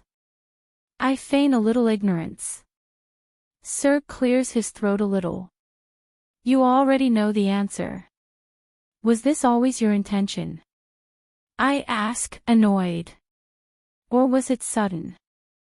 I hope it's the latter, I'm not going to let him fight a fight that belongs to me. Sergio raises one of his eyebrows and in his eyes we see the phrase, "You're an idiot, aren't you?" You're right, I expected it. She moves her pieces and everyone does what she wants, we are all her pawns. May. This is my fight and I get out of it. He shakes his head. It was unexpected, he assures, we didn't expect it to happen so soon. He clarifies. Besides, you know she'll do anything to protect us, and you're unstable around that man. It's stupid of him to say that because he doesn't know I've already got his backside. I'm sure if he did, he'd be upset because we all want to fight for what's rightfully ours. He doesn't know that his uncle is after him to take him away because he's a useful tool. I know everything the tick does is to protect us, but sometimes we ourselves have to take on the world and crash. She can't be in everything but this because it's my fight. It's time I looked that man in the eye and gave him a few good blows. He must know I knew who he was. We have unfinished business. Give me the location. Manuel. I won't repeat it again. He lets out a deep sigh, but before he can speak, the screen starts beeping and flashing like an alarm. Serg starts typing, I don't know what, and cursing under his breath, as well as giving orders. Deactivate it, he orders through gritted teeth. Keep searching, everything should be clear. What's going on? I ask worriedly. The man ignores me. Tien, he growls, get out of there. He orders. What happened? Serg. They're in an abandoned warehouse near Metz, heading toward Nice.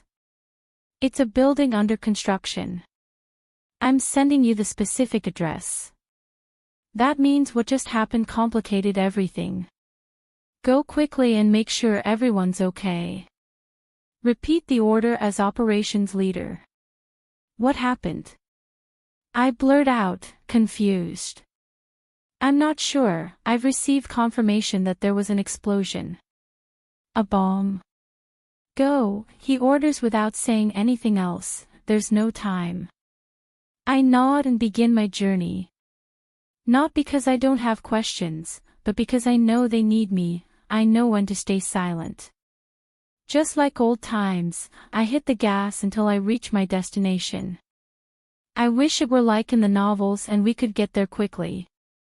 Even though I'm running, it takes me almost an hour to get there. Couldn't they have found a closer spot? I suppose it was convenient for them to have it isolated. Before getting out of the car, I check my surroundings, and everything seems normal, except for the fact that the warehouse has 2 floors and is under construction. It's practically a rough construction project that has nothing to do with the warehouse. After scanning everything around me, I hurry up the stairs. I try to find the boys, but I don't see anyone. They've either hidden themselves well or have already been discovered. I look for any sign of a possible collapse caused by the bomb, but there's nothing. I stop in my tracks when I see 3 people in the middle of an argument. Diana has the gun pointed at someone, and that person is none other than my godfather, who's standing in the middle, preventing his brother from getting hurt. How can you continue to protect him? Tien, he's your uncle. He asks. I try to approach, measuring my steps so as not to attract attention. If she needs me, I won't hesitate to jump. The tick shakes its head, and I can see what I always see in its eyes when it loses control. It's as if something is taking over. Anne. Daughter. I'm not your daughter, she screams so loudly that I fear the place might collapse, but more than anything, I'm surprised by the resentment in her tone of voice. What you did to me would never be done to a daughter. Her body trembles. Fear. Anger. What did I miss? Tien. No matter what you do. That voice, it's so disgusting, so sinister. Everyone here will die. He says mockingly. We'll die as a family. What makes you feel so safe? He will die and no one will know. This time I see that mocking smile on the tick's face. And you think I care? She questions, arching one of her eyebrows. The smile on Fernando's face falters. What does he expect? For my godfather to convince Diana so he can escape. Did he think he could manipulate her? If you had even bothered to investigate, a little more of me would know that I'm not a manipulable person. She blurts out like a psychopath. Everyone here is sick. Didn't you know that? Fernando laughs, but now there is fear in his eyes and his laugh is nervous. My dear niece. I don't know how Diana feels, but I feel disgusted. It was a pleasure meeting you, but in 10 minutes this place will be destroyed by a bomb. What a nice ending. Bomb. My heart races with fear, fear of never seeing my daughter again, fear of never showing you my change to that woman. We don't have much time to act. I look at Diana, who remains calm. I don't see any despair. I suppose she has already taken action on the matter, I hope so. Because that psychopathic look he has makes me think a lot of things. I wouldn't say it was a pleasure meeting you, but, well, anyway, we have to settle. He blurts out, still mockingly, and of course, still pointing. Would you move aside, Antonio? He turns to my godfather. This is serious. My godfather, in the blink of an eye, pulls the gun from his waistband and points it at his daughter. That scene alone brings tears to my eyes. How could he do that? Wasn't she his favorite? Pointed at her. What kind of father does that? Daughter, don't force me. It sounds like a plea. Diana lets out a few laughs. And you expect me to be afraid of you? How many times have you done that before? He accuses. Diana.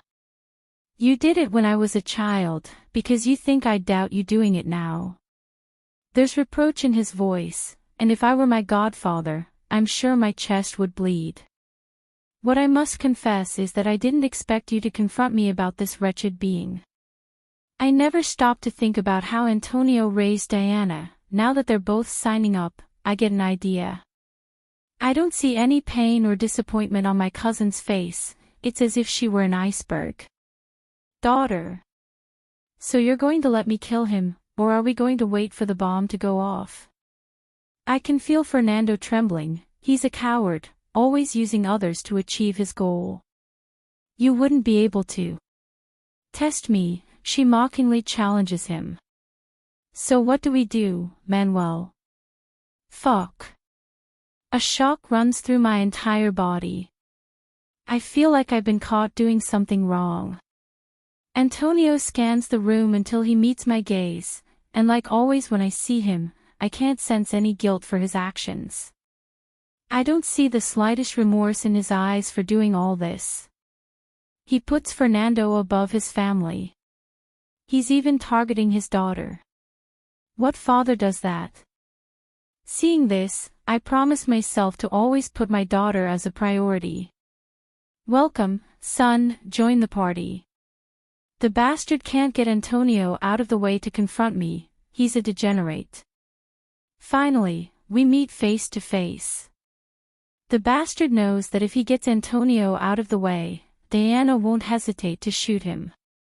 I don't know what the tick has planned, but I'm going to trust it like I always have.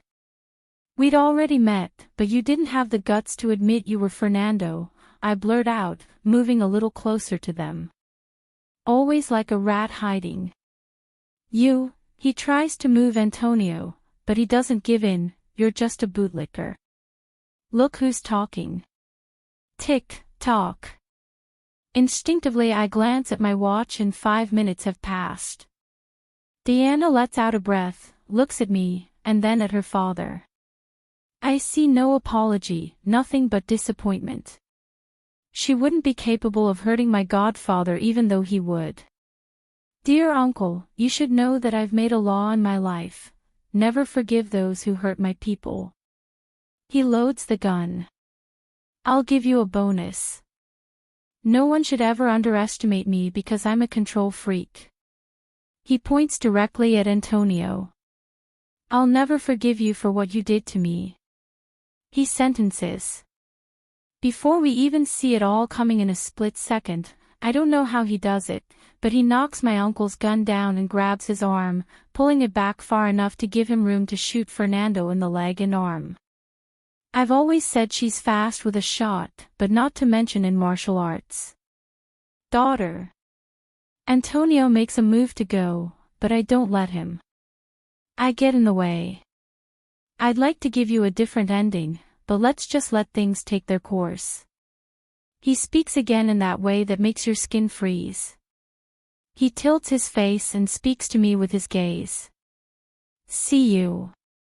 Although my godfather makes it a little difficult for me to get him out of that place, I manage to do it. Chapter 27.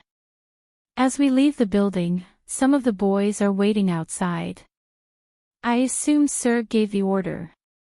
At least this time there were no injuries. It seems the butterfly has learned from the mistakes of the past. I can't help but worry when it takes a while for him to get out of that place. Why isn't it coming out? How long has it been? What do you know about her? We've lost communication. This is Lucia. Let me go. Antonio shouts, trying to get out of the car. That's an order. There was no physical injury, but emotionally I don't think so. I feel like this day marks a turning point in the tick's life and in my godfather's. It's strange that I feel this way. I'm no fortune teller, but I can't help but think of the look of disappointment and despair Diana gave Antonio. What did I miss? What are we going to do? Elia nods at my godfather. He can fire us. He admits. The only one who can do such a thing is Diana. Remember, you work for Sancho. I say, rolling my eyes. And you, if I'm not mistaken, are Tawny's bootlicker. What a nice way of saying I'm his right-hand man, Lucian says mockingly. I never said you were. I'm joking. It's impossible to deny that this man of unknown origins is Tawny's right-hand man. I don't know how they met, or what their connection is, but I can recognize his loyalty to his boss. I'm getting ready to go back inside when she comes out of that place, not saying a single word. What puts me on guard is that she's not exactly a talker, but when she's comfortable, she'll at least give us a smile. Everyone goes to their places. In this case, I'm ending up with Diana, my godfather, and Freud, to whom I've handed over the driving duties. It's a company van. We'd barely start the cars when the place explodes. Luckily, we were a bit far away, or we could have been affected by the blast. I expected a desperate scream from my godfather, but now he just stares out the window. Freud, take me to the bar. He doesn't need to say which one. We all know which one he is referring to. The man nods and continues driving at a moderate speed. Don't you think it's too late to go to the bar? Is Sancho there? I see myself questioning. He shakes his head as he sighs. I want to be alone, that's all. We started badly. If you want, I can accompany you. He denies. We remain silent for a long time until Antonio seems to react. Diane, she raises her hand in the air in that way that asks you to be quiet. Daughter, please, From here I can see how her body is on alert, even uncomfortable with the presence of that man. If I were you, I'd save all your arguments for when I'm calmer. Otherwise, I won't care that you're my father, just as you didn't care that I'm your daughter. His words are so cold and harsh that they surprise me. It's not like he should speak so hostilely to his father. What did my godfather do to receive this attitude from the tick? We need to talk. He lets out a few unfunny laughs. Oh, now you want to talk, he says ironically, even though he can't see my face. Why didn't you come to me years ago to talk? Diane. Good. I watch out of the corner of my eye as Antonio tenses up. Stop the car, he orders Freud. I'm going to give Don Antonio what he wants. As soon as the car stops, she gets out, and so does my godfather. Since I'm a gossip monger, I get out, since I'm going to be a spectator. It's a proper act. The night is so dark that we can barely see each other's bright eyes. Luckily, the car's headlights are on, so they position themselves in front of it. There are 2 safety cars in front of the one we traveled to and 2 more behind it. Do you mind if I listen? I ask. Okay, I shouldn't have said anything, but I just can't stand this tension, especially from them. I know Antonio screwed up, but I don't think it's so bad that this woman would react that way. To a certain extent I understand why my godfather tried to protect that man, after all he is his twin. So? Diana asks, looking at her father and ignoring my intrusion. What do you have to say? Daughter, Let's not use the word daughter, she orders with a look I hadn't seen directed at her father, her tone of voice still surprising me. Go on. There is a short silence, I'm sorry. Those 2 words seem to be the last straw. I'm sorry, she says with a mockery, a scary one. Do you think a fucking sorry is going to fix the shit you did to me and still do to me? I'm sure she's trying to stay sane, she's not one for exploding. When she's angry, she's all about staying calm. Fuck, she screams. I forgave you for the way you taught me how to live, I forgave you for many things, but this, how do you expect me to do it? Now I really feel like a complete intruder, this is deeper. I just wanted to protect Fernando. And to protect him, you decided it was best to ruin my life, she screams, and I swear there are tears in her eyes. Did you ever love me? I love you, daughter. She shakes her head, looking at him with contempt and disappointment. What kind of father who loves his children would do what you did to me? Antonio tries to get closer, but she backs away. I don't want to imagine what you would have done to me if you didn't love me. Diane, you would do anything to protect your brothers. Don't compare, she shouts again. Luckily, this is a single road. My brothers have never betrayed me or put my family in danger, but, above all, I'm not the kind of mother who would put others before my daughter. My godfather does something I didn't expect, he drops to the ground, kneeling down at the same time he bursts into tears, at the same time he tries to touch Diana, she doesn't allow it.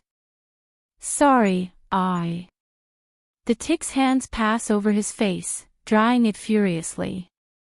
If you're worried about Mom finding out. She shakes her head, you have nothing to worry about at all.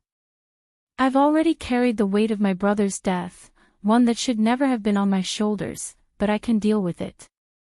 She sounds disappointed, broken. Of all the people I thought would break my heart, you weren't one of them. My mistake, no. Seeing that he can't convince his daughter, he stands up and tries to stop her. It was my only family. You just don't understand. That man wasn't, and isn't, your family, she blurts out, desperate. He never saw you that way. He just used you, and he kept doing it.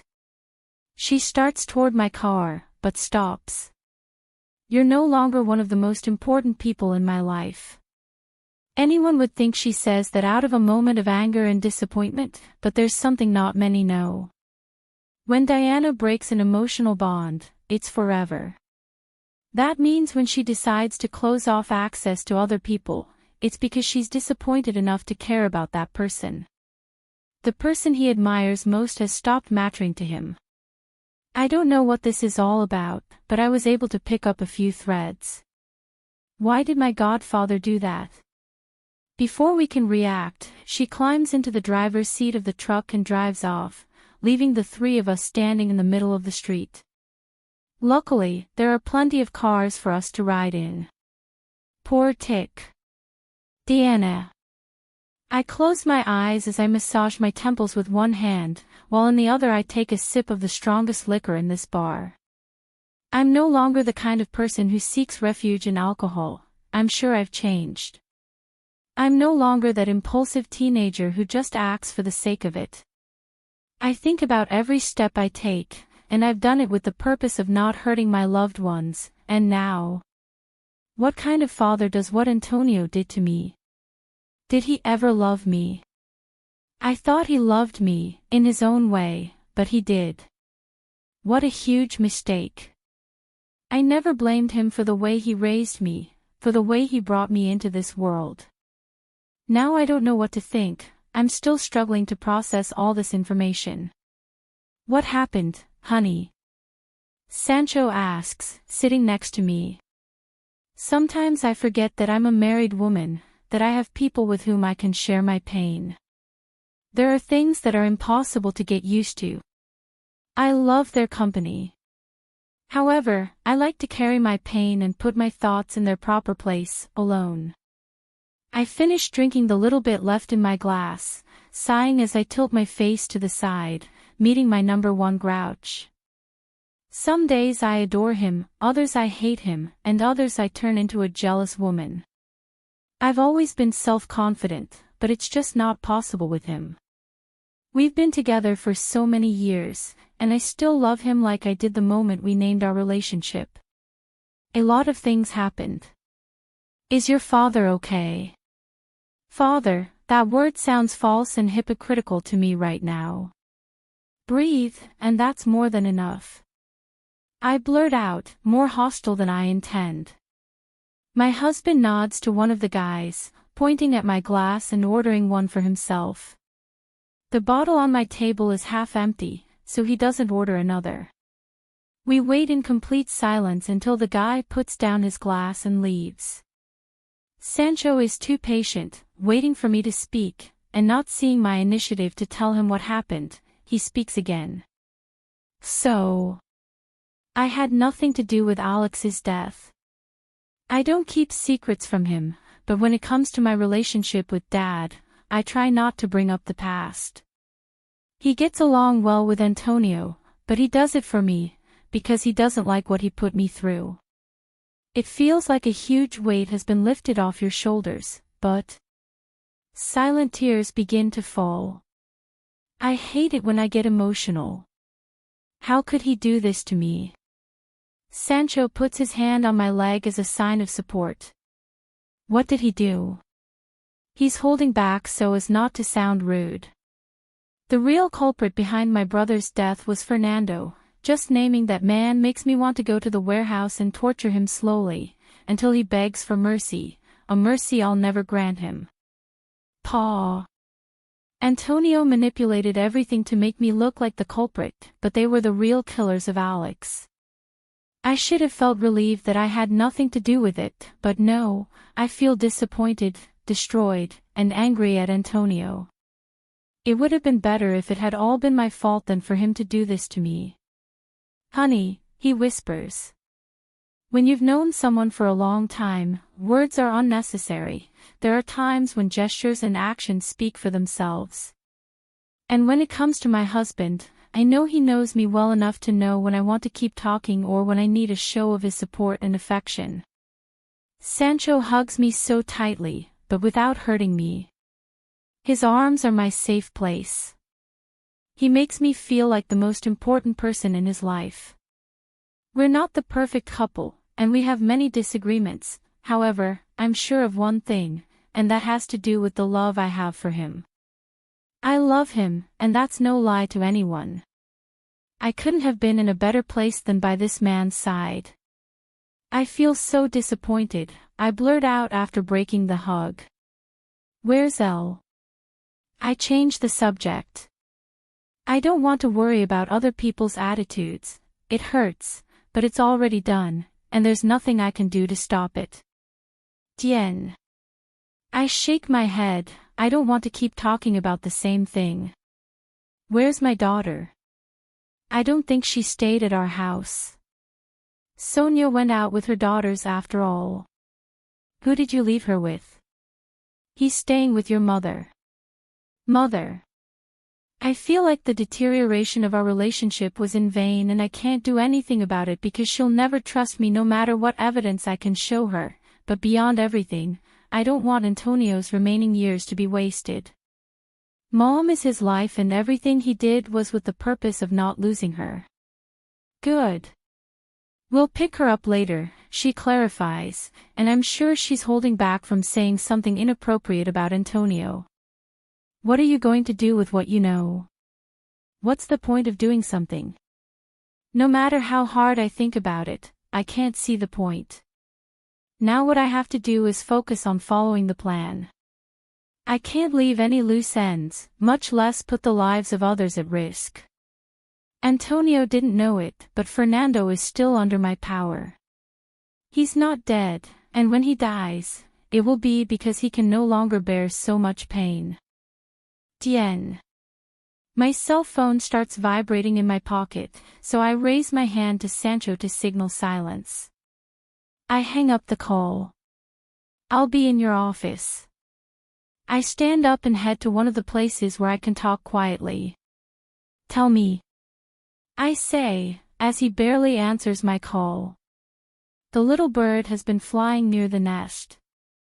I close my eyes as I massage my temple with my free hand. Right now, I don't want anything, but duty calls. What do we do? Have you tried to do anything? It flies nearby, but doesn't try to get in. It must be because they've realized she's being guarded. So, move back a little to enter the nest, then lock it in. Perfect, for you or for me. It's your reward for doing a good job, but I want to be there. I'd be delighted. Hangs up. That man is an aberration of a person. Anyone who saw him would say he was just someone who wanted to make a little money, but this goes beyond money. He is a perverse mind that has harmed many people. He was fortunate enough to fall on my territory. Taylor. Vicky was discharged a week ago. Before they let her go, I was thinking about what to do with our lives. And I'd be lying if I said I wasn't waiting for him to come and explain the whole catastrophic situation that had developed in my mind. He didn't come back and honestly, I completely lost hope. They say that hope is what motivates us to continue. It's like a ray of light that slowly fades and ends up disappearing completely when reality hits. That happened to me, and I vowed never to associate with those people again. I've even been looking for ways and places to go with Victoria. This city doesn't feel like my hometown anymore. You look beautiful, someone whispers behind me, in my ear. Appetizing. My body tenses completely, and my mind replays every moment, every tear shed, recalls all the damage he caused me, and instead of feeling terror, I want to end him. Never in my life have I wanted to make someone disappear. This man is the exception. Get out, I growl through my teeth. Today wasn't the best day ever. My daughter hasn't fully recovered. I've been so on top of her these past few days that when I let my guard down for a second today, she was already under the influence of the drug. What can I do to help her? I know the answer, and I was in this coffee shop pondering it, but as always fate or life likes to hit me by putting the least desirable people in my path. Why would I do that, if I came for you, he says, sitting down in front of me. I clench my hands tightly. Oh, sure. I roll my eyes. I've been waiting for this moment. Now that I look into his eyes, it's frightening. Don't think I'm in love with you. It's a relief. You're just the means to achieve the result. What is this crazy man talking about? Did you know your little sister wants you out of her way? Nothing surprises me about Nairobi anymore. She's crazy just like him. And you're going to do it? I question mockingly. I'm not a murderer, he blurts out, his eyes filled with anger. Bipolarity. To avoid problems, I stand up, drop the money for the order, and try to get away from that man as quickly as possible. Not working. Even though I'd walked quickly, he took my arm and led me into a lonely alley. Why do bad guys always end up leading us to an alley? Do they have a fantasy of skinning us here? This man is crazy. Let me go. I growl, shaking, but I can't. Let me go. I scream, desperate, which only makes her dig her fingers and nails into my arms, hurting me. Shut up. He growls through his teeth. You're crazy. He bursts out laughing as if he were really crazy. Your sister is crazy. He doesn't stop his chilling tone. She wants me to take you to a place where you can rest for the rest of your life. Keep dragging me down the long alley. How come there aren't any people passing by? Who can help me? You're just as crazy as she is. Shut up. He orders. Does it bother you if I tell the truth? I question mockingly. Or does it bother you to discover you're sick? He raises his hand and slaps me. My cheek stings, it feels like it's burning for a few seconds. However, I'm willing to fight back, so my knee goes into his groin. It hurts, and his grip loosens, so I take it as a way to run, but before I can get far enough, he grabs me by the hair, pulling me hard. I try not to scream or complain, but some moans escape my lips. A gunshot near us causes this bastard to stop in his tracks, and I'm about to faint. I'm trying to stay strong, but I'm afraid I'll never see my daughter again. Who will she stay with? Her father. A man who hasn't even looked for her. A murderer. If I were you, I'd let her go, he orders. Besides, if I were you, I wouldn't take another step. The other bullet might hit just the right spot. That voice. I never thought that voice would bring me relief. It never crossed my mind that she would be my salvation and hope. You. He growls, still holding me, positioning me so that my body is his shield. I'll kill her if you come any closer. Tell me something, she blurts out, amused, looking at the situation, seeing how scared Pierre is. Do you think Nairobi is going to give you what she promised? What's all this about? She, like you, is hopeless, they're so skeptical. And you think I'll believe a bootlicker like you? She takes a couple of steps forward and the hand on my neck presses harder, until now I can feel the edge of the knife. Bootlicker, he says mockingly. At least I'm not the puppet they've used for the shadiest things. You're too gullible to even think that you weren't just a pawn of people more important than you. What happens to you won't matter to anyone, and I'm going to prove it to you. He says. Let her go. No. Since you wanted it that way. Without giving us time to react, he raises his gun and fires. Luckily, he has poor aim, but that act alone makes him tremble. He's not that brave. Poor aim. She smiles cynically. You should look back. And he does, he turns around and I do too. There's a body on the ground and from Pierre's reaction, he recognizes it. You. Let her go, I'm not saying it again. It seems he's intent on saving me, so I'm going to help him too. I don't have enough strength, so I hit his rib with my elbow while simultaneously throwing my head back, trying to hit his. He lets go in pain, however, that doesn't stop the knife from cutting part of my neck. When I'm free, a shot goes off and it goes straight to his crotch. Bitch. He screams in pain. She tilts her face to look at me. Go, I'll take care of this. I don't expect him to say it twice. I'm leaving, and for once in my life, I feel satisfied. That doesn't mean I'm not afraid. However, the feeling of knowing he's going to pay for the harm he's done to me is greater. And I'm glad it's not justice, I'm sure she'll make him suffer, and the idea doesn't frighten me as it should. Does that make me a bad person? Manuel. I know I'm not the best person, I never will be. I've made mistakes like everyone else, That doesn't excuse my impure actions, but I can't help but think that maybe I have the chance to redeem each and every one of them. It was stupid of me to think she'd wait for me after everything Diana said to her. What did I think? Were they to stay? Yes, I wanted them to stay with me under any circumstances. I wanted to have the opportunity to explain myself. I wanted to approach them without fear of them getting hurt.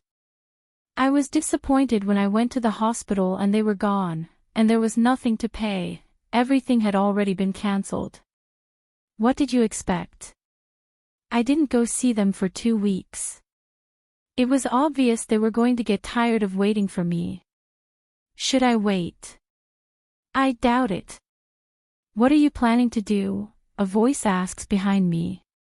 I find myself sitting at the bar, staring straight ahead, still sensing the presence of others around me. I have a glass of water in my hand. I'd say I wanted to drink, but that's been my downfall, so I'm going to start giving my life meaning. For them. To find them one day and show them that I have changed. Or for me. For giving meaning to my life. These days things have been hectic, sorting out some paperwork, and a whole host of other things I do out of obligation, not because I like it. I'll wait for them. Why don't you go find them, he says, sitting down next to me. Isn't that better than sitting around waiting and maybe they won't come back? I tilt my head, concentrating on Marcos's face. As I said, the man isn't much of a talker. He's more of a person who always listens to those most in need for attention and emotional support, but when he does speak, he always gets the words right. The family adores him, or at least that's what I see, and they're right to do so because he truly makes their little girl, Cam, very happy. That woman is a light to that man. It sounds simple, but I don't know where to start. My doubtful mind doesn't know what to do. I've thought about it 1,000,000 times, but I don't know. The world is so big and she has the ability to move anywhere. The truth is that I'm afraid. I lost her years ago because of my cowardice. I missed out on seeing her succeed at my side. I missed the chance to see my daughter be born and grow up. I'm afraid it's all over, and after so many years, we'll be complete strangers. Maybe Diana can help you. Impossible. He won't. I let out a sigh. Why not? Maybe they're better off without me. I raise the glass of water and gulp it down like a bitter, hard drink. I'm lost, brother. He puts his hand on my shoulder as he asks for another glass of water with me. It's not easy for them to forgive you. I even think it's hard for Taylor to ever accept you. He's good at encouraging you, excuse my irony. But if you don't do something to win them back, the day will come when you'll regret leaving them. Maybe you won't be able to do it with Taylor, but Victoria, she's your daughter, and she can forgive me. She is the one who has given me hope. I raise my face, concentrating on him for a split second. I see many things in those eyes, and I understand what he's talking about. Thank you. He shakes his head while playing with the glass of water. We're very unusual, in a bar drinking water. I just don't want you to do what I did. He continues to play with the empty glass, not daring to look at me. I almost lost the woman I love, along with my daughter, out of fear, out of cowardice. I know the story. In fact, I think I know her better than anyone, but it's totally different, because he was afraid of not being accepted because of the age difference between them, whereas She probably doesn't want me in her life because I'm an idiot who never faced the tough times with her, because I turned my back on her and disappeared when she needed me most. You haven't been able to forgive yourself for that. A few years have passed. 4. He shakes his head again. I could never do it.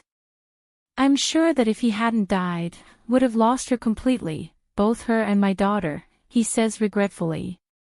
And it would have all been my fault. It wouldn't all have been your fault. He shakes his head in denial as he stops playing with it.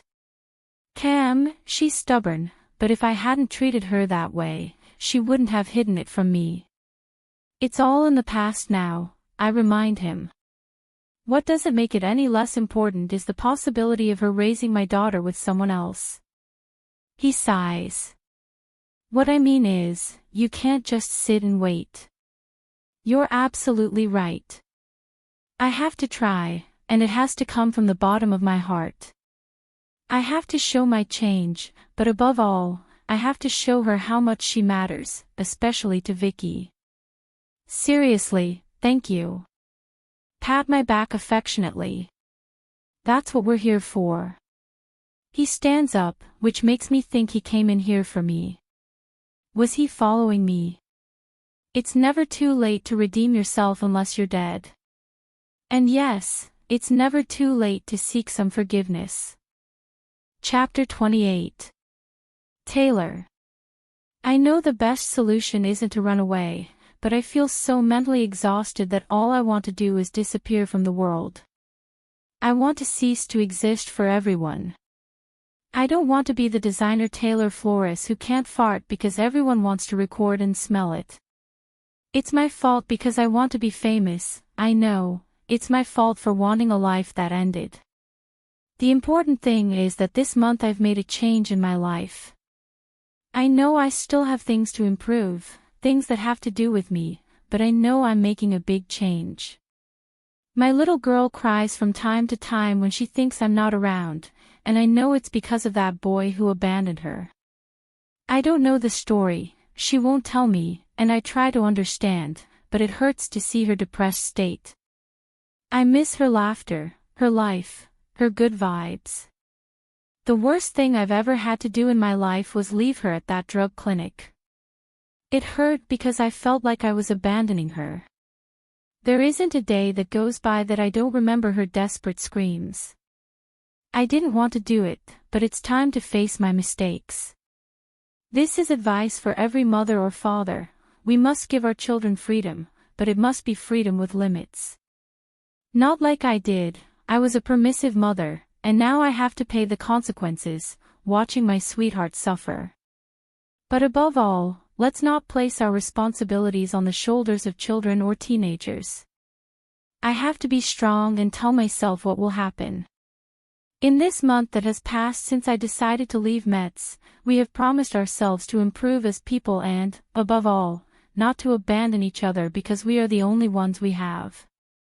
When will you return to France? Daniel asks, sipping from his coffee cup. I bring my teacup to look directly into his eyes, there's a special sparkle in them. When Victoria is better. You're lying. He points his finger at me. I don't. Yes, I do. I don't know when I'll have the courage to say I'll return to Metz. I feel comfortable here, and above all, I'm not a star. He smiles at me, showing me his typical calmness. I know you and I know you don't want to go back. She's right, you don't want to go back, because you don't know how to deal with all that information your friend gave you. He's not my friend. I remember. Not after all those bad words he said to me, not after selling my daughter for the safety of his family. Not after the disappointment he caused me. I expected many things from everyone, but from that family that adopted me as one of their own, I didn't expect anything. He raises his hands in the air in a sign of peace, still smiling. If you say so. I say so. I feel like there are things left unfinished, but I don't want to keep hurting myself. What are you going to do with your sister Ariadna and your mother? They are not my sister, much less my mother. Taylor. I shake my head. I'm sorry, but I can't pretend I wasn't hurt. I'm not one of those people who takes a blow on one cheek and turns the other. I'm not hitting back, but I'm not willing to put up with it anymore either. But your mother is dying.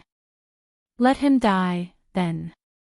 I'm not going to give her the consolation of seeing me one last time. I'm noble, but not an idiot.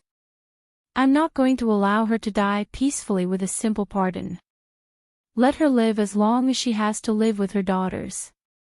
I'm dead to her. Not even for him to insult me, much less for me to die in peace. Sorry, but I'm not such a noble soul. You're scary sometimes, he jokes. However, a bit of doubt is reflected on his face, which he prefers to keep quiet. I can't forgive myself, so much damage. So how's the little one doing? He changes the subject, and I appreciate it. The first month is the hardest. I look out the door and see the wonderful sun setting, giving us a beautiful sunset. It's true when they say Colombia has wonderful landscapes. You'll get over this soon. I know she'll get through this. I know her strength to face things. What I don't know is when her heart will heal. Why do we have to fall in love so young? Why did I leave her? Wasn't he capable of standing up to me for her? What happened between them? I have so many questions, but I won't have answers to any of them, and for now I accept that. What happened to make my daughter turn into a destroyed doll? It had to be a child, on the wrong path. I know. I know she's a very strong girl, but this will mark her for life. Just thinking about her relapsing someday makes me feel so helpless. Nothing will ever be the same again, Everything is a process, and the important thing is the will. Always so philosophical, I try to joke. I think it's time for me to go back to the apartment. Rent a place while Victoria goes out. I need to rest, I still feel so exhausted, it's been a month and it feels like days. So soon. I nod while trying to smile. I feel a little tired, I want to sleep. He stands up, goes to the register and pays, then comes back to me. Let me accompany you. I appreciate it, but I'm close, I say, standing up. I understand. He places a chaste kiss on my cheek. Take care, and if you need anything here, don't hesitate to find me, okay? I nod, saying goodbye to him. The walk to the apartment isn't far, but I do take the time to meditate. By the time I get there, it's already dark enough that I feel a little fearful on the unfamiliar streets. I close the door after entering and everything feels so strange, I can't get used to the change. I turn on the light and turn around to go to the kitchen, but I can't move when I turn around. My eyes are fixed on the person leaning against the wall, their gaze never leaving me. It's like an apparition. What are you doing here? I ask, unable to move. I wanted to see my daughter, he says calmly. This takes me by surprise because I expected anger and complaints about me disappearing from his life, but I don't think they'll come because he's guilty. I expected an aggressive man, and here he is, the complete opposite. She's not here, I can barely manage to get out. He nods, this time looking out the window. What did they do to him? Did a group of aliens take over his body? I know, he whispers. How did you get in? His eyes go to the window, then to me. Are you still surprised by what I can do? Of course, I forgot he was a murderer. I can do a lot more than just murder people. Let him say it, it's worse. Why isn't he behind bars? I don't know the level you can reach. I'm not a murderer. His statement plunges us into an awkward silence. How's Vicky's recovery going? His hands go to his back pocket. How can you talk about that subject so calmly? Does being a murderer make you feel great? He smiles, but that smile doesn't reach his eyes. No, he sighs, on the contrary. What are you taking about? That sometimes it's the only path to choose. There are always ways. Of course, that's why Vicky ended up involved in drugs and with someone who isn't good for her. I clench my hands and lips tightly. I'm not saying this to make you feel bad. I just want to know how she's doing. I accept it. Her interest in my little girl makes me want to cry. I've felt so alone. I force myself to be strong around her, but everything overwhelms me. Besides, I thought she wouldn't look for us. I thought she'd just let us go like she always does, but no, here she is, and I see her intention to stay. How should I feel? I don't know how I should feel, but your presence comforts me and makes me feel like I'm not alone in this process. They say the first month. It's the hardest. Fill it for me. I nod as I bite my lip. That's right. We fall into silence again, and I'd love to say it's awkward, but no, it's a calm silence, as if we're truly closing chapters. How is Antonio? Very good. Good to know. Tay. Here comes the hard part. I need us to talk. About what? About what Jen said, about what happened years ago. I don't want any more secrets, not from you, not from my daughter. He sighs. You both deserve the whole truth. I walk into the living room, and he doesn't need me to say anything, he just follows me and that's it. We never need to say much, we always compliment each other through actions until it's all over. Well? I take a seat on the couch waiting for him to start his scary story. My family wasn't normal. He takes a deep breath. So many things happened that I ended up. He remains silent for a few seconds. I'm Antonio's nephew. I didn't expect him to start with that. My father was never a good person and my mother got tired of being the housewife. That woman became an addict and that led Lucy to suffer from that disease. I open my eyes in surprise.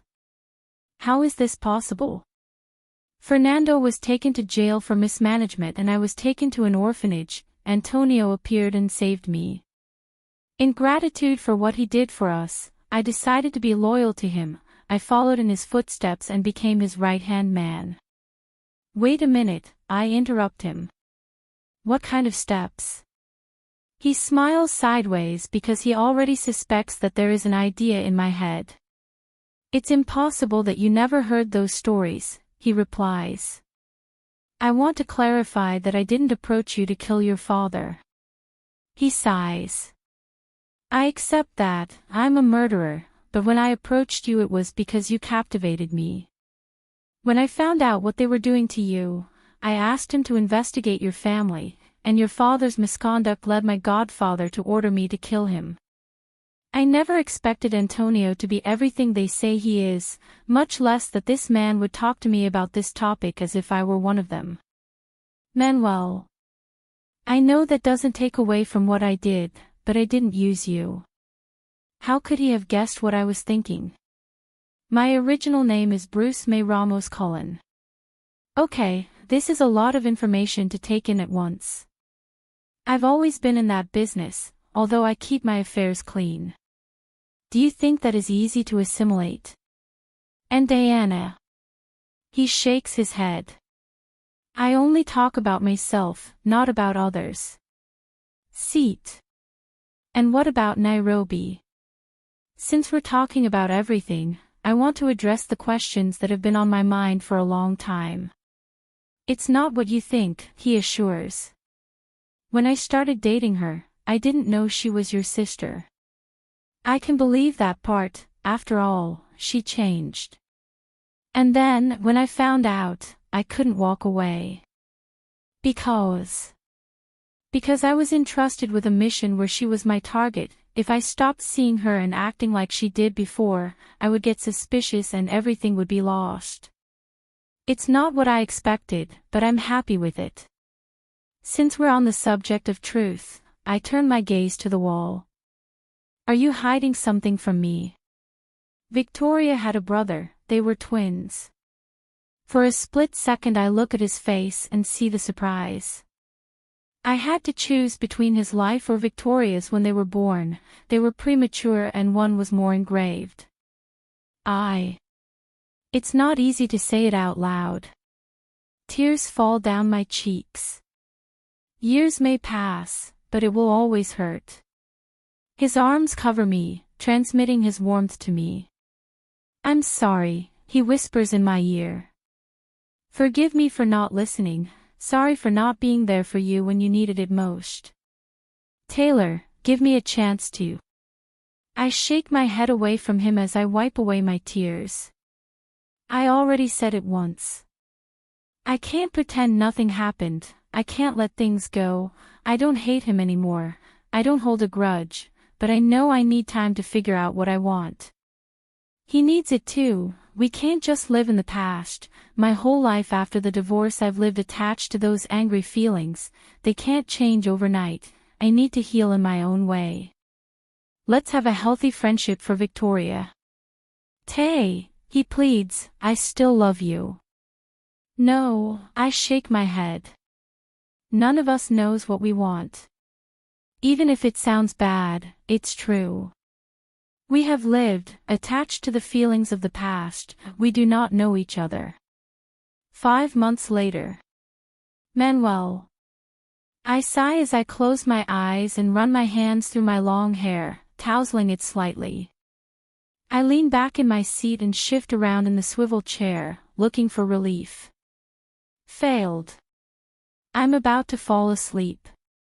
I'm exhausted. I've been up for more than 2 nights without sleeping, and it's all related to the new product display. A lot has happened during these 5 long months. The factory has been busy lately, so everything here is hectic right now. That's why this past month I've settled back into what was my former home for 6 years in the United States. During this time, I've tried to live a slightly quieter life.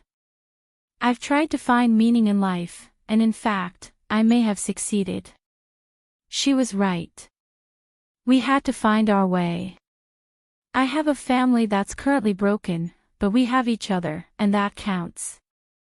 However, there are days when my mind flashes back to Lucy's memory, so many moments, so many years, that it's still hard to accept that she's gone. To say I no longer work for my sponsor is a lie, but things have changed in the organization, and it all has to do with Diana. Currently, my sponsor has nothing to do with the business, not even the other side of it we used to manage alone. So now I follow the tick's orders and I'm sure I'll turn to Antonio when he needs me. Since the whole problem has been resolved, I decided it was time to pursue my own business, and I enjoy doing what I do now. I love getting lost in the lab looking for new perfumes and makeup. I turn my chair toward the window behind me, a wide window that allows me to see the fateful landscape, full of pollution. Guess who I am? He whispers in my ear, covering my eyes. I can't help but smile at the warmth of those hands. Instinctively, my hands go to his and caress them gently. I muse. Maybe she's just a pretty redhead. How do you know? She asks, surprised, removing her hand from my eyes. I turn around in the swivel chair, finding a woman with her arms crossed, feigning indignation. I tried to be very quiet. You forgot the reflection in the glass, I nodded at him. Oh, she sounds silly and shy. I forgot. What are you doing here at this hour? He rolls his eyes and heads to the seat across from me. You're a bad friend, he chides. You've been living here for a month, and you haven't contacted me to see us. He pouts so cutely, there's no way I can forget when I was only 15. Bad man. I take one of his hands that rests on the desk.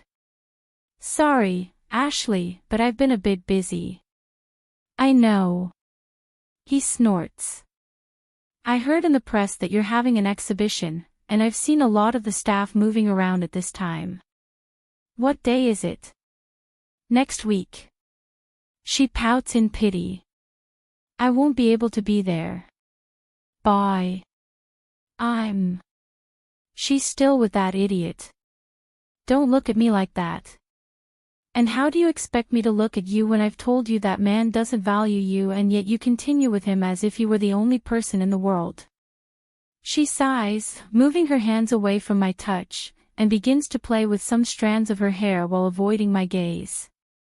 I love him. You don't love him, you're just attached to that man, I blurt out, annoyed.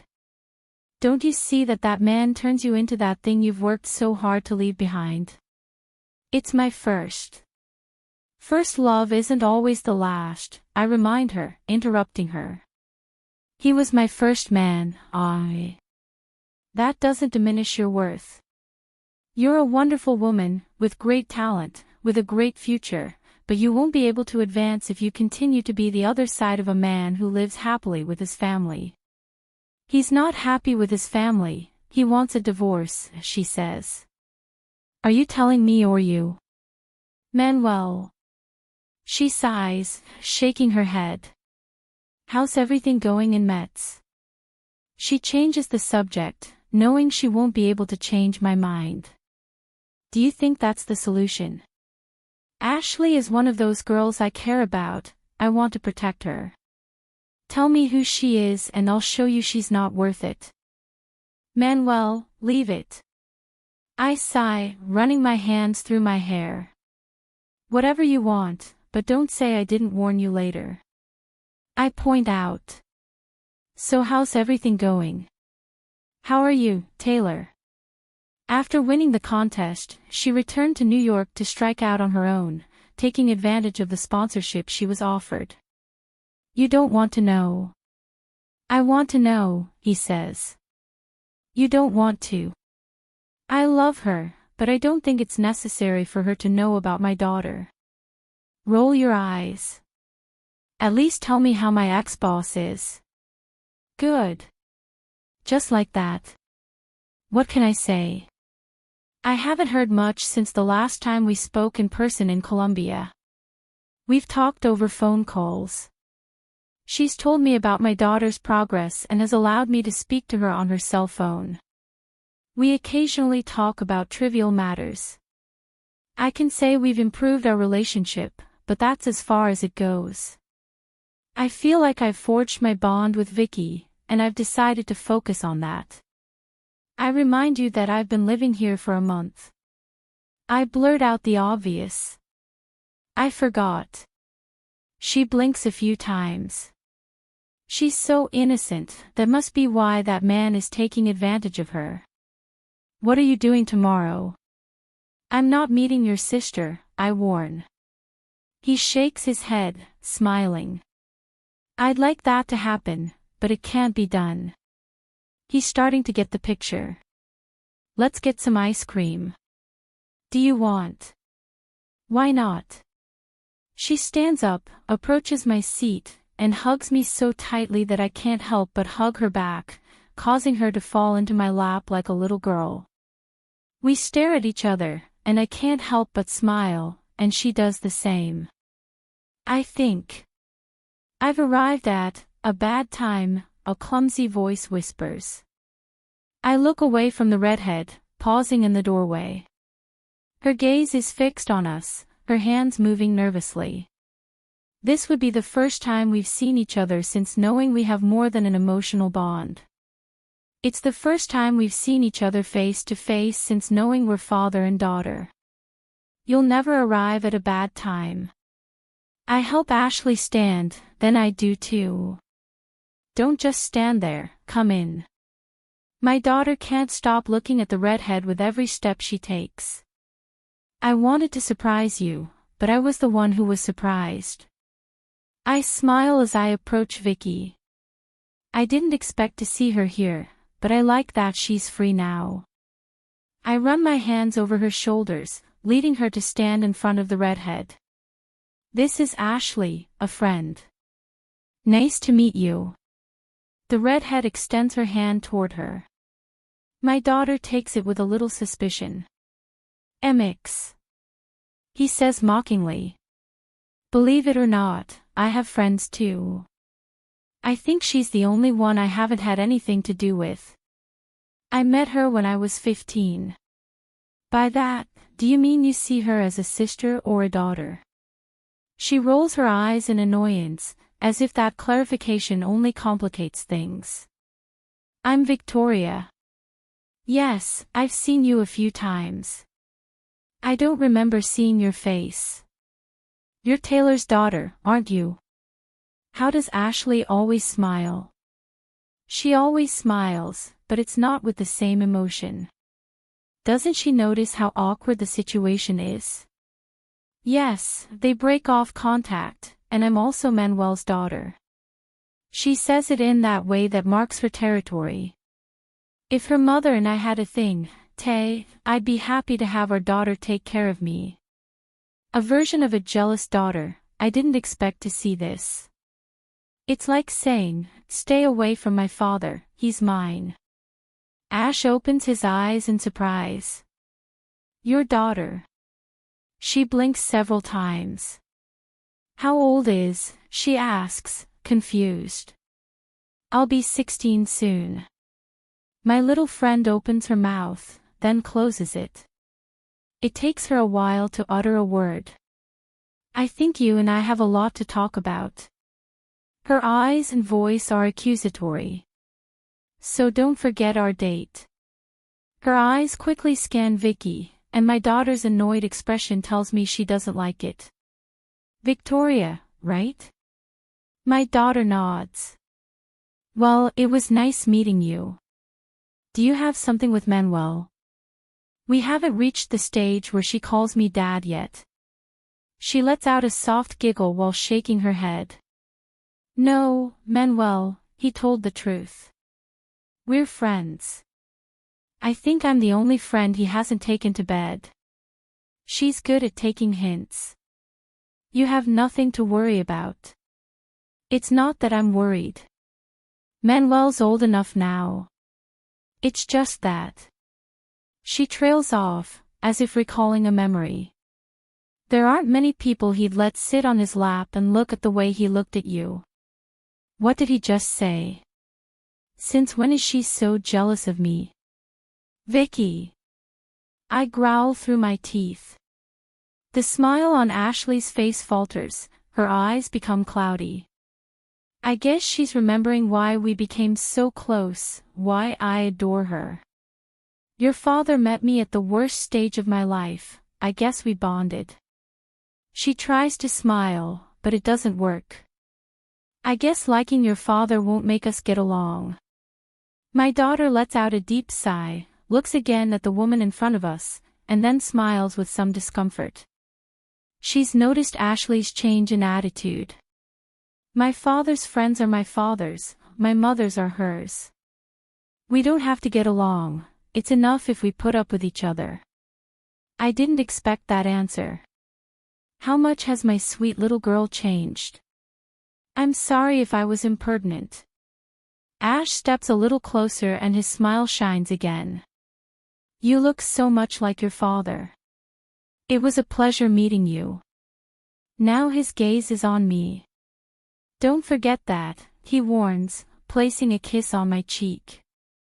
Without further ado, he leaves. It's been a long time since I've had a conversation with a toxic person. And where did this version come from? Taylor. I had the slight belief that for a person to change, years had to pass, just like in novels or movies. No, for the change to be seen and felt, only a couple of weeks, a few months had to pass. A person just has to want to change, and it's not about physical changes. I thought I'd changed when I became the renowned designer Taylor Flores, but now that I look in the mirror, I feel the real change.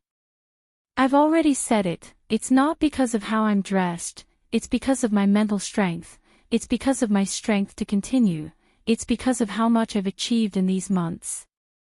It's as if centuries have passed. I feel like a new person who can start over even when millions of obstacles come my way. I know I shouldn't have left everything to chance, but for a long time now, everything inside me was screaming for a change of scenery. I like the woman looking back at me in the mirror. I've dyed my hair back to my natural color until it appears on its own. She still has the same cut. You should have seen the way he looked at that woman, he growls for the 5th time. It's been over a week and I still can't get over it. It's making my head start to hurt. Why this attitude? You're free, I remind him. She rolls her eyes, smoothing out some wrinkles in her dress. Oh, Mom, if you keep behaving like that, you're going to lose him, she assures. I'm still not used to this version. Was he ever mine? I sit her down so I can start applying her makeup. She begged me to come visit Manuel. She wanted to surprise him, and I couldn't refuse. Don't move, or the makeup will run. It's not possible with you too, she blurts out, frustrated. The only difficult thing these past few months has been seeing the dramatic change in my daughter's personality. She constantly rolls her eyes, makes annoyed gestures, doesn't like anything, doesn't get along well with people. It's like watching a lemon turn into a person. Ready.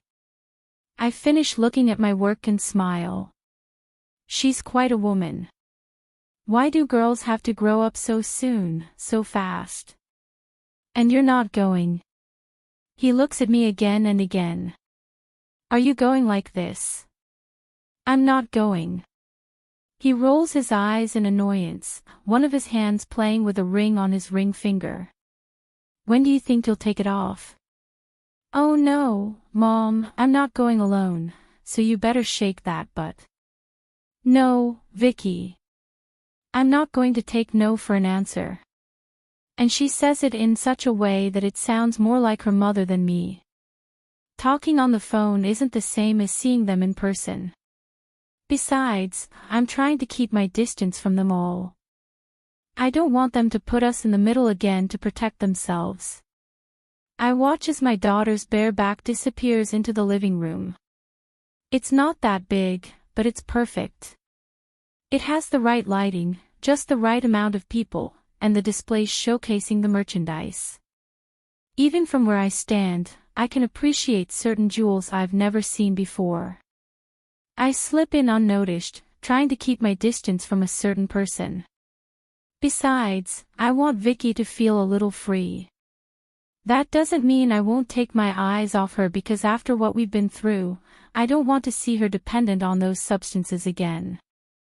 I've managed to mingle with people, I see some familiar faces, but tonight isn't mine, so I keep enough distance to avoid talking about work or my personal life.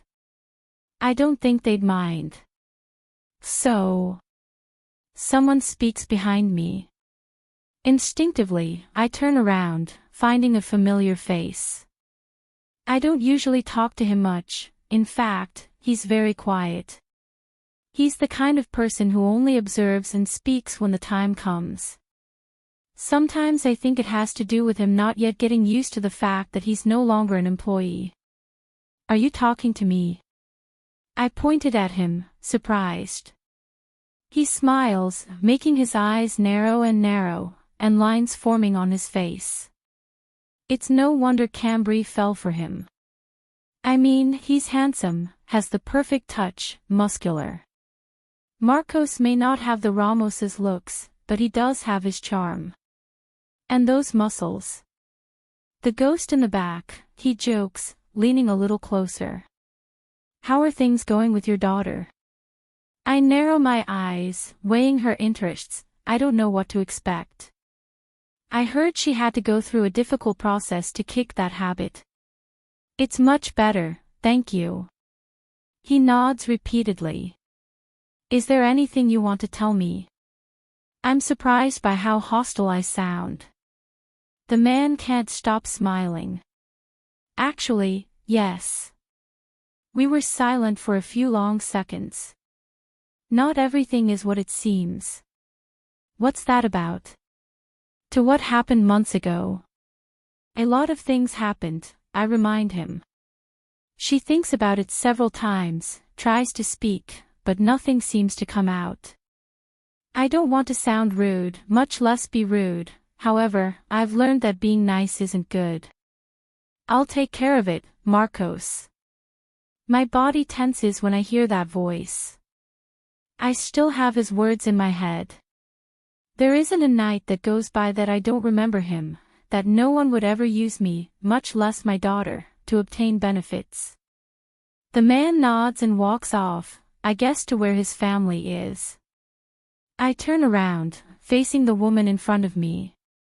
She's beautiful. I've always admired her confidence as a woman. I've never seen her lower her head, she's always been powerful. And her bearing shows it. What are you going to take care of? I question defensively. Are you going to kill me to eliminate the witnesses? He smirks, his eyes darting around the room, then back to me. I'd have to kill everyone.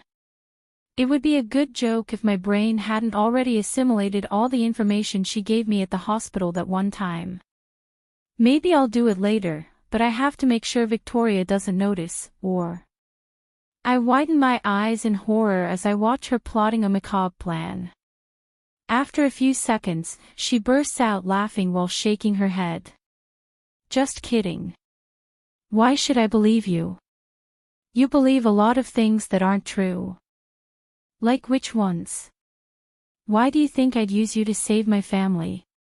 Her voice now sounds offended. What are you talking about? I ask, uncertain. Do you think you're so important that you'd put yourself in the middle of a family like us, to protect us? Oh. Yes, I needed you to believe that to keep you away, but I still don't understand. Having known me for so many years, you thought it was so easy. She shakes her head in mock disappointment.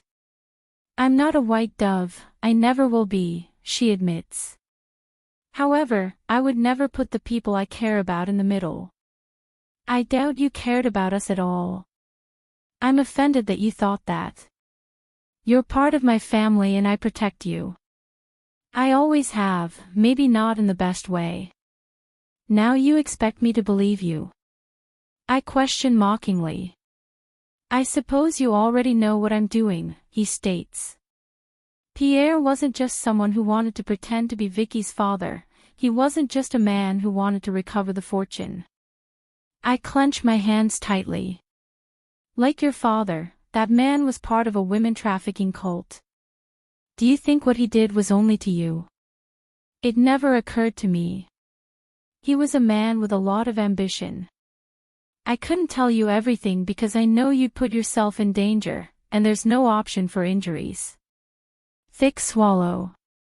Now that you put it that way, it doesn't sound so crazy. One moment. The last time I saw him.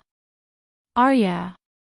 And it wasn't just Pierre, there was Manuel's father too. What does that have to do with me? She seems to understand my unspoken question because she answers. That man wanted to manipulate Manuel, but he couldn't find anything to do with it because Lucy was dead. He couldn't expose you, especially when he didn't know what might happen. She sounds so sincere that it's impossible not to believe her. Why would he do anything to us? Because you are Manuel's Achilles heel, and I'm sure it wouldn't have taken you long to discover it. Is everything they say about you really true? I don't eat people's eyes, he jokes, but I don't smile, so his face returns to seriousness. This is a job, and one mistake can cause the death of those I love most. I won't allow that. He leans closer and puts his hand on my shoulder. I don't want to force you to be part of this. You and Vicky are clean. If you want, you can rebuild your lives away from us. I'd like to say that your offer isn't tempting because no matter how hard I think about it, I can't imagine my daughter in a possible scenario where her life is in danger. My eyes search the room for my daughter and find her standing in the middle of the room, holding a glass of water, laughing with a few people. Her eyes are shining. I don't see any discomfort or annoyance in her, it's like seeing my little girl in the old days. If I take this away from her, I'll never forgive myself.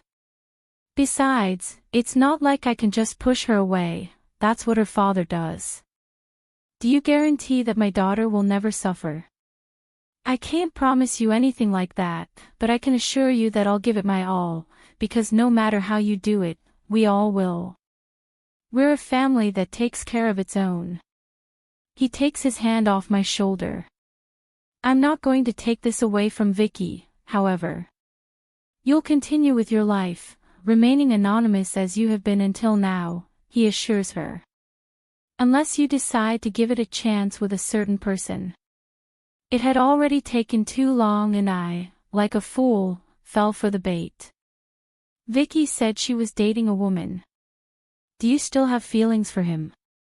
I'd say no without thinking about it, but now that all the bad feelings have dissipated, every time I think about him my heart races, my stomach flutters, when we talk on the phone, when he tells me about his day. Even now, I'm nervous about seeing him face to face, however, I still don't feel ready to say we should try.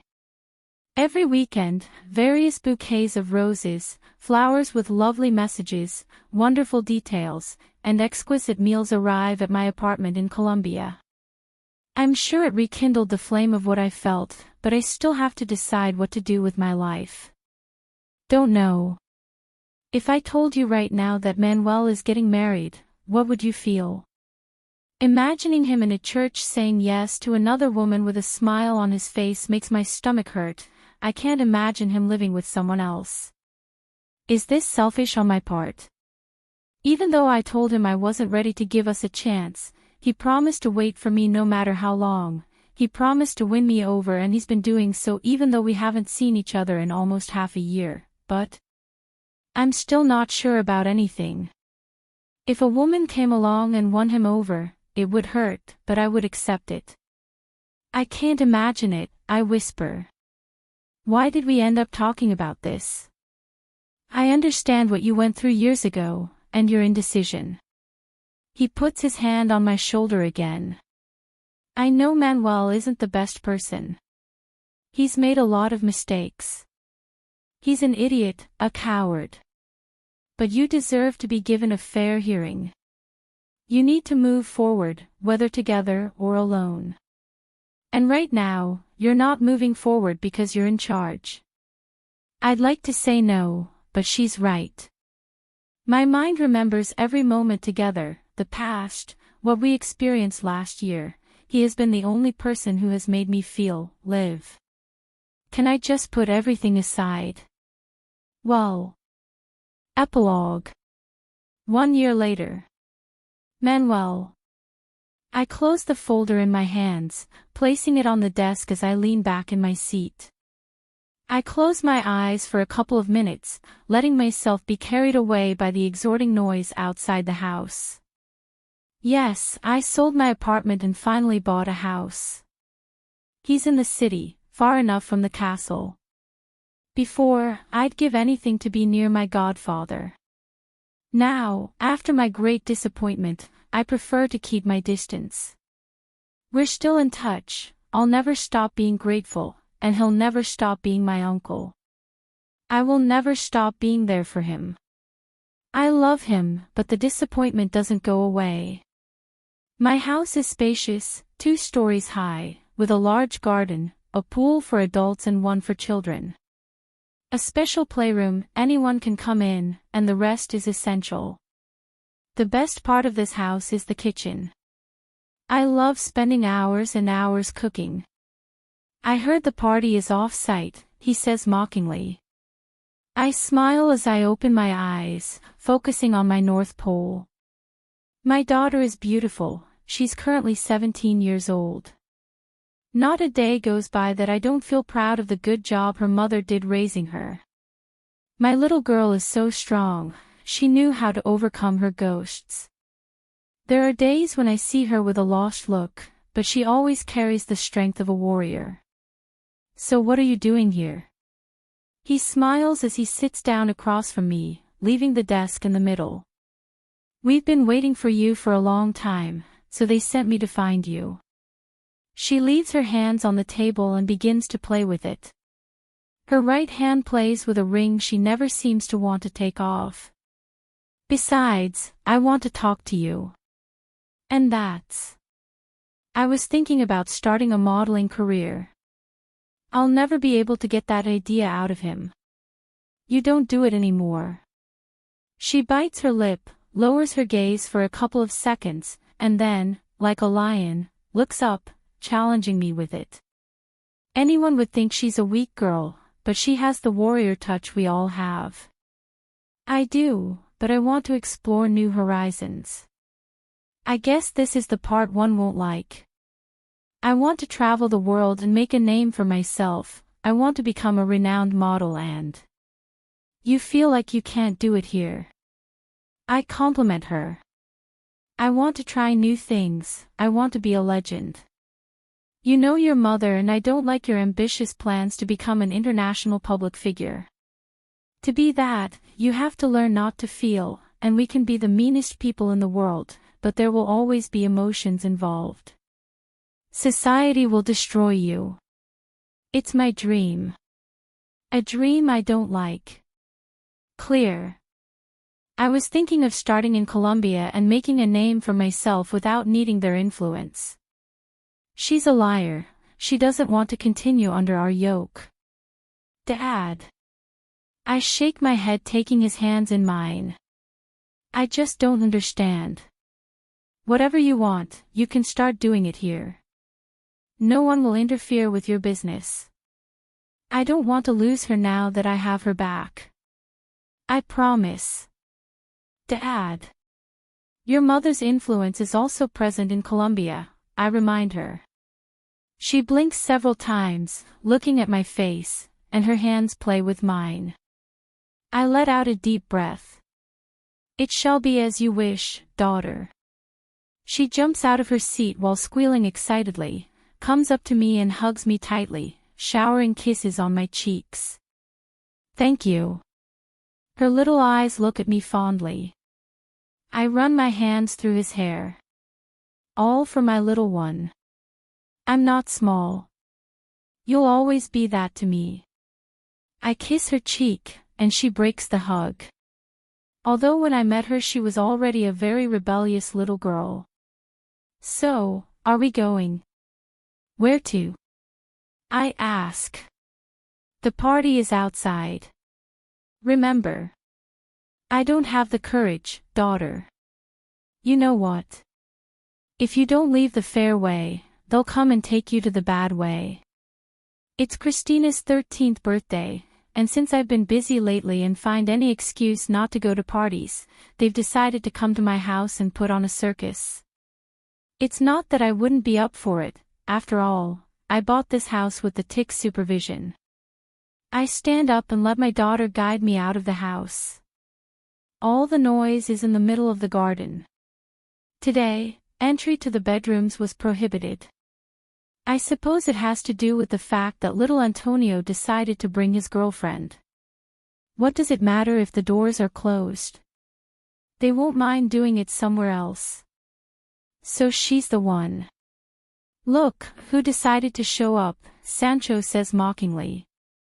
I thought you'd missed the cake distribution. Oh, right. I roll my eyes. The most exciting. Have you ever been told that you look like Diana when you're feeling bitter? Why me? The aforementioned woman says, looking at me. Let's not stop at anything.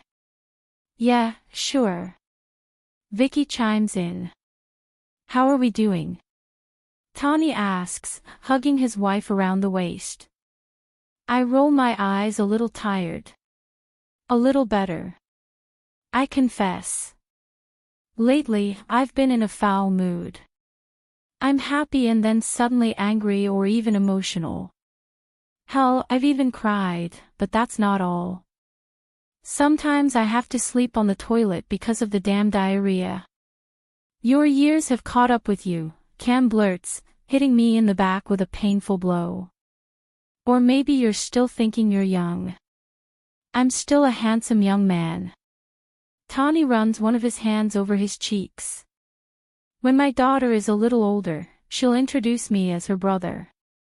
Above all, although it may not seem like it, Christina is jealous of her father. I suppose Chris raised her very well.